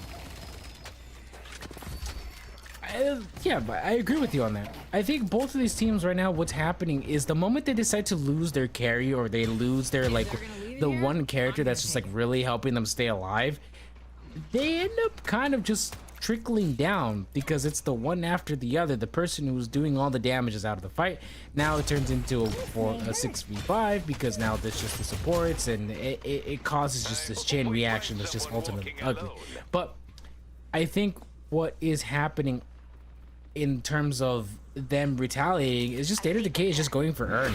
They don't care about fights at this point because they know they can survive because they have the soul advantage for it. And speaking of being able to take a fight, here comes Podracer who's gonna go ahead and proc that eternal shift just to stay alive. Gets taken. Oh, never mind. Quitshore actually gets taken down for that. He gets targeted out in the fight. That is a bit unfortunate for Run My Billy as their Mouse 1 character is down for the fight. What is this fight? Oh, why do we have 12 people here in this random section of jungle?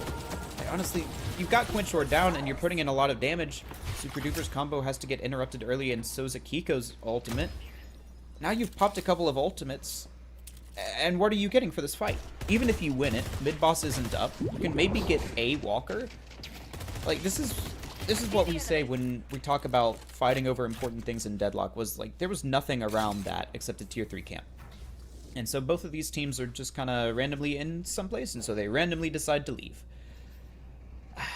Well, that's not the worst thing for Rub My Billy. You know, you only lose one person, and now you're back to farming, and now you've killed even more time, I suppose. So these teams just kind of waiting for something to do with each other, waiting for something to happen that's not just a random skirmish in the jungle. And I think that's going to be in about 2 minutes. Once mid-boss comes up, you'll see a little more importance being placed on fights. Yeah, I think in terms of just how these players are playing, they're just prioritizing the fighting a little bit more than they are prioritizing the objective. I mean, you can clearly see that with State of Decay. Even though they're winning the fights and does have a 20k soul advantage, they're not taking walkers. They're looking to fight instead of prioritizing slots. I mean, Rub My Billy has more slots than they do, and that's just kind of scary because that means that there's just another item in their pocket that could honestly change the game for them. Alright, we're gonna see the buffs come up here, and State of Decay have better state of lanes, so they'll be the ones to take the initiative there, and that gives them an advantage coming into this. They're looking with their mode for this Viscous. The Phantom Strike comes in, combo's not up, but they managed to hyperline the Viscous. He will be chunked down very quickly. The cube keeps him safe for a little longer, but this Wraith is not going to be there to save him. Where? The answer is in the spawn fountain. Things go bad. As the Amber Hand goes ahead and tries to resurrect the Goo Man himself, I think it's very funny that we get to see Super Duper just being the Super Duper Mo and Crow player that he is. Look, again, State of Decay, once again, just securing the urn without contestation. Without anyone trying to stop them. I mean, they're having such a big soul lead about it, but it's interesting to me to see that State of Decay isn't pushing up for the objectives. Instead, they're just prioritizing souls. But yet, Rub My Billy, again, has objectives. So, what is happening here? I feel like it's kind of like the polar opposite of each other. Yeah, but that's the trade-off that we saw earlier, was that State of Decay went for the urn, which is more souls-based, and in exchange, Rub My Billy got the walkers. So that was the exchange that was sort of given between these two teams. And now State of Decay are paying off for it, because the advantage there for Rub My Billy is temporary. If you can get the objectives, that's a temporary soul advantage and temporary slot advantage, but they weren't really able to capitalize off of it. Now that mid-boss is up and State of Decay have good waves, I imagine that they're going to be looking for this kickoff from Super Duper. All of their ultimates are up. They can find someone off in the jungle and snowball that into mid-boss and get these walkers, and finally catch up on objectives to try and take this game. They're in a solid state here. Just want to see them try and find something here with their mode. So many members of Rub My Billy are playing together. That they are, and right now, as mid boss has just spawned back in, I think State of Decay wants to try to do this again because they could try doing the bait that they tried doing a little bit earlier, and I think it could have worked in my opinion if they just, rather than waited a whole minute to see if they could try to secure this again, they waited too long for them to just try to get the objective. I think instead of just waiting that 1 minute, they should have just gone for the objective and then taken the fight afterwards. I think that would have been their way to secure anything for them. But as it still stands, huge Soul K lead from State of Decay, no objectives, Rub My Belly holding on to the fact that they have objectives, but also being behind and not able to get another pick. Yep, all the members of Rub My Belly are playing very safe right here. And so as State of Decay, you can try to bait the mid-boss again and hope for a pick-off there. But that does risk Rub My Belly having sort of the same thing that they did last time of just coming in and stealing it. So instead we're seeing a lot of these skirmishes up top here. Pod Racer is in a bit of trouble. Victor ultimate popped, and this is looking like a pick-off. Ooh, that actually manages to stun the Moan Crow. Pod Racer is going to get taken down again. Hate crime, that poor zombie, man. That poor Victor.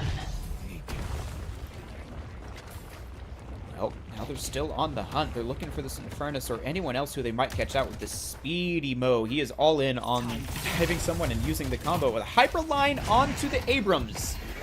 Silence Wave doesn't quite hit, but he's still so low. The ultimate gets caught up in the bridge and he will go down. That's 2 members dead. You gotta imagine State of Decay are looking at mid-boss here.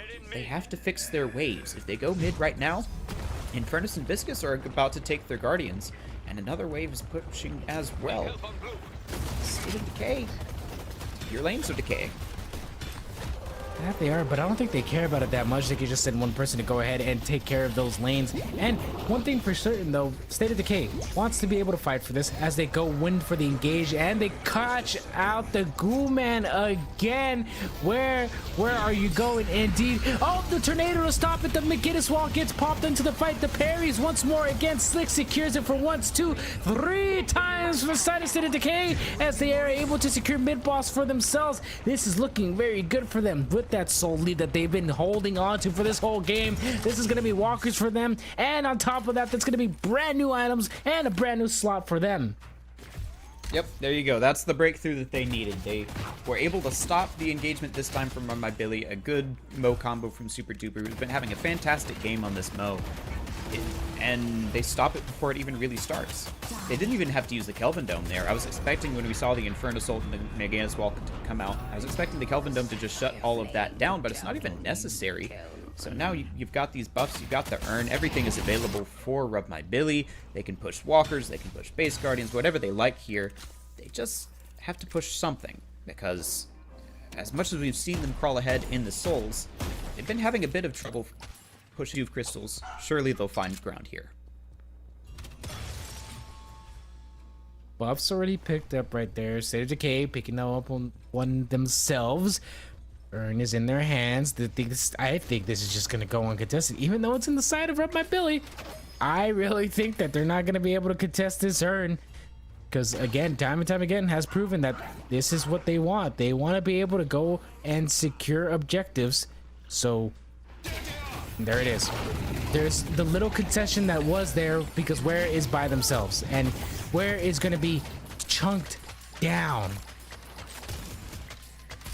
Yep, and you had Abrams and McGinnis just kind of out on their own. I thought they were going to push for the base guardians and try and trade an objective once again, but no, they just back off as soon as the urn is delivered and don't really get anything from that. So some curious macro play here from Rub My Billy. They're forced into a bit of an awkward spot, facing against the Rejuves and a strong team, 50k net worth ahead of you, barreling down, but the answer is to try and get everyone here and force a man advantage exactly like this. They've already taken down the Paradox once. She's about to go down again. 3 members of State of Decay not here. This is exactly the kind of fight that you want. That McGinnis wall really kind of screwed over the Slick trying to get out. I mean, they're able to get objectives, that's cool and all, but again, I think they've waited too long to get these objectives because they still have a walker left for them to be able to secure, and I really think rather than just focusing so much on farming and trying to take up and get as much souls as possible, they do have a huge lead, but like Man, they're struggling just to get a walker. Yeah, and that's just from, I think, so much focus being put on the wave states from Rub My Billy. It's like any time that State of Decay are trying to take a team fight, there's 2 other lanes being pushed out, and they have to go back and get their minions, and then they're disadvantaged in the fight. So Rub My Billy are doing a really good job of just playing this elusive style that's very objective focused. State of Decay maybe just need to coordinate and get all your lanes pushed out at once so that you can take a clean team fight, and then, importantly, take the objectives resulting from that team fight. Oh, looks like they're gonna go and try for this McGinnis, but don't succeed and decide to just fall right back. But it doesn't even matter though, because here comes the rest of the team. The engagement is on the wall. It's gonna get immediately triggered off. It's gonna block off the line of sight for this one. Kelvin's gonna get immediately taken down. The resurrection does get triggered. Sixless is down for the fight. Everyone's inside the Kelvin dome. Here comes the Mina with the actual ultimate coming in to silence a few people. Ignores everyone else in the dynamics. Pops the E shift just to stay alive for a little bit long, because that bird is coming in hot, baby. Here it is. The fight is already keeping it on. It looks like this is going to be going into the side of Rub My Billy, because it doesn't matter if that soul advantage is there. If you cannot secure the objective, you are not playing Deadlock. Fantastic fight from Rub My Billy there. They isolate the Kelvin, and once again, it's the same thing. They have the better lanes, and so someone from State of Decay is late to the fight, which means that there's the amount of space control from Rub My Billy is just taking over in this game, because they've got good waves, and then also just the kits of these heroes being able to force State of Decay into the area that they want. And now, because they won that fight with good lane advantage, they're able to push and get these Guardians. So they both won a fight. The difference is that Rub My Billy had the minions pushing up, and so they actually get objectives while State of Decay can't even take a walker. So this is really great macro play from Rub My Billy, being able to play and take objectives despite being down 40,000 souls. It's getting into the late game where that doesn't matter quite as much, but I mean, this is just a fantastic understanding of how to play this. However, they're losing this one. Their Viscus has already gone down. Bit unfortunate timing as Fern is just trying to get out, gets spotted by the Guardians. They want to be able to sit the cure on him. Mina's going to get chunked out for it, unable to secure the follow-up kill onto Arms. And Akiko is just going to let that Fern dash away. Yeah, but Unlinked goes down, so that's your main split pusher dead. And that kind of leaves State of Decay in an advantage here. It's 30 seconds until mid-boss. If State of Decay have a good internal timer of when that comes up, they'll know that they have a window here where McGinnis is not up, and they can go for this patron, or this mid-boss, rather. But it's risky, right? We've seen Rub My Billy get the better of them in the mid-boss pit before, and this is going to be the 3rd mid-boss, which means that this is going to be 4 Rejuve Crystals. Whoever takes this one has got an even larger advantage than the previous 2. So, Decay are immediately going for this mid-boss. Yes, Kelvin's already there. He's calling for the rest of the team to join him. They've got good waves this time. The side lanes are pushing, so that means Rub My Billy are going to be down 1 as this Infernus has to go and chase there. And Rub My Billy are going to be late to this. So here we go. State of Decay have good waves, and they're taking an objective. Ooh, look at that. The silencer wave is going to get procced out immediately. Here comes Victor once more. They're going to have to get out of the pit. And as a result, Rub My Billy manages to get the objective. State of Decay loses the mid-boss again. The fight in the dome, the power dome is still going on. Kelvin, Arctic beaming, the man, the zombie man himself. The cat is gonna get taken into this fight again as he gets dragged right back into it. Is trying to keep State of Decay in a good situation, but it can't. The cat can only do so much to keep their team alive. That is the most crazy bait play I have ever seen. The Victor hops in there way too early, and State of Decay are like, yes, let's go, let's kill this guy. He's completely isolated. We're gonna kill him before he can get to the mid-boss crystal. But he times it perfectly, and he respawns just as his crystal drops, and he has so much AoE with that maxed out ultimate, and I don't know, was that greater expansion or something? That seemed massive. But he just stuns absolutely everyone from State of Decay, and the rest of Rub My Billy can push in and take the crystal for free. So now, again, being down 40,000 souls, Rub My Billy are about to end the game. Rub My Billy, 30k souls down, almost 40. brings it back, steals mid boss twice, and ends the match against State of Decay right there. That was a round that I can't believe. We've seen in Deadlock when players don't have the soul advantage lose, right? They lost with the 40k soul advantage. That is impressive. I think Rub My Billy showed that they just have a fundamental better understanding of the game there. Like, there was such a struggle for lane advantage from State of Decay. Like, they just couldn't ever really get anything going at the same time. Rub My Billy were constantly in one place, then another. They were rotating quickly. They were understanding the macro game. And even though Rub My Billy had this advantage from the very early game, like, they took that advantage pretty early on, they were never able to solidly convert it. They were down 2 walkers just at like 15-20 minutes and never came back from that. They never took that 3rd walker.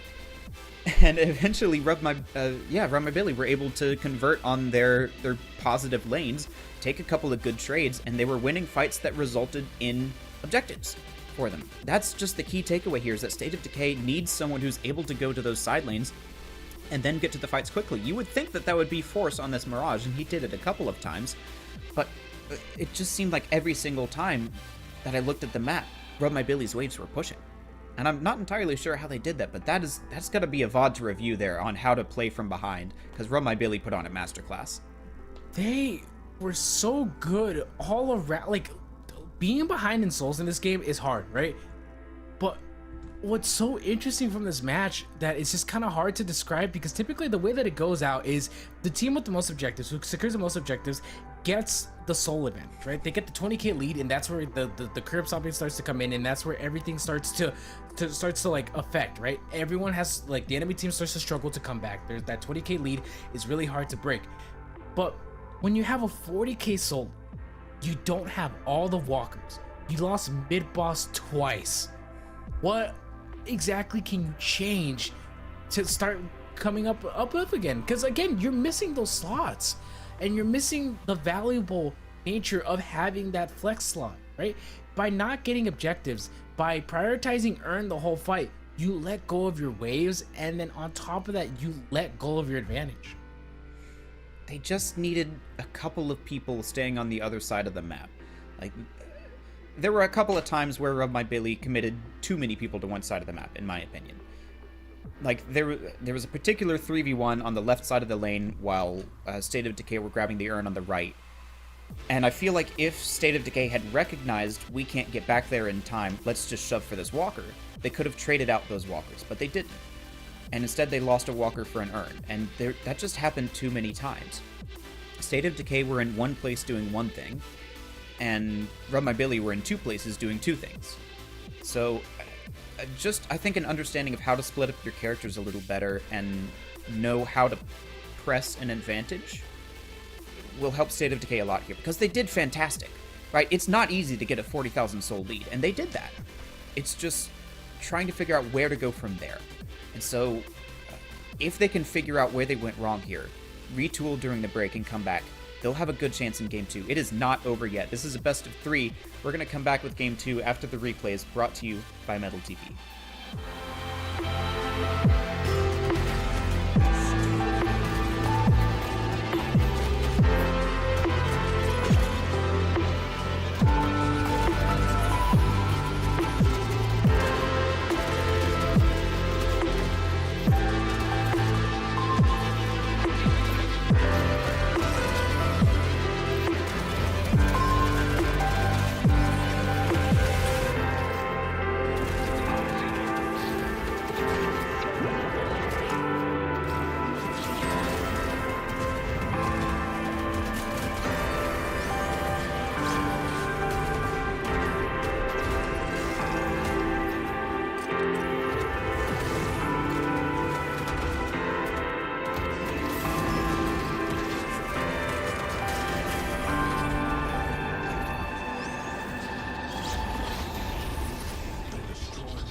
if Game 2 is anything like Game 1. We have an exciting match for you here. This is the finals of Division 1.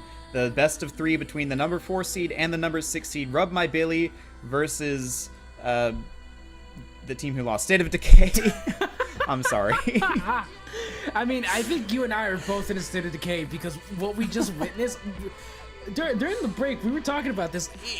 We've never, like, in the time of the Death Slam, like, tournaments, we've never seen that such a soul difference, and then just them coming back and winning.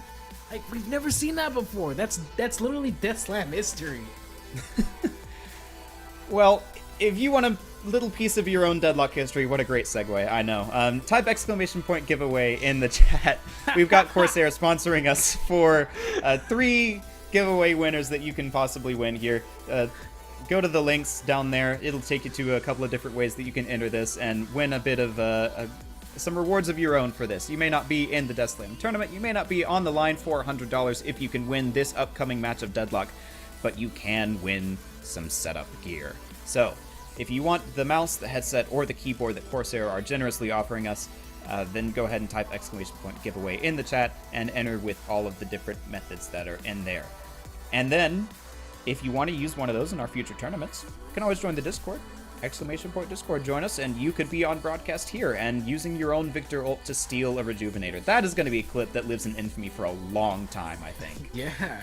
That is like one of the coolest moments we've seen in a long time for Death Slam. I mean, like we've seen like we've seen great teamfight ults, we've seen like great comebacks, but the first time I've ever seen just a Victor show up and be like 1v1 me, bro.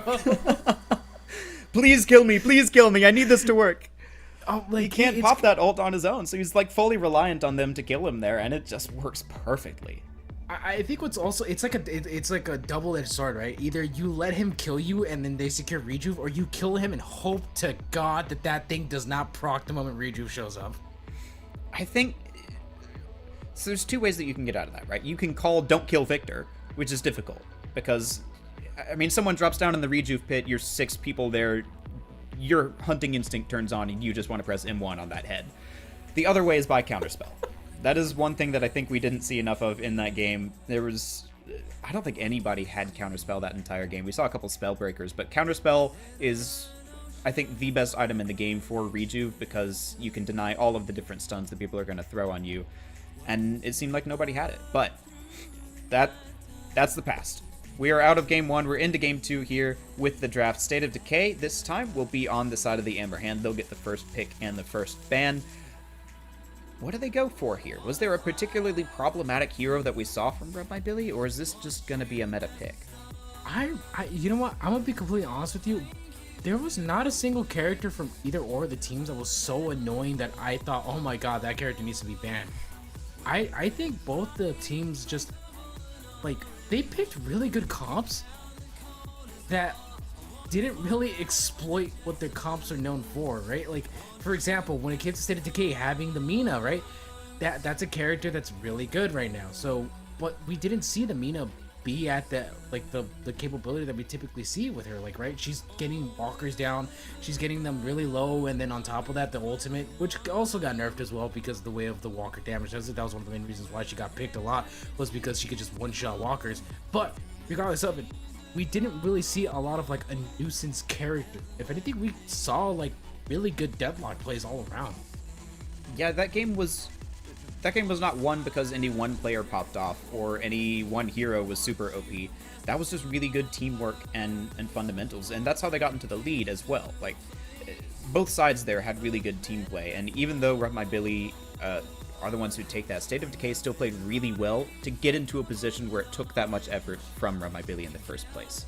So coming into the actual draft here, we see the Viscous ban, which we said that we didn't recognize a standout there. State of Decay think that Viscous was the issue in that game, and so they're going to ban him away, and they're going to take Infernus for themselves this time, and Billy will get the Billy and the Abrams. And State of Decay, all right, that is a strong start to a draft there. State of Decay once again going in for the Mina, so I really think that's like what they want to do for their target pick, is have that character in there. Bebop, wrong team by the way, wrong. Okay, where were you like 2 games ago? But also want to point out to make the meme with the fact that Billy is on Rub My Billy. So there you go. They actually answered our prayers for once. But back to the conversation beforehand.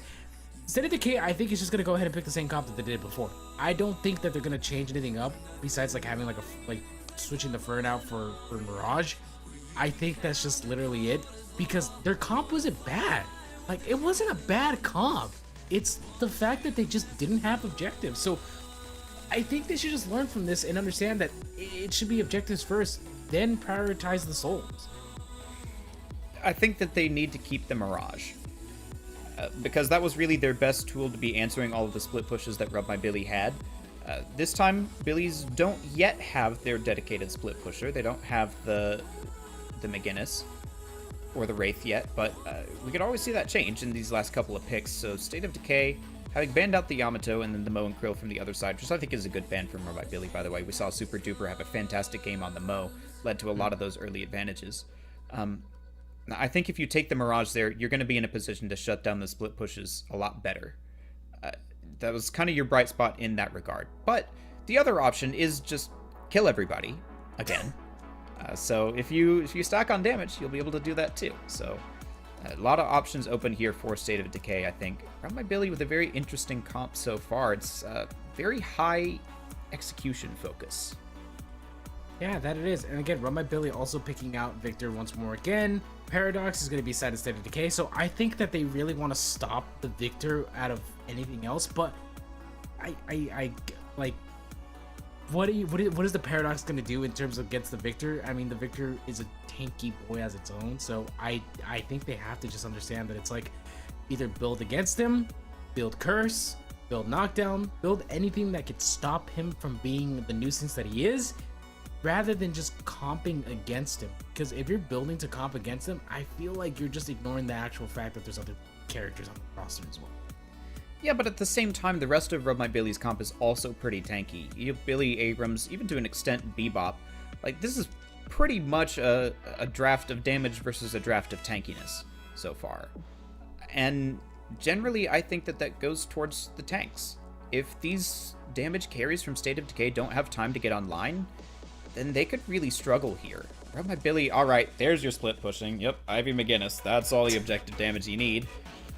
Yeah, this is going to be really tanky from them. You've got the Ivy to safeguard people to safety, an actual helicopter, rather than just the McGinnis fanfic that we created there. And, yeah, State of Decay with so much damage, but kind of greedy comp. You've got the 3 best scaling heroes in the game, and really just like this Paradox and the Kelvin to support them. So, a lot of damage if they can win these early lanes, which they've got a couple of tools to do. The Mina, the Kelvin, the Infernus, Paradox are all going to be strong in lane. But if they fall behind, it's going to be really tough for them. Yeah, I really think so too as well. And on top of that as well, even though we did get to see a Wraith on State of Decay last game, I want to say that the Wraith didn't really do the job of, again, proving back to the point. You have a split pusher. You have one of the best characters who just annihilates walkers in the blink of an eye, right? And you're not utilizing that character at all for that resource. So why is it that you're going to be picking these characters? If you're trying to pick a gun character to carry, pick Haze. If you want to pick for the ego fights, or, you know, like, for example, like, right, like, if you're picking Haze for the sake of wanting to just gun people down, then pick Haze, so that way you can target individual, right? But if you're not using Wraith for going in for walkers and instead just trying to take gunfights, it's like, what's the primary objective? I feel like Wraith is a generically better pick even for fighting, but not in this comp. I think Wraith is a bit greedy here, and you might have been better served with, I mean, Rub My Billy took all of the tanks in the first round, so there's not a whole lot of options for you to take, but you could have like a Shiv to help melt down some of these tanks. You could have, well, Pocket was banned. Like, really, I'm looking at the Shiv, I guess, is the main thing that I'm looking at, because you've got the Kelvin already. Shiv doesn't need as much farm as your Wraith or your Mina will, and of course that execute, basically meaning that every member of Rub My Billy has 25% less HP. So, would have liked to have seen that, but as we saw last time, neither of these teams is particularly apt to picking Shiv, so it may just be that that's not in these players' wheelhouses. and they thought that this was more comfortable for them. Yeah, well, we'll have to see right now because again, we like seeing how State of Decay goes for urns. I want to see them actually start like take the soul lead that they have and use that to push forward, rather than just waiting to start team fights. Because I think what was starting to see like their demise a little bit was they were trying to prioritize mid boss more than anything else, right? Even though I get it, you have the Kelvin, you have the method to stop people from pushing forward with you. Even with that, they got countered played so heavily because they just walked in. Yeah, and again, it was because they didn't have the waves. Like, if you go for mid-boss when all of the waves are pushed up to the enemy base, it's hard for them to get to mid-boss to contest you in the first place. But instead, they were doing it when they... going for mid-boss aggressively is not a bad play. It's what we've seen win a lot of these teams the game in a lot of games so far. But you have to do it smartly. Because Rob My Billy just had way too much time to be able to respond, to use the zips to get into position, and put up a good contest against State of Decay. So I want to see them win these lanes and then use that to continue getting pickoffs in the jungle and pushing the waves. That's the main thing here. Rub My Billy, I think you're going to need to survive the early game and then get into the mid game and start setting up picks with your Bebop and your Billy and your Abrams. I think those are the three that you're rotating around to try and get the starts of fights and then just tank through all of the damage that State of Decay have. Yeah, I agree with you on that. I think in terms of just seeing how this plays forward with them, it's just whether or not State of Decay decides to just play that way, right? Again, I have hopes for them because they showed me that they can fight for objectives with Earn, and they're confident in doing that, and they want to be able to do those things. But the part where I'm kind of doubting myself with the little bit of their playstyle just comes again of the fact that it's like they're prioritizing mid at like 20 minutes and rather than pushing objectives. Again, we've seen more aggressive mid-bosses than that. 20 minutes is a fairly good mid-boss timer. But they were doing it with just one pick and with the waves not in their favor. So you have to do it in the right state of the game and not in a state of decay. So I can't stop making jokes about the State of Decay team. It just seems to come up so often. Speaking of which, honestly, while we're on that topic, Decay, not a bad item here. We saw a lot of healing from this McGinnis before. It was a support with like healing tempo and things. And then all of these tanks are going to have high HP pools, so honestly pick up a Decay or two this game. See how it works for you. Yeah, I wouldn't disagree with you on that either. However, do not target the Victor. Do not target the Victor with Decay because Decay procs Pain Battery, and people need to know this because I'm tired of people in my games throwing Decay on Victor and then suddenly Zappy Zap Boy is hurting me like there's no tomorrow.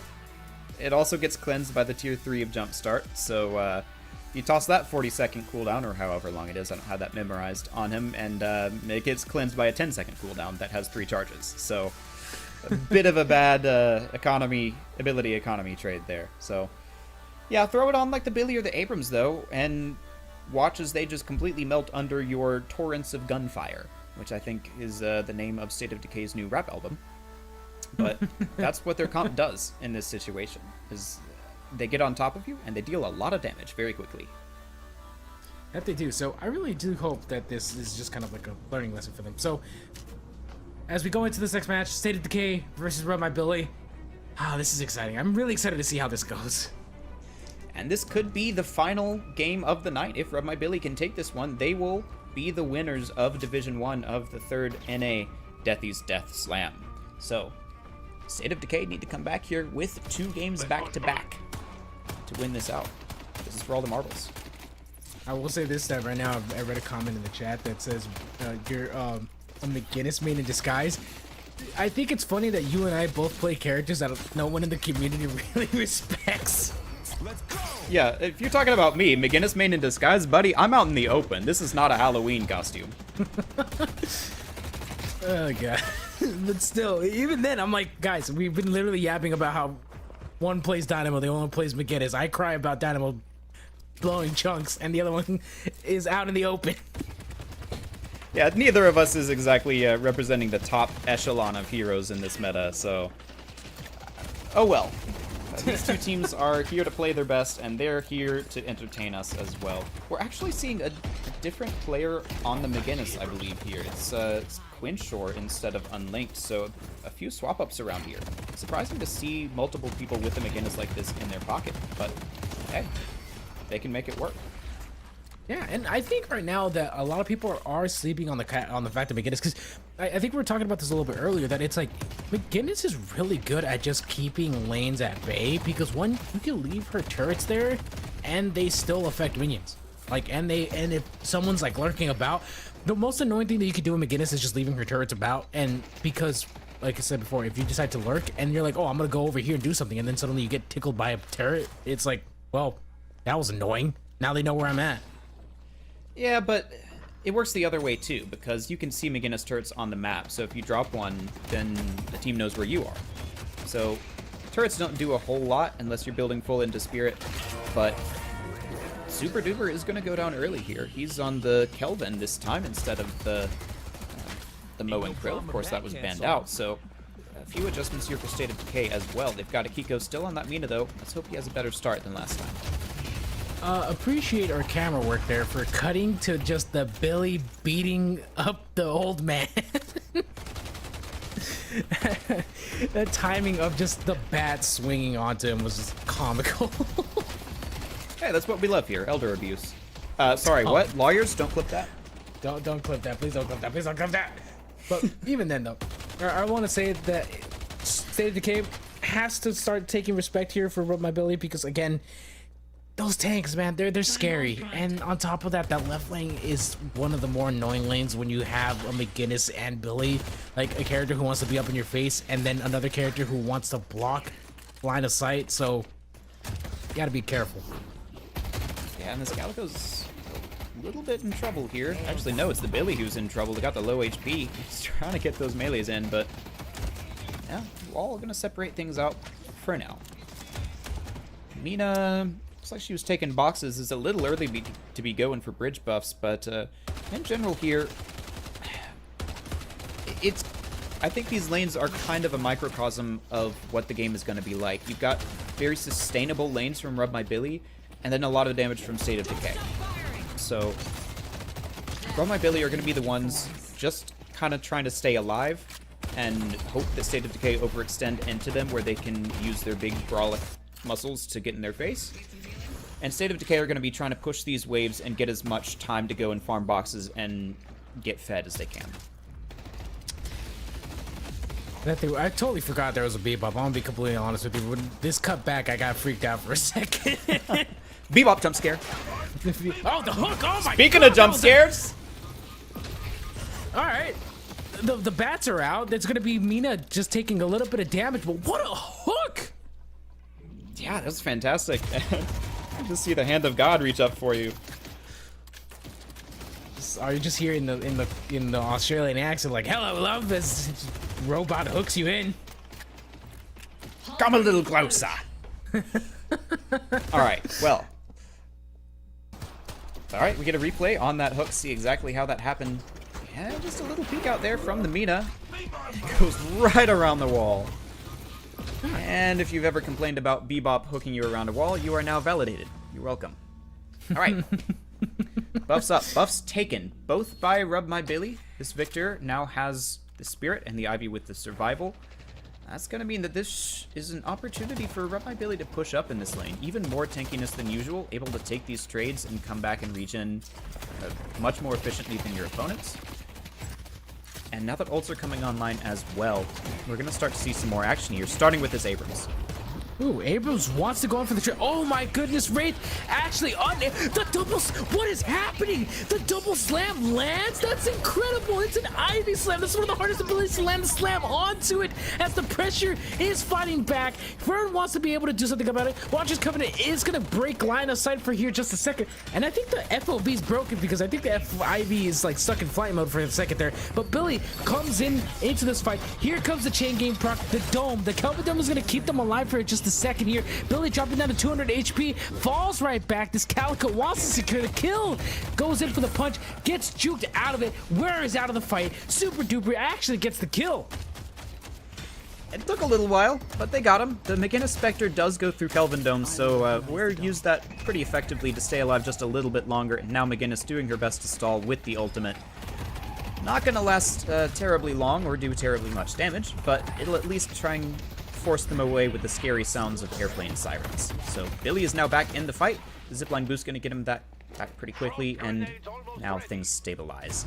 There is a slight advantage for State of Decay there, so they're going to try and get even more aggressive now that they have that first pickoff. But they need to be taking these camps to ensure that they keep their economy up, because that's how they win these games, I think. I think so too. Right now, Rub My Billy is just trying to see if they can just keep them at bay. Even then, we do get to see Mina proc the ultimate just to keep some silencing onto it, but it's not enough to be able to secure a kill, unfortunately.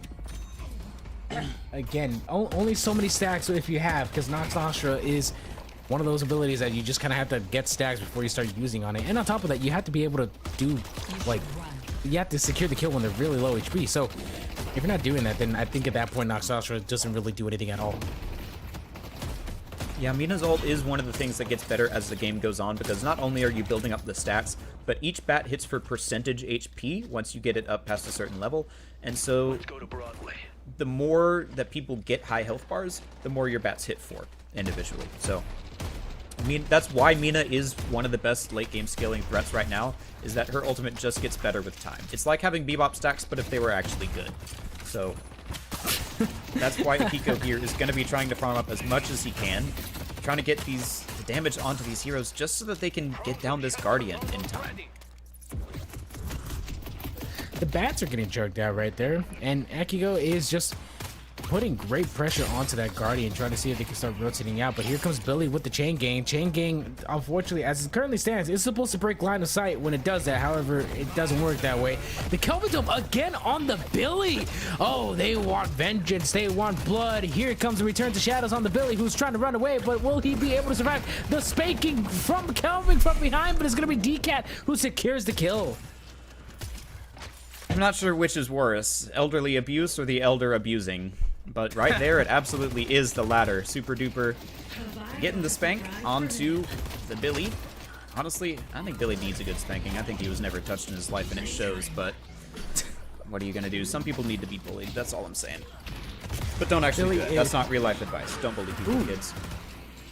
Don't bully people, kids, but however, if you're going to hate crime someone, do it in... Do it in game, not in real life. Not in real life. But even then, though, Pod Racer almost getting taken out by that paradoxical swap.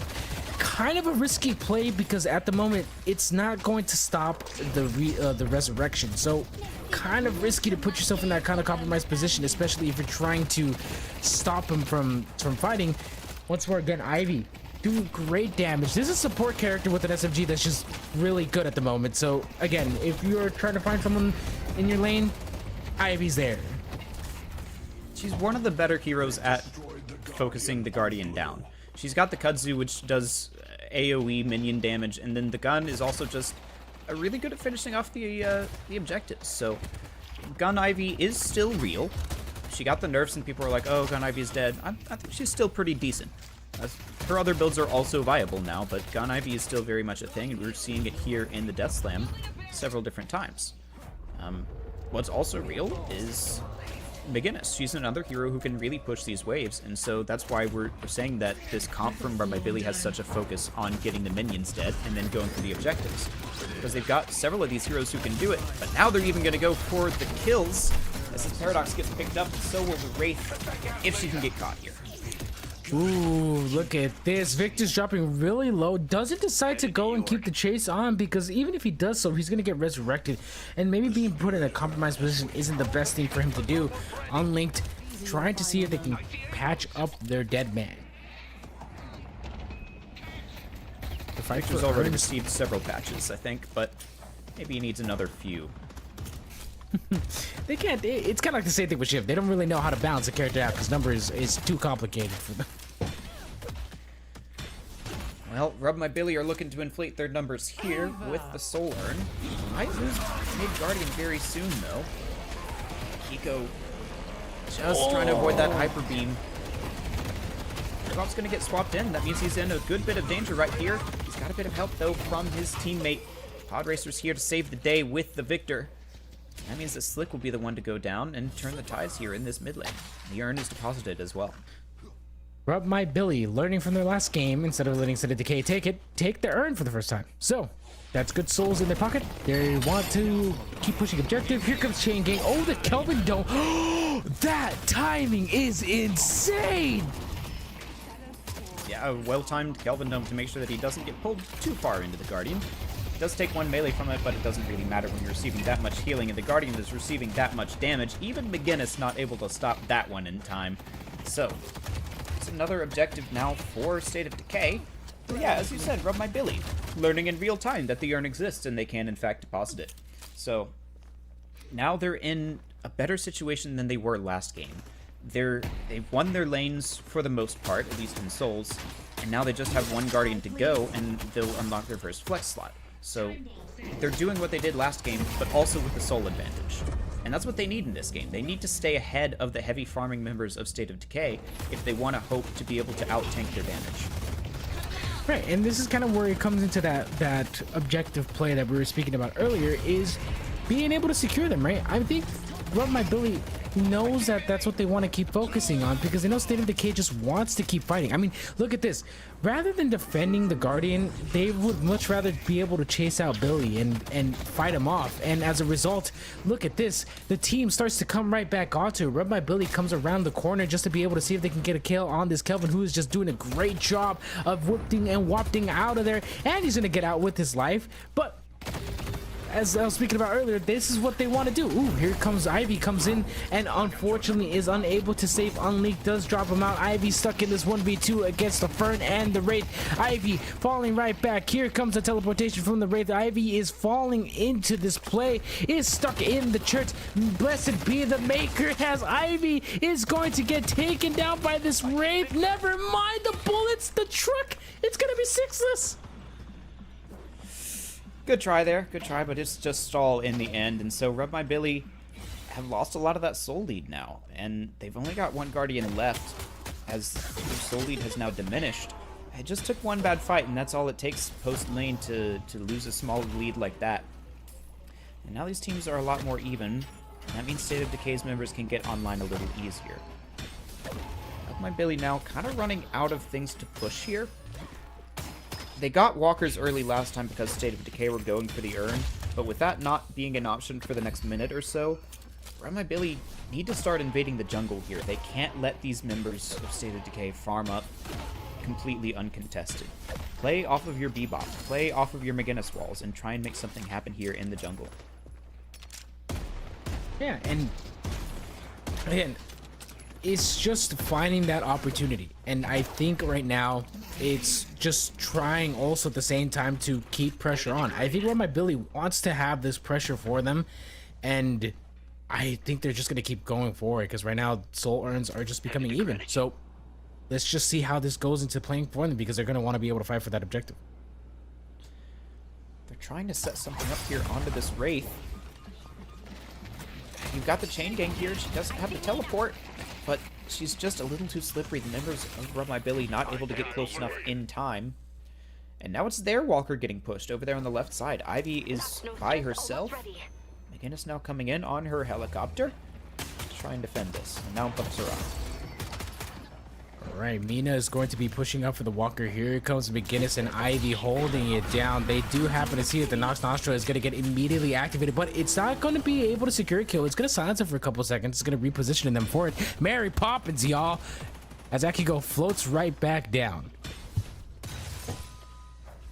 Alright, the urn is now in Rub My Billy's hands. Can they deliver it? I think this is going to be a pretty big fight here, because we know that both these teams now know how to play around the urn. And McGinnis is sitting there with the urn rather than trying to split push. So it looks like everyone wants to commit to this except the Billy. So slight advantage for State of Decay. How do they use it here? Not too sure. I think they could just take a fight for this one. As I was saying that right now, as they go into this fight, the Kelvin Double is going to get procced onto this Victor. Victor is stuck down by himself. Ivy is also trapped in there. Here comes the combustion, the laser beam from the heavens, as Bebop is just trying to mow down at least one person, trying to talk them out. Super Duper coming in with those Super Duper heals, able to secure a kill into it. Victor 1v2ing in the subway, might be able to get a kill on this Paradox, and does so. Pod Racer is keeping the pressure on. Here it comes. Shocking reanimation gets triggered onto it. He is down there in the subway. He's gonna get pulled up by the Bebop, but unfortunately it's not pulled through the door, and Cyclist secures another kill. Run My Billy is down 3 players. State of Decay down only 1. They at least take the urn away, though. They don't give it up in that fight, but now State of Decay need to prove that they learned from game 1. They need to take their advantage and push one of these walkers, because Run My Billy are going to be all in on making sure that they don't do that. They've got the Ivy and the McGinnis helping out the disadvantaged lane. They need to show that they know how to play around that here. And it seems like they don't. Like, they're just kind of backing off here. Mina's maybe trying to do something, but they don't have the ability to push the wave into the walker there. Alright, something's happening on the right side at least. I think it's very interesting right now, because I'm starting to realize is Run My Billy still has a single Guardian up, and State of Decay has not done anything to push that. There's only one person holding on to that objective right now as they're fighting on for the urn. Nox Sasha is going to get procced again. Here it is. Grinshore by themselves, pops the healing. Not able to die. They're trying their best to keep this McGinnis up alive, but look at this. The dash, the Fern is coming in. Quinshore trying the parkour. McGinnis is out of there. Here comes the save from the Ivy, the shielding. All the Fern is trying to secure this girl. Quinshaw is really low, 190 HP, no afterburn, and comes out alive. Just barely, though, and now State of Decay are just backing off and taking target. Alright. In this case, I actually think that's the right play, at least for this left side here. They've matched you with a number of people here, but there's nobody on the right side, and they're not doing anything with that. We saw them back off of a 2v1 earlier. I know Victor's kind of good, but like surely you would have been able to take the Guardian there in a 2v1. It's maybe just like a lack of map awareness here for State of Decay, thinking that there are more members of Billy around the area than there are, because... Alright, you've got a 2v1 now here on the right side. Can you take it and actually take this Guardian? Or are you also going to give up the urn? Oh, here it is. The objective that they've been waiting so long for. It looks like they're just going to go ahead and give up for urn as they keep pushing this forward. For the Bebop is going to defend this off by themselves. But here comes Billy, comes in once more. Here is the slam from downtown, from the heavens above, as they go ahead and bully this Fern. He's going to dash right out of there, dropping really low. Mina is in the fight as well. Sixless gets taken out. The urn is already dead. But here it is. Calico chasing right behind on the Victor. Victor is going to get taken down for the fight. State of Decay goes and retaliates. But Wraith coming in from the backline with the Kelvin. They might secure their first walker here, because State of Decay has learned their lesson from the last game. Yes, this is basically the opposite of what we saw happen last game, except State of Decay are also somewhat winning these fights, and so they also have a solo advantage. Run My Billy got the urn there, but they gave up a walker because State of Decay realized, hey, there's a bunch of them on the other side of the map. What if we just push this? And they also get a couple of kills for their trouble. So excellent work there from State of Decay, doing exactly what they need to. If they can keep that up, I'm confident that we'll go to a game 3. Yeah, we will if this keeps coming up. I mean, look at this. They keep trying to fight the Fern. I mean, not the Fern, the Kelvin in these certain situations. I did not know you could still steal that objective in there. I thought objectives get paused. I think strictly speaking, it's not an objective, but yeah, that's certainly a decision there. While you're in a Kelvin Dome with an active Ivy shooting you, just turn around and shoot the centers. But I guess he knows that he's not ever going to be able to kill that Ivy, and so thinks that just getting away is his best option. All right, their urn objective is back onto it as it descends from the heavens above. Rub My Billy tries to get a little bit of opening space for themselves to see if they can just go ahead and pick this up. And interesting enough, it is on this. It's on their side. So this is an easy urn for them to pick up if they decide to go for it. It should be, but there's a lot of members of State of Decay now hovering around this urn. They're going to try and intercept it before it gets anywhere. Oh, risky plays as Arms just goes and falls right back. Here it is, Kelvin taking down. Super Duper's caught in an awkward position. I just realized that the Bebop pulled him through, I think? Because there's no way that Kelvin just walks into Walker like that, right? Surely not. I mean, he was kind of behind the members of Rub My Billy there, but surely not that behind. That had to have been a play from Unlinked there, getting a good uppercut into the Walker, and now this is going to be pretty much a free earn for Rub My Billy. Not even going to give up any objectives this time, so that's converting a small advantage into something more, so. Good macro gameplay from these two teams so far. Not nearly as mismatched as last game was, so both these teams learning from the other about how to take fights, about how to take the urn, and about how to take objectives. And that's what we want to see here in the Death Slam, is improvement from both these teams. Of course, if both of them are learning from their mistakes of the prior games of being able to push onto objectives. I mean, they changed that 10k soul difference into a 6k, so that's really good for the side of Rub My Belly here. And now we're kind of in a state where not much is happening. Right? All the waves have been pushed out. It's not likely that either of these teams thinks that they're advantaged enough to go for pickoffs. We don't even really have like dedicated pick heroes as much in this game, unless the Bebop can hit a crazy hook or the Paradox gets a nice swap, but we're just kind of waiting for the next thing to happen.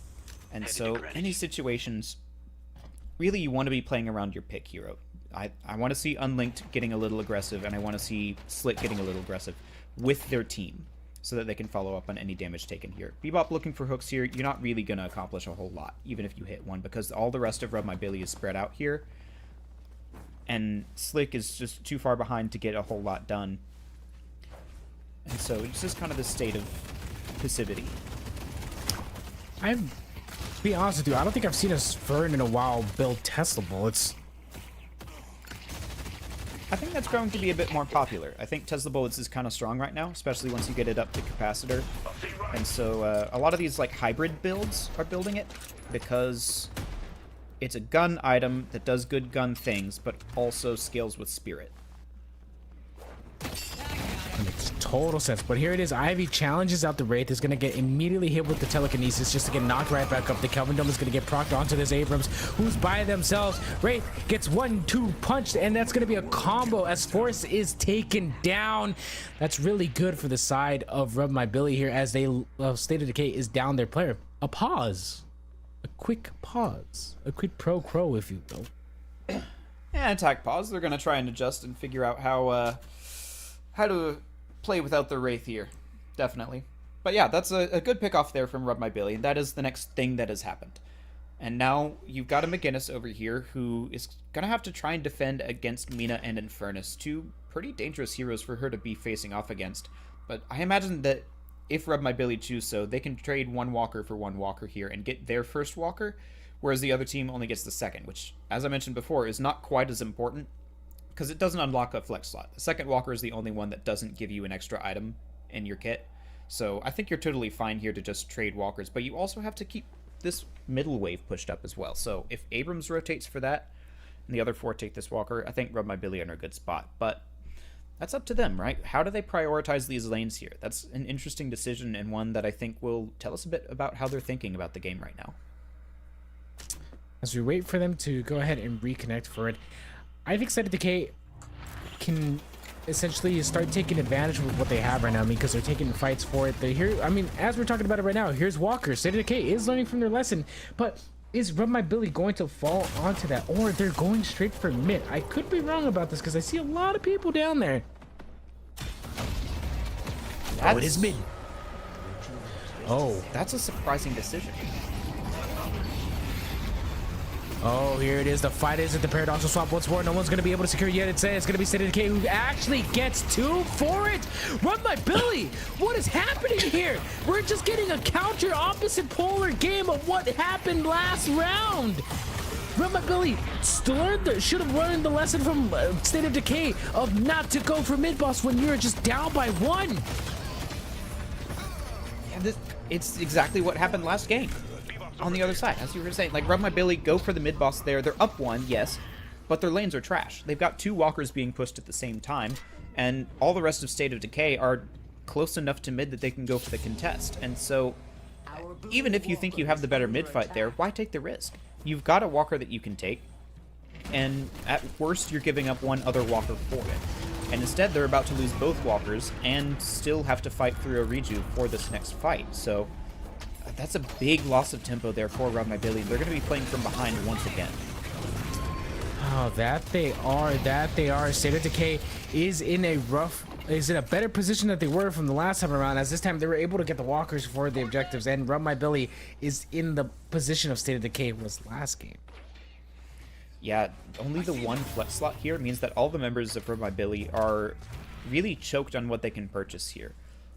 We do see a counterspell this time from Ivy, but imagine a lot of the rest of the team here is going to be really choked for these like utility items, and instead are going to have to be focusing on the core of their build, whereas you see the State of Decay already have all of their flex slots open, so they can build whatever they want to try and counter the comp of Rub My Billy. Yeah, and I really think here it's just whether or not Rub My Billy gets one good fight in this, because again, even though last time around they were behind in souls, I really think they could win fights for this, because we've seen them do it again. Ooh, unfortunately, the second retreat gets stuck on the wall, so no follow up there for Akiko. Our yellow walker is under attack. The difference this time is, I mean, as I was just saying, it's the lack of flex slots. Rub My Billy here are going to get a free earn, which is a nice little compensation for using what they did, but they don't have a great ability to spend those souls. Like you see Victor here with Spellbreaker queued up. What does he sell to do that? There's not really an item in his build right now that is just kind of left over from laning or not really necessary. Like, all of these items are kind of core for him, so it's now a tough decision for the members of Rub My Billy about, like, how do we get the right items to face off against the enemy team without giving up what's actually core to our build. Yeah, and I think that's just rough for them as well, because like I said, without having that flex slot, without having that availability, this is kind of one of the like weird issues that Deadlock has, that it's like counterplay doesn't really come from, like, he doesn't have a lot of like availability because you don't have the slot to be able to do it. Oh my god, that telekinesis is falling the Ivy down from all the way from downtown. Oh no! It's gonna get stuck out for it. The knockdown is gonna get procced out to the Ivy. The counter spell timing for it, but I don't think it matters though, because Ivy is gonna get swapped out for it. Is gonna get taken down. Rub My Billy is down their support. State of Decay is looking so much more better. That's just an immortal snail following the Ivy there. You know it's coming. There's nothing you can do about it. It will get you eventually. But yeah, now this is an opportunity for State of Decay. They've got this last rejuve charge for another 20 seconds. So if they hurry, they can get this patron down. He's going to try and chain him up, stop them from doing that. And they've got the Mina in here. He's going to go down. Ware is now down for another 65 seconds. That's an opportunity here. State of Decay could pull this back and even end the game, but Sixtus goes down, and he died with a rejuve charge earlier, so he is out for the full 70 seconds. Now the last rejuve charge going away.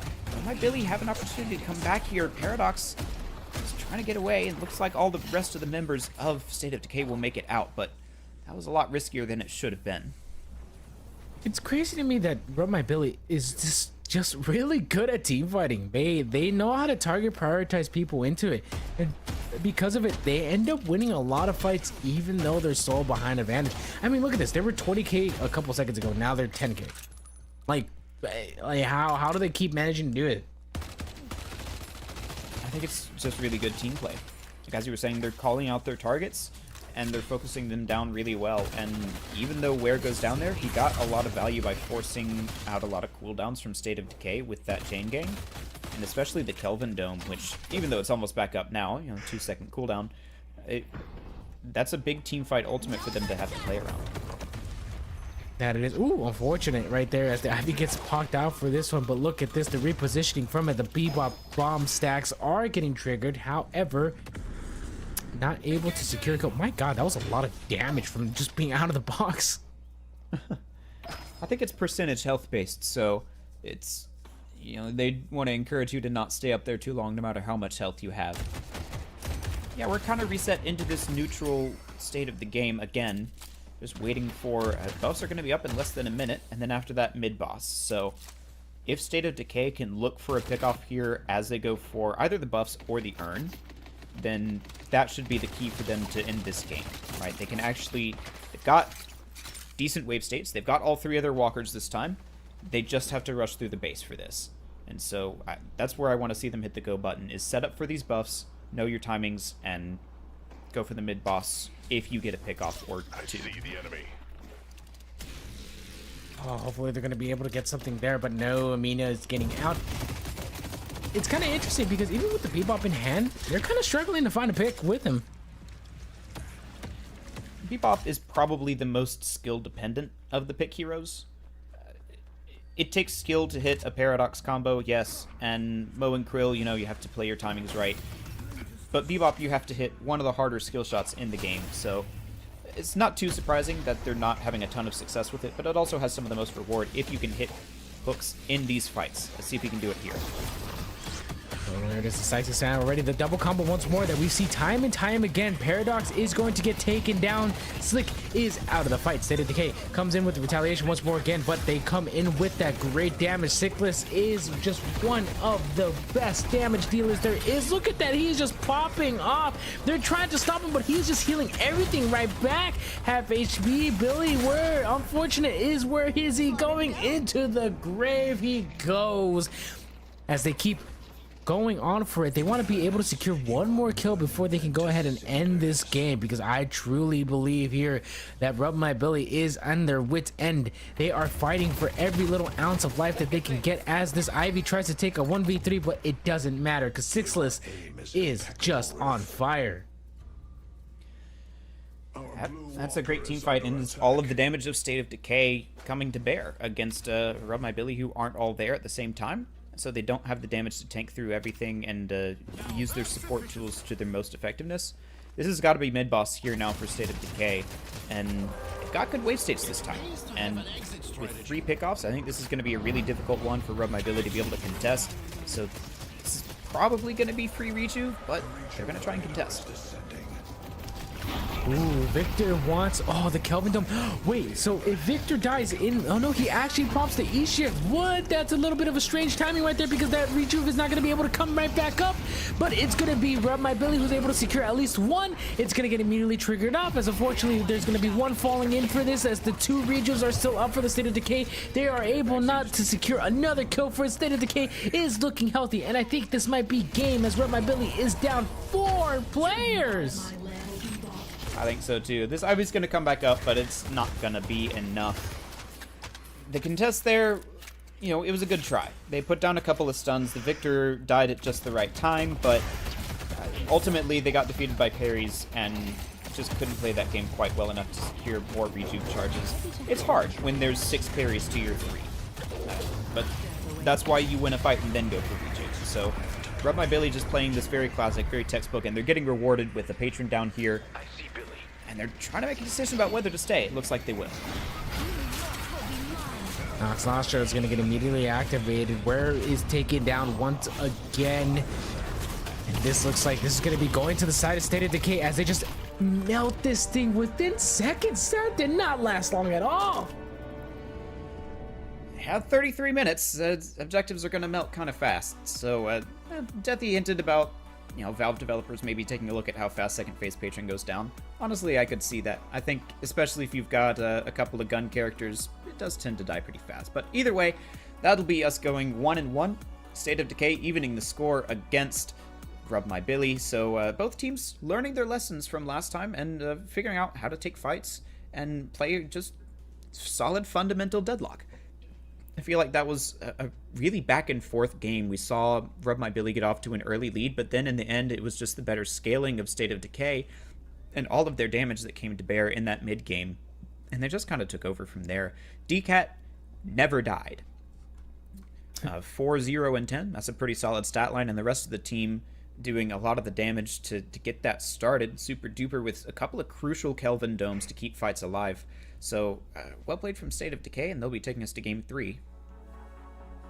Yeah, and arguably enough, I think they learned their lesson from the last game. The thing that they were so much more focused on was the souls. So now they learned that they could do both things and get mid-boss without having so much retaliation from it.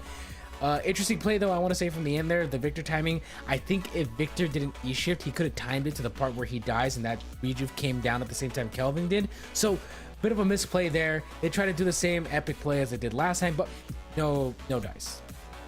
The timing didn't quite work out on that one. But we will see if they can pull it off in Game 3, because that'll be the final match of the night. This is going on long. We've got 6 great matches of Deadlock for you here, but we'll be back for the final match to decide the total winner of Division 1 here in the Death Slam just in a bit.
right, this is the last one of the night. It's been 9.5 hours. We've had a lot of Deadlock content for you today, but this is the last one. This is Game 3 of the final matchup here in the Death Slam Division 1. Rub My Billy versus State of Decay. It's been a really exciting matchup so far with a lot of things that have happened. But here we are in Game 3. It's 1-1 both sides with some good plays. What are we looking for here in Game 3, Admiral? How do we think that Rub My Billy can change this up just a little bit to get the win? You know what? I think their team fighting dynamics is really good. I think what they just have to do is kind of take a playbook from the first one, right? Focus on prioritizing objectives, fight for earn, rather than letting it go. Because I feel like what ends up happening most of the time is what we saw for both games is whoever picks up the earn first, deposit it first, they just let them have it for the rest of the game. Like, they don't ever decide to take the initiative and be like, let's fight for this objective that is so desired because it's free souls. Like, you don't have to do anything for them, just deposit them. So if they're not taking those fights, that's just up to them how they want to push it. Either push the objective, don't fall back, take the initiative, and I think both these teams have learned from that, but it's whether or not they decide to implement that. Yeah, I personally think that maybe Rub My Billy needs to draft just a little bit more damage. They had a lot of survivability in this past game, but they were never a huge threat in the big Deathball team fights. So just a little bit of outdrafting, I think, for State of Decay, but really I think that this is State of Decay's game to lose, because game 1 was, I think, more them making mistakes than Rub My Billy playing exceptionally well, if that makes sense. So I think that State of Decay, if they can keep those errors clean, then it's going to be close. I think that either of these teams definitely has a shot at it. But if State of Decay can keep their gameplay based on the fundamentals, taking good fights, making sure that their waves are pushed, I think that they'll have this game. But they will swap sides here. Run My Billy will have the first set of bans and picks, and they want the Kelvin gone because, yeah, that was pretty impactful this past game. That it was. I mean, it was the whole reasoning why they were able to stay alive for such a long time. And then those crazy dives of being able to pull the Kelvin Dome to be in a 2v1 situation is just annoying as it is. So it's no surprise to me that that's one of the characters that they decided to ban out first. Yep, but that does mean that we don't see the Yamato ban, I think was what they went for before. Or, no, it was Pocket. State of Decay were the ones who banned the Yamato both games. So Pocket is on the table here. If State of Decay want to let that go, they're going to ban out the Abrams, so one of the tankiest characters from Rub My Billy, and yeah, that does seem to play into their playstyles, but this means that we've got a new set of heroes coming in here. Will State of Decay get their Yamato? Will Rub My Billy go for the Pocket? It seems like that would be a little bit of a switch up of styles, but maybe something that each of these teams needs. Right, and I think that's just also just like the healthy dynamics of it.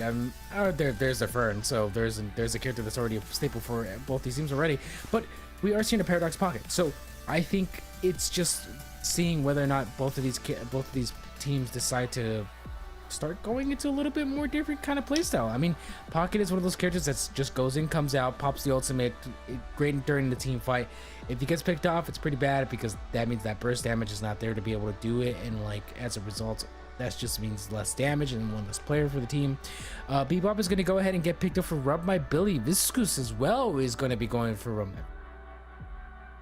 I like this change up here from State of Decay because the Pocket is good at bursting down these like really tanky heroes. Billy changing it up as well, not going quite as heavy into that, and instead with a really like high skill comp so far. Inferno's not quite as much, but Bebop and Viscous really benefit from their pilots having a lot of experience on the heroes. And State of Decay are picking up the Ivy, who I think plays really well into their playstyle of being able to have a lot of teamfight utility, as well as just solid damage, but then also able to go and fix waves. If you need your Ivy to just go somewhere else during a fight, clean up a wave and come back, she can do that. So I think that this is good drafting from both these teams, learning from some of their mistakes. Rub My Billy, I think, are in a little bit of a vulnerable position, having taken the Bebop and the Viscous instead of some more meta-defining characters. And State of Decay are going to ban out the Victor, so no respawning Rejuve shenanigans this time. Yeah, and I think that's also really good for them because they've been really solely dependent on the Victor plays. I mean, the Victor as it stands right now is currently a weird balancing point because he's pretty strong as it is, and I arguably agree with Deathy on that dynamic that he is a character that's just really hard to kill at the moment, and it's because you need to have gun characters, for instance, and if, for example, your tank character can't go in there and fighting him because that's just giving him more life. And speaking of which, Yamato getting picked for the side of State of Decay. Yep, it was not the Ivy, it was instead the Yamato, so Rub My Billy not able to ban that out for the second game, or for the third game, rather. So, yeah, we're going to see the State of Decay Yamato, because it seems like Rub My Billy were pretty afraid of that before, so let's see it. I'm all here for it. And in the meantime, I believe it's Rub My Billy's pick next. No, State of Decay. And okay, I think you were right. I think this was an Ivy pick and then a Yamato. So either way, we're gonna get to see it.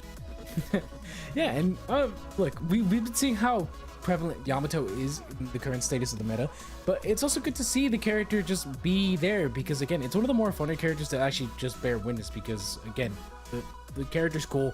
There's no reasoning why you don't like to see that. We are going to be seeing a Lady Geist and a Wraith. Lady Geist has been in this kind of weird part of the matches that we've seen that don't necessarily kind of show her to be in a position where she is like the frontliner that everyone wants her to be.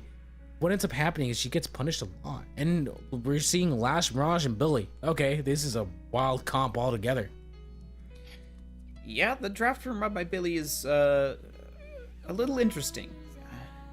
I'm not entirely sure what the plan is here for them. This could just be comfort picks, of course, but it seems like they do have a kind of decent mix of tank versus damage, but it's with a little unusual heroes. Right, you've got the Wraith and the Infernus, who are kind of typical, but then instead of going for the more traditional, like, Paradox Holiday sort of people, they went with Bebop Viscous, and then instead of, like, a Mina or a Mirage, they went with Wraith, and they got the Lash there as another sort of pick support.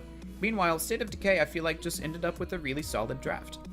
Like, none of these heroes are particular world beaters, but they've got a solid list of high A tier to S tier heroes. So I kind of like State of Decay's comp here. I think they have a better game plan.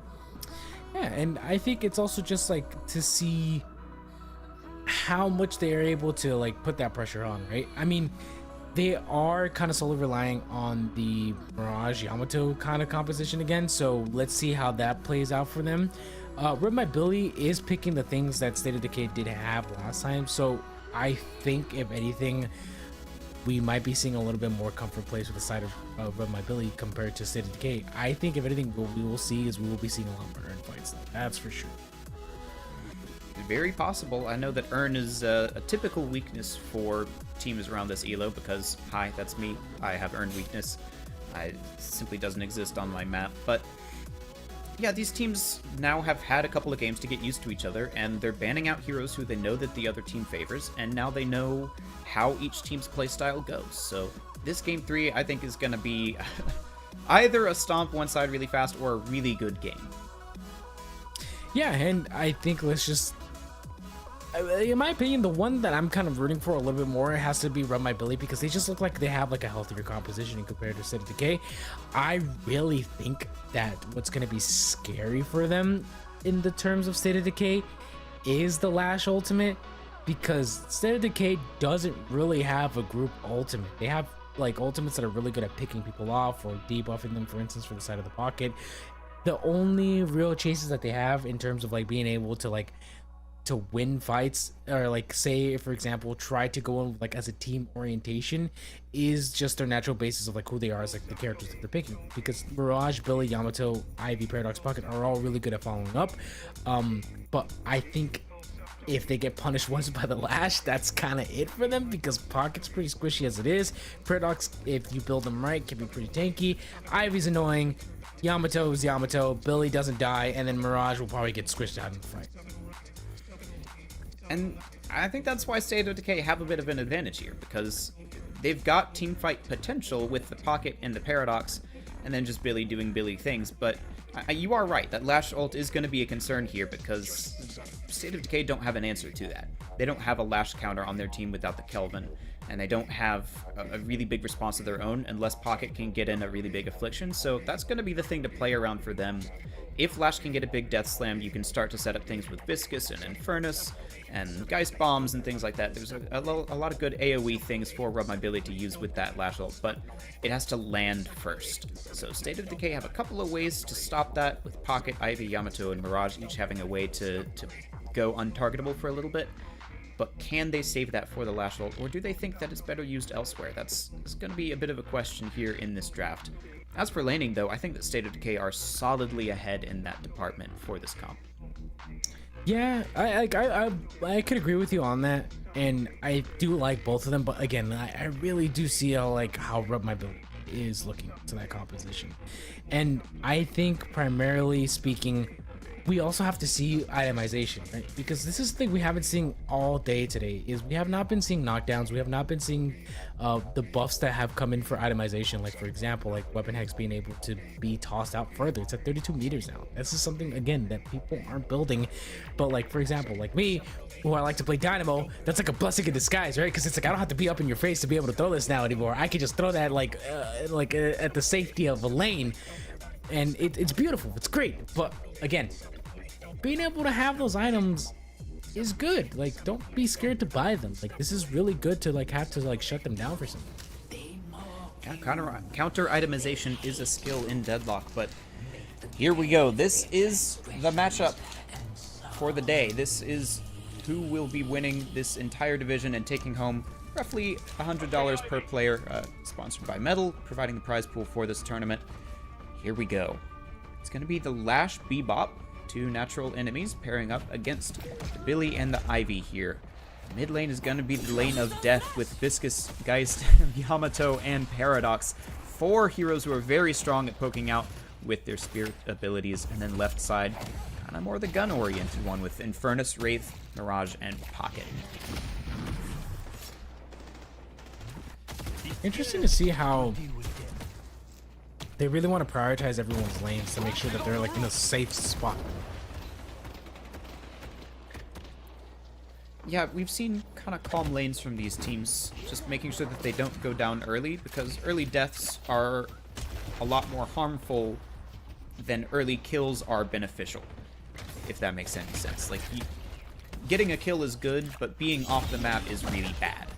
So, counter to that, we're seeing a bit of a brawl here, with this Viscous getting pretty aggressive here from where we know that he is an aggressive player. He will go deep for some of these kills, and he's getting punished for it right now.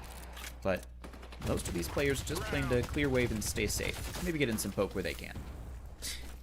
We've seen Ware go in for these fights a lot of the times, and they kind of play in this benefit a little bit, but time and time again, he comes out of that like half HP, so I'm starting to wonder if it's actually really worth the risk to go in that hard if you're just going to come out with like quarter sliver HP.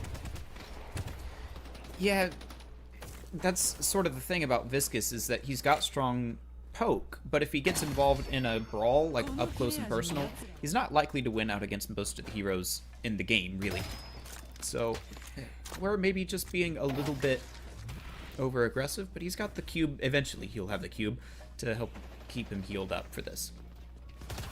I see that spoiled brat. Early boxes are ready from Dylan as he tries to get a bit of a soul advantage for this one, but we are seeing again the deathlock stalemate. Everyone's locked in at the moment to see who kind of makes the first mistake, and here we go as the damage. Oh, Ware is 1 HP. There's no way he's coming out of this life. The parry comes in once more again. Ware is gonna get taken down for it. State of Decay already 1 kill ahead, a lead. Pod Racer falling back, gets parried. No, but it doesn't matter because Super Duper gets 2. All right, I guess it's Super Duper who has the Pocket Yamato here on State of Decay. That's 2 quick kills for them, and it looks like it might be a third here for State of Decay. Akiko going in deep with the Pocket, getting arms down to 1 HP, but no kill resulting off of that. So an early lead there in the mid lane for State of Decay, and that's the most impactful lane to have a lead on, because if you can get that Guardian early, you can start to farm up really hard with the extra Sinners around there, and even go and gank the other lanes a bit more unpredictably. So that is where you want to have your advantage. If you're State of Decay, coming back in now, if they can get a couple more kills, this could start to go their way really fast.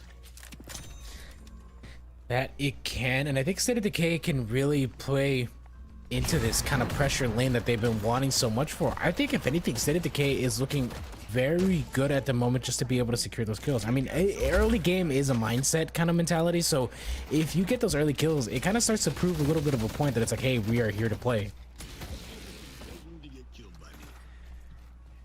Yep, but again, neither of these teams wants to be the one to make the mistake that costs them the tournament, right?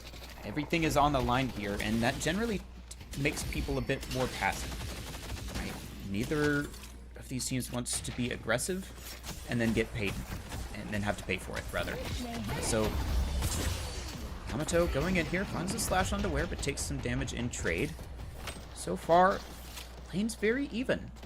Everyone seems to be around the mid bridge, except, of course, Super Duper getting up here for State of Decay, this advantage in the mid lane. Yamato trying to...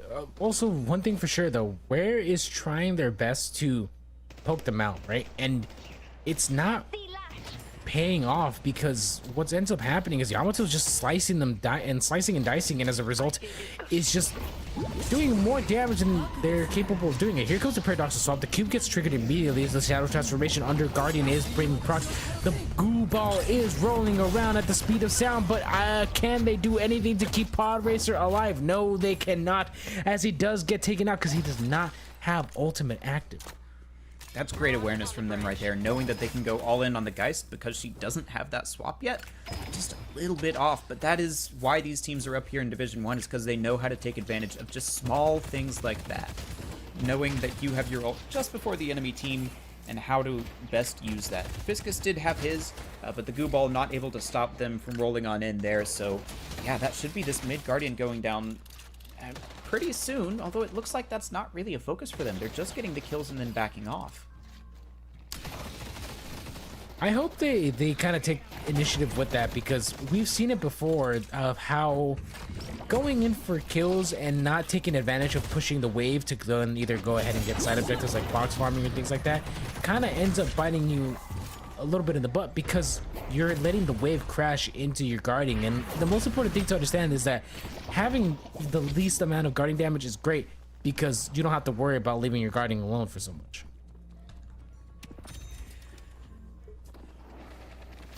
That's an early Majestic Leap for Pocket here. It's kind of typical that we've seen. It lets him trade a lot more effectively with the barrier afforded from it. Expect to see him getting kind of aggressive here. A good Affliction could turn this lane in State of Decay's favor pretty quickly here. We're actually seeing my Billy get a bit aggressive onto the Guardian in mid lane. That's not what you want to see. It looks like State of Decay took a lot of poke there. They're going to have to go back to base. The early buy for Pocket just to be able to initiate is always really good, and it's just fun. Like, overall, it's been the new kind of meta for the terms of Pocket to be able to go in first with that, because again, like I said before, the early shielding is really important for him just to be able to survive just a little bit longer. And on top of that, Pocket already naturally does great burst because of his boon upgrades as they go forward with it. And here we are already a fight as it goes in for this Guardian Fern, doing some great parkour off the walls, and he's gonna go ahead and zipline right back. Yeah, half HP is pretty dangerous against a Pocket who can combo burst you out of nowhere for 300 damage, so Arms just staying safe right now, and that seems to be the name of the game. We're 7.5 minutes in. We've only seen a couple of kills and a little bit of Guardian damage. Again, these teams just trading blow for blow in the lane, poking a little bit and then backing off. This is a weakness that we saw from State of Decay, is that even when they got kills, they couldn't find how to get objectives from them. And it seems like we're seeing that here again, at least in the middle lane. Yeah, and I think... Ooh, here it is, the fight in the... Okay, Super Duper is just gonna get stunned out and smacked in the back of the head by Lady Geist. Yep, and that kill will enable these guys to go for Guardian, and they've already got the Guardian on the left side. Oh, sorry, State of Decay got that Guardian because Arms had to go back to base again. So this could be a 1-for-1 Guardian trade. It looks like State of Decay will get back in time to defend that mid Guardian because Ware went down. Where my Billy does lose their Guardian, and I think this is kind of a positioning for State of Decay to use Mirage to be able to rotate around, and Mirage is doing great damage. Force Arms is just in this 1v1, and they're poking each other out, but Force is doing way more than Arms can do back to him. Yeah, that's just kind of Mirage at a distance when Infernus can't get the Flame Dash on him. So I think you're right. I think Force does need to be rotating here on this Mirage. He's got the Traveler to be able to come back quickly, but he would have loved to have been able to help here against this mid lane of Rub My Billy. There goes the Guardian. Shadow Transformation is going to mean that, yeah, Pod Racer will go down very quickly, but it's too late. The damage has been done. the cube timing. If the cube was a little bit later, Shadow Transformation would have ended, and I think Podracer would have stayed alive. But here we are seeing Dylan do some cheeky little Lash sets up. He's waiting. I mean, look at him. Look how eager Lash is. He's in the squatting position because he knows he wants to go right in. Slick secures another kill. Slick is actually on a 4-player kill streak, and this is going to be Guardian, or not actually. State of Decay unable to secure the Guardian. Once again, just backing off before they get the objective. Like, Podracer is kind of dangerous here because he's got the swap, but they could have just stayed a little bit longer and forced that Guardian out. And instead, they back off, and Infernus is over here grabbing farm now. I do like that State of Decay are pushing into this jungle, though. This is another way that you can push an advantage like this. That it can. And let's just see. Oh, okay. What was that? I don't know. You're not supposed to be able to do that anymore with the wall bounces costing half a stamina, but hey, he found a way to make it work. And there comes Pocket in for the cleanup on the Guardian. I wonder if he used all his stamina in terms of being able to jump for it, but Bebop goes in for the hook. The chain gang in retaliation against him. Unleaked is in a bit of a pickle. The paradoxal swap. Here comes the Lash ultimate just to be able to keep the teammate alive. Unleaked comes out of that fight barely with a sliver HP, but it doesn't matter because Dylan is going to get traded out for this one. The objective is going to go for the State of Decay, as here comes the Ivy Death Bomb itself. Unleaked is down, and that's a kill for Slick. Typically we see Ivy on a low health teammate used to get them out of the fight. This time it was to give Billy some shielding and get him in there, so honestly, can't fault that. Great use there from Sixless. He was able to get that extra kill, and that's another kill, but this time headed the other way on to force the Mirage. And that's going to be some Walker damage here pretty early. Never mind. They think that State of Decay are slightly closer than they are, so they'll just be backing off here. They're going to walk back from this, and kind of curious to see how they're going to be playing this forward with it, because right now the soul difference is not a lot, and whether or not they decide to fight for it is really up to them. Am I crazy? I thought Goo Ball doesn't move that fast with Urn. There's a bug or something going on, I think, where Goo can deliver the Urn way faster than he should, but that doesn't matter if you can't win the fight for it, which it looks like it's going pretty even right now since it went down pretty early. Very low, but was able to at least get Podracer before he went down. The Urn now being delivered, the Hyper Beam, wards him off for it temporarily, and he's not able to do anything because he's holding the Urn. Ware now goes down as well. State of Decay do have the Urn, and it looks like they're delivering it while they're cleaning up this fight. Infernus has gone very low against this Mirage. Arms will go down. So that's a one fight for State of Decay, now extending their lead to 13,000. Redmine Billy is down 3 people. I think this is starting to turn to look like State of Decay here, because they are doing what is primarily objective fighting. I mean, they're getting Guardians, they're getting waves pushed up to a certain point where they can just go ahead and fall back and get some boxes. So again, I think this is looking really good for the side of State of Decay, who's already at an almost 20k lead. So this is starting to get a little scary, because once that 20k lead comes up, it's going to be real hard for Rub My Billy to catch right back. I agree. Like, they've gotten the Urn, and they didn't even have to give up an objective for it this time. They've got basically everything that they had in the first game, but with better lanes. Like, they're the ones who are pushing the tempo in a lot of these cases, and if they can just get a couple of more good picks, they can start to push for walkers. But that's probably going to have to wait another 2 minutes until the next turn, where they can hopefully get a fight without it having to be on the enemy side of the map. Arcane mastery will grow. And I really think that map pressure is what's needed for them. So, oh, look at this though. Speaking of being able to get map pressure on there, he's going to go ahead and catch out the Yamato out in shop. Gonna get stuck a little bit on the wall. The Pocket comes in for a little bit of damage with the save. The Astral Jump is already on, but the team is retaliating. Forrest comes in with the teleport. Will he be able to secure the kill on this friend? We are seeing Ware coming out of nowhere, just Goo Ball in and Goo Ball out. So, at least we know that the team was there to support. Hey, this is a good response from State of Decay. Super Duper was in a bit of trouble, and then Arms was in a bit of trouble, and both teams managed to get out safely. Both teams recognizing, by the way, that this was a fight over really nothing, and so they back off correctly and don't take the risk. But now they're on the hunt here. Unlinked looking for a pick onto somebody unsuspecting, but everyone is just a little bit too aware. Finding a pick here just before buffs would be pretty cool, but they can't do it at the cost of one of their own lives. Walker is under attack. I'm willing to sacrifice a trade on for it, but nonetheless, though, I think both teams are just kind of patiently waiting, see who kind of makes up the first. Oh, this is getting a little risky right here. State of Decay, Akiko by themselves. He's going to get slammed down by Dylan, who does secure the kill, but does do some pretty good damage on him.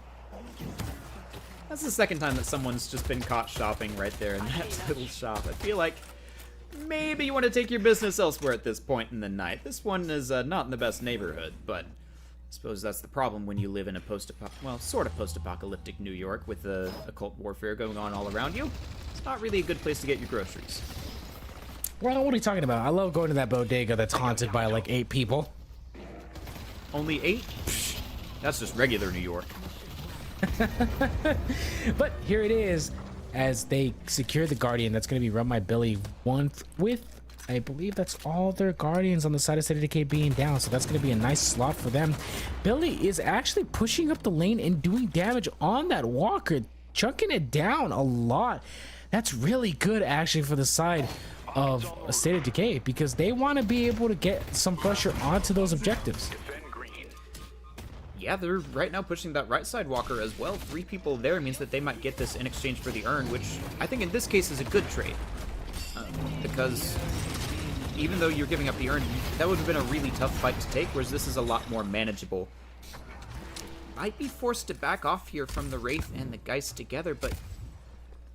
yeah, okay, maybe it's not so worth it now. If you don't get the full Walker, then not so great. Meanwhile, we're in trouble over here on the left side. That might Billy correctly recognizing the state of the macro, pushing their own Walker.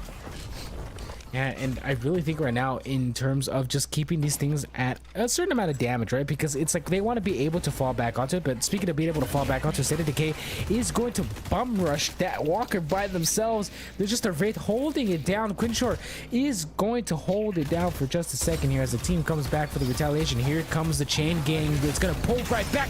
That is an interesting chain gang interaction as it pulls him around the car. Wraith comes in to help out on the Lady Geist. That Walker is sitting pretty low. It's about half HP left, unable to get it. But look at this. Rub My Billy gets the first Walker of the game. It's going to be quickly followed up, I think, but State of Decay have taken a long time to take down this Walker. They could have probably pushed for it 2 or 3 times by now and really just pushed it down, but they will finally get it. The Wraith and the guys can only hold off for so long, but Paradox has been pushing the mid lane this whole time, and with Rub My Billy stretched thin, got about half damage on that, so well done on Slick there, recognizing the hole in the state of the map. And now, State of Decay are about 10,000 in the lead, and equal on objectives, so they're doing well this game, but they need to push that into a further lead if they want to stop this Infernus and the Wraith from coming fully online. So just need to push up and maybe find a couple of smart pickoffs in the jungle, go in, try and invade. But key here is to not die with mid boss up at this point. Yeah, and I really think even if to not die with mid boss is to at least get 2 kills, right? Stop the okay, we got 1 kill, let's go do mid boss. They have to stop that because both teams cannot do that. We've seen time and time again how both of them end up losing mid boss because they are like, hey, one person's dead, let's go ahead and get that mid boss. Yeah, it seems like maybe that's not enough at this level. But here we go, we could see more than 1 kill come through here. That's Quinshore already down.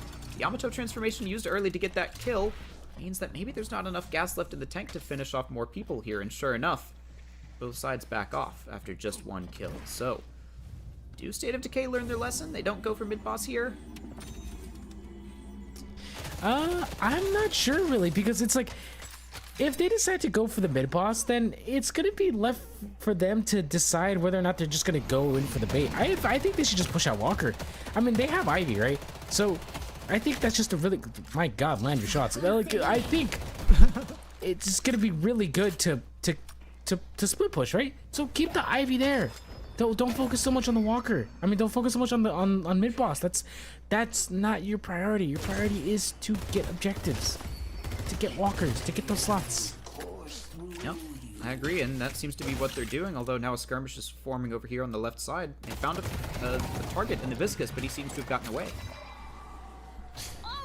They did manage to find a little bit of a target on this Ivy, but here it is, Walker, blue side. Blue side Walker is down. So that is really good for the side of State of Decay. Even though they are down one player, Force is taken down for it. Unlinked is get traded down for.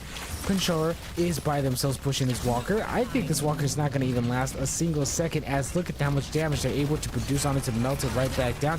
There's no minions around it to be able to help and support this Walker, so this Walker is standing on Death's doorsteps as it is dropping really low, and they let the minions take care of it. Yeah, because they realized that State of Decay were using that macro advantage to go for mid here. So they're going to take the Walker anyway. They may not get the soul bounty from it, but they go and stop this mid boss, which is really smart from them. And equally smart from State of Decay is not finishing it off. They recognize that Bro My Billy have come for them, and instead they try and kill. Can they find this pickoff here? Can they actually do this and then get mid boss? Looks like the answer is no.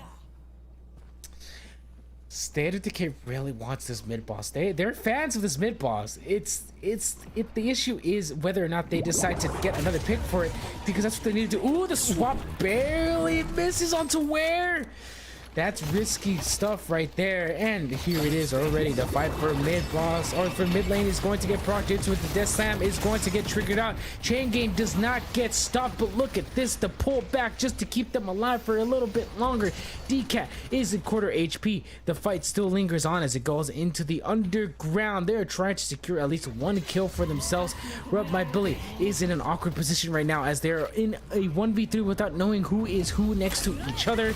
Bebop is by themselves, is sliding backwards into the underground, gets uppercutted away.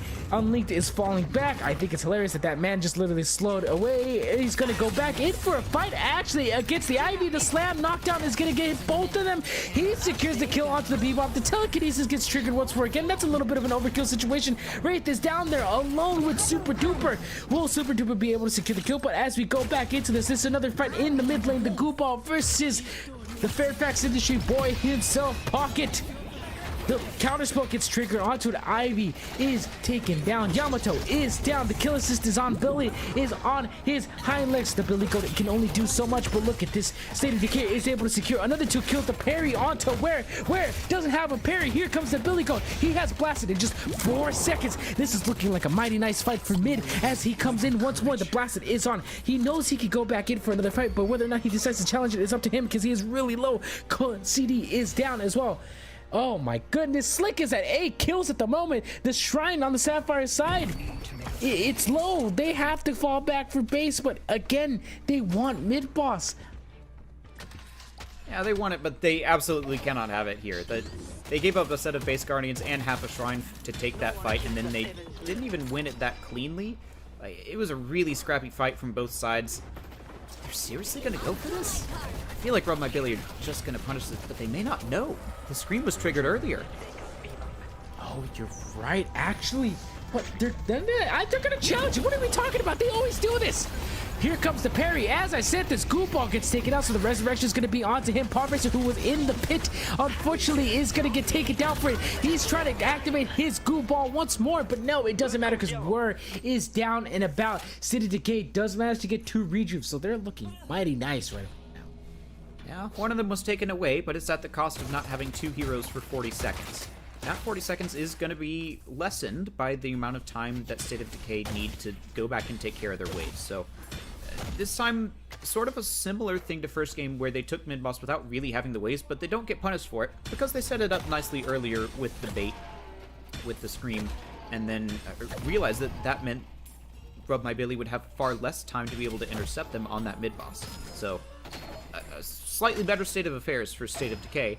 Now they've got the urn and are trying to decide what to do with it. They're just taking farm right now, which I think is the better play here. You can go for urn a little bit later once you're further ahead, but right now, just clean out your waves and get all the farm on the map. That it can right now. Rub My Billy is also in a position right now where they I just realized they're just 7-22. Wow, I feel like they've fought a lot more than this. It feels like there's always something going on, but these squads are getting pretty good at being able to get out without casualties. Alright, they see that the fight is going one way and then they leave, or, you know, someone makes a great escape and doesn't go down when they really should, so the kills are... It's still a good number. 29 kills at 24 minutes. It's a good amount of fighting that's going on, and there might be more to happen here. And I think in terms of like seeing how this is going to go forward with them, I think it's just whether or not State of Decay decides to get into another fight, because they're looking mighty healthy right now with that 20k soul lead. And on top of that, they kind of can do that as Lady Geist is by themselves. Well, this Paradoxal Swap comes in at the perfect time. He lands on Unlinked. The Bebop is out of position. Here comes the Silencing Wave. It targets not one, but two, but three. Bebop is down for the fight. State of Decay is up one. They still have Rejuve in hand. The transformation comes in onto Super Duper to see if they're going to be able to follow up with it. But no, it looks like they're just going to go ahead and push onto this one. And look at this. Sixes by themselves is pushing the Walker. That's an extra stop for them. Are they going to keep the pressure on? They still have Rejuve. They still have Rejuve for a minute 30. They have to do something with this. I think they've gotten plenty with this, to be honest. They got the Walker, they got the Urn as well, it looks like. And, well, not yet, but they could have. Oh no, I think they did, and it got respawned. Sorry, my bad. State of Decay got plenty with that Rejuve just now, but yeah, they have another minute to try and do something here. There's a lot of farm over here near this Ivy. That's about all that they could do with 1 minute of time left, I think. Although, having said that, it's like they're trying to find a pickoff onto this Wraith. See if they're able to do it. Oh my goodness, that swap was a little bit weird, actually. Wait, did that get pushed through? What happened with that swap? I've never seen an interaction like that before. I'm not sure, but this fight is sure happening outside the base right now. 45 seconds left on these Rejuves means that State of Decay needs this to go quick. Affliction not yet used. That could be a strong opening tool for them here. They can't find a target. You finally solo ult onto the Geist and try and burst her down, but she gets into the base just quick enough. Meanwhile, on the other side, they do find Dylan and Unlinked back in the fight towards the base Guardians, so they will find those Guardians. And they've still got this Rejuve, so they're going to push forward for the Shrines and probably drop the Patron here. This is looking really good for the side of State of Decay as they are learning from their mistakes of the last two matches, but they are pushing on to this. The Amber Patron is dropping down really low. I think they should easily stay and fight with this.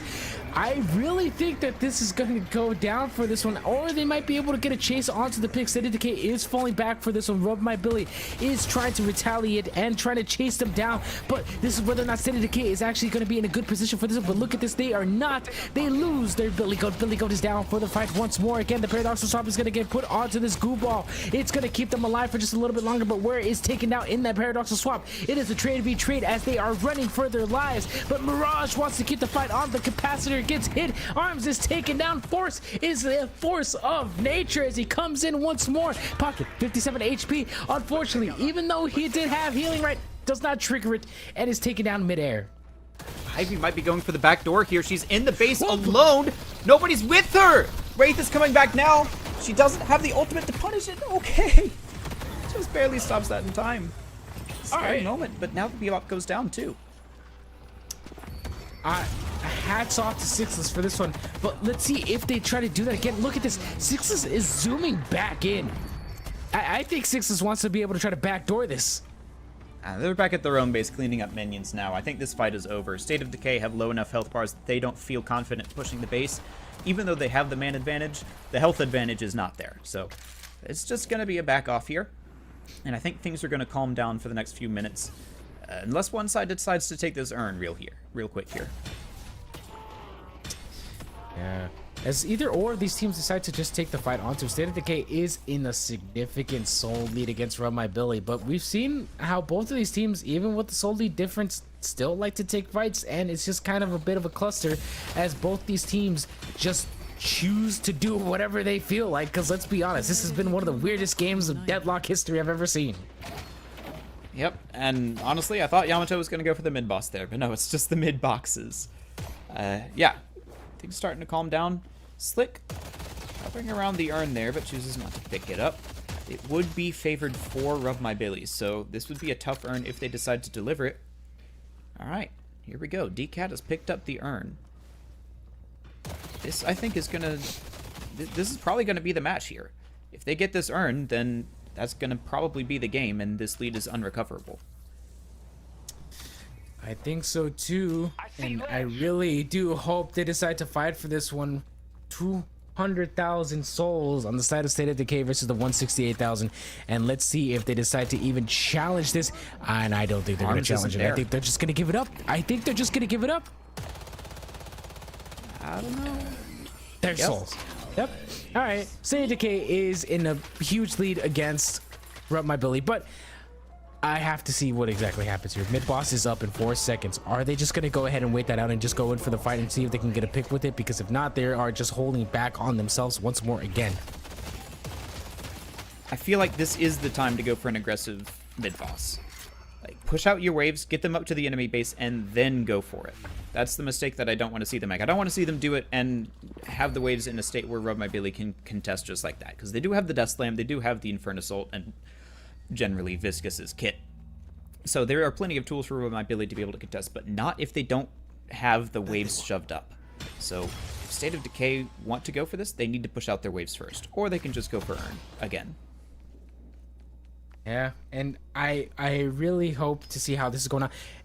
Is that a technical bug? Does that Lady Geist have 2 Berserks? I imagine not. It looks like Rub My Billy will be the ones to take control of the Urn here. Maybe just a slight lapse in macro there from State of Decay, not getting that one earlier. Whether or not they fight here, this is Rub My Billy making sure that State of Decay can't get the Urn. That they are, and let's see how this fight goes on.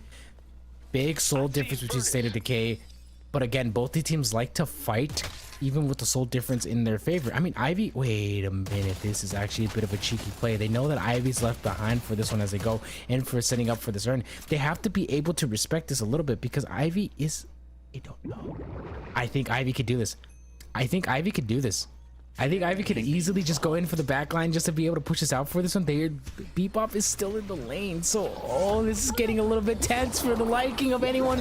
Lash is gonna get going, try to see if he can get right back out, but he does not have Death Slam for this one. State of Decay wants to be able to go in for the chase. Here it comes the fight, the last battle for the Death Slam as Sixless goes ahead and secures the Urn. Daycat is gonna go and secure a kill for the Pod Racer. Unfortunately, that Lady Geist isn't gonna be doing anything for you if you're gonna be swapping your soul that late early on. And I think this is just going to go to State of Decay. They're going to go right into the pit. The Bebop beam is on. Here comes the Pocket of Fiction. And Amber Patron is taking down a significant amount of damage. This is going to be the fight for the ages here as they go in for it. Here it is. The Paradoxal Swap comes in once more. Again, it's going to be doing damage onto that Patron. That Patron is dropping down to half HP. It's not going to last any longer. It is getting down to the corner. It is done for. It is going to be the Amber Hand taking it. There you have it. Well, State of Decay will take that one down, 2-1. A very tense series, very long series. These games went pretty long, but both teams showing their understanding of the macro game and frankly improving as the series went on. It felt like that last game was pretty clean from both sides. A lot more of a standard game of Deadlock than especially the first game, and at least a little bit the second game as well. So really well played from these teams, but it really was State of Decay in control of most of this game. They had a small advantage early on in the lane, and then they got a couple of good picks, and then it was really that mid boss that changed everything around. They used the bait and then used the fact that mid boss doesn't regenerate health to take it later on without having to alert the other team. And that is really where they got a lot of their tempo there, is from that mid boss. Sixless doing a great job of pushing the objectives and just kind of playing the money game, and then also using that ult to really its maximum potential with with the macro play. We saw him trying to backdoor the Patron. It's a little aggressive, but I like to see it. You know, that's one of my favorite things about Ivy, is that she is a split pusher who can get away pretty easily. But yeah, there's a fantastic game from both of these teams. It will, in the end, be State of Decay taking home the championship prize that was donated to us by Metal TV, and they will be taking down Division 1 as your Death Slam champions. Oh, man. They did such a good job. So, arguably enough, this matchup alone was just really good, man. I have no way of like describing the excitement that came in for this one. Also, just again, this is gonna go down in Death Slam history for just being one of the most interesting games that we've experienced in such a long time. Yeah, it definitely was interesting. I think that, again, that clip of the Victor Rejuvenator steal is gonna live on for quite a while, but This was certainly one of my favorite games to cast, but before we wrap up here, we have a couple of things that we need to do. We do, of course, have the giveaway from Corsair. I believe that the winners for that are being pulled right now. I'll have to wait to hear from production about what that is, but in case they haven't done that quite yet, get in right now. This is your absolute last chance before we announce the winners of these 3 items, the headset, the keyboard, and the mouse. Sponsored by Corsair. They're the ones who are providing us with their excellent products so that we can give it away to you. That's what we're here for. We're here to help entertain you and, of course, to help the players grow better in their Deadlock journey. So we're just happy to be able to have the community around us to support the players and us as we bring this show to you. So we're happy to have all of the infrastructure around us so we can do that. We also, of course, have other things for you to be able to do. If you want to be a part of the community, you can join the Discord, catch up with some of the players there, and be a part of future events if you like. And then you can also get updates from Deathy and the rest of the team while you're there about future events, and can also maybe participate in supporting us by buying a little bit of merchandise. I think it looks pretty good, personally. We've got shirts. We've got more than just this design of shirt. We do have it in a couple of colors, but also our more tarot card-like designs, and Deathy was showing off the mug earlier, so there's plenty of things for you to be able to do to support the team and be able to support the future of Death Slam events, but we're happy to be able to do this. This is like the first time that I've been a part of a community like this and able to do work like this, so I've really appreciated the opportunity that Deathy and the rest of the team, as well as you guys, the viewers, being able to give us the opportunity to do something like this. Kashi, are we about ready with the winners? Alright, we are just waiting on those to be pulled. Any final thoughts, Admiral? I feel like we're kind of just stalling. No, look, man, like when it comes to this community, we always talk about how much we support each other for this one. I mean, ergo, we were at, no joke, like 1,000 players, like about 6 months, or like not even 6 months ago, like 4 months ago. And it was a tight-knit community that we all knew each other, and because of that, we all supported a lot of the game efforts that we were putting into this one. So that's essentially like kind of like the birthplace of where all this tournament comes from. And it's so fun to be able to see new people come into the game. I mean, even though the cosmetic of just rank disparity coming in and just showing off what it's like, I think if anything, it's the motivation that a lot of players need, because arguably enough, the content that we get from this game is what makes us keep wanting to come back, because every game is not the same. However, Yoshi, if you're listening to this, stop buffing Gun. I think that Gun and Spirit are fairly balanced right now. I'd say that Gun is a little bit stronger. We've got more Gun heroes than not, but I think ultimately the vision for this game is that every hero has a hybrid build that's viable. This seems to be where they're pushing things with the interplay of Gun items and Spirit items. But that's enough of us yapping about random things about Deadlock. We do have the winners of the Corsair giveaway, so if you are still trying to enter that, unfortunately it is too late. We have 3 winners, and I believe that they will be able to contact Griffin and coordinate who gets what prize here. But our 3 winners for the day are Peter 170149031. That is the first winner of the Corsair giveaway. Contact Griffon and the rest of the team over at Death Slam Events, and we will be able to get your prize to you. Our second winner is Amish Radio. And of course, you can get on Discord as well. Join the Discord server if you're not there already. If you're not, frankly, why are you participating in the giveaway? But get there right now. You can fix that. We can get that to you really quick. And then also, our last winner for the night, the third winner of the Corsair giveaway, is Pubert. And we will be in contact with you as well about how to get you your prizes. So those are the winners of the Corsair giveaway. We thank them for sponsoring us with their merchandise, and I believe that's about it. Any last thoughts from production or Admiral? Big shout out to production, of course. Always love coming to work with you guys. Also, I want to make a comment for that. Pubert, are you named after the fact of Pubert Adams from the second Addams Family movie, the second one? I feel like that's where that reference is from, because the kid that's born in the second Addams Family movie is Pubert Adams. So there's a fun fact for anyone who's a cinema buff out there. Yep, I did not catch that one, but I'm no stranger to referencing pieces of media in usernames. Any Magic the Gathering fans will have immediately recognized that. But I believe that is it for us here at the Death Slam. This has been a really fun couple of weeks, getting to know these teams and their players, and having this tournament where we can support the community in their attempts to be more familiar with a competitive setting. So we appreciate all of you for tuning in and participating in the various different ways that you can. But this is the end of it for now. I'm Soren, been joined by Admiral. On production is Kashi and Nada Lama, and so many others that we want to give our thanks to. And of course, our thanks go to you, the audience. And good night.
Stop